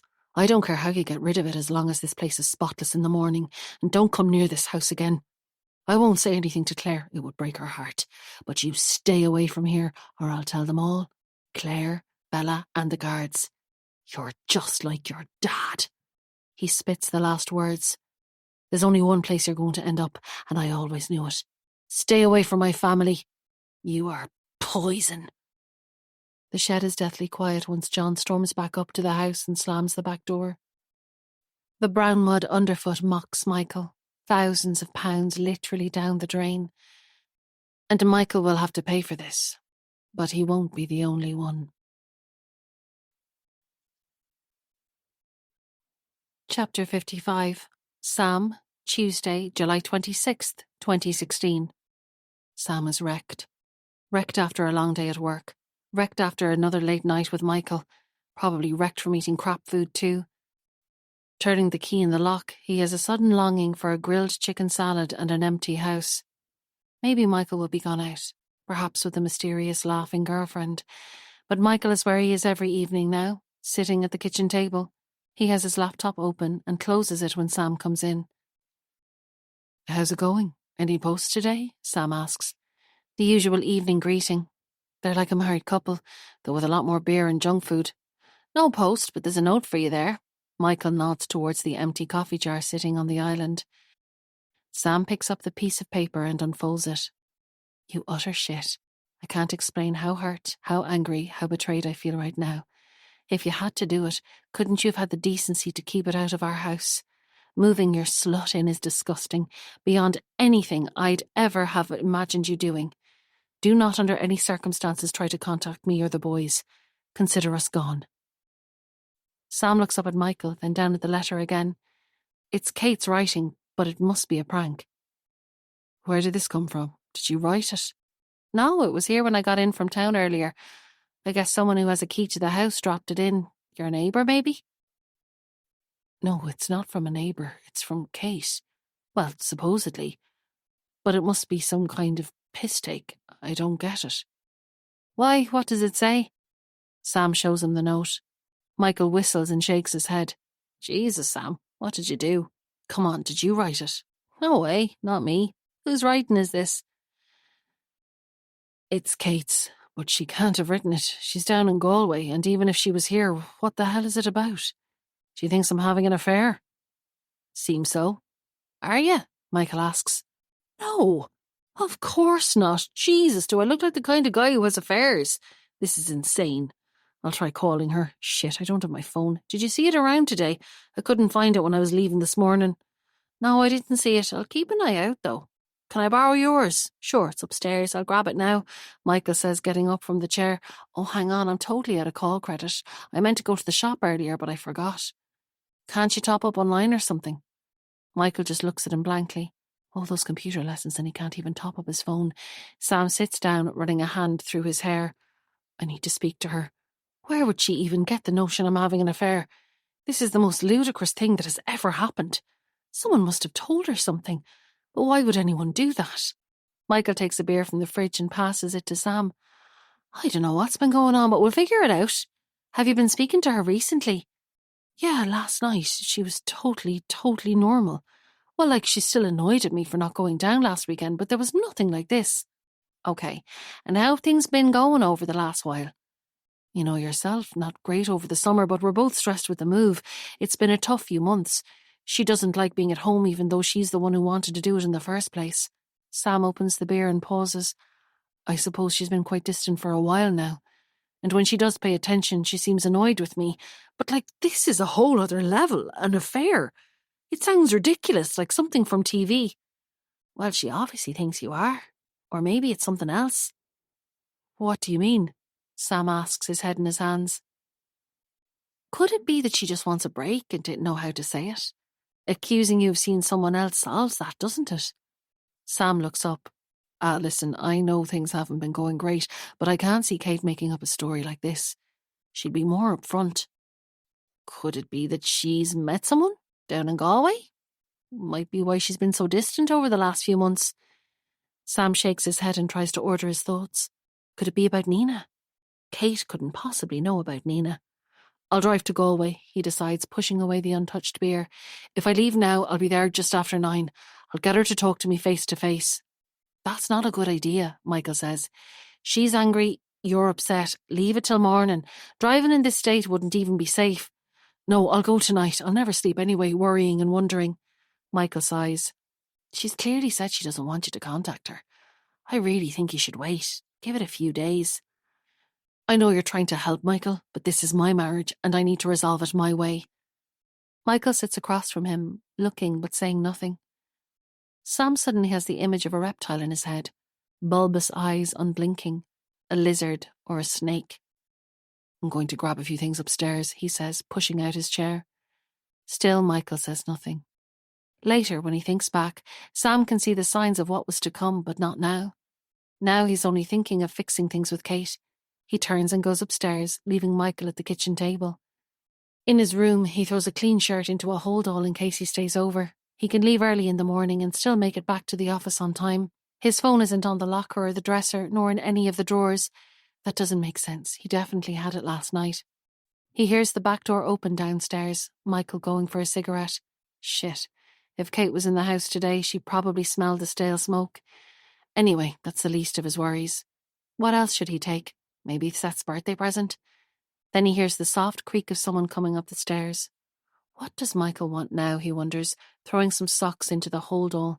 That was a very speedy cigarette. He's conscious of Michael standing in the doorway, but doesn't turn around. There's no time for another debate. Transferring pyjamas and a wash bag from bed to bag, he ignores him, but eventually, unnerved by the silence, he turns. Michael is standing in the doorway watching, and for reasons Sam can't work out, he has a sledgehammer in his hand. I think it's time, Michael says. He walks towards him, and with shocking speed, he swings the sledgehammer towards Sam's left knee. Sam screams in pain and shock as he falls to the floor, clutching his shattered knee. He stares up at his cousin. Michael's mouth is moving, but he can't work out what he's saying. The pain is like nothing he has ever felt or imagined. Then, horrified, he watches as Michael swings the sledgehammer again. This time it comes crashing down on his right knee as he lies on the floor, unable to move out of the way. Pain is unbearable. Sam screams again. Bright lights dance in front of his eyes, and his own voice sounds distant and alien to him. Somewhere beneath the pain, a question. Why? Then, as he finally loses consciousness, the room goes dark. Chapter 56. Sam, Wednesday, July 27th.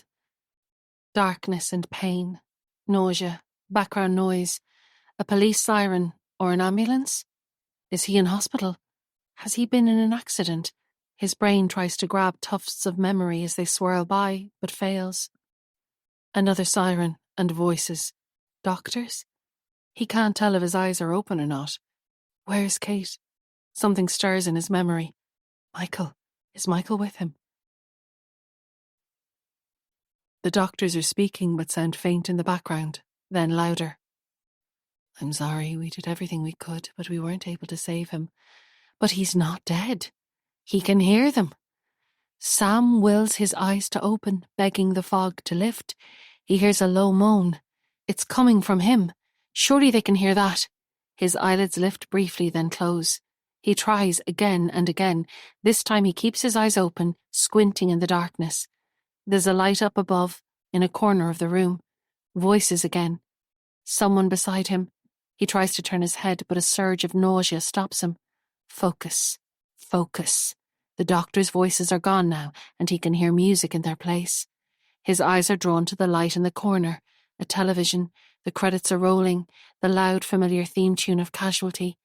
No doctors, no ambulances, not in real life. Just this room, his own spare room, and Michael. Sam slips in and out of sleep all morning, or is it unconsciousness, he wonders, during the interim moments of lucidity? He's heard of people's bodies shutting down to deal with pain. Maybe that's what's happening. Michael had injected him with something at one point. Poison? He tried to pull away but couldn't move. If Michael had wanted to kill him, he'd have smashed his head in with the sledgehammer.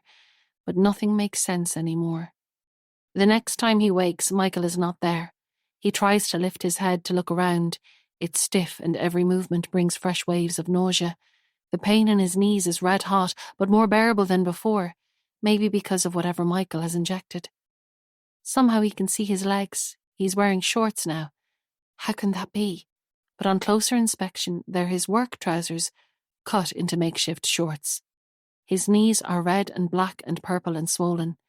He looks away and focuses on the room around him instead. It's darker than usual. Michael has pulled the old wardrobe across the window. Beyond that, the room looks like it always does. Magnolia walls, beige carpet, white bed linen and matching white curtains. The small television on the wall, the little white bedside locker. The only dash of colour is the old-fashioned blue vase in the corner. A wedding present Kate didn't like but couldn't throw out. Perfect for a spare room where nobody would ever see it. A nondescript room, typical of guest bedrooms everywhere, and no evidence that Michael has been staying here at all. He must have moved his stuff out. Is he leaving? Maybe he's gone. Small buds of hope begin to filter through Sam's still foggy mind, and he looks on the bedside locker for his phone. Not there. He reaches carefully into his trouser pockets, slowly, one at a time. No phone there either. Then he remembers it was already missing before any of this happened. The brief flicker of hope is replaced with panic. What if Michael is gone for good and he has no way to call anyone? Has he left him here to die alone? He needs to shout for help. He swallows. His throat and lips are dry, as though he's been out all night drinking. He tries to make a sound, then to form a word. Help. It comes out like a whimper. He tries again. Help. Help me. A little louder this time, but still no more than a whisper. There's no hope that anyone will hear. Deep breath. Help, he croaks. Footsteps on the stairs. It's Michael. Of course it's Michael. Ah, now, Sam, we can't have that. I need you to stay nice and quiet. Understood? There's a pair of crutches under his arm, and he stands them awkwardly against the far wall. Sam stares up at him. Why? Is all he can manage. Why the crutches? Because you'll need to go to the toilet. I lift you a bit, but the crutches will help too. No, I mean... He sucks in a breath as pain hits him again. I mean, why did you do this? Because we have things to do, you and me. I need you here, and I need your wife not to be here. That's it. Simple. What? Sam struggles to form words and to find the energy to keep talking. What things? You'll see. Not yet. Not till you recover enough. Recover? His cousin had beaten him half to death and wanted him to recover? Yes. I need your mind. I need your hands. I don't need your legs. He says it as though he's speaking of nothing more important than his shopping list. Why? Sam asks again. Later. Have some water now, and I'll make you some toast. He leaves the room and Sam lies still, trying to make sense of it. Had Michael taken some kind of turn? A psychotic episode? Would he get back to normal and be horrified? The most frightening element is that Michael doesn't seem any different from how he always is. He speaks and looks exactly like the guy who ordered in Chinese 2 nights ago.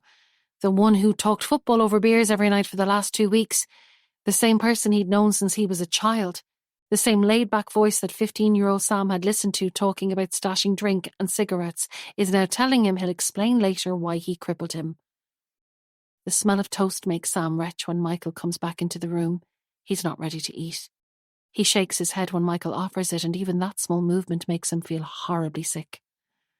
Michael sits down on a chair beside the bed and bites into the toast himself. The TV screen is showing the news. Sam squints to try to see the time in the corner of the screen but can't. It's disorienting to have no clock and no phone. "Do you have my phone?" he asks. "You don't need a phone," Michael says, still chewing his toast, engrossed in the TV. "Kate doesn't want to talk to you." "The affair?" A picture is forming. "You told her." Michael nods, still looking at the screen. "Very easy to make it look like someone is cheating on the missus. Friend of mine, good-looking girl, all fake tan and white teeth. She's been in and out every few days for the last 2 weeks, getting the neighbours talking while you're at work." He turns to face Sam. "You nearly met her that Saturday when you were meant to be in Galway, remember?" Sam nods. "Then I sent a letter to Kate on Monday morning, letting her know about your cheating. Yesterday, my friend left some of her stuff around the bedroom. Underwear, makeup, her pill, women's stuff. And I kept an eye on Kate's phone through that Find My Device app you both have on your phones. I have your phone, by the way. I wasn't sure if the letter would get there yesterday or not, and I didn't know if Kate would try to call you, so I took it just to be on the safe side.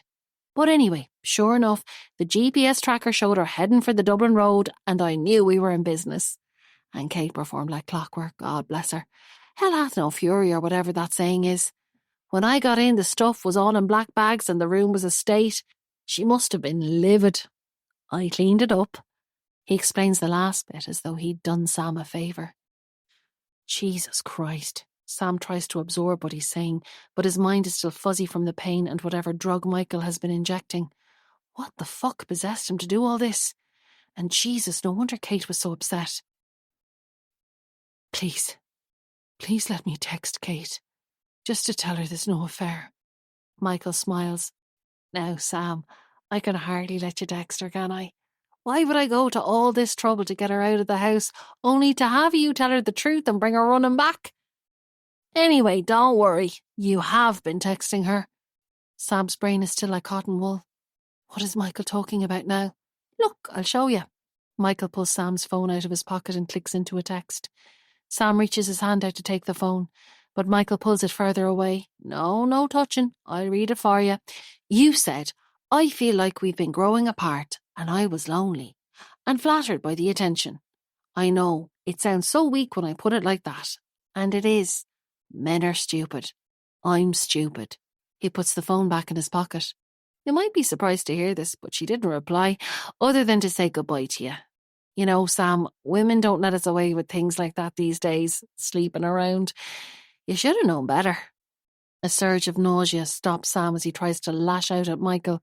His head comes 2 or 3 inches off the pillow. Then he flops back down.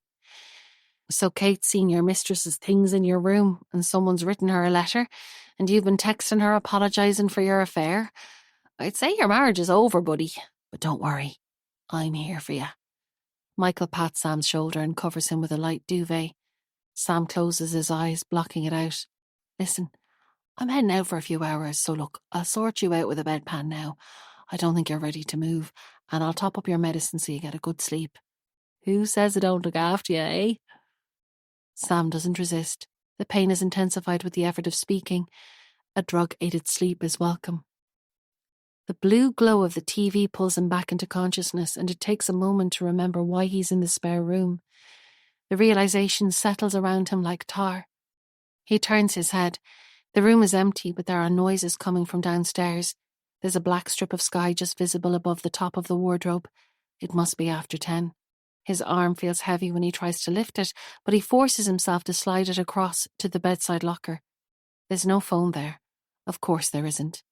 His hand knocks against something heavy and it falls on the floor, bringing footsteps to the stairs. Sam's stomach clenches as Michael pushes the door open, his eyes searching to see what caused the noise. But it was just a glass of water. Michael cleans it up, telling Sam it's okay. Accidents happen. Sam closes his eyes over tears he can feel welling up. "Sorry," he says, when he trusts his voice. "And thank you." "No problem. I'll go down and get you more water." "Michael?" His cousin turns back towards him. It's not too late to fix this. You just made a mistake. If you give me my phone, I can call an ambulance and say someone broke in. You could just go back to your flat. We don't need to involve anyone else. Ah, Sam, you have no idea, do you? There was no mistake. This has been a long time coming. Sam wants to scream at him, but he can't. Why? Why? Why not? You got everything when I got nothing. Circumstances of birth and nothing more. He sweeps his hand around the room. And now I'm taking some of it back. What for what? What do you want with my house?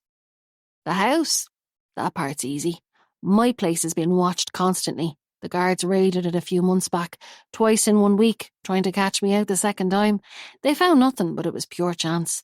And now they're asking questions about something else that happened a few weeks ago. That stockbroker whose ma's a politician. Austin Granger. That's him. Maybe you knew him. Same line of business, yeah? Anyway, I didn't know his ma was a politician when I did it. It's after bringing a lot more heat than normal, so I needed somewhere to stay. Somewhere the guards know nothing about to keep my gear and my cash. Where's the last place you'd find a scanger like me, eh, Sam? Out in the suburbs, out with the people carriers and the quiet cul-de-sacs and the nice neighbours. It's kind of like full circle, really, isn't it? Like going back to that time we used your shed when we were kids. Oh, God, what has he done? Jesus, Michael, you could have just asked me. You didn't have to cripple me. I would have let you stay here. Ah, Sam, you think that now. But really, if I had come along a few weeks ago and said, hope it's okay if I hide out here for a while, and while you're at it, can I just stash some smack and coke and, a few shotguns and a couple of $100K in cash? You and Kay would have been just fine about it. Is that what you're telling me? Smack and coke and shotguns? Jesus Christ. I still don't get it.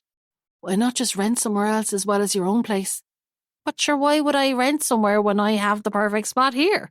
Michael seems genuinely baffled. Horror sweeps over Sam. Has his cousin really maimed him and broken up his marriage because he needed a new bolt hole? The insanity of it is terrifying. What if I pay for somewhere for you to stay? He tries. We could organise that here. And then if I can just get to a hospital, maybe they can do something for me before it's too late. Michael smiles and shakes his head, like a parent explaining something to a small child. No, Sam, it's really just easier this way. And I need you for more than your house. You'll be staying here. It's suddenly very cold in the room, and Sam doesn't want to hear any more. He closes his eyes, shutting out Michael, shutting out the madness, praying for sleep to come soon.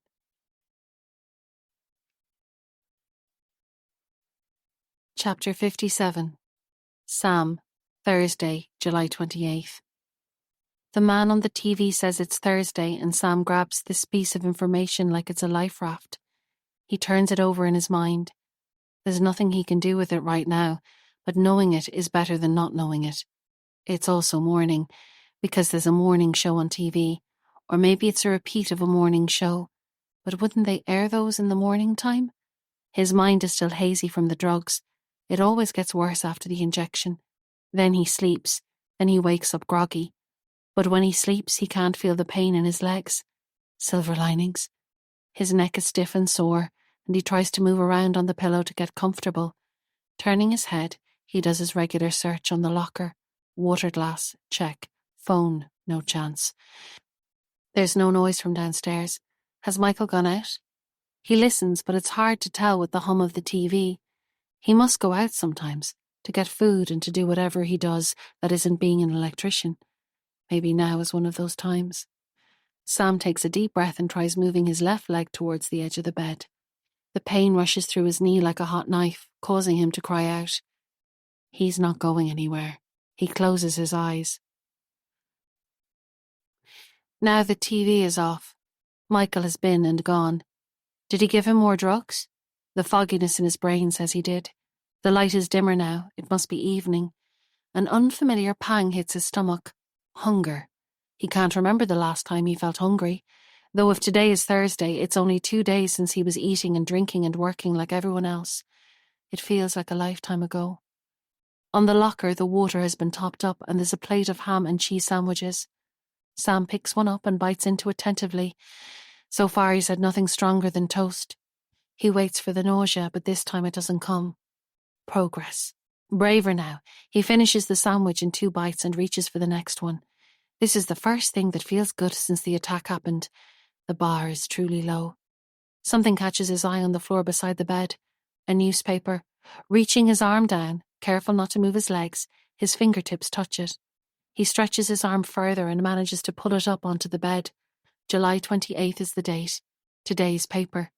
He closes his eyes and gives silent thanks. But what will you do with it, really? Asks the little voice inside his head. It doesn't matter, he thinks. It's something. It's better than nothing at all. On the front page, there's a photo of a little girl smiling out. It's not a professional photo, though. It's a snapshot. Edie Kyo, 2, still missing. Mother appeals for help, is the headline. She's from Meadowbrook Drive, according to the report, less than a mile away. Inside there are more pictures and interviews with neighbours. Nothing like this has ever happened before. It's a quiet cul-de-sac, according to one person. That's what I thought about this place too, thinks Sam. He reads on, determined to get through every word on every page, but his eyes are feeling heavy, and as sleep reclaims him, the newspaper falls from his hands and onto the carpet below. Footsteps on the stairs wake him, and when he opens his eyes, Michael is standing over him with both laptops. His, and the old one he gave Michael. An idea flickers. His office will be looking for him, and if he doesn't answer his phone, they might contact Kate. They must have her number as his emergency contact. He's almost certain he filled something out when HR were organising his life cover. He almost smiles. Now, don't be getting too excited. I've deleted your work portal and your personal email. Michael pulls up a chair beside the bed and sits down, putting both laptops carefully on the locker. The only thing still open is your trading account, and I'll be with you the whole time. With me for what? Patience. He lifts Sam's laptop off the locker and types something on the keyboard. Right, I've logged into your trading account already. Sam's mouth opens in surprise. Michael laughs. Don't look so shocked. You've been logging in every night for 2 weeks. You're not very careful about shielding your password. Did they teach you nothing about online security at work? I didn't know I couldn't trust my own cousin, Sam says. We're family. I thought that meant something. Oh, look at poor Sam sulking. Did you really think it meant something? What about all those years when you were living in the big house on the south side and I was in a shitty flat with my mum? When you were doing your French exchange and I was running messages for the local loan sharks? When your dad was at your parent-teacher meeting and mine was in Mountjoy? Did you feel we were family then? Michael's face is close to Sam's now.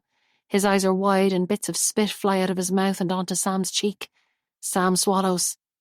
But you always said my mum was good to you. And she was. We did our best to look out for you and include you. Really? Sure, your mum felt sorry for me, but it wasn't pity I needed. And your dad? He hated me. He hated me every time I walked into your house. He hated me because my old man was in prison, and he hated me for being near his precious son. The look on his face every time he set eyes on me, like he just walked in dog shit. He puts his mouth to Sam's ear now and whispers, So don't lecture me about family, Sam. He taps Sam on the cheek, then sits back to pick up the laptop. Right, let's get to work. A dog barks outside, and Sam turns his head to look towards the window. Forget what's out there. Focus on this, Michael says, leaning across the bed to pull the curtains. So basically, I have cash and I need it moved. A lot of cash. It's spread across 24 different bank accounts and I need it cleaned up and back in one account with no trace to the origins. Sam stares at him. What does he think this is? A John Grisham film? Money laundering. Michael, what the fuck do you think I know about money laundering? You know more than I do. You know how to move money, how to invest it, how to buy and sell stock. I can't do that. I don't have the access or the knowledge. Yet. I have cash, and now I want to be able to use it. So clean it up and put it here. He passes Sam a piece of paper with a series of digits on it. And where are your bank accounts? Where are those details? asks Sam, curiosity taking over. Michael reaches down and picks a plastic bag off the floor. Inside are bundles of bank books, old-style books that predate bank cards and internet banking, the kind of bank books Sam had when he was in primary school for saving his pocket money. How long had Michael been doing this? All the accounts are on the internet now. I've written the details for each one at the back of the bank books. They're all separate. Sam picks up the first book and opens it. Printed in neat block capital letters is the name of the bank account owner, Alan Butler. There are handwritten entries on the first few pages showing deposits that start back in 1990 and go up to 1997. The last balance is £21,462.15, according to the book. On the final page, there's an 8-digit code, followed by a 5-digit PIN and a new balance of €102,556.15.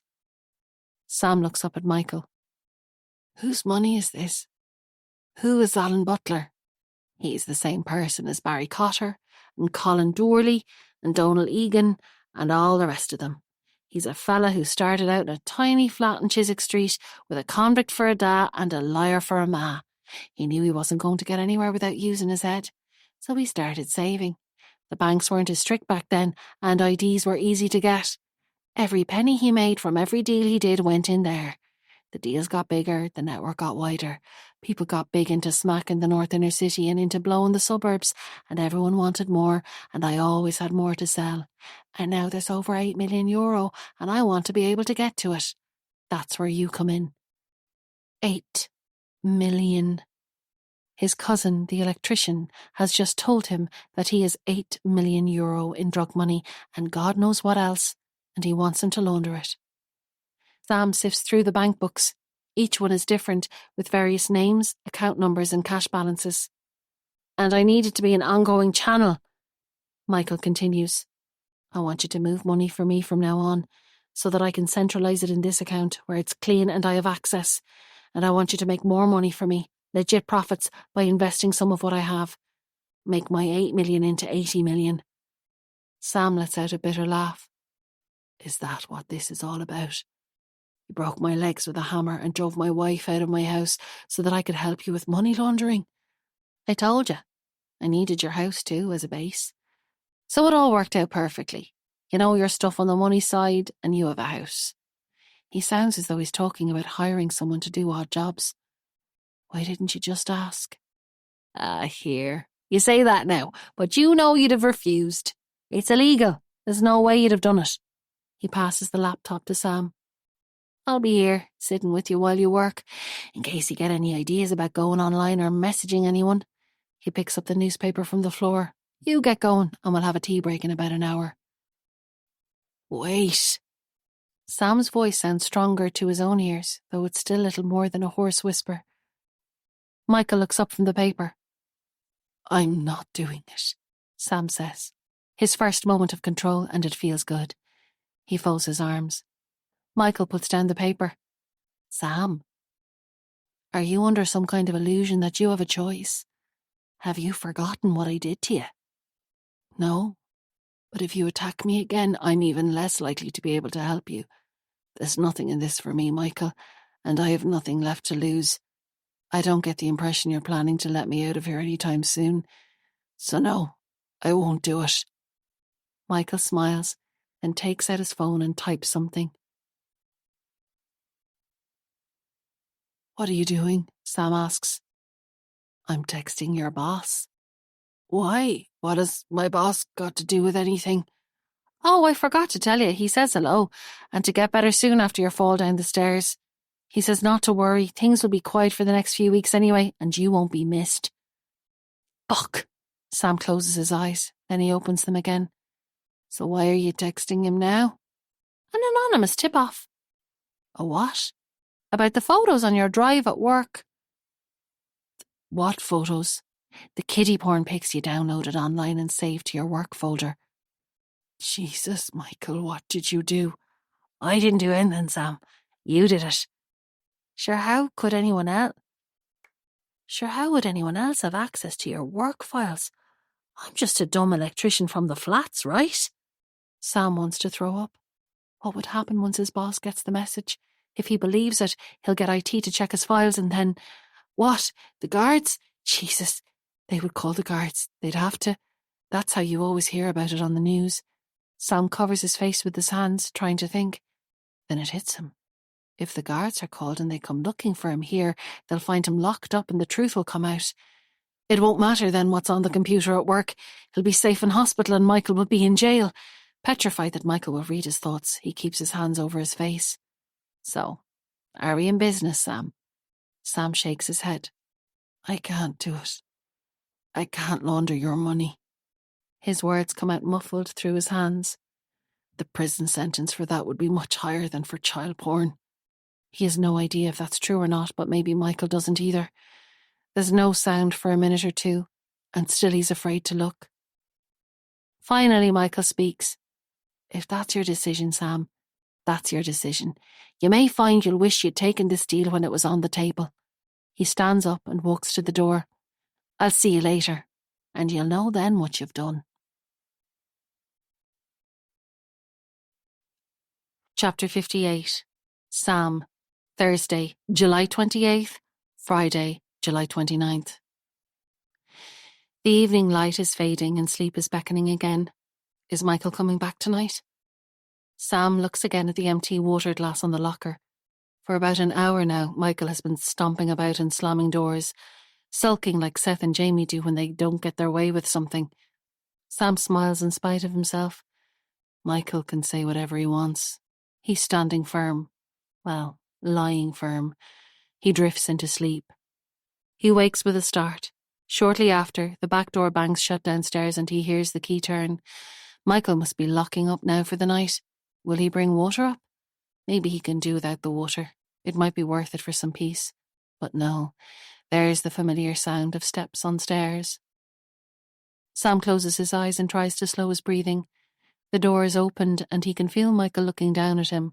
The glass is taken away. Good. Minutes later, Michael is back upstairs, placing the glass back on the locker. It's working. When it hits, the shock is even greater than the pain, at least at first. Sam opens his eyes and lets out a cry, looking down at his legs. It's difficult to focus. The pain is making him dizzy and sick, but he can see now that Michael has slammed the laptop on his shattered knees. This time he cries. He doesn't care about anything except pain. Michael stands over him, smiling down. I need you awake. There's something I want to show you. He walks around the bed and Sam flinches, waiting for the second blow, but it doesn't come. Michael heaves the wardrobe away from the window and pushes Sam up so that he's sitting. The movement brings fresh pain and Sam cries out again. Now, look out there. What do you see? Sam looks out the window down onto the garden. He doesn't trust his voice, so shakes his head. What is he supposed to be looking at? Down there, says Michael, pointing towards the end of the garden. Look at the pond. Sam does so. At first, the pond looks just as it always does, but there's something in the middle of it, something dark floating in the water. His vision is still blurry. He squints, then opens his eyes again, and it comes into focus. It looks like a person. A small child. Floating in the pond. Jesus. It's too dark to make out if the child is face up or face down. He turns to Michael. What is that? Michael, what have you done? Michael doesn't say anything. Sam tries to shout, but what comes out is nothing more than a croak. Tell me that's not a child. Michael. Michael picks up the newspaper and stabs a finger at the picture on the front page. See, Sam, this didn't have to happen. If you'd done what I asked, I could have let the drugs wear off her and put her back at her mammy's front door, safe and sound. I only took her in the first place in case you wouldn't do what you were told, and, to be honest, I was fairly sure the porn would be enough and that I'd be putting her back. But you wouldn't listen, and this is your fault. Is she? Did you? Michael, what did you do? Don't worry, I didn't hurt her. I just topped up the morphine and sent her into a deeper sleep, then put her in the pond. She won't have felt a thing. Sam swallows and tries to focus, but dizziness is taking over again. From pain or terror, he can't tell. Is she lying on her back, Michael? No, Sam. She's face down. Michael pushes the wardrobe into place to block the window and sits back down on the chair beside the bed. We need to be really clear about something. You did this. She's been out there for 20 minutes now, face down in the water, because you wouldn't do things the easy way. This time Sam does throw up, all over the duvet. Michael pulls it off and takes it out of the room, then comes back with the duvet from Jamie's bed and throws it on. Now, I think we should be ready to go. Right, Sam? Will we get a bit of work done? Sam is lying back on the pillow, pale and sweating and shivering. He doesn't speak. Because now that we've tested it out, maybe your little neighbour next door would like a midnight swim. I saw her yesterday out with her nanny. Tiny little thing. Michael leans down closer to him. Or maybe I can pay a visit to Galway and have a day out with Seth and Jamie. Do they like the pond, Sam? Sam's eyes fly open. Don't you dare say their names. I'll do it. Give me the laptop. But don't ever say their names again. Chapter 59. The Woman. July 2011. It's now or never. The woman takes a deep breath but stops again. Across the room on the other couch, he's deeply engrossed in something on his laptop. The TV is on mute because he can't concentrate when there's noise in the room. She checks her phone. It's on silent. This might be easier if he looks up first. She clears her throat. An irritated frown meets her attempt in a breezy smile. Yes, he asks. I was just going to tell you that I have to go to a conference with work next weekend. It's in Cork. You'll be here, won't you? He puts down his laptop. What do you mean a conference at the weekend? Nobody goes to conferences at the weekend. It's just how they're doing it. Team building exercises, talks, and a dinner on the Saturday night. And where are you supposed to stay? The Merriman Hotel. It's where the conference is on. Work are paying for everything. Maybe that would swing it. He likes to get things for free. But no. He gets up and moves over to her couch, sitting down so close beside her that she has to move her legs out of his way. And who else is going on this trip? Everyone. The whole office. Her voice has a telltale quiver now.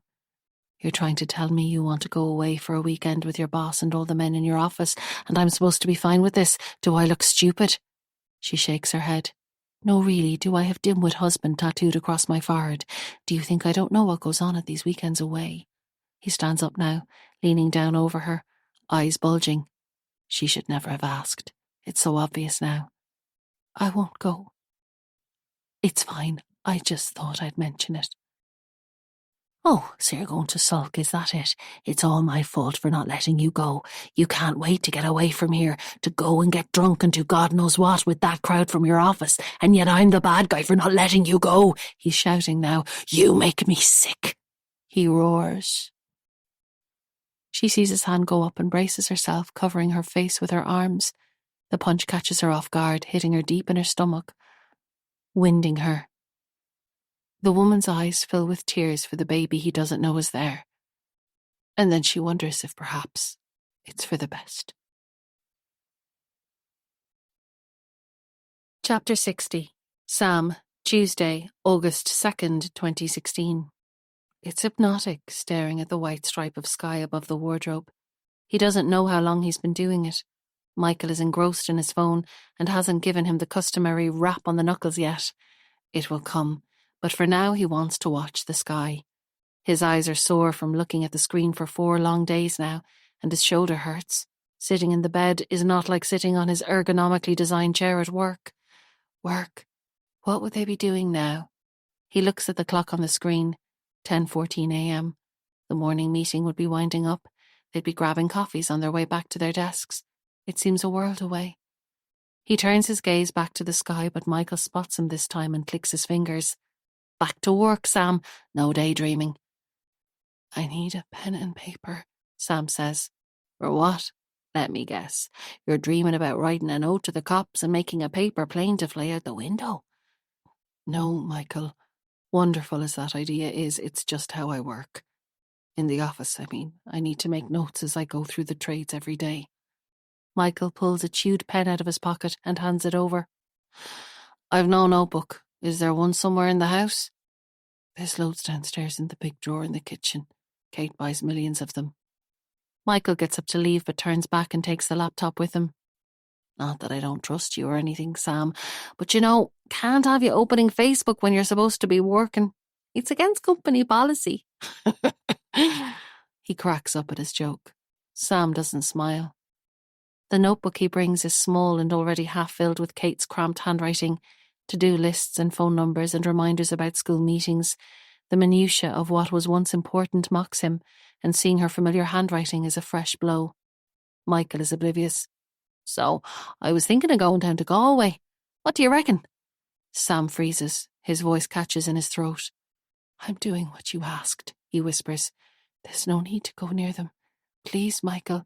Oh, just to visit, to pass on messages and to make sure Kate stays down there out of our way, Look, I'll text her now. You can help me. It'll be a bit of crack. He pulls Sam's phone out of his pocket and types something, then holds it up. Kate, I'm so sorry for everything and I really want to see the boys. Do you think I could come down for Seth's birthday? Sam reaches out to take the phone for a closer look, but Michael pulls it away. Hands off, Sam. They both wait, then hear the familiar ping. Michael looks at the screen. Right, let's see what she says. Sam, I've told you not to contact me, and no, you can't come down for Seth's birthday. I don't want to see you. He makes a face. Aw, I guess you're not forgiven. Right, let's try this. He types something and again shows it to Sam. Have you told the boys? Sam winces. Michael smirks as he waits for the reply. She says she hasn't. Right, I'll tell her someone needs to bring down that present for Seth. She'll say no to you bringing it. Who else could I suggest? What about your man Miller, her brother? She'll say no to him too, won't she? Sam shrugs. A reply pings back and Michael nods. Yeah, she says no way to sending the brother down. Nice. He types again and shows it to Sam before he sends it. Michael is another option. He said he'd do it if you didn't want me to go down. The reply is immediate and Michael grins when he shows it to him. So does Michael know about your cheating? What will we tell her? Let's say you did tell me, will we? Sam tries to grab the phone but he's too slow. Michael shows him the message from a distance. I told him at the weekend. He gave me a bollocking. When the next reply comes, Michael bursts out laughing, then shows it to Sam. I always liked Michael. Fair play. Fine, if he wants to bring it down, tell him to come Saturday. Sam stares at the phone, his whole life just out of reach and in a madman's hand. Please don't go there, Michael. I'll do whatever you want, but don't go near Kate and the boys. Relax, I'm not going to do anything. Just making sure she doesn't arrive here unexpectedly, though she seems to like me. I might see if I'm in with a chance now that you're out of the picture, will I? He laughs hard at this. What's the story with the brother, by the way? He asks when he calms down. He's a feckin' weirdo. He called here yesterday even though Kate and the kids are away. Does he do that a lot? Sam nods. I hope he's not going to be trouble, Michael says. He's the only person around here who might think I don't look exactly like Sam Ford. He pauses. We were like peas in a pod growing up, weren't we, Sam? Do you remember my mum used to put us in matching jumpers? You were like the second son she never had. I think she nearly preferred you to me. Sam lies back against the pillow and closes his eyes. Do you remember when she brought us to see Santa in the Ilac one year? I was about 8 and you were 5. The Santa thought we were brothers and Mam didn't say a thing to put him straight. And when your man said you were very smart for your age, she didn't even say it then. She just beamed. I remember that. The big smile for the son that wasn't hers at all. Poor old Bella. It was fitting, really, that you were there when she died, wasn't it? Sam's eyes open. Is that what this is about, Michael? Is it because I was there when Bella took those pills? Michael shakes his head. Oh, Sam, you just don't get it, do you? It'll be a good story when I've more time. Now I need to head out and get us some benzos for Saturday. You'll need a good long sleep when I'm in Galway and this stuff won't cut it. He holds up a syringe. Do you need to go to the toilet before I leave? Sam shakes his head. Give me your arm so you can catch some sleep while I'm out. Jesus, I'm wrecked today. I'd nearly swap places with you. He ties the tourniquet and pushes the liquid into Sam's tired vein, and sleep takes over before Michael has walked out of the room. Chapter 61, 1996. She's snoring lightly when he lets himself into the dark bedroom, but wakes up as soon as the door closes behind him. Michael, is that you? He gave me a fright, she whispers, peering through the darkness. It is, Ma. Sorry to give you a scare. He pulls a chair up beside the bed. What are you doing here? I thought you had to go down to Kilkenny for work. Is Sam still here? He is, Ma. He's asleep in my room. I was just in with him. Michael sits back on the chair and folds his arms. Ma, it's time we had a talk about my da. Bella sits up in the bed. Her eyes are wary now. What do you mean? He's not dead, is he? Of course he's dead. Died in a car crash back when you were a baby. You know that story like the back of your hand. I do indeed, because you've been telling it to me over and over since before I could talk. Did you think nobody would ever tell me the truth? She looks down at the blanket on her lap. I thought I was doing the right thing, she whispers. Have you any idea what it was like to go into that school and be told that my dad wasn't dead? That he was in the nick? Do you know how much joy those lads got out of being the ones to tell me that? Did you ever see the bruises, the slight digs, the trips in the yard, the punch-ups after school? Bella shakes her head and her eyes fill with tears. I didn't know. Why didn't you tell me? It was too late by then. The damage was done. Anyway, what would you have done? Your track record's not exactly great, is it?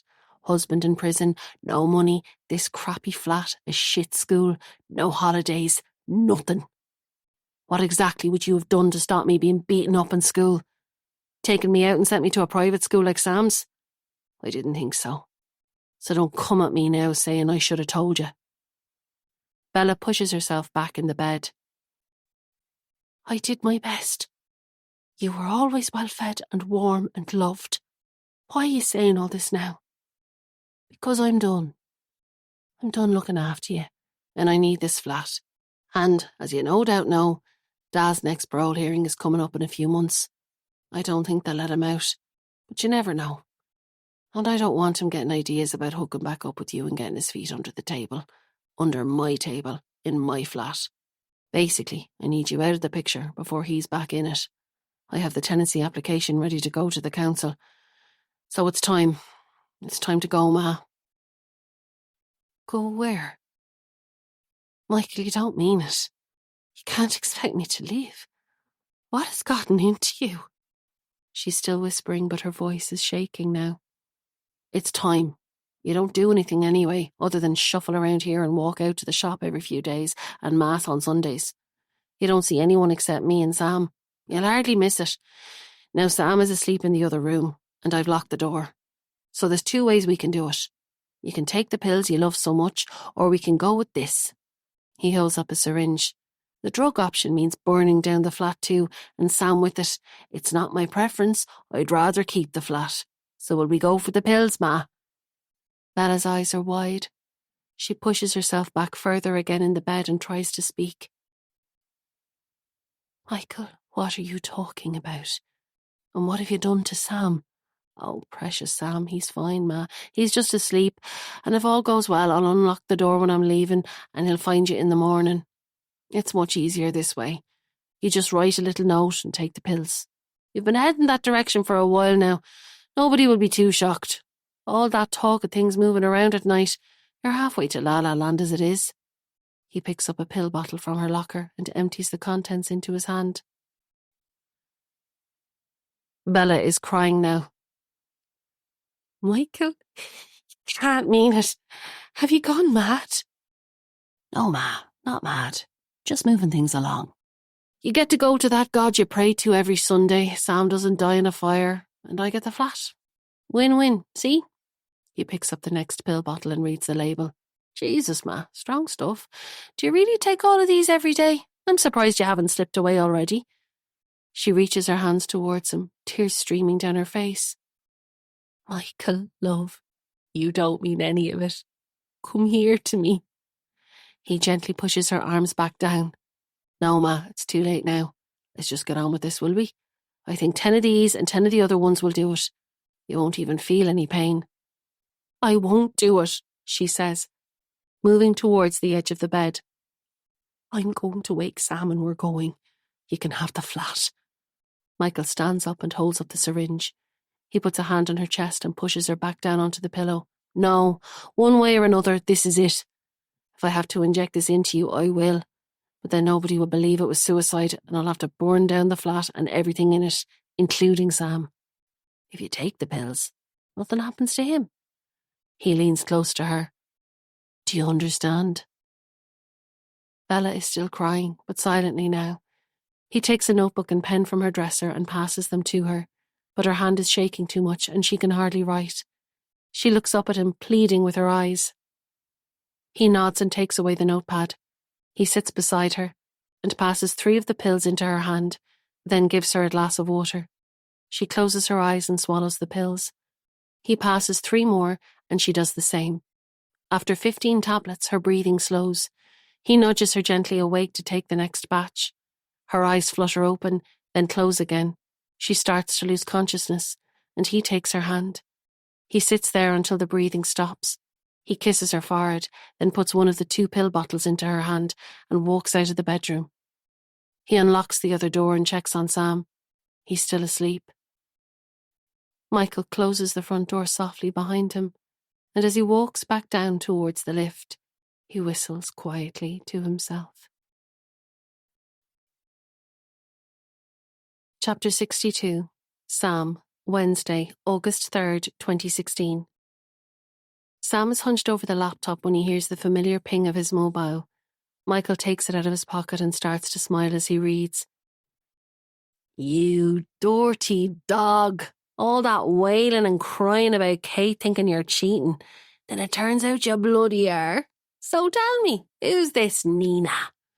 Nina. Oh God, she's going to get dragged into this too. Sam keeps looking at the laptop. Hang on, I'm just in the middle of a trade here. I need to make sure I get it right. Nice try, but you're not getting away that easily. So who is she? So bored at work? Michael sits back on the chair, grinning at the phone. Come on, I want details. All that time when I was making it look like you were screwing around on Kate, you never thought to tell me you really were? Sam keeps looking at the laptop, furrowing his brow in concentration. How to play this isn't clear, but letting Michael come up with his own answers makes more sense than talking. Go on, Sam, give me something. Is she good looking? Young? Less cranky than Kate, I bet. That's it, isn't it? Nina. Nice name. I think I like Nina. She wants to meet up. What will I reply? Maybe I should meet her. Sam looks up. Leave her out of this. I mean it. Michael shakes his head. If I don't reply to your messages, people will be calling to see what's wrong. Can't have that. He looks at the screen, drumming his fingers on the back of the phone. Do you ever meet her here? Does she know where the house is? No. And don't tell her to come here. Michael, please. Relax. I just want to be sure that if I tell her you fell down the stairs and broke your leg, she won't turn up with flowers and a nurse's uniform. She won't, will she? Sam shakes his head. She's never been here and I can't remember ever mentioning the address. I don't think there's any way she could just turn up. All right then, we'll go with that. Pity really, I kind of like the idea of meeting Nina. He presses send on the message. Sam keeps looking at the laptop screen, but he's not seeing anything and his knuckles are white from gripping the sides. He offers a silent prayer to the God he hasn't talked to in 25 years. Please let her leave it at that. But God's not listening, and the reply comes within seconds. Michael reads it out. Oh my God, are you okay? Do you need anything? Is Kate looking after you? Oh, so she knows about Kate. Sam nods. This is dangerous ground. Jesus, aren't you the man? A wife and a mistress on the go, and the young one not minding at all that you're married. Does she not want you to leave, Kate? Sam shrugs. Sorry, I need to pay attention to this trade. There's a fair chunk of money at stake here. Michael stretches and lets out a groan, and Sam risks a sideways glance. He's definitely bored with the babysitting now. Watching him all day can't be remotely interesting. How long can this possibly go on? Actually, he doesn't want to think about that or how it might end. Glancing towards the window, he wonders again where the little girl is now. Her face is on every news programme, with constant updates on the search. He wants to tell them, to scream at the TV that it's too late, to tell them to stop looking for a live kidnapped girl, to prepare to find a body. He had begged Michael for 2 full days to put her somewhere public and let her be found, to let the mother have some peace. But Michael just shook his head each time. Then after a while he ignored him completely. The last time he'd brought it up, Michael had slapped him hard across the face and told him Jamie would be next if he didn't stop. So he stopped. Now Michael is texting on Sam's phone again. To Nina? To someone else? God knows what he's replying to people. The sheer powerlessness of it swamps Sam again. The phone is so near, but out of his grasp it means nothing. Michael looks up. Just replying to your mistress, don't worry. I'm saying I don't need anything and Kate is here. Will I put kisses? Do you put kisses? He's sneering again. Sam shakes his head. No, kisses it is. And send. He looks around the room, then picks up his paper again, but he's read it front to back already. He puts it down and yawns. Sam suppresses a smile. He's trapped here, but actually Michael is too. Eventually, boredom wins out and Michael takes the laptop out of the room. He throws the newspaper onto the bed, saying he's going downstairs for a break. Sam's shoulders ache from sitting up in bed, hunched over the keyboard. He tries rolling them back and forward, but it doesn't do any good. He leans back against the pillow and picks up the paper. Edie Kyo is on the front page, but he can't read it. The sound of the back door opening and closing draws his attention to the window. He hears a chair being dragged across the patio and then silence. Perhaps the drug-dealing child killer is taking time out to catch some rays. It would be comical if it wasn't so horrific. He picks up the pen and notebook from the locker and wonders if he should start a journal. Then he has a better idea.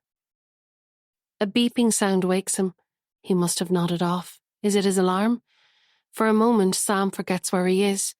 The spare room is empty of everything but him. Where is the noise coming from?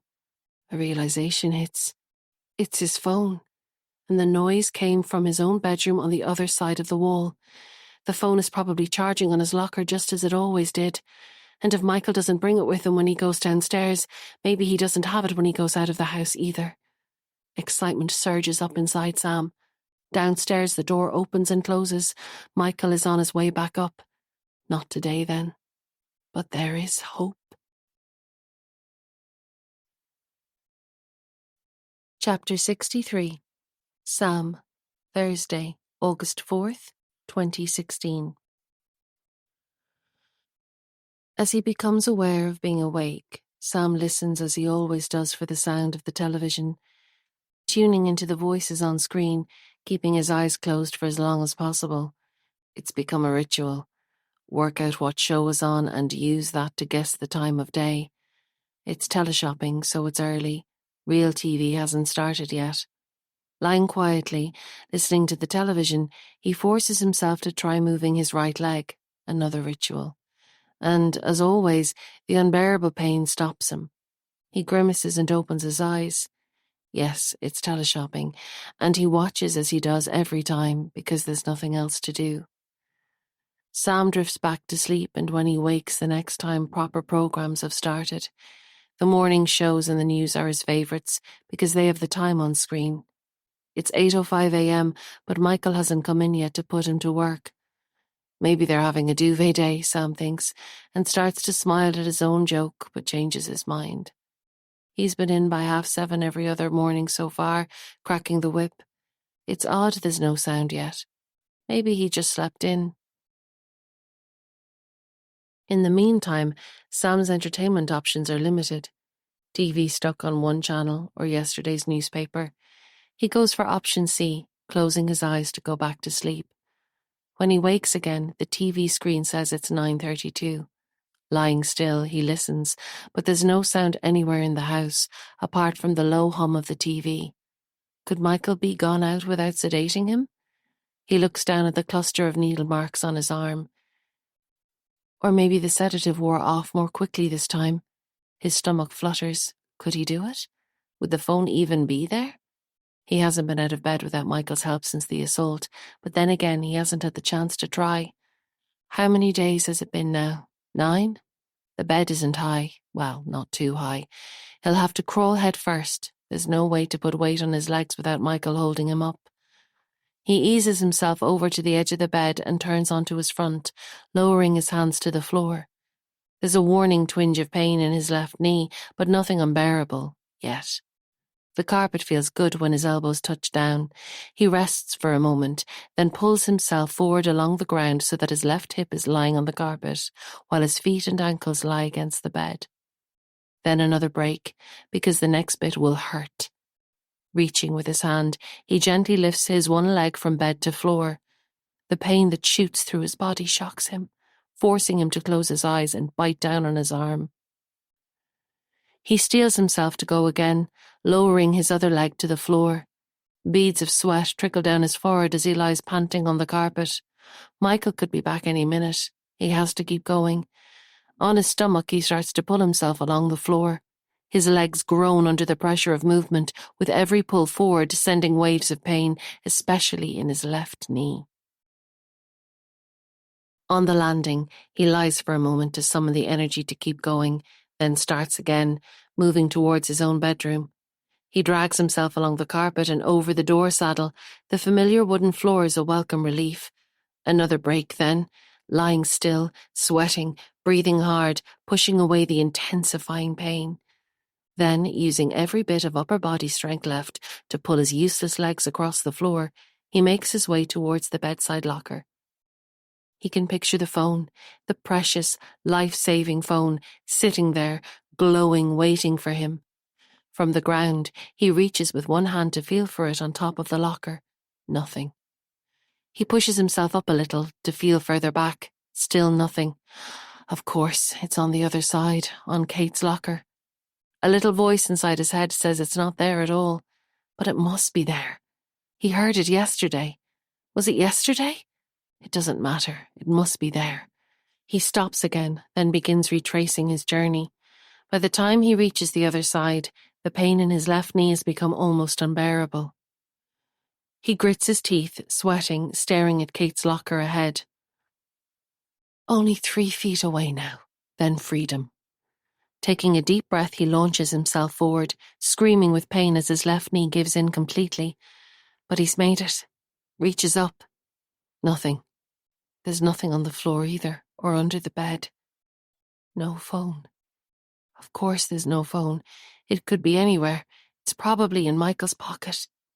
Crushed and exhausted, he lies on his bedroom floor, his shoulders shaking with heaving sobs. Downstairs, the front door opens. Sam lifts his head to listen, but his body is completely frozen. Maybe he'll go to the kitchen. But no, the next sound is a foot on the bottom step of the stairs. The ascent is slow, but not slow enough. Knowing it's futile, Sam starts to pull himself back across the room.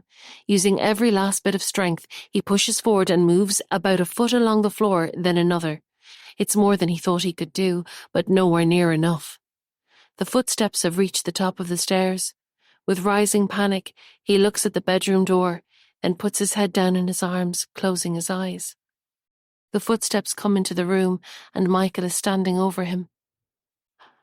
I just needed my phone, Sam tells him, looking up.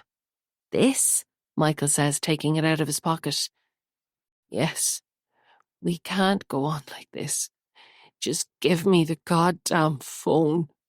It's a pointless request, but really, what does it matter now? Michael shakes his head and puts the phone back in his pocket. You don't need it, Sam. You don't exist anymore. I'm Sam now, so I need the phone.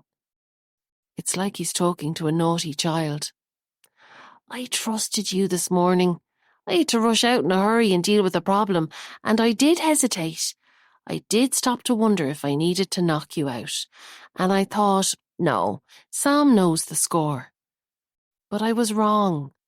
And Sam, this is going to hurt me more than it's going to hurt you. We have to teach you to do as you're told.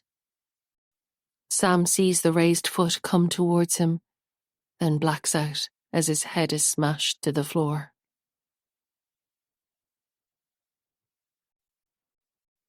Chapter 64. Sam, Thursday, August 4th. Blood-coloured clouds and black haze block Sam's vision when he wakes. Are his eyes open or closed? Fear grips him as he tries to work it out. It's okay. They're closed. He attempts to open them, but the thumping in his head gets louder and a wave of nausea stops him. Visions of Michael's boot coming towards his head seep back. How long has he been out? His face is resting on something hard. He reaches out his fingers to feel around. It's the wooden floor of his bedroom. He's still in the same spot. He tries again to open his eyes, breathing against the pain in his head. Sunlight slants through the window and makes long shadows across the floor. Michael must have sedated him after he passed out. Then he hears a voice. Michael is talking to someone downstairs. It's not clear who it is, but it doesn't matter. He tries to shout, but retches instead. Lifting his fist, he bangs it down on the floor again and again, but even as he does, the front door closes. Then come the footsteps. So you're awake, sleeping beauty. I have your crutches here. Come on, let's get you back to bed. Head still thumping, Sam puts an arm around Michael's shoulder and lets him hoist him up. With the crutch in his left hand, they make their way slowly back into the spare room and he collapses onto the bed. All he wants is sleep, but Michael is in the mood for a chat and pulls up the chair. So, do you know who I was talking to downstairs? Sam tries to shake his head, but it hurts too much. Here, have a drink of water. That stuff in your veins makes you thirsty. Michael passes him the glass and straightens his pillow. It was your next-door neighbour. Sylvia is her name. Came over to introduce herself. They've been away on holidays and she's sorry she didn't come over sooner. One of those women who wants to be friendly with everyone. You could smell it off her.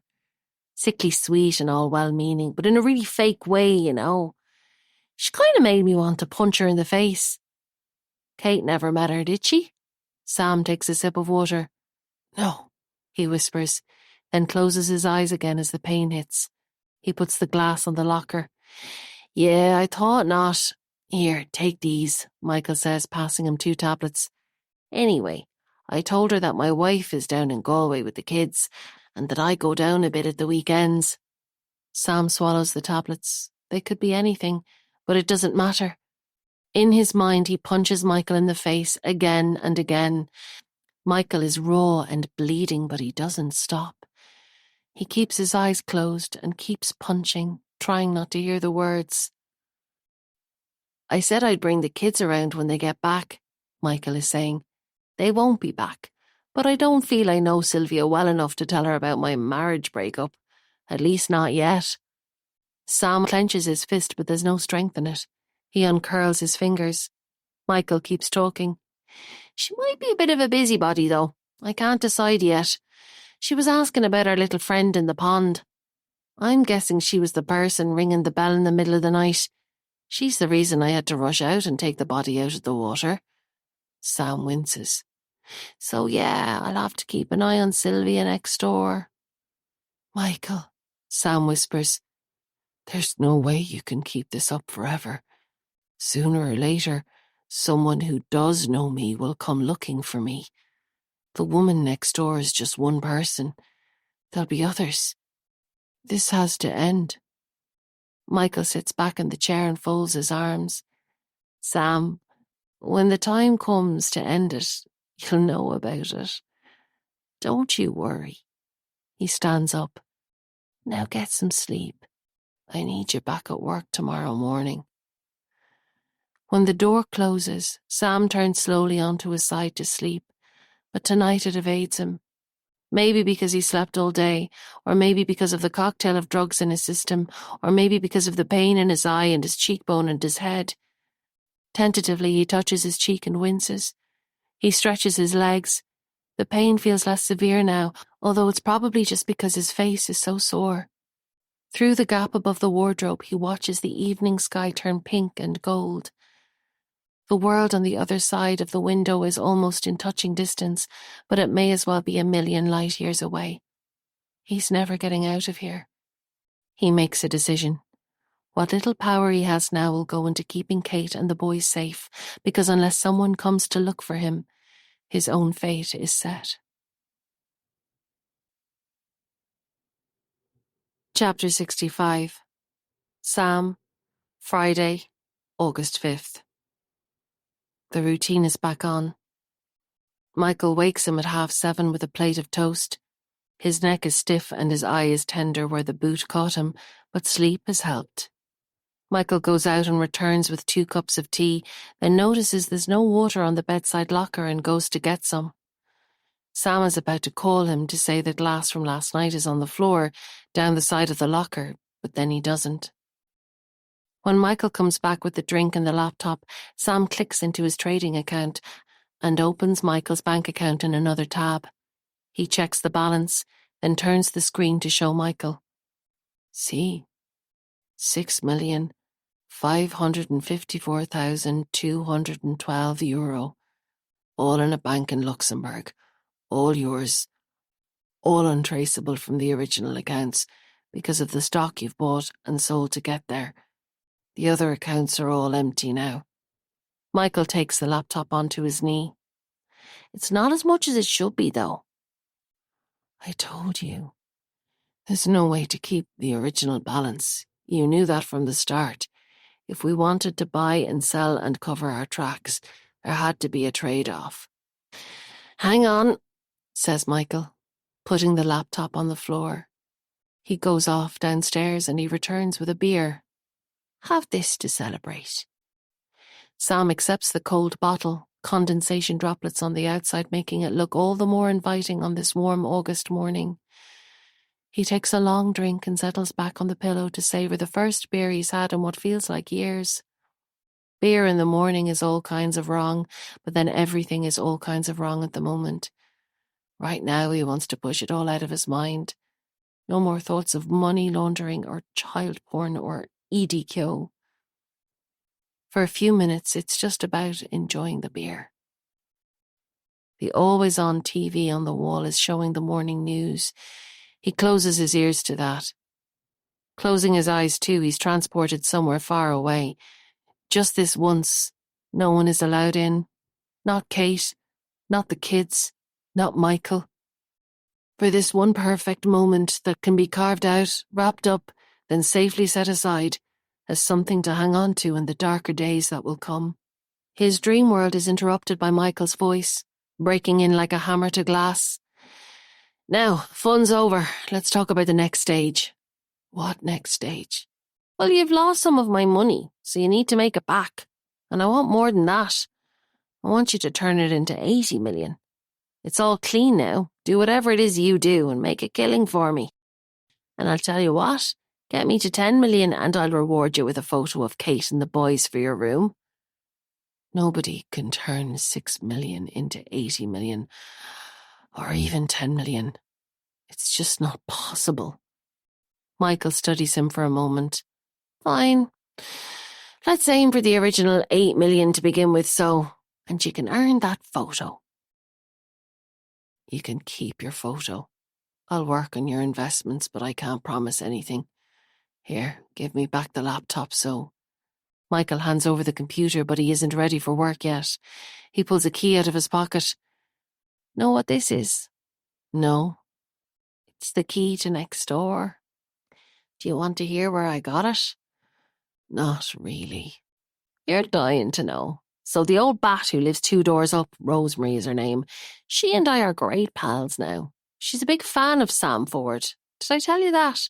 I fixed her burglar alarm at the weekend and we had a good old chat after. She offered to be a key holder for me. She was very proud of her status as spare key minder for all the neighbours. Everyone except Tom and Sylvia next door, she told me, because they keep it inside their barbecue. She's a bit miffed about that. Anyway, I didn't give her our key. Don't worry. We won't have any unexpected old ladies letting themselves in, but it did make taking this very easy. He holds up the key again, sitting inside the barbecue just like she said it would. And I bet your one Sylvia thinks they're very clever keeping it there. I'll get a spare cut and then put this one back before they notice. Smart, eh? Sure, Michael. Very smart. But for what? Just to show you can, Sam says, watching stock prices on the screen.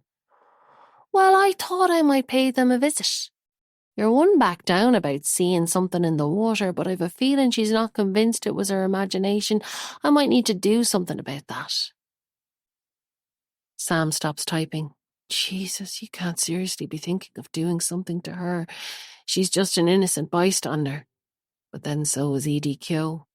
He racks his brain for an argument that might appeal to Michael. Look, if nothing else, it would bring the guards all over the place, and that's the last thing you want, isn't it? Calm down. I'm not going to do anything to her. Not for now, anyway. I just want to get to know her a bit better. And make sure she keeps doubting what she saw. Sam's hands relax on the keyboard. How do you mean? How can you make sure she keeps doubting? There it is. The familiar smug smile. Michael wants to tell him something to show how smart he is. Easy. You'd be surprised how easy it is. A person starts to sound very paranoid if they're telling everyone things have moved around at night or they're hearing noises. Just little things that only they would notice. Everyone else around them starts to think they're stark raving mad, and sometimes they start to think the same themselves. Sam goes cold. Jesus. It was him all along. All those months, Bella telling everyone someone had been in her house at night. And none of them believed her. They changed doctors, got stronger prescriptions, talked about residential care. And over again, they gave thanks that she was in Michael's safe hands. Where would they be without Michael, they kept asking themselves. Dear God. And for what? He wants to ask, but he doesn't want to know. Maybe it just gave Michael the idea. Maybe he didn't actually do anything. He looks over at his cousin, and the smile tells him everything. It was you, wasn't it? Michael nods. Ma? Of course it was. You were all so worried about her, and she thought she was losing it. It was funny to watch all the scurrying and the hand-wringing, all trying to help supposedly, but then again I didn't see anyone asking her to move in with them. Be seen to care, but don't go too far. That was always the Ford family way, wasn't it, Sam? Sam closes the laptop. You made your own mother think she was losing her mind, and you criticised mine for not doing enough. Are you actually serious? Michael blinks. Settle down there, Sam, or I'll have to sedate you. So sedate me. I don't give a fuck. It'll give me a break from this fucking trading anyway. He holds out an arm to Michael.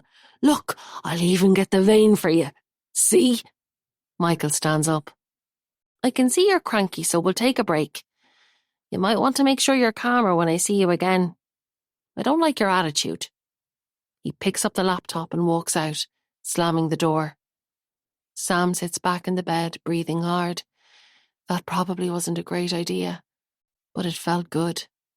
When Michael is definitely downstairs, he picks up the glass that's on the floor and pushes it down between the mattress and the wall, because it seems like the right thing to do. Chapter 66. Sam, Saturday, August 6th. I hate to do this to you, Sam, but I'll be gone for most of the day and I can't take any chances, so this is a bit stronger than the usual stuff. I've checked the dose on the internet and done all the calculations. He holds up the syringe, so it should be okay. It's early and Sam is still waking up, trying to take this in. Blinking, he looks at the syringe. What the hell is in it? Look, why don't you just leave it? Don't go to Galway. Kate's obviously not coming anywhere near me ever again. Your texts have taken care of that. Just stay here. No extra drugs, no visit. But Michael's not returning. I need to check in on her and make sure. I can't have her turning up out of the blue. And I can't manage 2 invalids in the house. Kate would have to join the kid we put in the pond. We put in the pond? Tell yourself what you want, Michael. This is all you. You had a choice and you made it. You're responsible for what happened to the young one. But you know what? I let you choose again this time. I can stay here and we'll take a chance on Kate turning up unannounced and see how that ends for her. Or I can give you this and go down today. Your choice. Kate would probably show up sooner or later to collect stuff for the boys or to have it out with them. Shit, Michael better have done those calculations right. Sam clenches his teeth and holds out his pockmarked arm for the tourniquet. What is it, anyway? He tries to ask Michael after the needle goes in, but the words are too low, or maybe he didn't say them at all. His eyes close, and he's gone. Someone is shaking his arm, but he just wants to sleep. His stomach hurts and his head is full of cotton wool. "Stop," he mutters, but the person doesn't hear. The shaking gets rougher. Giving in, he opens his eyes. It all comes flooding back. The trip to Galway, the syringe. He's made it out the other side. And the kids? And Kate? Are they okay too? He tries to ask, but his mouth is dry and cracked and his voice is gone again. "Take this," Michael is saying, and a straw finds its way into his mouth. His throat hurts when he swallows, but suddenly a desperate thirst overwhelms him. He grabs the bottle and drinks greedily through the straw, then tosses it aside to drink straight from the neck. "You gave me a fright there. I couldn't wake you at first," Michael says, sitting down. Sam is shaking. "Really? Would you care?" he croaks. "Course I would. You're my cousin. And anyway, I still need you working on investing my money. You'll have to make up tomorrow for your time off today." Sam spits out the last of the water. "Sure, time off." "So, don't you want to know how it went?" Sam does, desperately, but he shrugs. "It went great. Kate is really pissed off with you, especially after I told you you're still seeing Nina. We went for lunch and had wine. Very intimate." Michael smirks. Sam shrugs again. "And the boys are fine. Big hugs for Uncle Michael, and we had great fun with the presents you sent down." Sam keeps his face neutral. "I reckon I'd have made a good dad, actually. They seem to really like having me around." Under the duvet, Sam clenches and unclenches both fists, but refuses to rise to the bait. "How's Laura?" he asks. Michael's mouth tightens. Before he can answer, the doorbell rings. Their eyes lock, and Michael gets up, putting his finger to his lips. Sam tries to pull himself up straight in the bed as soon as Michael is outside the bedroom. He takes some deep breaths, ready to shout, but there are no footsteps on the stairs. Instead, he hears the door of Seth's room opening, Michael checking who's down there. Of course he's not going to answer. Sam slumps down in the bed again. When Michael comes back in, he's shaking his head. That fella is going to get himself in trouble if he keeps calling. Who? Kate's brother. Why does he keep turning up? If he doesn't back off, I'll have to do something about it. Oh God, Miller, why do you keep doing this? Miller's harmless, he tells Michael. He's just lonely. You don't need to worry about him. Seriously. Say what you want. If this keeps up or if he manages to come at the wrong time, I don't care whose brother he is. I'll take care of it. Michael walks back out of the room and closes the door. Sam lets out a long breath. Miller better be gone. Jesus, he wouldn't stand a chance if Michael got near him. He's twice the size of him. And Miller has no sense at all. In a million years, he'd never see it coming. Chapter 67. Kate, June 1984. Kate knew the picnic would be like this, her mum chattering away to any other mum who looked sideways at her, while she and Miller plod along on their own. The boys from third class are all racing ahead, chasing each other with sticks, and none of them have even glanced at Miller. There's no way he'll join in without being pushed into it. Looking further up the hill, she can see the 3 girls from her class, arms linked, heads together. They look back and one says something. The other 2 double over laughing. Idiots. Kate kicks a stick and it skitters across the dusty path. How much further is this picnic spot? It's so bloody hot too. And of course her mum is keeping all the food and drink till they reach the top. The carrot to get them there.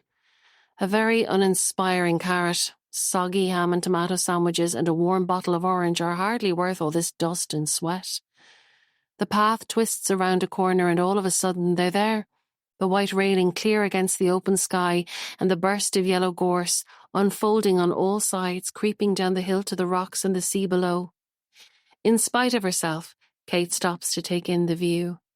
Carn Cross wouldn't be such a bad place if it wasn't for the people.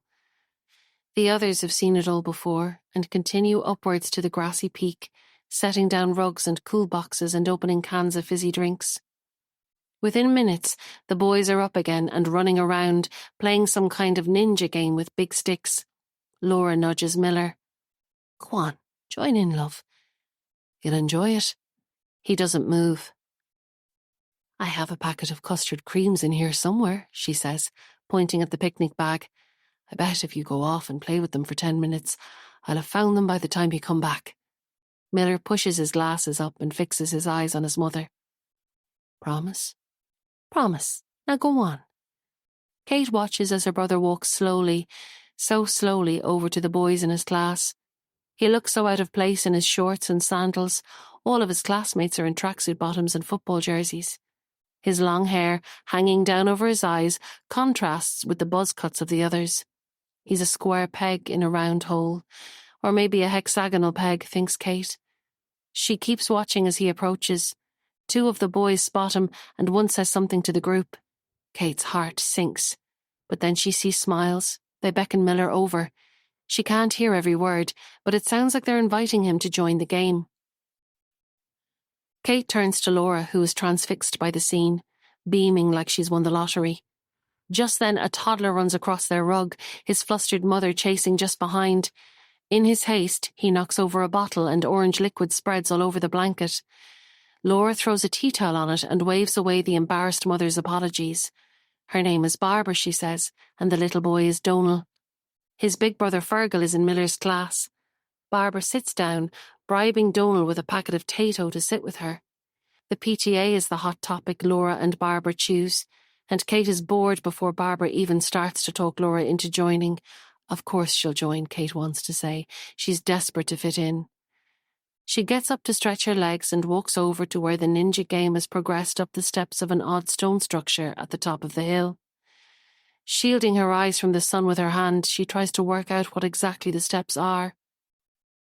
It's a stepped pyramid. A folly built in 1852, says a voice behind her. It's Clara, literally the only half-decent person in Carncross. What do you mean? Do you know what a folly is? Kate shakes her head.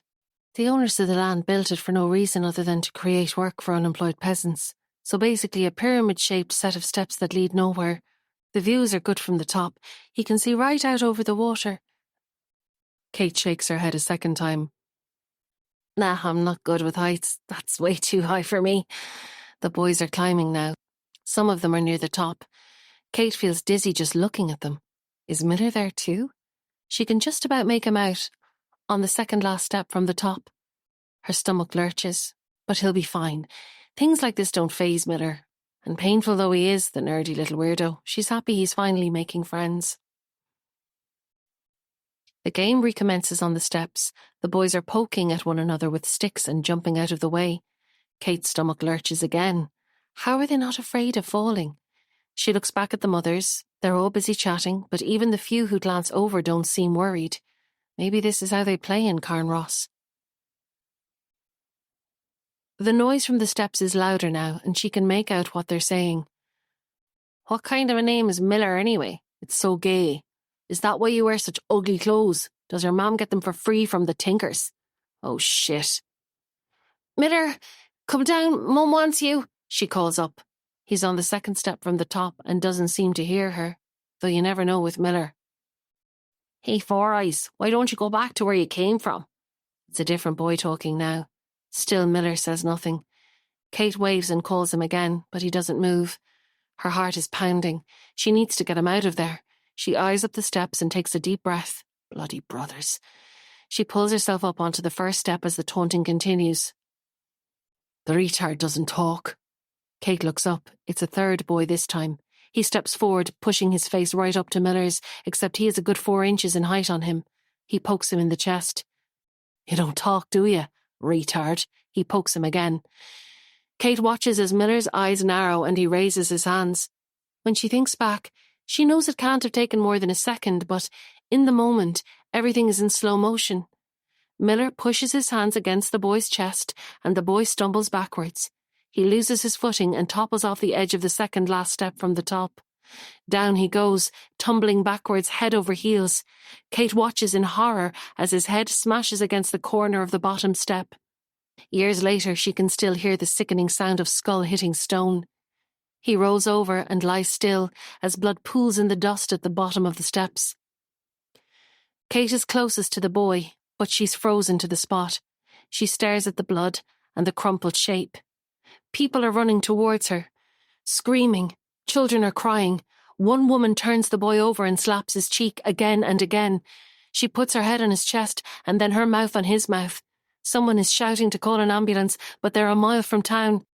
The woman is crying hysterically now, cradling the boy's broken head in her arms. At some point, Kate realises it's Barbara. This must be the other son. Oh God. Oh God. Where's Miller? She looks up. He's sitting on the top step of the pyramid, swinging his legs, looking down at them all scurrying and screaming below.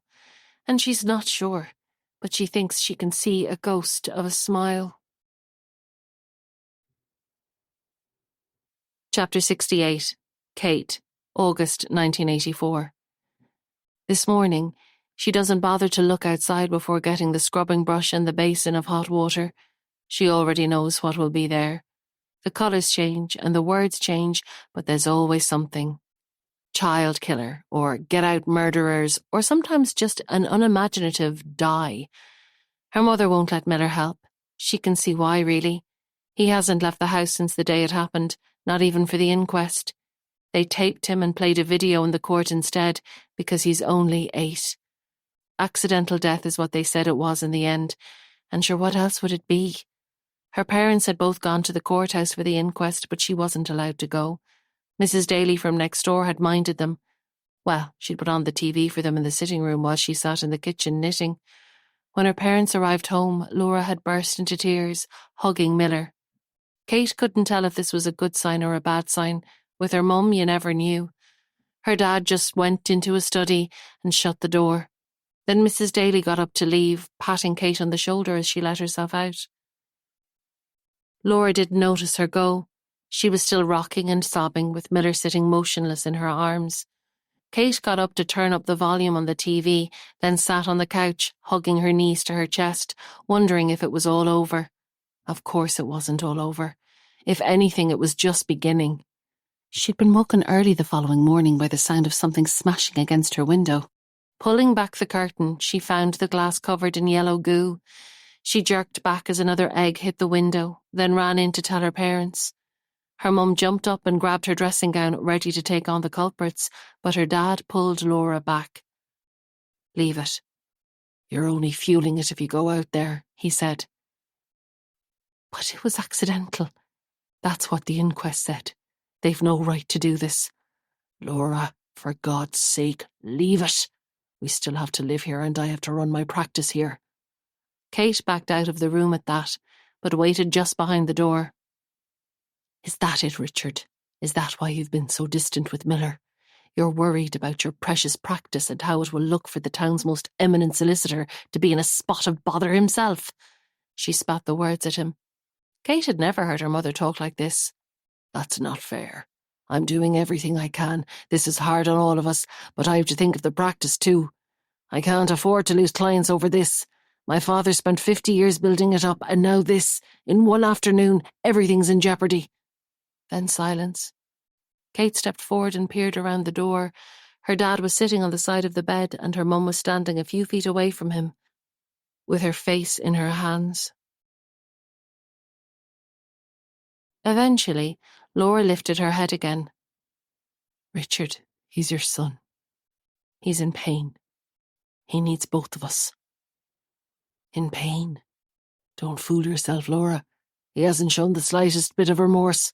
There's something not right with him." The slap was loud and Kate jumped.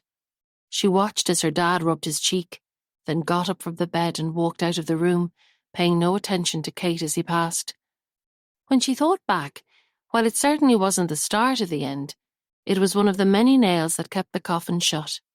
Her dad stayed late in the office, then shut himself away in the study when he got home. Sometimes he slept in the room above the office. He barely registered Kate when she was in the room and completely ignored Miller. The night it came to a head started out just like any other night. The front door opened and shut around 10, and her dad's keys landed in the bowl on the hall table. The closet creaked as he opened it to hang up his coat, then silence. She pictured him standing in the hall, briefcase in hand, deciding whether to join her mother in the sitting room or go straight up to bed. She waited for the next sound, holding her breath. When it came, it was the familiar sound of the sitting room door handle. Everything would be okay. She knew it would. Kate crept out of bed and down the stairs, kneeling on the hall floor with her ear to the sitting room door. Her dad's voice was low, but she could hear every word. "Laura, this can't go on. The graffiti, the stone throwing, the punctured tyres, and now one of my biggest clients has left me. He's a neighbour of Barbara and Colin Quinn and says his conscience won't let him keep doing business with, and I quote, the family responsible for the murder of an innocent child. He actually wrote that in a letter, as though we are somehow responsible too." Laura sighed. "But don't you see? We are responsible. He's our child. He is us. Nature and nurture, and no matter what, we have to stick by him and stand up for him." Richard's voice went up a notch. "You act as though it was just a schoolyard prank or a silly argument. He pushed a child off a ledge and now the child is dead, and our precious son hasn't given me the slightest hint that he knows it was wrong or feels bad about it. But that's why he needs us, to get him through this. I don't think we're qualified for this, Laura. I think he needs professional help. I spoke to a guy I was in college with this morning. He said he'd get a place in St. Enda's if he pulled some strings." Silence. Richard started again. "It's a residential facility for children with mental health issues." "I bloody know what it is, Richard," Laura said, her voice low and cold. "And there's no way in hell my son is going there. You can forget that idea, and I'm disgusted that you'd even think of it. Jesus, Laura, you give out to me for not helping, but you won't accept professional help when it's on offer." He was shouting now. "He needs us, not straitjackets and shrinks, for God's sake. He's staying here, and that's it." "Then I'm not." The door was yanked open, and her dad stormed past. He grabbed his keys and his coat, left down such a very short time ago, and walked out of the house. He never stayed there another night again. And now this morning she's cleaning graffiti and keeping her head down like she does every morning, wondering when and how it will come to an end. Her mum comes outside, cradling a cup of tea in her hands. Gently she takes the brush from Kate, and as though she's reading her daughter's mind, she tells her it's enough. They're going. They're moving back to Dublin, to somewhere nobody knows them, to start over. Just the three of them. They'll go back to Laura's maiden name and leave everything Jordan and everything Karen Ross behind. For the first time since the picnic at White Cross Hill, Kate cries, her small body shuddering with horrific pain and shocking, beautiful relief. Chapter 69. Sam. Saturday, August 20th, 2016. Midday. Kate will be here any minute now. Michael looks at his watch and gets up to turn the key to lock the spare room door. He puts his finger to his lips. "Remember, if you make a sound, I'll get to her before she gets anywhere near the front door, and by the time I'm finished, her blood won't just be on your hands, it'll be everywhere." Michael grins at his choice of words. "It's your decision to be awake for this, bud. I could have sedated you. Still could. It might be easier." Sam locks eyes with Michael and shakes his head. "I won't do anything to put her at risk," he says in a whisper. "I promise." And just like that, there she is, or at least her sound.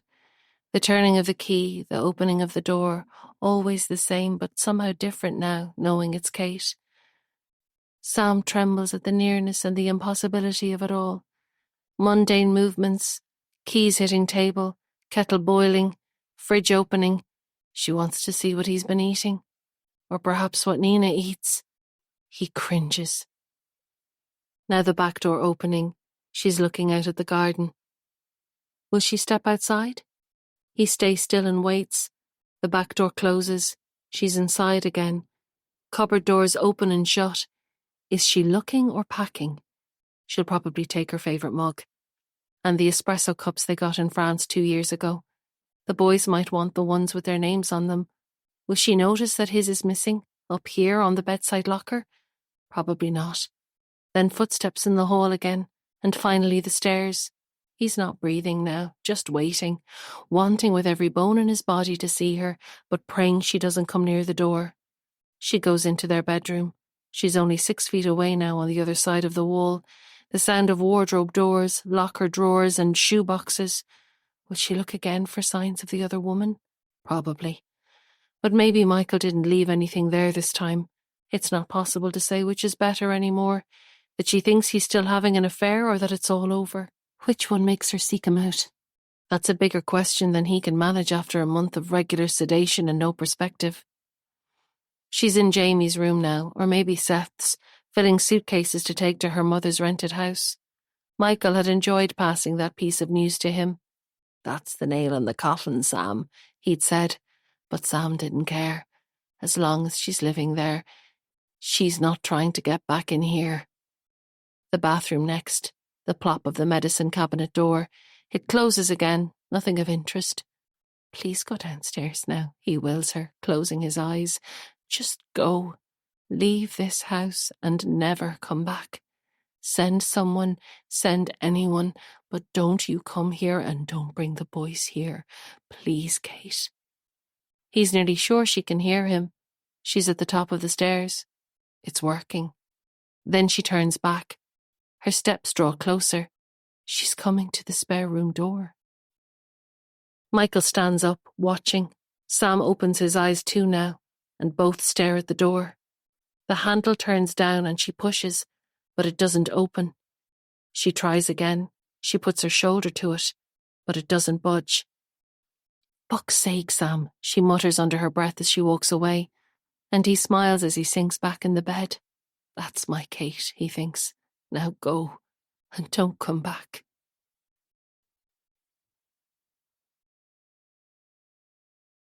Chapter 70. Sam. Tuesday, August 23rd, 2016. "Do you know where Stanbridge Brown is?" Michael asks as he sets the morning tea down on the locker. "It's in the IFSC. Why?" "It's where your one next door works. I saw the name on her swipe card when I was in there, but it didn't have an address." Sam picks up his tea. "You were in her house?" "Yeah, I saw it one of the nights last week. She'd left it on the counter." "But what were you doing in her house?" Michael looks bemused. "Jesus, you're always shocked about something. You're like an old woman. I told you I had a key and I was going to pay a visit. Just keeping her on her toes with a few surprises when she comes down in the mornings." "You'll get caught, hopefully." Sam keeps the last word to himself. "No chance. I've been doing this for 30 years, he says on his way out to get the laptop. Sam stretches his legs. The pain is dull and constant, but nothing like it was at first. He touches his left knee under the duvet and flinches as he does every morning when he feels bone where no bone should be. Shifting in the bed without thinking, he lets out a yell when new pain hits his lower back. Bloody bed sores. And Michael's taken away the cream again. What does he think he's going to do? Eat the cream to kill himself? Michael comes back with the laptop and a bowl of Weetabix. "I thought this might be better than toast," he says. "For fibre, to keep you regular." "You're so thoughtful." "Listen, I'm only trying to help," Michael says, passing over the cereal and taking out his phone. "I'll Google map it. The IFSC, you said." "Yes, but why do you want to know?" "I'm going to set up a little surprise for her there. Something at her desk, maybe. Or if I can't get into the office, something in the car park." Sam takes a spoonful of Weetabix. Actually, it's a pleasant change from all the toast. Would you not leave the poor woman alone? What's the point? Michael shrugs. "Why not? She thought it was fine to come over here, sticking her nose into our business. I'm going to show her it's not. And if she doesn't already think she's going mad, she will now. I wonder what the husband thinks. Did you ever meet him?" "No, I told you. Your man Noel from across the road was the only one around when we moved in. More's the pity, or someone might have spotted something's up by now. Jesus, all these people going about their daily business with no idea what's going on. No. Now he's another one, always staring across at the house. What's up with him? I don't know, says Sam through a mouthful of cereal. He's a bit neurotic, I'd say. Likes things just so, and we got off on the wrong foot when I parked outside his house on the day we moved in. So he's met you before? Shit. Hadn't he told Michael that already? He thinks quickly. No, I mean, he said it to Kate. I didn't meet him. Are you sure? So he doesn't know what you look like? Sam nods. I've never met him. I told you at the start of the summer, I haven't met anyone. The leafy barbs aren't as friendly as I expected. Because it might explain why he's always looking over, Michael says, tapping his fingers slowly on his cup of tea. Sam, you better be telling me the truth. Do I need to worry about our friend Noel? There's no need to worry. He's just keeping an eye on the car, no doubt, making sure we park properly. Look, I'd better get to work. There were some shaky trades last night that I need to check up on. As Sam opens the laptop, the phone beeps. Michael takes it out and shakes his head in annoyance. It's your one Nina again, still asking if you're okay. Jesus, she's a nag. She must be mad about you, is she? Sam doesn't answer. Have you any pics of her? Anything in your camera roll? No, of course not. I'd hardly take photos of her, would I, for Kate or the kids to see? Relax, I was only asking. Right, what'll I say this time? She's starting to annoy me now. Just say I'm still recovering and Kate's still looking after me. That'll keep her away. Sam mentally crosses his fingers as he speaks. It might keep her away, but you never knew with Nina. Chapter 71. Sam. Sunday, August 28th. The duvet is too warm, but pushing it off means seeing his shattered knees, so it stays put. He can see a glimpse of blue cloudless sky at the top of the window, and it's beautiful, but it's harder when it's like this, because he can't pretend it's a choice to be indoors. Back before, a sunny Sunday morning meant football on the green with Seth and Jamie, or a walk on the pier, or brunch outside their favourite coffee shop. When the sky is grey, it's easier. He might just be indoors because he wants to be. But today it feels vexing and abnormal and more wrong than ever. These are the days that make him think the things he doesn't want to think and wonder if he'll ever see the boys again. It can't go on indefinitely. When Michael's had enough, or when someone gets too close, he'll cut him loose. Maybe it'll be simple, a bigger dose in the syringe, or something more dramatic to satisfy the glint of past wrongs. He's not afraid of dying. Not anymore. But the idea that he might never see Seth or Jamie or Kate again leaves him frozen. What will they hear in the end? What will they know? And how will it happen? Kate will want to meet him at some point, that's for sure, and Michael will have to act. A body or a disappearance, and a legacy of what? A child buried somewhere in the garden, or just an absence with no trace of anything at all.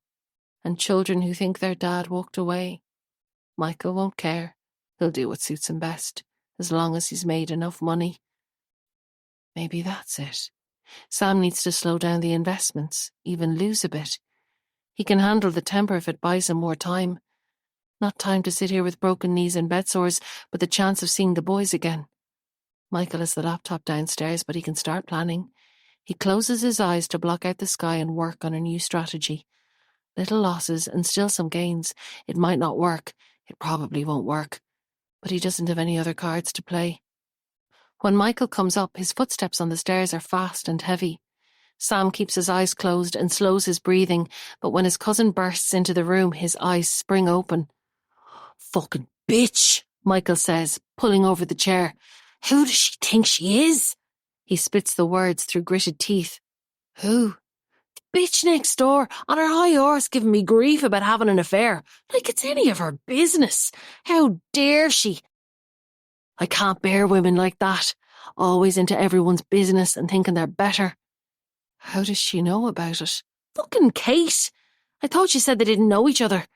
Sam sits up. If Kate's met Sylvia, it could help.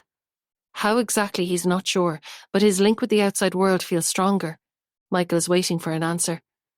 They don't know each other. Maybe they met since, though, when Kate came up and wrote the note or when she came to pick stuff up last week. Well, either way, she's a fucking cheek. Cheating is cheating, she said to me, as if it's all my fault. She's going to regret talking to me like I'm some kind of idiot. Sam stares at him. There's real anger and indignation in his eyes. But you didn't have an affair, Michael. Why are you so worked up?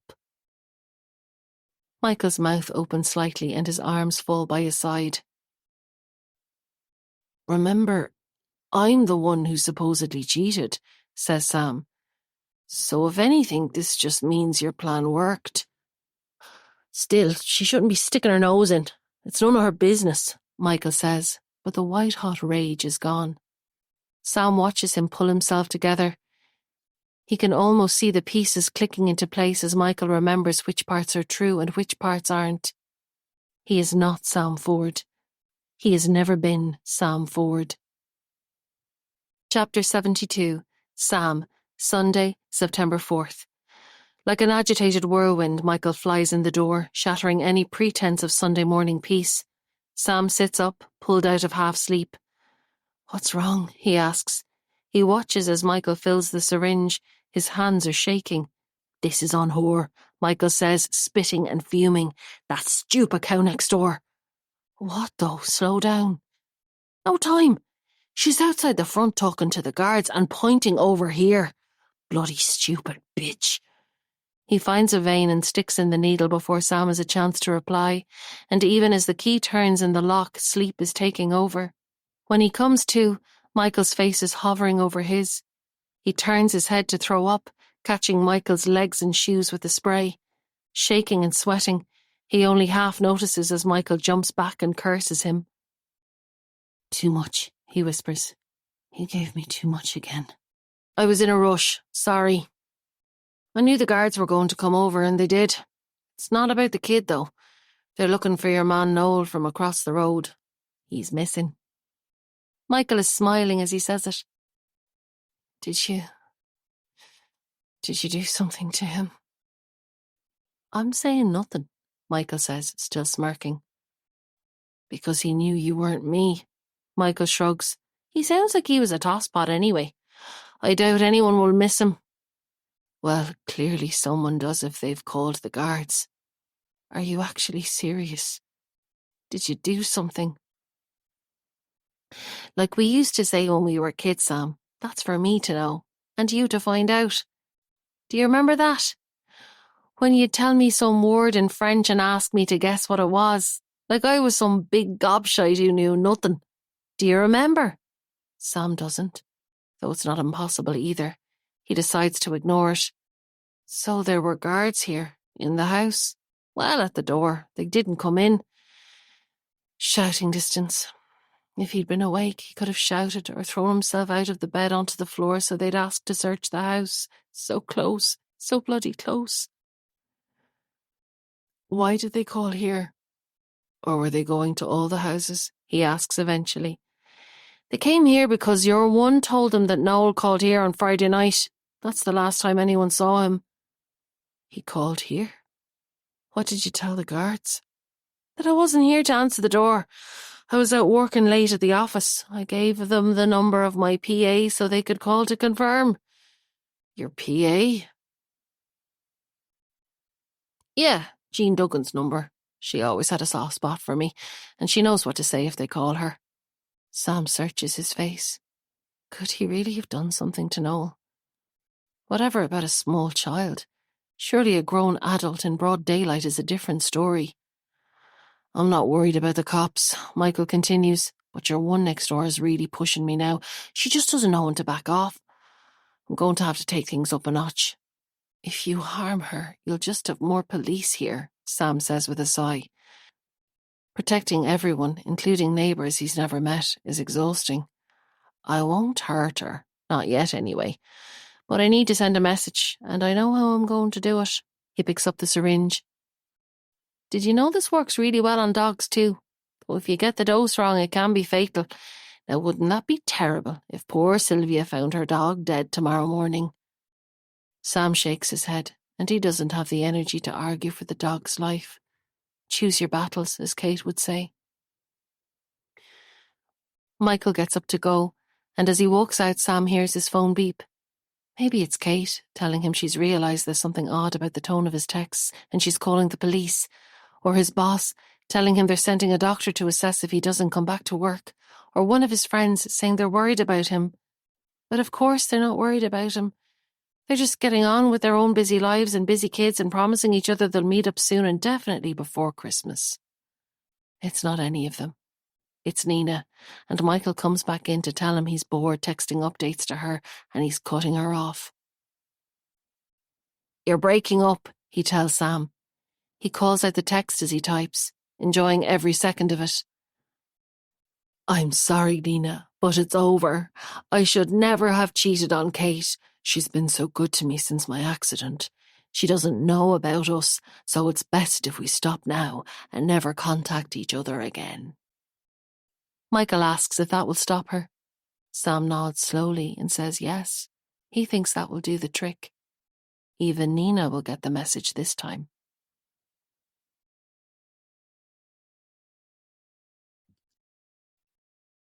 Chapter 73. Sam, Thursday, September 8th. These days when Sam wakes up from his drug-induced naps, the smell hits him before anything else. Unwashed sheets and rarely washed clothes and badly healing skin. Michael won't let him open the window, so the stench stays inside, worsening by the day. As the haze lifts, he lies still, savouring the peace. There's no sound in the room, no Michael, not yet. These are what count as good times now, when he wakes to a silent room. The calm doesn't last long. The door bursts open as it always does, and Michael blows in. Good evening, Sleeping Beauty, how are things? He says, sitting down beside the bed. You might be interested to know I've had visitors. Tom and Sylvia from next door. I'd have called you down to meet them, only you were still out cold from earlier. He laughs at his joke. So I invited them in for tea and everything, and we're great pals now. Me and Tom are thinking about going golfing sometime. I must get my clubs down from the attic. My clubs, Sam says quietly. Ah, Sam, I don't think you're going to be needing them anytime soon. Do you remember when you used to take me out to the driving range, showing the inner city Egypt how the other half live? Sam shakes his head. It was never like that. You were interested in trying golf, so we went to a driving range. Don't play the poor mouth, there was nothing else to it. He pulls himself up into a sitting position. Michael, how long do you think this can go on? You're deluding yourself if you think you can make friends with the people next door and go golfing with them and just carry on living here. Sooner or later, someone who knows me is going to turn up. Well, you better keep hoping they don't, because that won't end well for anyone. Now, will we have a game of cards? But Sam doesn't want to play cards. Why are you doing this? Why not, Sam? Why should you get everything? It's not my fault my ma was too stupid to spot that my dad was trouble. Why should I pay for Bella's mistakes? Michael raises his hands as though this is a perfectly rational argument. And you know, till the day she died, she always preferred you. She tried to hide it, but she did about as good a job at that as she did telling me my dad was dead. Is that what all this is about? Bella? Is it because I was there when she died and didn't stop her? I know it's my fault she's dead, but this is too much. You're insane. Oh, I know it's not your fault she died. I was there when she died. Sam frowns. The drug fog is lingering at the corners of his brain, and he can't remember what he did yesterday or the day before. But he's absolutely certain he knows that Michael wasn't there when Bella died. What do you mean? It was me. I was there that night, and I should have kept a closer eye on her. Believe me, that guilt will never go. Michael shakes his head. Nah, Bella wasn't your doing. I told her to take those pills. Yes, but they were prescribed for her. That's not your fault either. She just took too many. You didn't know she was going to do it. Michael smiles. But I did know it, because I was there, beside her bed, and I told her to take them. That night, I mean. You were sound asleep, and I locked you in just to be on the safe side. Then I sat beside Ma's bed, and told her to say her prayers and to take the extra pills. Sam goes cold. Why? Why would you do that? And why would she? Why? Because my dad was up for parole and I wanted to be sure to get the flat. And to be honest, I'd had enough of her.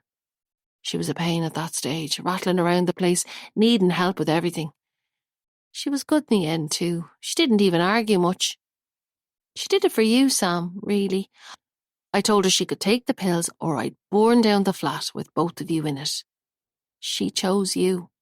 So I suppose in a way, you're still responsible for her death. He laughs, his mouth wide, his teeth bared. Sam is transfixed, staring at his mouth. Jesus Christ. Poor Bella. He must have spoken the last words out loud, because Michael is talking again now. Poor Bella. She was a waste of space.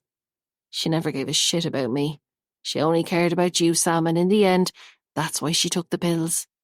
Because she loved you best. Sam sits up straighter. Jesus Christ, Michael. That was all in your head. She was my aunt for fuck's sake, and she was fond of me the way aunts are fond of their nephews, the way Claire was fond of you. She never preferred me to you. My God, this self-pity is incredible. Do you even hear yourself? Michael's mouth is open now, but Sam keeps going. There are children up and down the country who were not loved enough by their parents, and it has nothing to do with where they're born.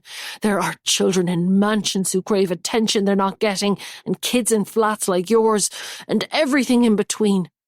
There are kids who go to school without hugs, and kids who go to school without breakfast, and you were neither of those things.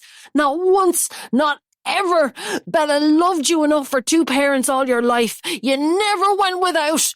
His voice is getting louder and Michael is clenching and unclenching his fists, but Sam's not finished. You took something good and turned it into something miserable, and it was all in your head. You fixated on where your dad was instead of looking at what was right in front of you.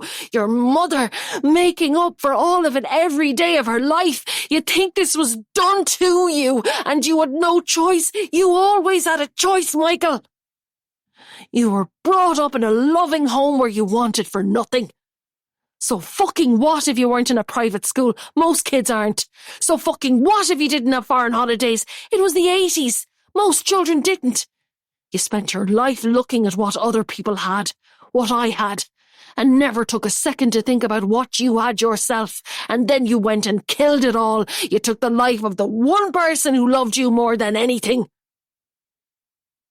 Sam slumps back in the bed and braces himself for the smack that's coming, but Michael drops his fist to his side. For a moment he says nothing. Sam watches his face. Is there a hint of regret there? Maybe, but just as quickly the sneer is back. Easy for you to see it that way, Sam, growing up in the big house with everything you wanted and your parents fawning all over you. Enough! Don't you dare speak about my parents. Sam's voice has an iron edge to it, but Michael keeps going. Your parents, they were part of the problem. Your dad especially. The looks he used to give me. He deserved everything he got in the end. Sam's fist shoots out before he thinks about it, but he's too weak to make any impact. Michael laughs as he swipes Sam's hand away. You know what I'll think about till the day I die? Your dad's face, just before I hit him with the car. I like to think that at the last second, he knew it was me. Sam slumps back in the pillow, his blood running cold. No, I'm not buying it. You couldn't have done it. Sam, what do you think I do for a living? That was one of the easiest hits ever. He just walked out in the middle of the road and stood there like a deer, waiting to be run over. It was beautiful. Just beautiful. And then you were all so grateful to me for helping with the funeral. He laughs again. I almost wanted to tell you at the time so you'd get the irony, but obviously you might not have found it as funny as I did. Sam closes his eyes to block out Michael, but he can't block the image summoned up by Michael's words.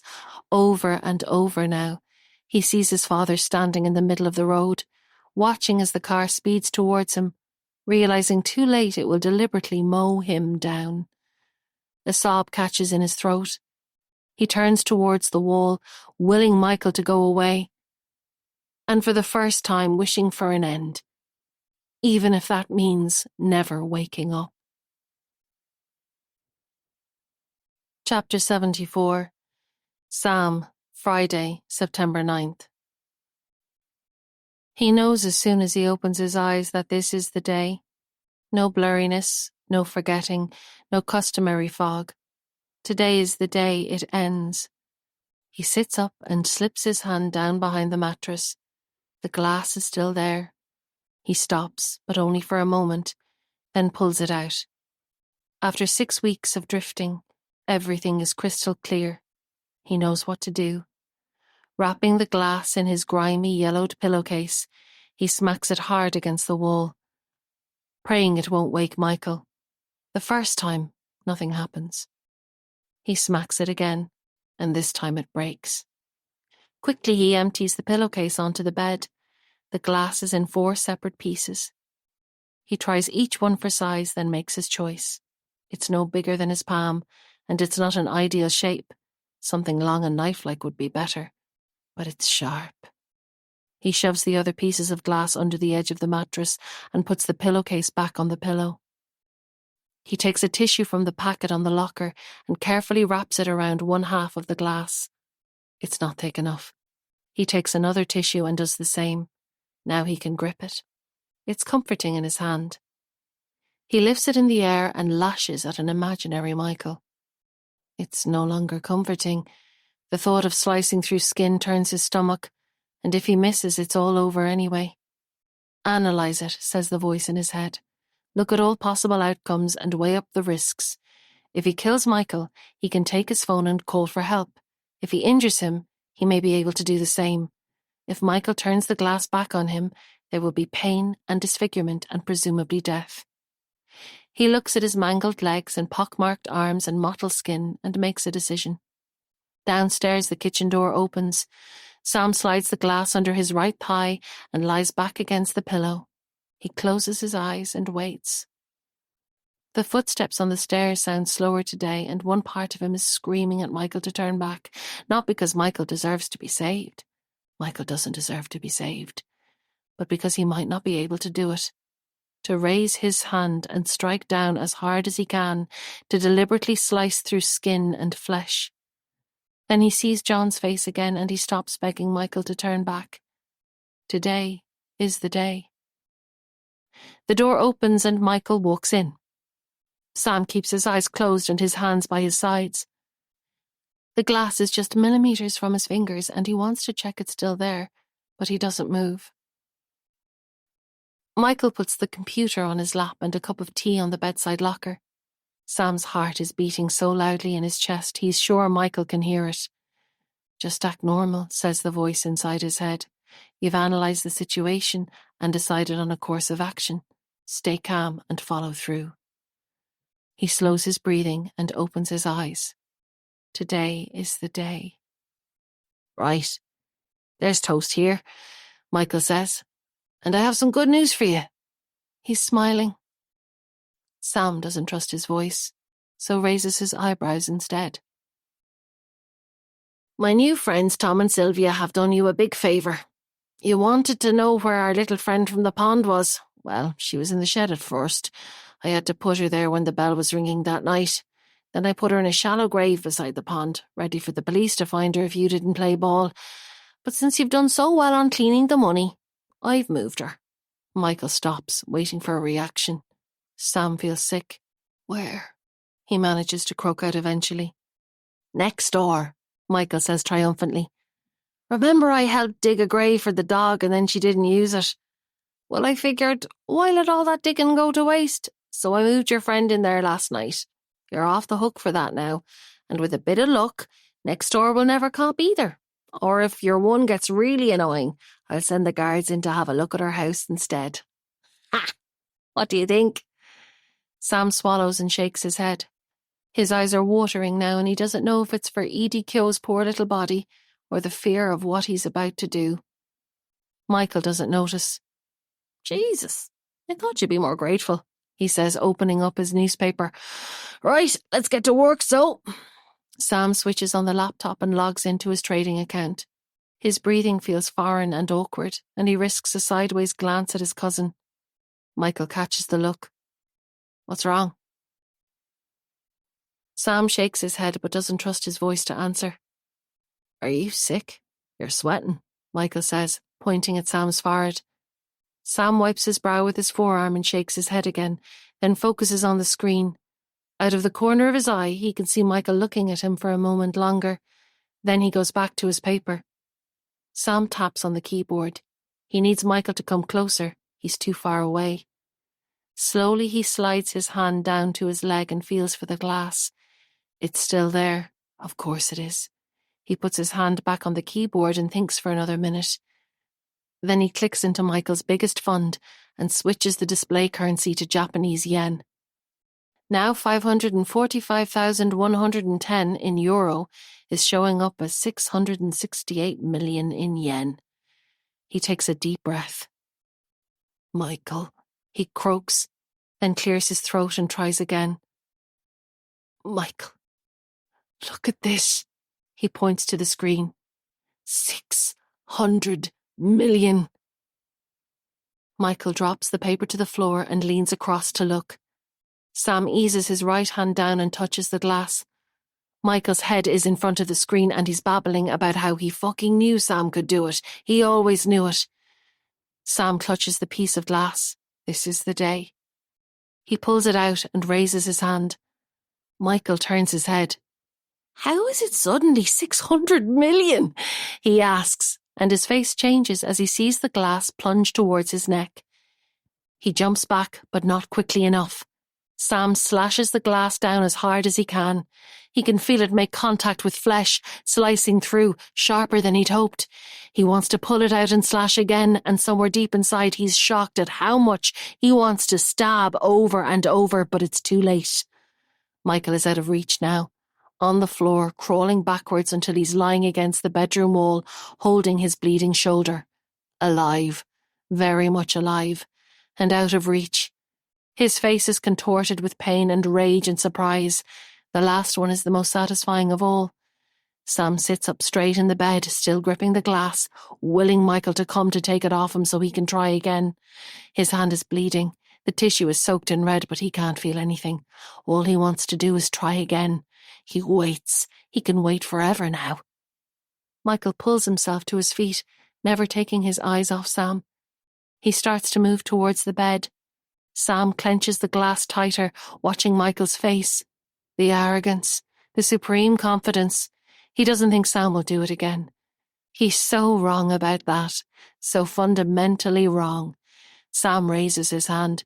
He's not afraid now, not afraid of what Michael will do, not afraid of cutting. Then Michael turns and picks up the vase from the corner. He lifts it above his head, his eyes wide and flecked with fury. Too late, Sam sees what's coming. He lashes out with the glass, but it swipes uselessly through the air, missing Michael's chest by inches, just as the vase comes crashing down on his skull. And again, everything is black. Chapter 75. Kate, Friday, September 9th, 2016.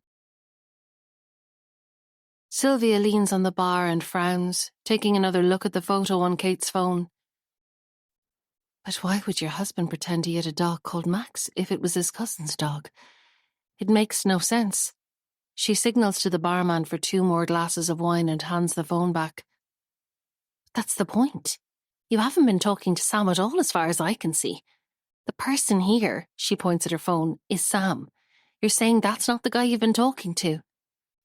But then who is the man I met in your house and why is he pretending to be your husband? Kate throws up her hands. I have no idea. This is all news to me. If he's talking about Max, though, I wonder if Michael is staying there and maybe he thought it would be funny to pretend he's Sam. Or perhaps you assumed he was Sam when you first met him and he never corrected you. I remember that happened to me in my old job once. This new guy started and thought my name was Sophie, and I hadn't the heart to tell him it wasn't. And the longer it went on, the harder it was to correct him. So I just left it, and then he moved apartment and I never needed to tell him at all. Sylvia is shaking her head before she gets to the end of the story. No, definitely not. He introduced himself when I called in. I wouldn't have known his name otherwise. Do you have any pictures of Michael? Kate scrolls through her camera roll, but there's nothing. She thought she had some from Seth's birthday, but they're all just of the boys. Hang on, she says. I'll find one on Facebook. She clicks in, and as though he's read her mind, Michael is the first person in her newsfeed. There he is in a photo from this evening. He's on his way into that American football game in Belton Stadium. So is that the person you met? Sylvia's mouth opens as she takes the phone for a closer look. Yes, that's Sam. Well, that's the person who told me he was Sam. That's his cousin. Why did he say he was your husband? God, I've seen him in and out all summer, but I've never seen anyone else around at all. If that's Michael, then where is Sam? The answer, the only logical answer, is staring Kate in the face. He's staying with his girlfriend. What an asshole. Well, if he's moved out, she's bloody well moving back in. What's the point in Michael living there? You know what? I'm going there now to find out what he's up to and to sort this out for once and for all. Slipping off the bar stool, she puts on her coat. I'm really sorry, Sylvia. I know this is rude. But why am I living in my mother's tiny house in Stillorgan while Sam hands our family home over to his cousin? I'm not letting him away with that. No fucking way. Sylvia puts her coat on too. You're absolutely right. We can go for drinks again when it's all sorted, and you're back next door where you belong. Outside, the drizzle has turned to heavy rain, and neither of them has an umbrella. They start to run towards the taxi rank. It's still early. There's a line of yellow lights waiting for them, and they jump into the cab at the top. Kate gives the address to the driver and turns to Sylvia. So with all that, I forgot to tell you about Nina. Who's Nina? Sylvia asks, buckling her seatbelt and brushing raindrops off her coat. Exactly. That's what I was wondering when she knocked on my car window at the school today. Wait till you hear this. Kate takes a deep breath. So, there I am, minding my own business, when this gorgeous-looking girl turns up and tells me her name is Nina, and she's worried about my husband. Now, this girl is stunning. Big brown eyes, skin I'd die for. And when she mentioned Sam, I didn't know what to think. I assumed she's the one, the girlfriend. So I started on at her, saying she had a cheek to turn up and how dare she and all that. I asked her if Sam had sent her, and she said no, that she's worried about him. Can you imagine my reaction? Oh my God, unreal. Did you think you were going to be buddies or something? Well, wait till you hear. So, she tells me she found me because she guessed I'd be picking up the boys from school. Obviously, at this point, I was livid. And I told her that it was bad enough she was sleeping with my husband, but there's no way she's going to have anything to do with the boys, ever. Sylvia nods her agreement. I'd be exactly the same. You're absolutely in the right. But then... Okay, wait for it. She bursts out laughing. Are you serious? Oh, sorry, you were meant to turn right here, Sylvia says to the taxi driver. He mutters something and does a U-turn. Yes. I didn't know what to think. I mean, she's about 20, so I thought maybe this is just how girls are today or something. Anyway, I'm about to slap her to get her to stop laughing, and she tells me she's not sleeping with Sam. Well, she would say that. She says she's his daughter. What? I know. So basically, back when Sam and I first got together, his ex-girlfriend came home from the States to visit, and he slept with her. He confessed everything to me, the big idiot, and I went mental.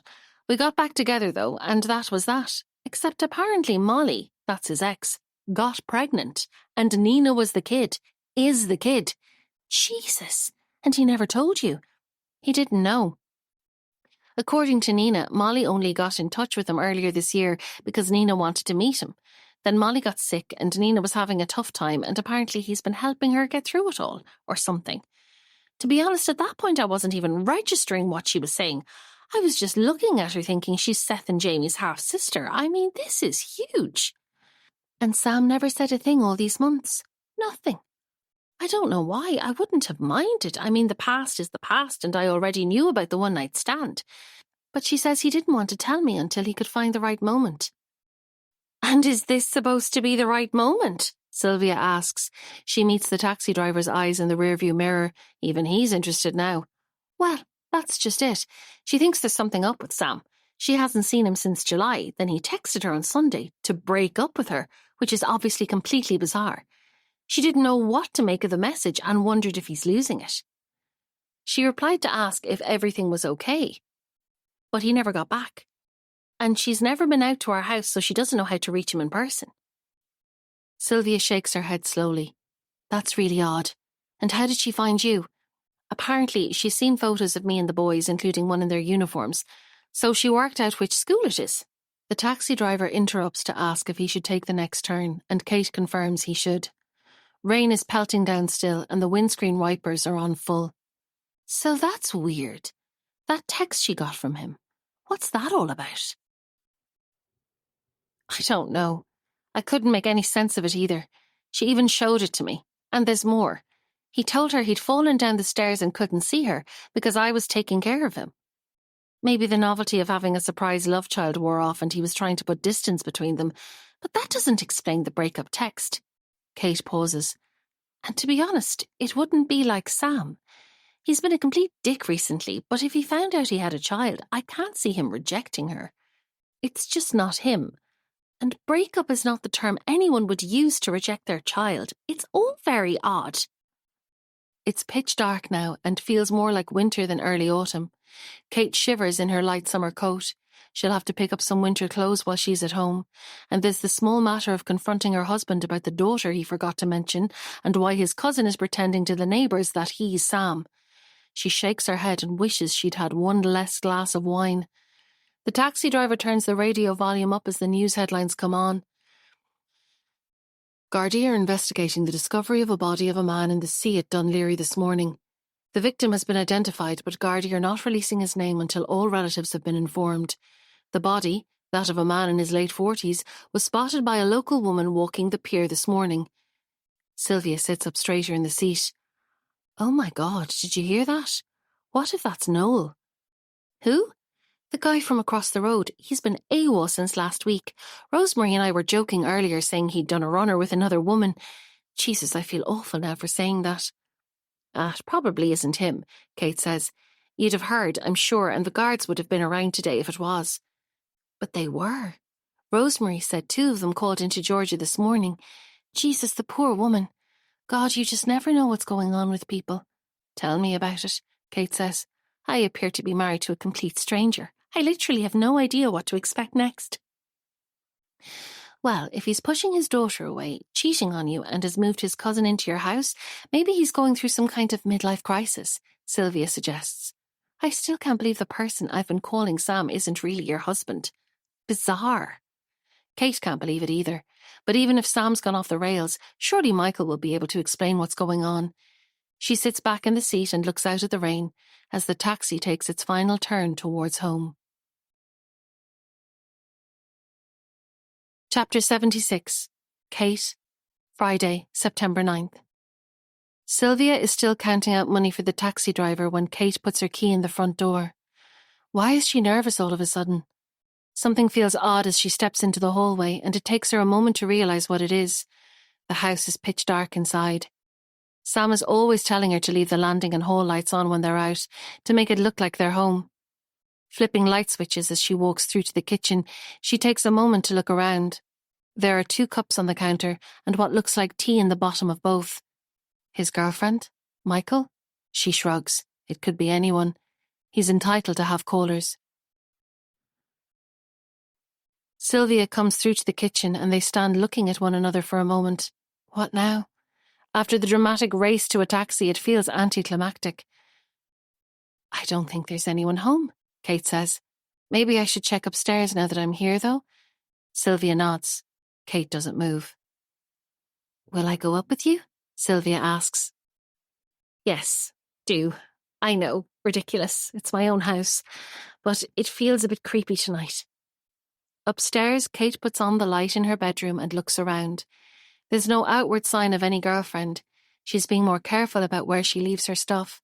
Kate opens the wardrobe. Nothing but Sam's suits, all pristine in their dry cleaning bags. She pulls out a drawer in his locker as Sylvia watches from the doorway, the usual jumble of old receipts, half-eaten packets of sweets and loose coins. She closes it, then moves to the dresser at the far wall and opens the top drawer.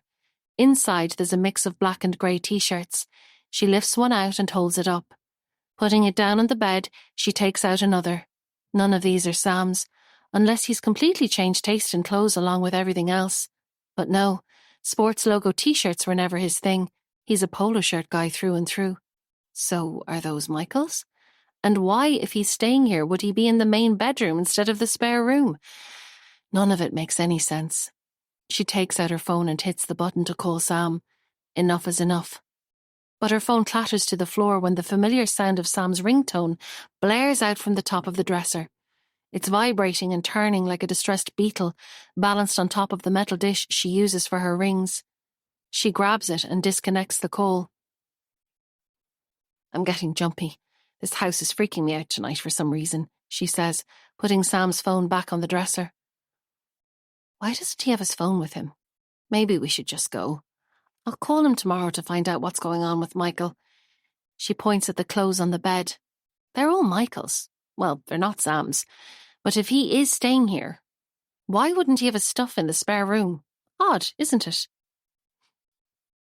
Should we take a look in the spare room? Sylvia suggests. Okay, it was locked last time I was here, though. Kate walks past Sylvia and tries the handle of the spare room door. This time it opens. If Michael has been staying here, is it rude to go in? She'll just have a small look. And after all, it's still her house. She pushes the door open and switches on the light, and that's when she sees him. He's pale and gaunt and has lost some of his hair, and he's wearing an old t-shirt she's never seen before that's far too big for him. He's lying back against the pillows with a duvet thrown over his legs. She takes a step closer. His arms lie by his side, on top of a grey, dirty sheet. There's something tied around his left arm, a small belt of some kind, and needle marks all over his skin. Sam, she whispers, taking a step towards him. Sam, wake up! She shakes him, but there's no movement other than a very slight rise and fall of his chest. There's a bottle on the bedside locker with something called a midazolam inside, according to the label. She holds it up to show Sylvia. He must be on some kind of drugs. Or is he sick? She turns again to Sam. Oh my God, I've never seen him like this. Sam, wake up! She grabs him by the shoulders and shakes harder now. His eyes flicker slightly but stay closed. Pass me the bottle, I'll Google it, Sylvia says. Shit, I left my bag on the table downstairs. Give me your phone too. Kate puts her mouth to Sam's ear. Sam, wake up. I don't know what's going on, but I think you've taken too much of whatever that is. Come on, Sam, wake up. It's a sedative, Sylvia says. It says here it can cause breathing problems or respiratory arrest or death if used without close medical supervision. Kate, we need to call an ambulance. Do it! Call! She's slapping his cheeks now, and his eyelids are flickering again, but he's still out. Sam, for fuck's sake, wake up! What the fuck have you been doing to yourself? She shouts, pulling the duvet off him. She claps her hand over her mouth when she sees his legs. His left knee is twisted and his lower leg is lying at an unnatural angle, not straight down as it should be. Sam, what happened? Now she's yelling, and she might be crying, but she doesn't know. This time his eyes open. They show no recognition. He seems dazed. He stares at her. Then suddenly, like a light going on, he sees her. Kate. His voice is barely there. She leans close to him. Yes, it's me. Oh, Sam, what have you done? Kate, he whispers again and closes his eyes. Did you get an ambulance? Are they coming? She calls behind her to Sylvia. They're coming. I told them it's a possible overdose. They're on the way. Oh, my God. What happened to his poor legs? Tears are streaming down Kate's face now. I don't know. She turns back to him. Oh, Sam, stay awake. Please stay awake. I'm here now. Kate, he says one more time, through barely parted lips, and she hears the sound of a siren in the distance. Chapter 77. Kate, Friday, September 9th. Sylvia, can you lock up the house? Sylvia nods. Kate's hands are shaking and she can't find her keys in her bag. The paramedic tells her they need to go and starts to close the ambulance door. I can't find them, the bloody keys. Look, the house will be fine. I'll call you from the hospital. Sylvia nods again and the door is closed. Kate watches her through the ambulance window, growing smaller in the distance as they pull away at speed.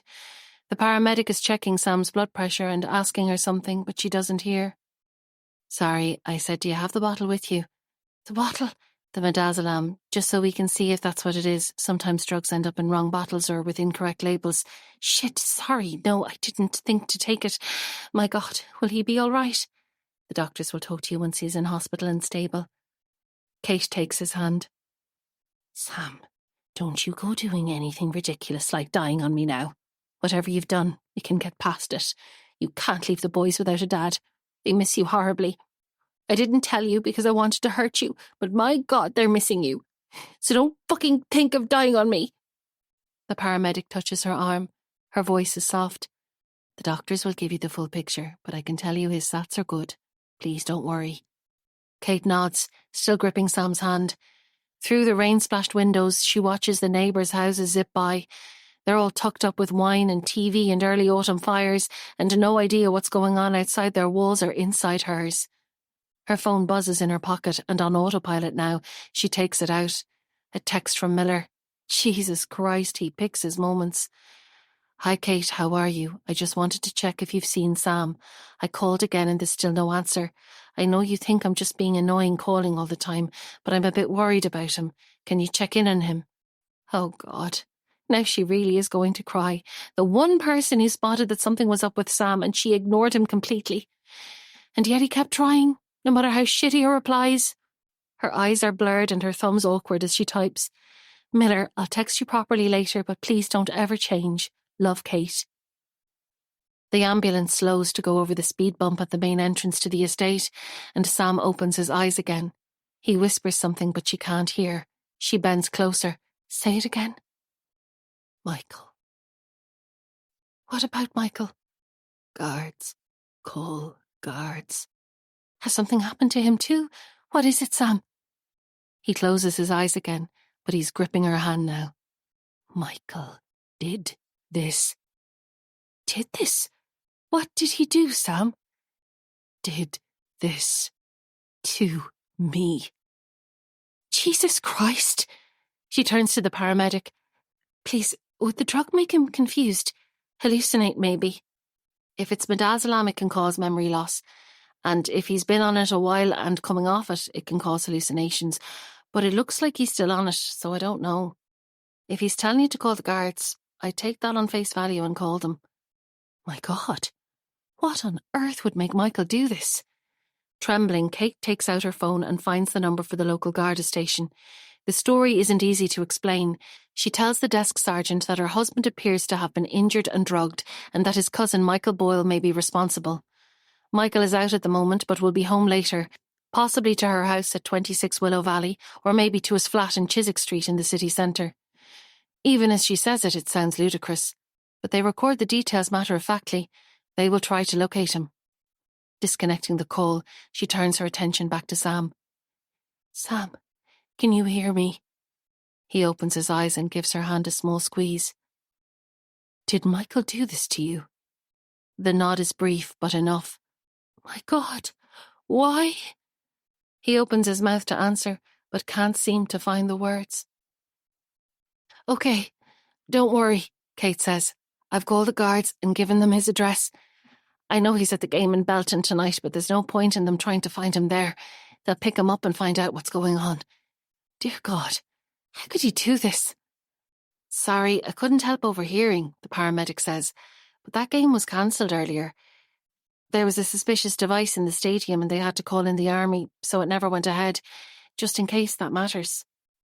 Kate picks up her phone again and clicks into Facebook. Michael's photo is still there. Looking forward to a good game tonight. Great atmosphere here at Belton already. You mean they had to send everyone home during the game? No, it never went ahead at all. Word went out on the radio earlier that it was cancelled and people shouldn't turn up. Traffic was chaos then around here because some people were already on the way and trying to turn back. The paramedic shrugs. Of course, it was nothing in the end. It never is. She pauses for a second. Not that I mean I wish it was something, of course. Kate stares at her phone, at Michael's smiling face. So the photo isn't from today. It could be from any time, and he could be anywhere right now. Or in the house. Maybe he was there all along. And Sylvia's there too. Shit. We need to turn back, she says, searching in her phone for Sylvia's number. What? We can't turn back. We need to get your husband into hospital. Shaking her head, she presses Sylvia's number. It rings out. She tries again. Still no answer. Shit. I need to get back to her. She looks at Sam again. Is he going to be okay? The doctors will talk to you. I can tell you he looks stable right now, but not so much that we could risk turning him back. We still don't know how much he's been given or that it's definitely midazolam. We should keep going. I know, but I need to go back. Can you ask the driver to pull over and let me out? Are you serious? I need to go back to my friend. Once I know she's okay, I'll get her husband to drive me to the hospital. I'll only be a couple of minutes behind you. We're a good 10 minutes walk from your house now. It's none of my business, but why don't you let the Gardaí handle it? They might not get there in time, and this is all my fault. I brought this on her. I need to go back. The paramedic looks bewildered, but tells the driver to stop. The ambulance driver pulls in at the side of the road. Kate kisses Sam on the forehead. Take care of him, she says to the paramedic, then jumps out into the rain and starts running back towards Willow Valley. Chapter 78. Sylvia, Friday, September 9th, 2016. The house feels deathly quiet now that the sound of the ambulance siren has faded. Only the rain on the skylight in the kitchen makes a noise. Sylvia shivers. Suddenly she has an overwhelming need to be at home with Tom. But first she needs her phone. It's not on the kitchen table nor any of the countertops, and her handbag is on the hall table, exactly where she left it, but her phone's not inside. Back in the kitchen she tries to remember. She definitely left it here. Could Kate have taken it in the confusion? Did Kate even come back into the kitchen? It's all a blur of blue lights and sirens and rain. A gust of wind rattles the back door. Could someone else have come into the house? With a deep breath, she reaches out to grab the handle and, pushing it down, she braces herself. But it doesn't move. It's locked. Letting out the breath, she shakes herself. Why would anyone come into the house and take her phone? Maybe she left it upstairs after all. The lights are out now in the bedroom and the spare room. Kate must have switched them off. In the main bedroom, Sam's phone still sits on the dresser top, but there's no sign of Sylvia's. The spare room door is shut again. She opens it and peers inside. The air smells of hospital and decay. She didn't notice it the first time. Switching on the light, she walks further into the room to look around. She now notices that, oddly, an old wardrobe is blocking the window. There's a glass of water and a bottle of the drug Sam's been taking on the bedside locker, together with a half-empty packet of tissues, a deck of cards, and a chewed biro that's seen better days. On the floor beside the locker there's a newspaper and a cracked vase lying on its side. In the far corner of the room there's a pair of crutches. A strange place to leave them, so far from the bed. On the carpet beside the crutches she can see reddish-brown blotches. Is it blood? She pulls her coat tight around her. The rain is still pelting down outside. Could she have dropped her phone when she helped Kate to sit Sam up in bed? Touching the grubby pillow with just the tips of her fingers, she pulls it forward. Still no phone. She probably didn't have it with her in the house at all. No doubt it's in the taxi. As she's turning to leave, something on the wall catches her eye. She leans closer to look, wrinkling her nose at the smell of unwashed bed linen. Behind the pillow, just below the mattress, there's something written on the wall. Without her glasses, it takes a minute to work out what it says, but then her eyes adjust to the tiny, neat letters. Kate, I hope someday you'll see this and know that none of it was me. There was never any affair, and the photos and the child were his doing. He had my phone, he crippled me, he drugged me, he manufactured all of it. When I'm gone, know that I didn't leave willfully. It was all Michael. I love you. I love Seth. I love Jamie. And you need to meet Nina. She'll tell you that story. I love you. Dear God. While she was chatting outside to his cousin, Sam was here all along. lying in this bed, unable to get help while Michael took over his life. How long had he been here? It's at least a month since she first called in and met the person she thought was Sam. And the sobbing she heard through the wall, it must have been him. Had he really been just feet away from her all this time? She steps back from the bed, her mind reeling. The guards need to deal with this. Where the hell is the bloody phone? That's when she hears it. A footstep on the stairs. And another. Could Kate be back already? She looks at her watch. No, she wouldn't even be at the hospital yet. It's him. Michael. Her mouth has gone dry. Her brain is screaming at her to move, but she's frozen to the spot. Another step, and then another. So slow, so deliberate. He must be halfway up now. Bending her knees, she drops soundlessly to the floor and, flattening down onto the carpet, slides onto the bed. Did he hear her? She lies with her head on her hands, eyes closed, holding her breath. There are no more footsteps. Did he stop? She slides a little further under the bed, waiting without breathing. The door creaks. He's coming in. Swallowing, she opens her eyes and sees 2 large boots beside the bed. Nothing moves. Not her breath, not his boots, nothing. The air in the room smells dead. She shuts her eyes, willing the boots to disappear, begging, praying. There's a movement, then nothing. She opens her eyes again and freezes in blind panic. She's looking straight into Michael's face. Blank eyes calmly appraise her, and she understands then that it's no accident. He knew she was here. A second later, she feels his hand grab her legs, and she's yanked out from under the bed, banging her head on the metal frame on the way. She cries out in pain and fright, and from the floor she stares up at the familiar face of the man next door. Sylvia, Sylvia, you couldn't just stick to your side of the wall, could you? She wants to scream, but her voice won't oblige. The room is bright and spinning, and she only half registers that Michael has picked up a pillow from the bed. Watching from the ground as he brings it towards her face. It's like a film, like she's not really there. Too late, her reflexes kick in, and she brings her hands up to push it off, but he is stronger, so much stronger. He presses down on the pillow, and the dead air of the room disappears. The pillow is mashed against her eyes and her nose and her mouth. She fights for breath and fights to force him back. In blind panic, she pushes with everything she has, but he's so much stronger. She's losing strength and losing sense. Everything is slipping away. Her arms go limp. Then, with a corner of her brain, she senses the weight lifting and someone roaring. She gulps in a breath and pushes off the pillow. Everything is blurred and too bright, but she can see Michael on his knees, turning to look at someone.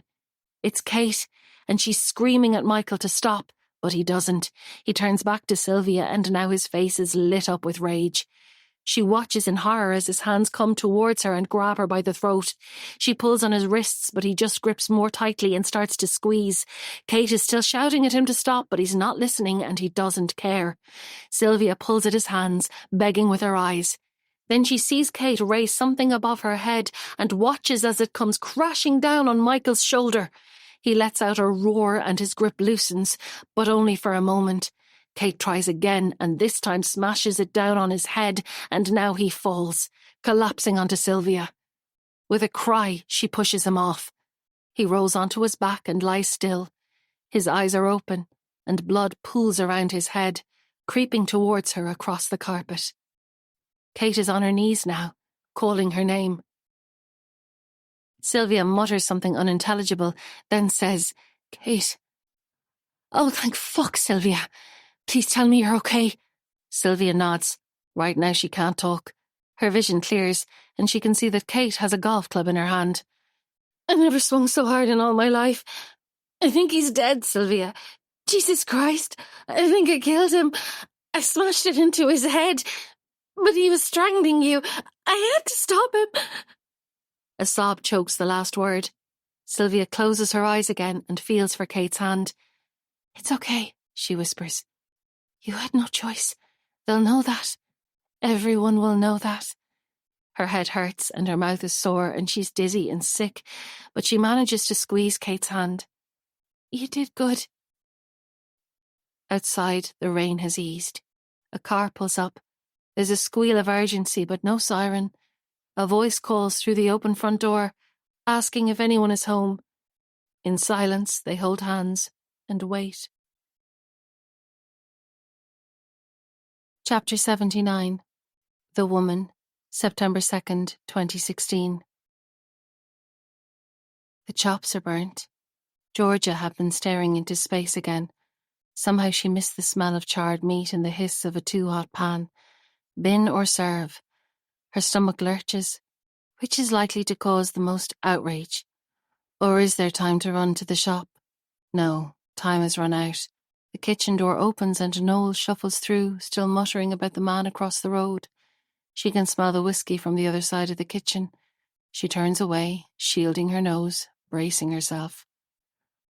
"What's for tea?" he asks her by way of greeting. He pulls out a chair and sits down, wobbling, and knocks a knife to the floor. She hesitates. Is he drunk enough that he might not notice? Maybe.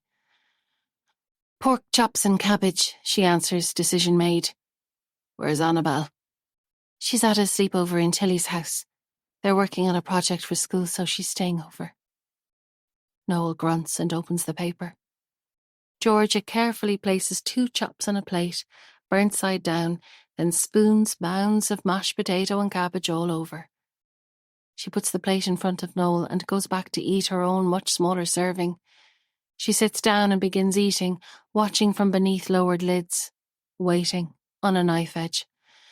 Noel is shoveling potato into his mouth, that disgusting mouth, the stinking breath, the source of so many horrible words. He carries on reading, never looking at her. She eats slowly, waiting. He picks up his knife and cuts a piece of pork chop and turns his attention back to the paper as he puts the fork in his mouth. She holds her breath. He chews slowly, engrossed in the paper. The whiskey has done its work. Maybe. Then his face contorts. He spits out the piece of meat he's been chewing. He turns over the chop and looks up at Georgia. "What the fuck is this?" She doesn't answer. Nothing can fix it now. She's been here before. "Are you going to answer me?" Still nothing. Can a man not come in after a long day to a proper meal that isn't burnt to a crisp? Is there nothing you can do right? What is the point of your existence?